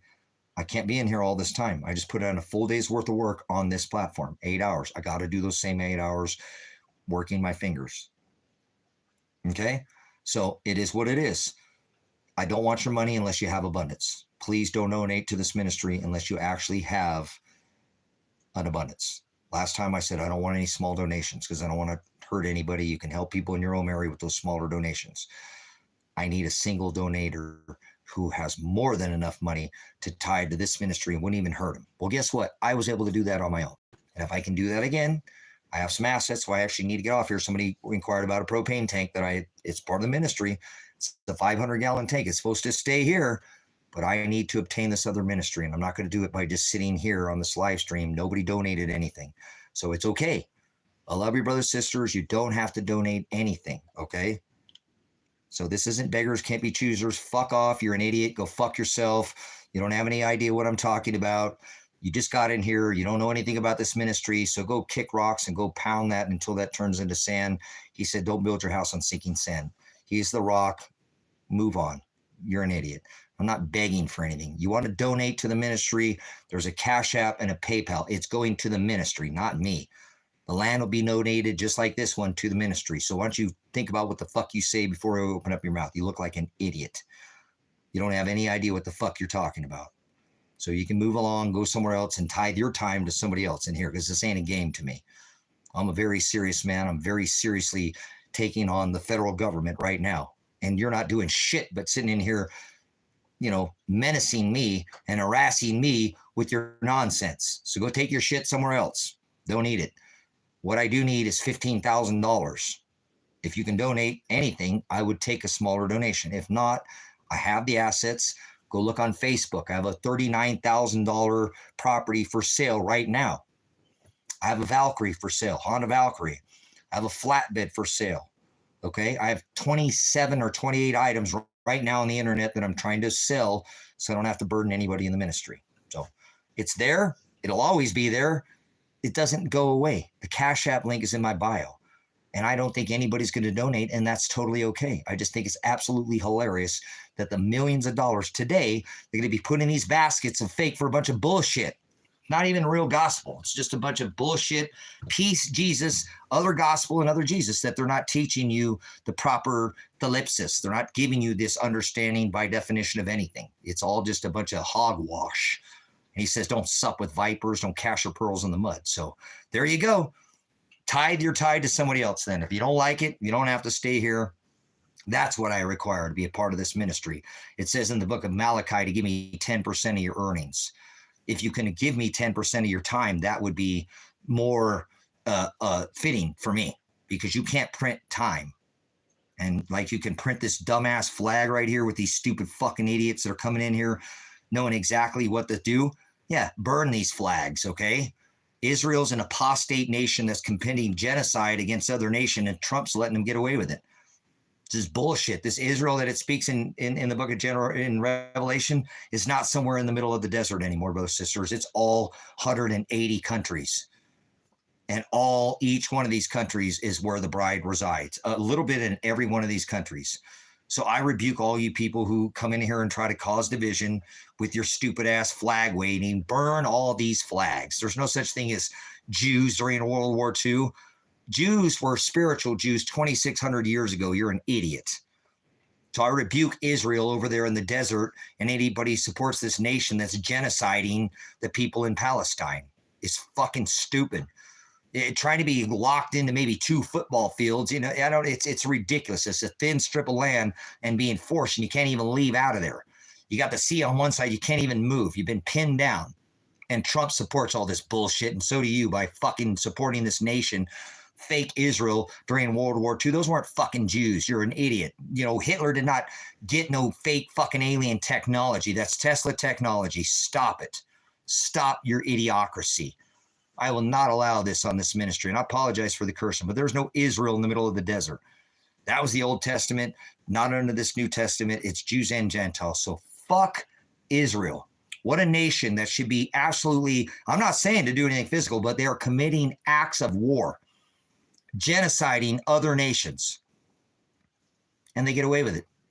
It's pretty sick that Donald Trump supports this bullshit. And you support this man, MAGA high priest, with all his Israel bullshit. World War II were not Jews, brothers and sisters. Anti-Semitism is bullshit. They were spiritual Jews 2,600 years ago. There's no physical Jews under this. There's no physical Israel. So you falling for this bullshit flesh teaching, I rebuke you. Get the fuck out of this chat. Don't ever come back here. Don't let the door hit you where the good Lord split you. I rebuke Israel. And I rebuke every nation that supports this genocide. Any nation that supports war is genocide outside their own borders and is not under covenant. I know, I'm a veteran. We go outside our borders in 180 countries. That's all of them in 1,000 military bases. We shouldn't even have one single military base outside of the borders of the United States of America. So if Israel wants to protect itself, that's fine. But the minute they start lobbing fucking shit outside their border with their 7 front, they're going against the new covenant. And so they're not the Israel that it speaks about in the New Testament. That's not Israel. I rebuke that nation that's committing genocide and the same bullshit during World War II. Those weren't fucking Jews. You're an idiot. They're spiritual Jews, not physical Jews. In 1948, they formed a nation of Israel off a triple conjunction in Aries of Saturn, yep, and Jupiter. Triple conjunction in the place of the rest of time. You don't know anything about that. So don't speak up about this fake fucking nation that was formed by the Masons. Hey, America's recognized. I'm not saying it's not a nation, but it's not the Israel that it speaks about in Scripture. It's not. It's a spiritual Jew, spiritual inwardly Jews, and it's a spiritual Israel. He destroyed the physical temple, and he destroyed all this celebration and all this. So I don't want to hear this crap about anti-Semitism. That's bullshit. There's no such thing as a Semite. It's nonsense. 2,600 years ago, he made a covenant with his bride that said, let vengeance be mine. These people believe in 13 virgins. Oh, wait, they believe in infidel. No, wait, they believe in, what do they call them? Goyim. See, they don't believe in forgiveness. If you ask Trump if he actually believed in what is called forgiveness for sin, redemption, salvation, he doesn't. His God is not the Elohim, but Yahweh, the God of the war, yes, the triple gender 3-in-1 God with breast. That's who Trump decorates his house with. The cracker Jesus, the Sex Pistol, Decami, put your hands up, everybody. Yep, that's who Trump goes after, not the Most High, the God with breast. My Father doesn't have flesh, and he doesn't have breast. He is light. He sent his son who didn't have breast. And the word Hokadesh or Holy Ghost doesn't have breast either. What's this? All you men, you're so infatuated with tits. Why aren't you speaking up about this God that has breast? Baphomet, Baal in the Grove. You don't speak up. You don't say anything. You just think this is okay. And that's why I will continue to rebuke every single religion that walks this rock right now. There's not one other religion that can come even close to this gospel between here and Grace and Truth Ministries. You're just not being taught it. And if you can, you show me, you put the link to where they're teaching you this thalipsis, this theolobos, the narrow way. He said, I am the hados. That's where? What other ministry? Not one. Anywhere on this world is not on this rock, not houses made by hands, nowhere. So go tide your money somewhere else then, okay? Or your time. And I don't need your money. I think it's absolutely ridiculous. It's the supposed Sabbath Saturday, and millions of dollars can be donated to a bunch of bullshit, fake.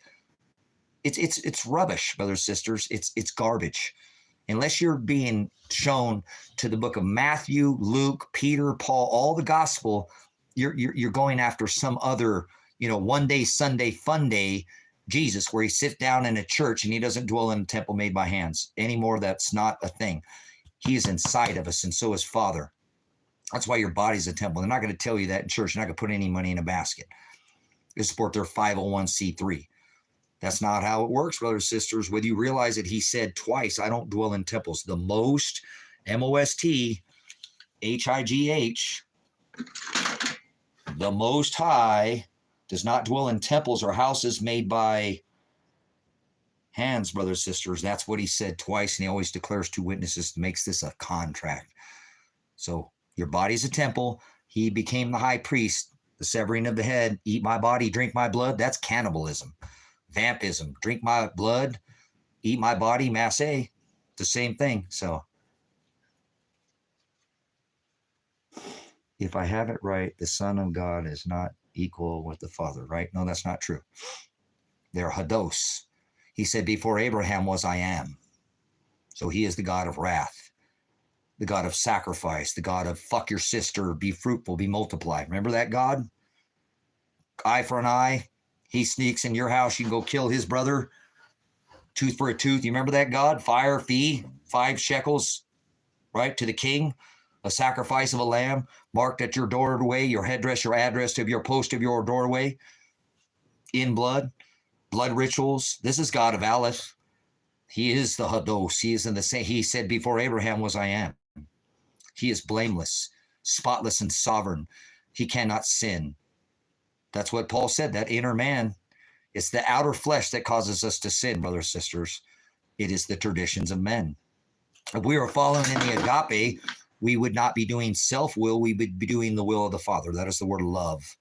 Agape, to love the Father. I'm not asking you, Peter, if you phileo me, do you agape me, Peter? He made it very clear. He don't care about these worldly things and these worldly laws. And are you following the law of the Father? I am.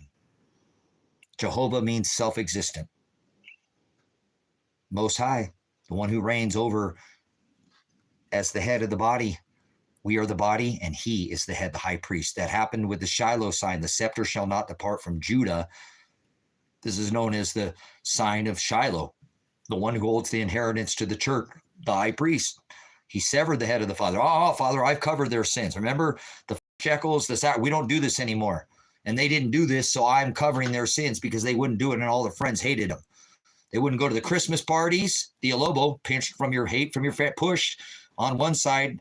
Theolobo on the other side, be pushed on both sides because you won't do the things of this world. The word theolobos is the Greek word, is the verb. Theolobo is the noun, to be pushed on both sides. This is the word hados, to be pinched down to fit through that straight gate. He tells us in the book of Matthew to enter through the straight gate, not the wide gate, because broad is the way that leads to the wide gate because you're not willing to narrow yourself. Definition is everything. Truth is the word aletheia. Froward is the Hebrew word to twist, warp, or change, or pervert. Please don't pervert his word. He asked you not to add a jot. That's like a period, and they've added the word planet. We don't live on a planet. We don't live on earth. Earth is the ruled. Heavens are the ruling class. See, these people have got this all mixed up. They take the word Nephilim and think it means Anunnaki. The word Anunnaki is giant. The word Nephilim means bully. They're not the same thing.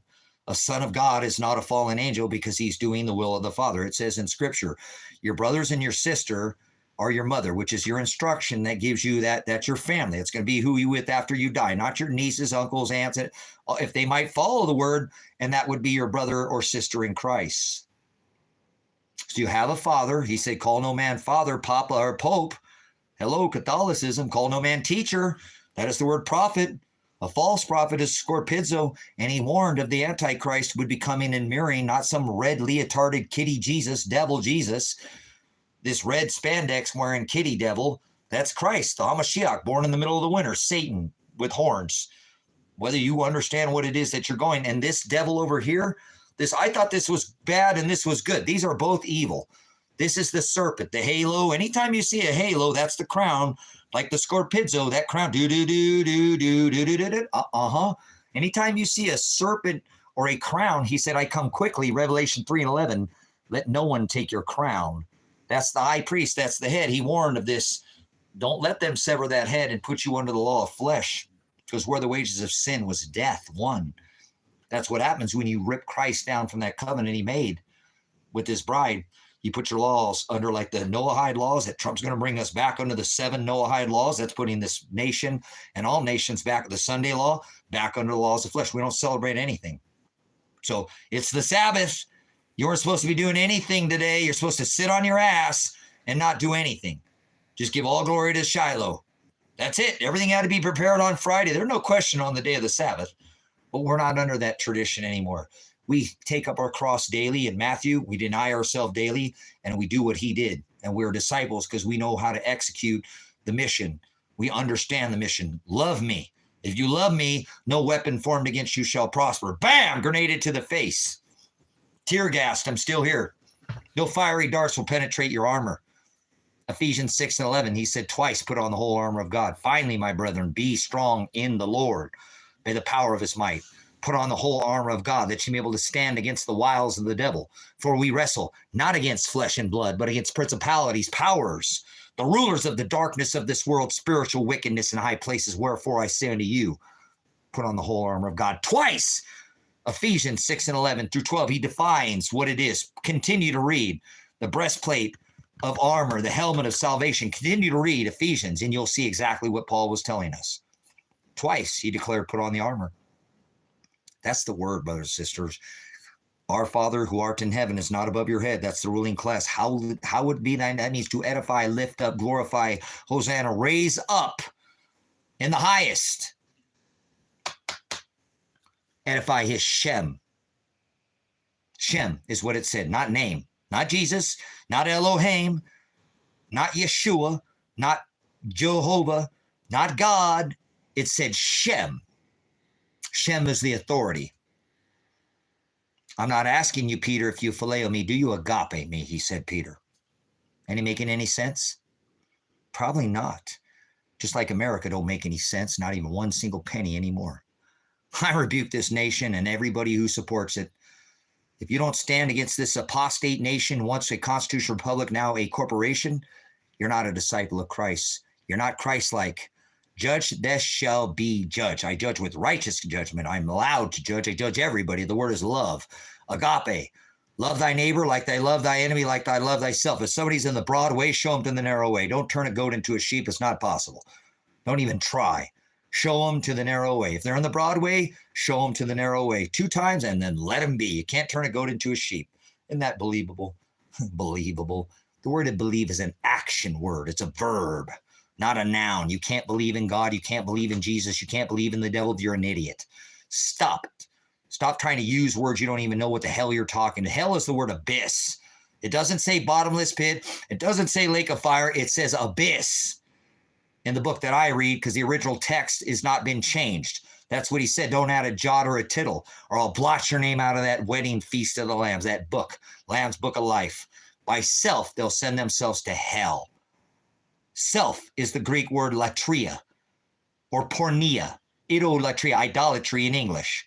Latria is to serve, and ido is these 2 thieves that hang right here on this cross that he said, your man's enemies to be the one of his own household. My Father's house, your body's a temple. You are your biggest enemy. You know that? I am my own biggest nightmare. Been there, done that. Trying to bring people to Jesus. He said, if I didn't call out to their hearts to seek after me, not one of them would. So you ain't doing it. Stop trying to take glory. No pastor's bringing you to God. God created and Father wrote all things. The Most High doesn't dwell in temples made by hands. Remember, he said that. He writes this spiritual testament, this covenant new on the bride of the hearts of the bride. Colossians 2:14, once written on tables of stone and scrolls and tablets, pounded out, not in the book. This the word Bible on scripture is now. No, tattoos aren't a sin. You're an idiot. Here we go. This is just a real question. Legacy, I think that's a real question. Maybe idiot is, yeah, you're an idiot. You just don't know, and I'll tell you, and then I can school you, and then you won't be an idiot anymore. Idiotosis means you've been unskilled, unschooled, untaught, unlearned, unlabored. You just don't know. Real. You just don't know, and that's a real question. So I will answer it for you in a question, not in a question form. I'll give you the answer because I don't think you're being facetious. That's a legit question. So it says under this covenant, I'm not under the law of flesh. What the fuck are you trying to do? Put me under the law of flesh. Oh, no marking or scarring or right. Mark is the word karak or character. The mark of the beast is not a physical mark anyways. And under this covenant, it's not what goes in a man. Like you can eat pork and you can eat, I don't eat pork. I don't eat a lot of things, but that's not going to, you're not going to get in the graces of Father by not eating pork or eating pork under this covenant. All the Sabbatical laws, dietary laws were all fulfilled. Correct? Celebrations, rituals.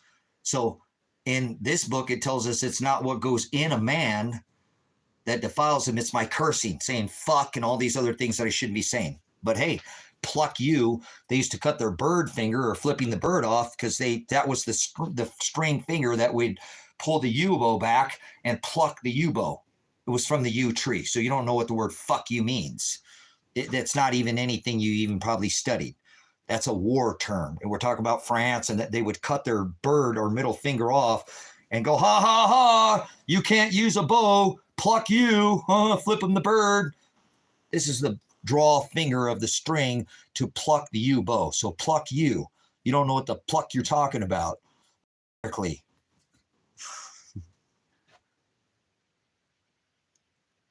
Not complying with the way of the truth and the life.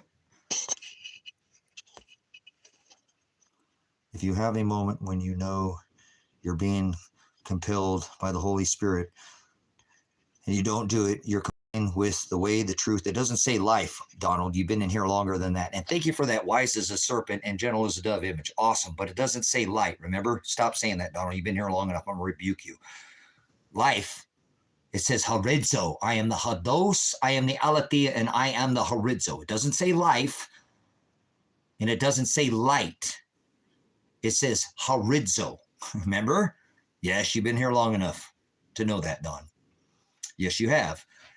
The horizo is the separator, the divider. I am the separator, the day of the night, the dark from the light. Do not think I came to bring peace. I came to bring that sword of division that will divide. Not life. Horizo, which meant the separator, the divider of the day and the night, the dark. Remember that morning sun came up every morning at the horizon. He didn't say I'm the life. He didn't say I'm the light. He said, I am the horizo. You know that, Don. So I'm rebuking you with the truth.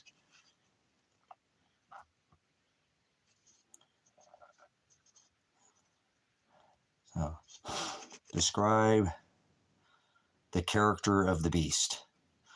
Well, describe the character. The word character is the word mark, or the word karak.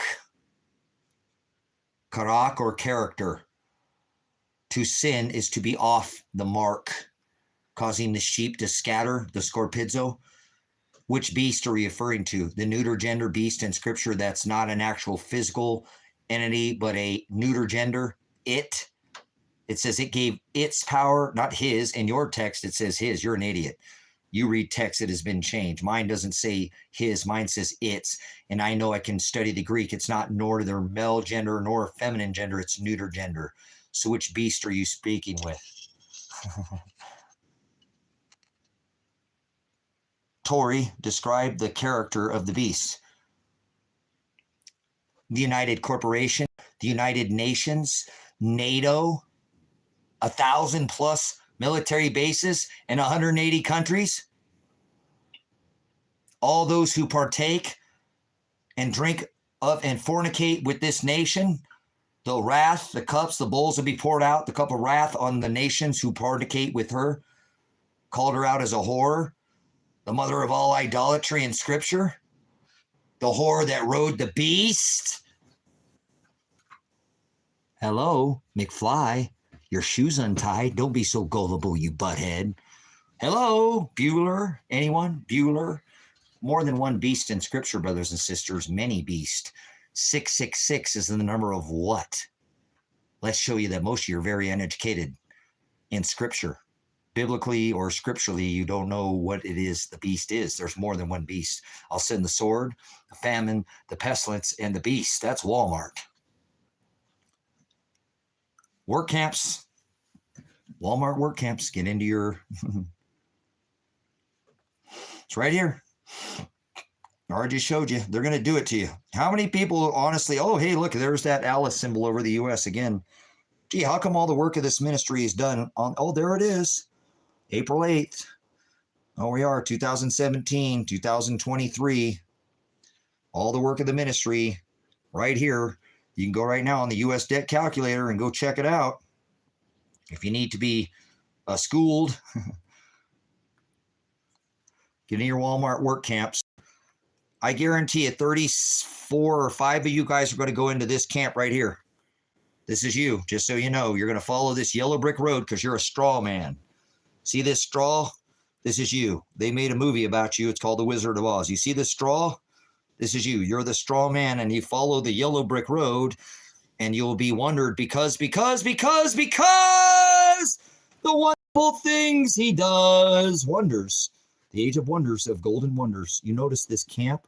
If you'll follow this yellow brick road, it comes all the way over, and you've noticed this line continues all the way over, and it continues all the way over into your work camp. This is you. Enjoy your 15 megalithic structure dome that you're going to get in, brought to you by the Waltons. During World War II, they interned American citizens and put them into work camps. Now, 923 executive orders of a vomit, Mr. 44's 11004. 114? Oh, 11004 will allow them to relocate whole communities and put you into work. American citizens were interned by the Waltons. Walmart during World War II, first they clipped the penny. Remember 42 to 45? Copper, and then they took the nickel and put silver. Well, they've already removed the copper. America makes no sense. A nickel is 14 cents to make. I wonder how much long before they clip the nickels. They're doing all this audit the Fed, 1945. Oh, wait, audit the Fort Knox. Remember 45, all the gold was put in there, and we'll guard it with the greatest military. It's been how many years? 80 years. That's the reserve currency, life, shelf life. The UK had it for how long? How long do each one of them? Reserve currency, 1945, 2025 has been 80 years. They're already resetting the system, brothers, sisters. It's already happening in front of your eyes. You're just not wise enough to see it. You got to follow the money. Go to the U.S. debt clock. You see all the work of the ministry. Basically, what they're telling you again is they're going to put this ether over you, this web. You see that? All the way across the United States, all the way from one side to the other with their va, their triple X beast system, their 3 days of darkness with their 7 Salems, their 11 Ninevehs, their Ark Texas. All this is judgments, va, unleashing the beast, like your Monster Energy drink, X. Did you go to Rapture, Indiana and get raptured? How many people were totally disappointed they didn't get raptured? What a bunch of idiots. That word is never written in scripture, brothers, sisters. So, on the beast and fire to have on a barren soil, and we wanted to another spot, or the perish just like the beast. Okay, cool. That's not a bad statement right there. Okay, guys, let's wrap this up. Anybody want to make a donation in the ministry and you've been thinking about it, do it now. Right now. Come on. I'm not trying to be a salesman, a pushy car salesman, like a pushy car salesman with the Jesus juice. You want to make a contribution in the ministry, you're not donating to me. I will not take and pay a land payment. I'm going to pay the land off. The other property that I bought, I need $15,000. I came up with 47 last time and didn't have to depend on $1 from any one of you. Now I have some precious metals. I have some land. I have vehicles. And if they sell, I won't need your help. But if you can help this ministry right now, today is Saturday. I guarantee there's been already millions of dollars since this morning donated to a bunch of fake ministries. This is as real as it gets. If you don't like it, go somewhere else. Don't ever come back here ever again. Don't let the door hit you where the good Lord split you. But I guarantee you, you're not going to get this teaching anywhere else. The only other place I know you can find the gospel is at Grace and Truth Ministries. This is High Desert Faith and Truth Ministries. I fellowship with you because Brother Jim, my teacher and my pastor, told me I lack that. I move out in the middle of nowhere and I don't have any friends. I don't have any family. All I have is my son. And now that's been taken away from me, and I'm glad that I have you guys. So if you want to be a part of the ministry, I'll show you what your money does. If not, don't worry about it. It's not necessarily for you to make a donation. I want large donations. I asked for one large donation on the last one and no small. I don't care if it's $5, $10, $100, $50, or all 15,000. There's more than 15,000 that's going to be donated to just in your local county to these stupid, ignorant churches that you guys seem to think that are real. He wrote the letter to the 7 churches, I can tell you that. And I have no qualms, which you think I'm grifting you. Look at what I did with the last money. I have the deed to this property. It's paid off. If I go to prison, this property can still serve. Don's been saying he's going to come out here forever and a day. Well, if Don finally makes it out here, I don't need to be here for this place to help service Don. Kinetic.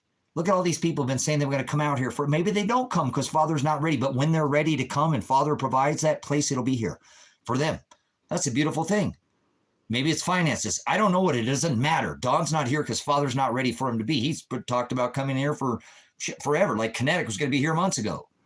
It never showed up. I want to hear this crap. People just stop it. You'll show up when Father wants. Don't make plans or Father will crush them for you, okay?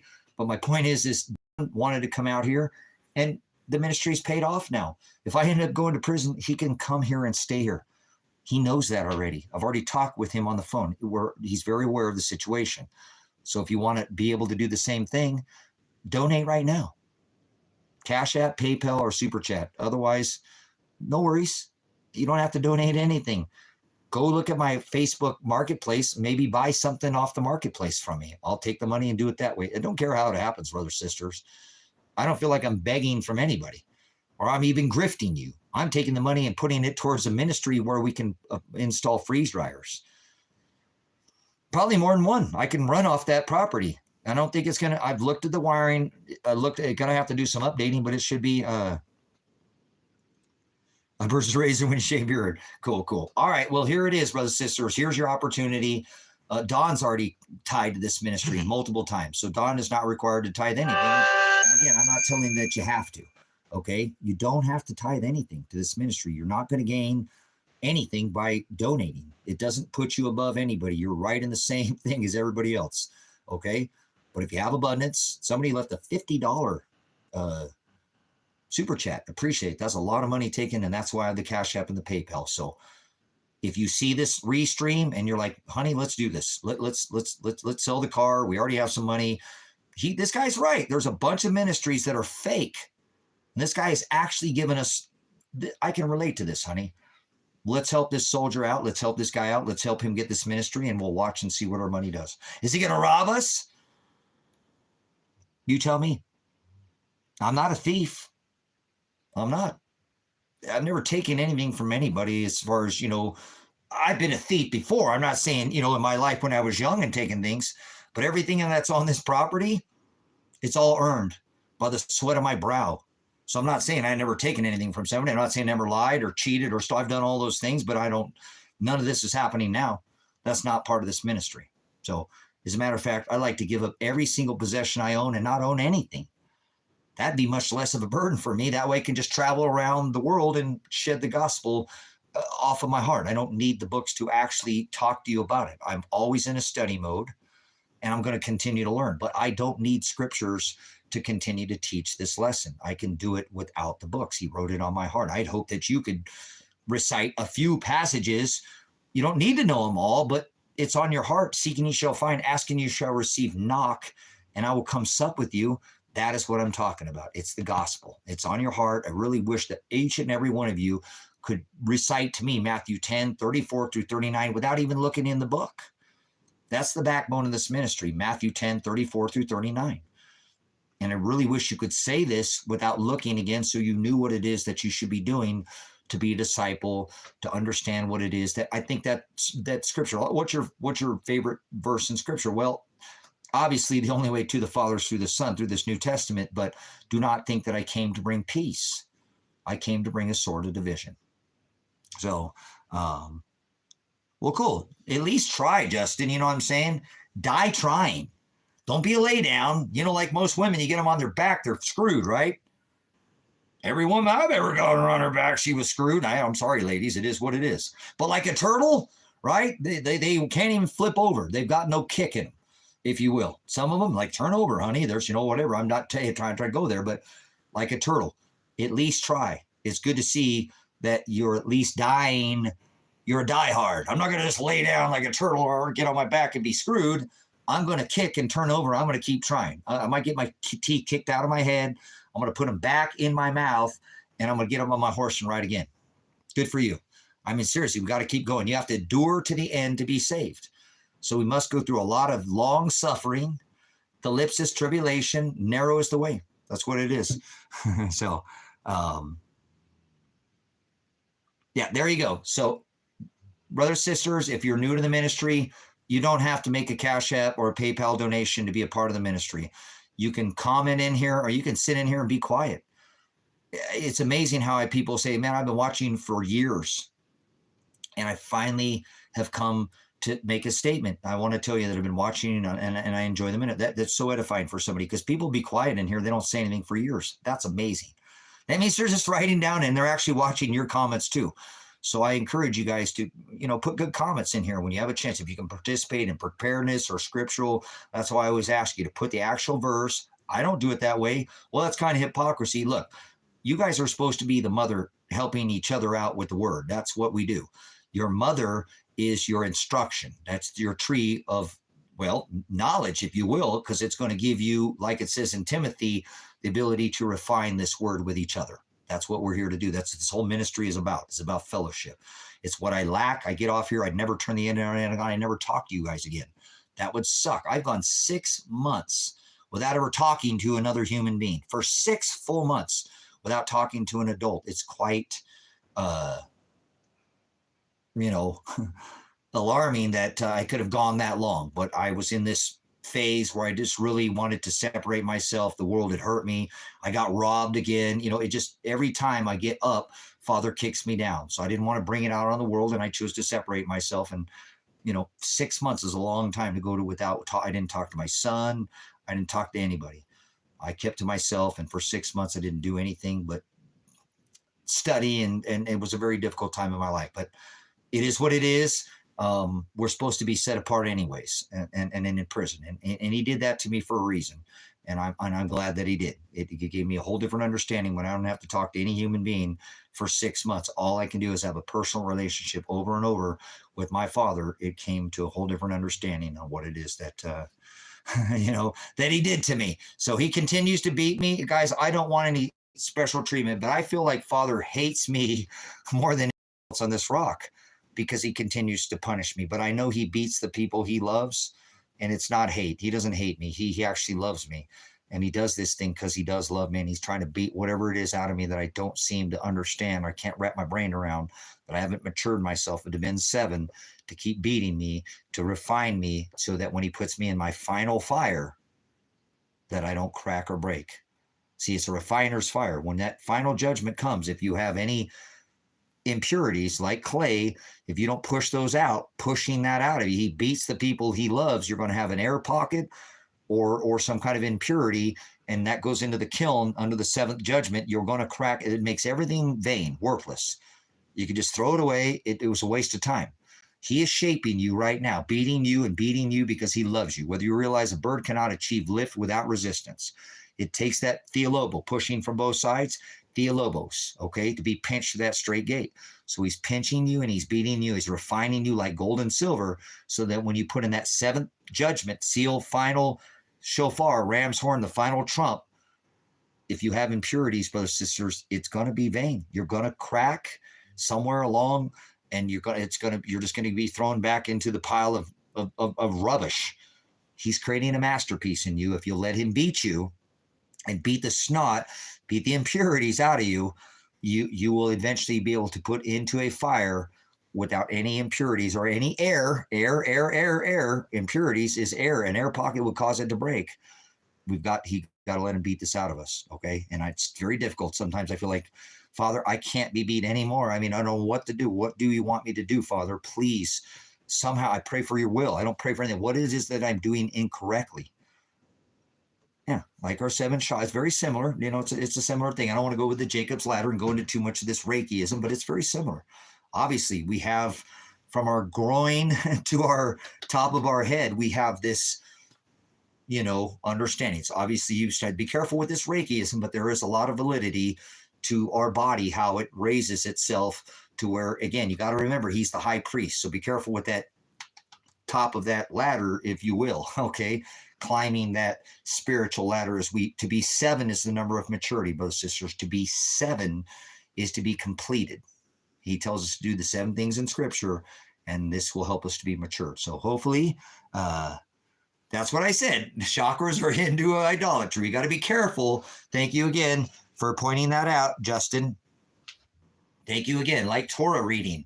You guys, tarot cards, there's validity to tarot reading, but they don't even do it properly. And a tarot reading isn't like, it doesn't change. Like they want to randomly do these card readings and shuffle. That's not how a tarot reading works. A tarot card is designed for your date of birth date. You'd have to know if somebody was actually to give you a proper, and I don't do any of this Reiki and come in and let me rub on my ball and crystal ball and tell you fortunes or read your palm or any of this, because it's all done incorrect. They don't even understand what it is they're doing. For example, tarot. I speak against tarot reading. But if you actually understood the celestial firmament, you could tell when somebody was a Scorpio, a Virgo, a Cancer, or whatever their sign is. You'd have to start the reading of tarot with their date of birth, and then the cards follow in order. So it's not random. They make it random. That doesn't work like that. Each one of these tarot readings starts with your date of birth, with a certain card to bring you into alignment, and then each one of these other cards will be aligned, and they're not out of order. And it's the same for almost anybody in that same genre, time and place and space. Not, oh my God, you got a Virgo and you're more aligned in the stars, so go buy a lottery number ticket. That's bullshit. That's not what. So I talk against tarot and Hindu and Reiki and all these other things, but there actually is validity to tarot cards if you knew what the hell you were talking about and knew how to use them properly. And I discourage you from doing any of these things because they're not done properly.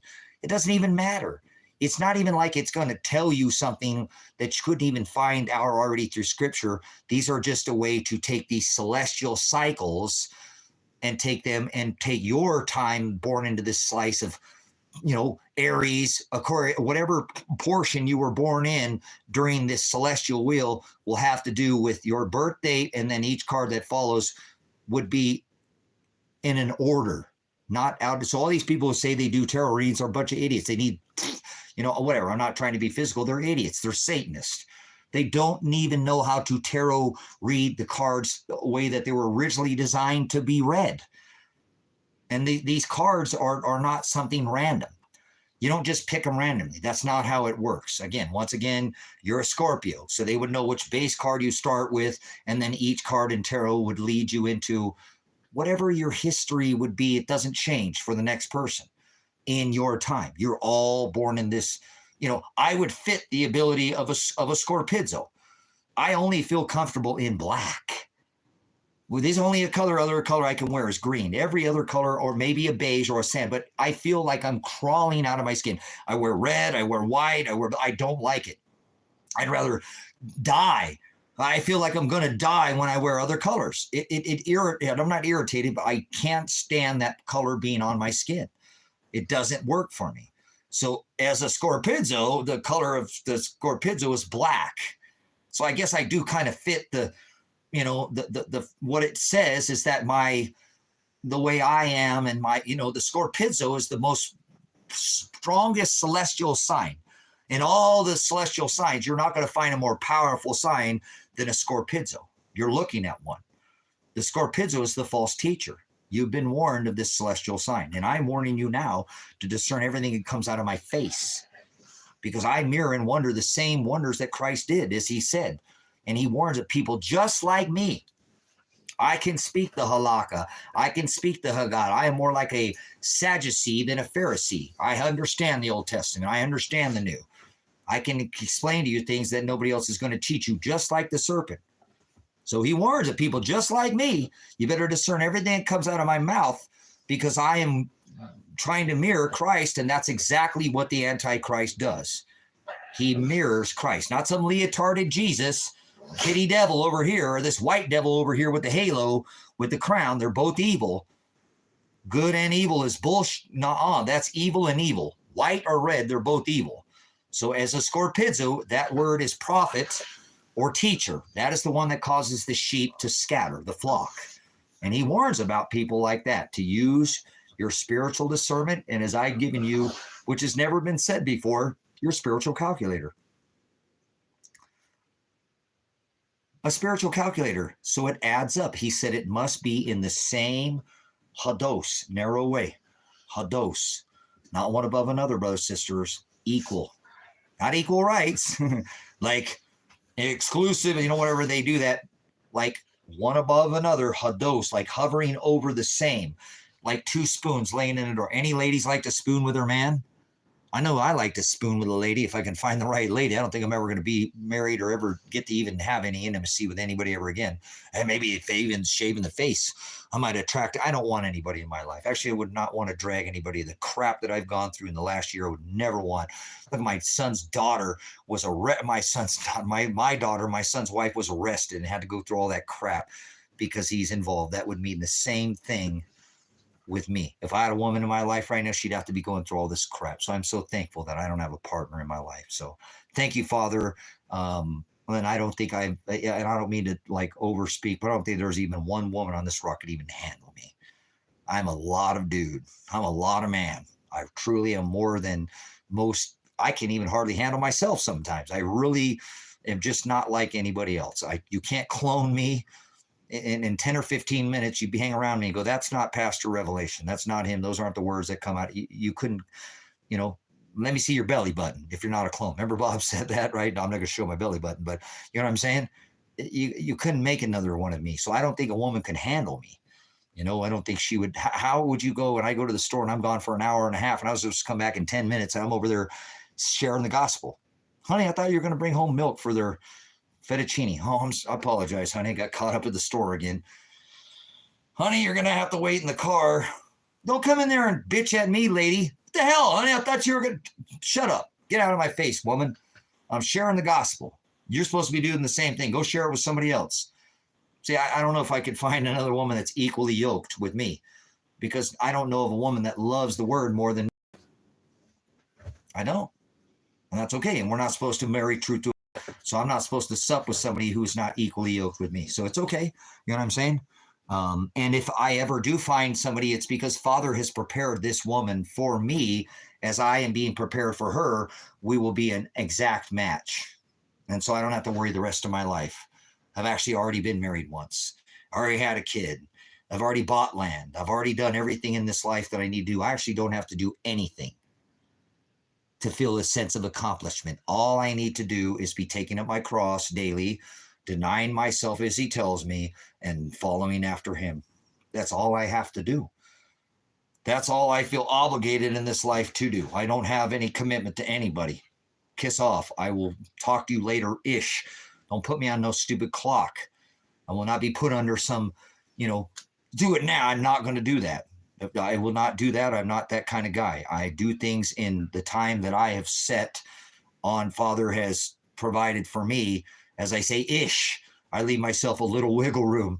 Okay, guys? I mean, I don't want to sit here and say that I'm some kind of special man, but do you want another man that has these tattoos and time and revelation and all these things to get thrown in prison for his country, to take a grenade to the face for the people, for his son, for the community, I don't know very many men that stood up during the COVID and protested the elected sheriff and protested their state governor and protested the actual president at the time, saying this is a scam. It takes a lot of Father's will, not mine. And so I'm glad that he pushes me and gets me up every day, because I don't have the strength to do it. I don't. My body wants to just disappear and forget about it, grow food, and just farm and leave you guys alone. But that would not be what it is that he said. Deny yourself daily, Tracy. Take up your cross. You got to go and suffer. So you're going to have to stand on your feet for 8.5 hours and not earn a single dime, because this isn't about you, Tracy. I'm making you do this so that you can be an example and be a light to others. Not to shine or rise above others, but a light in a very dark place. Like if you lose your instrumentation and navigation, in a harbor, and it's turned, why do you think why they have that, what is that called out there, and that pillar and that, what is that? That beacon, right? The lighthouse. That's all I'm trying to be, brothers and sisters.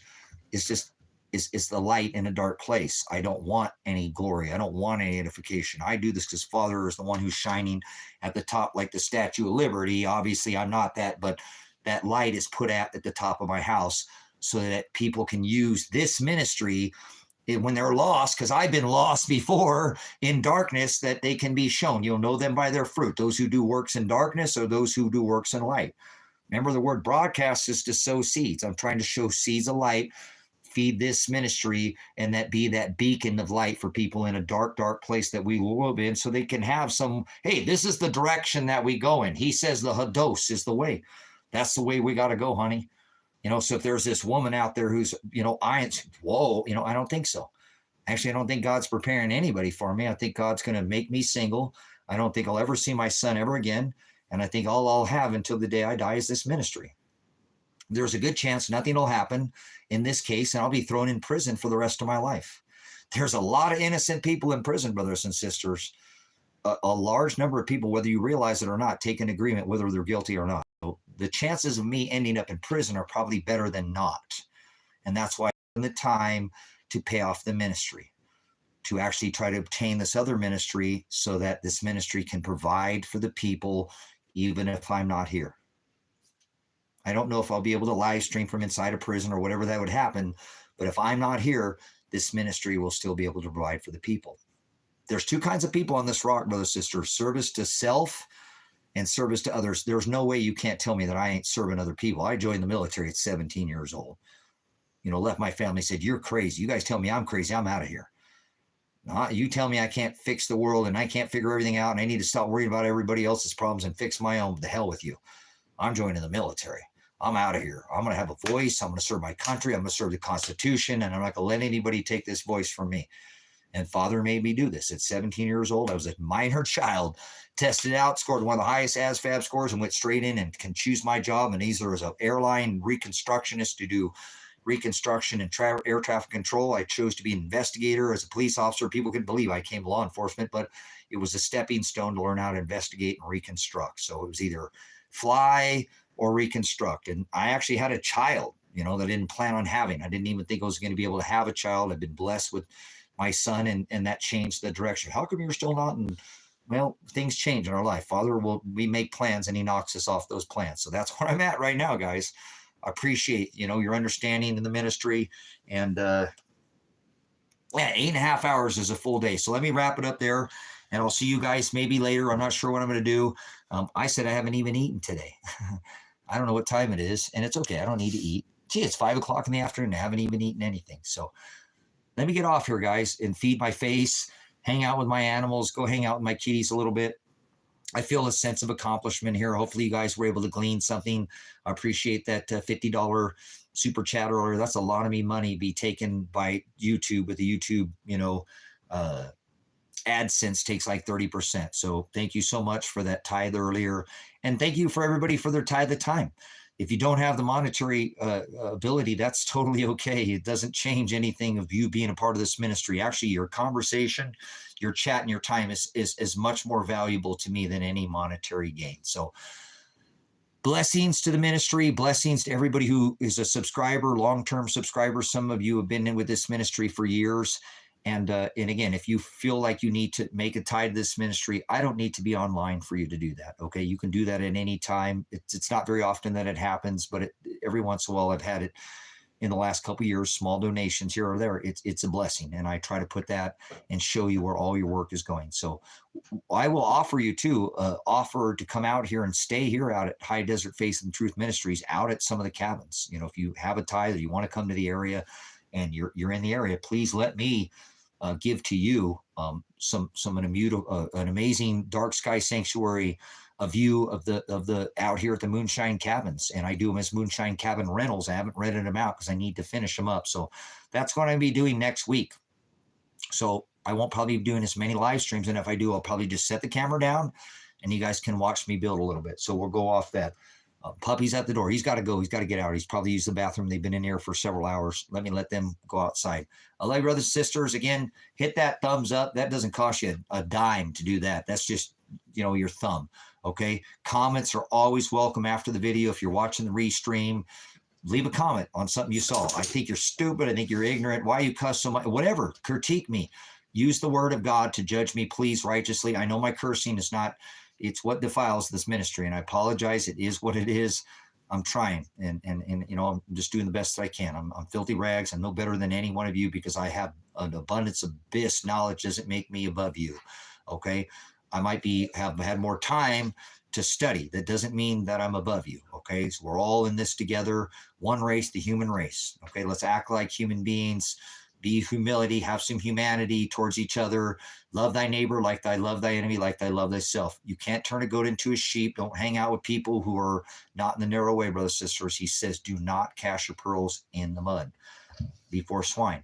Do not sup with vipers. That is sharing. So don't share this. Feed people that are vipers. Show them to the narrow way twice and then rebuke them. Be gone. It says not to. You're wasting your time. And I do that sometimes. I'm not being a very good example. I apologize for addressing the trolls sometimes a little bit too much.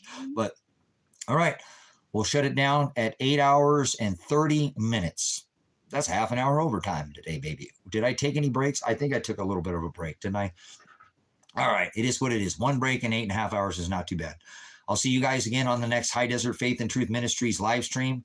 Remember, the enemy came and sowed seeds while you were sleeping. That's the word broadcast, to sow seeds. So please get some rest while I'm gone. But spiritually, please, the eye is the lamp of the body. It's supposed to be single. If the eye is filled with darkness, then the whole vessel, the whole lamp is filled with darkness. Same thing. Light, the eye, the vessel. Remember the lamp, like a lamp in a harbor, like a light. If the eye is filled with light, then the whole vessel is filled with light.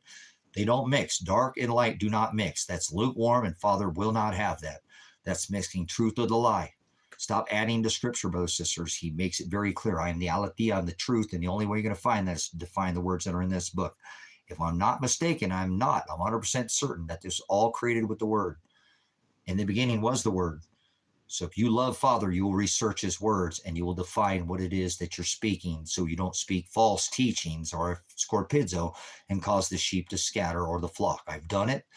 And I've made mistakes, and I've had to unlearn and relearn. And that's the beautiful thing. Grace and Truth Ministries. Go see graceandtruth.net. He'll be on tomorrow. He does a live stream, over 4,000 teachings. You can get a hold of Brother Jim. He'll send you free CDs. You can call him directly. I don't have a link to call me directly, but you can contact me at predestined4light@gmail.com. I'm really horrible at keeping up with people, but hey, leave a comment, maybe get my attention here. It's very hard to get my attention unless you're right here with boots on the ground. Kevin found that out about me, which is nice. It's beautiful that Father finally sent me somebody, a man of God, who I believe would do anything for the word, other than sell his soul. And he's proven that to me already. He didn't have to, but he's shown me through his fruit that he is truly honing in on the word, and that's what he cares about. I see it in his actions daily. So thank you, Father, for sending me Kevin. What a good a soldier to have him out here with me. And I haven't seen him today. I don't know what he's up to, but he's got his own property over there and he's doing his own thing. So lots of work for him to do as well.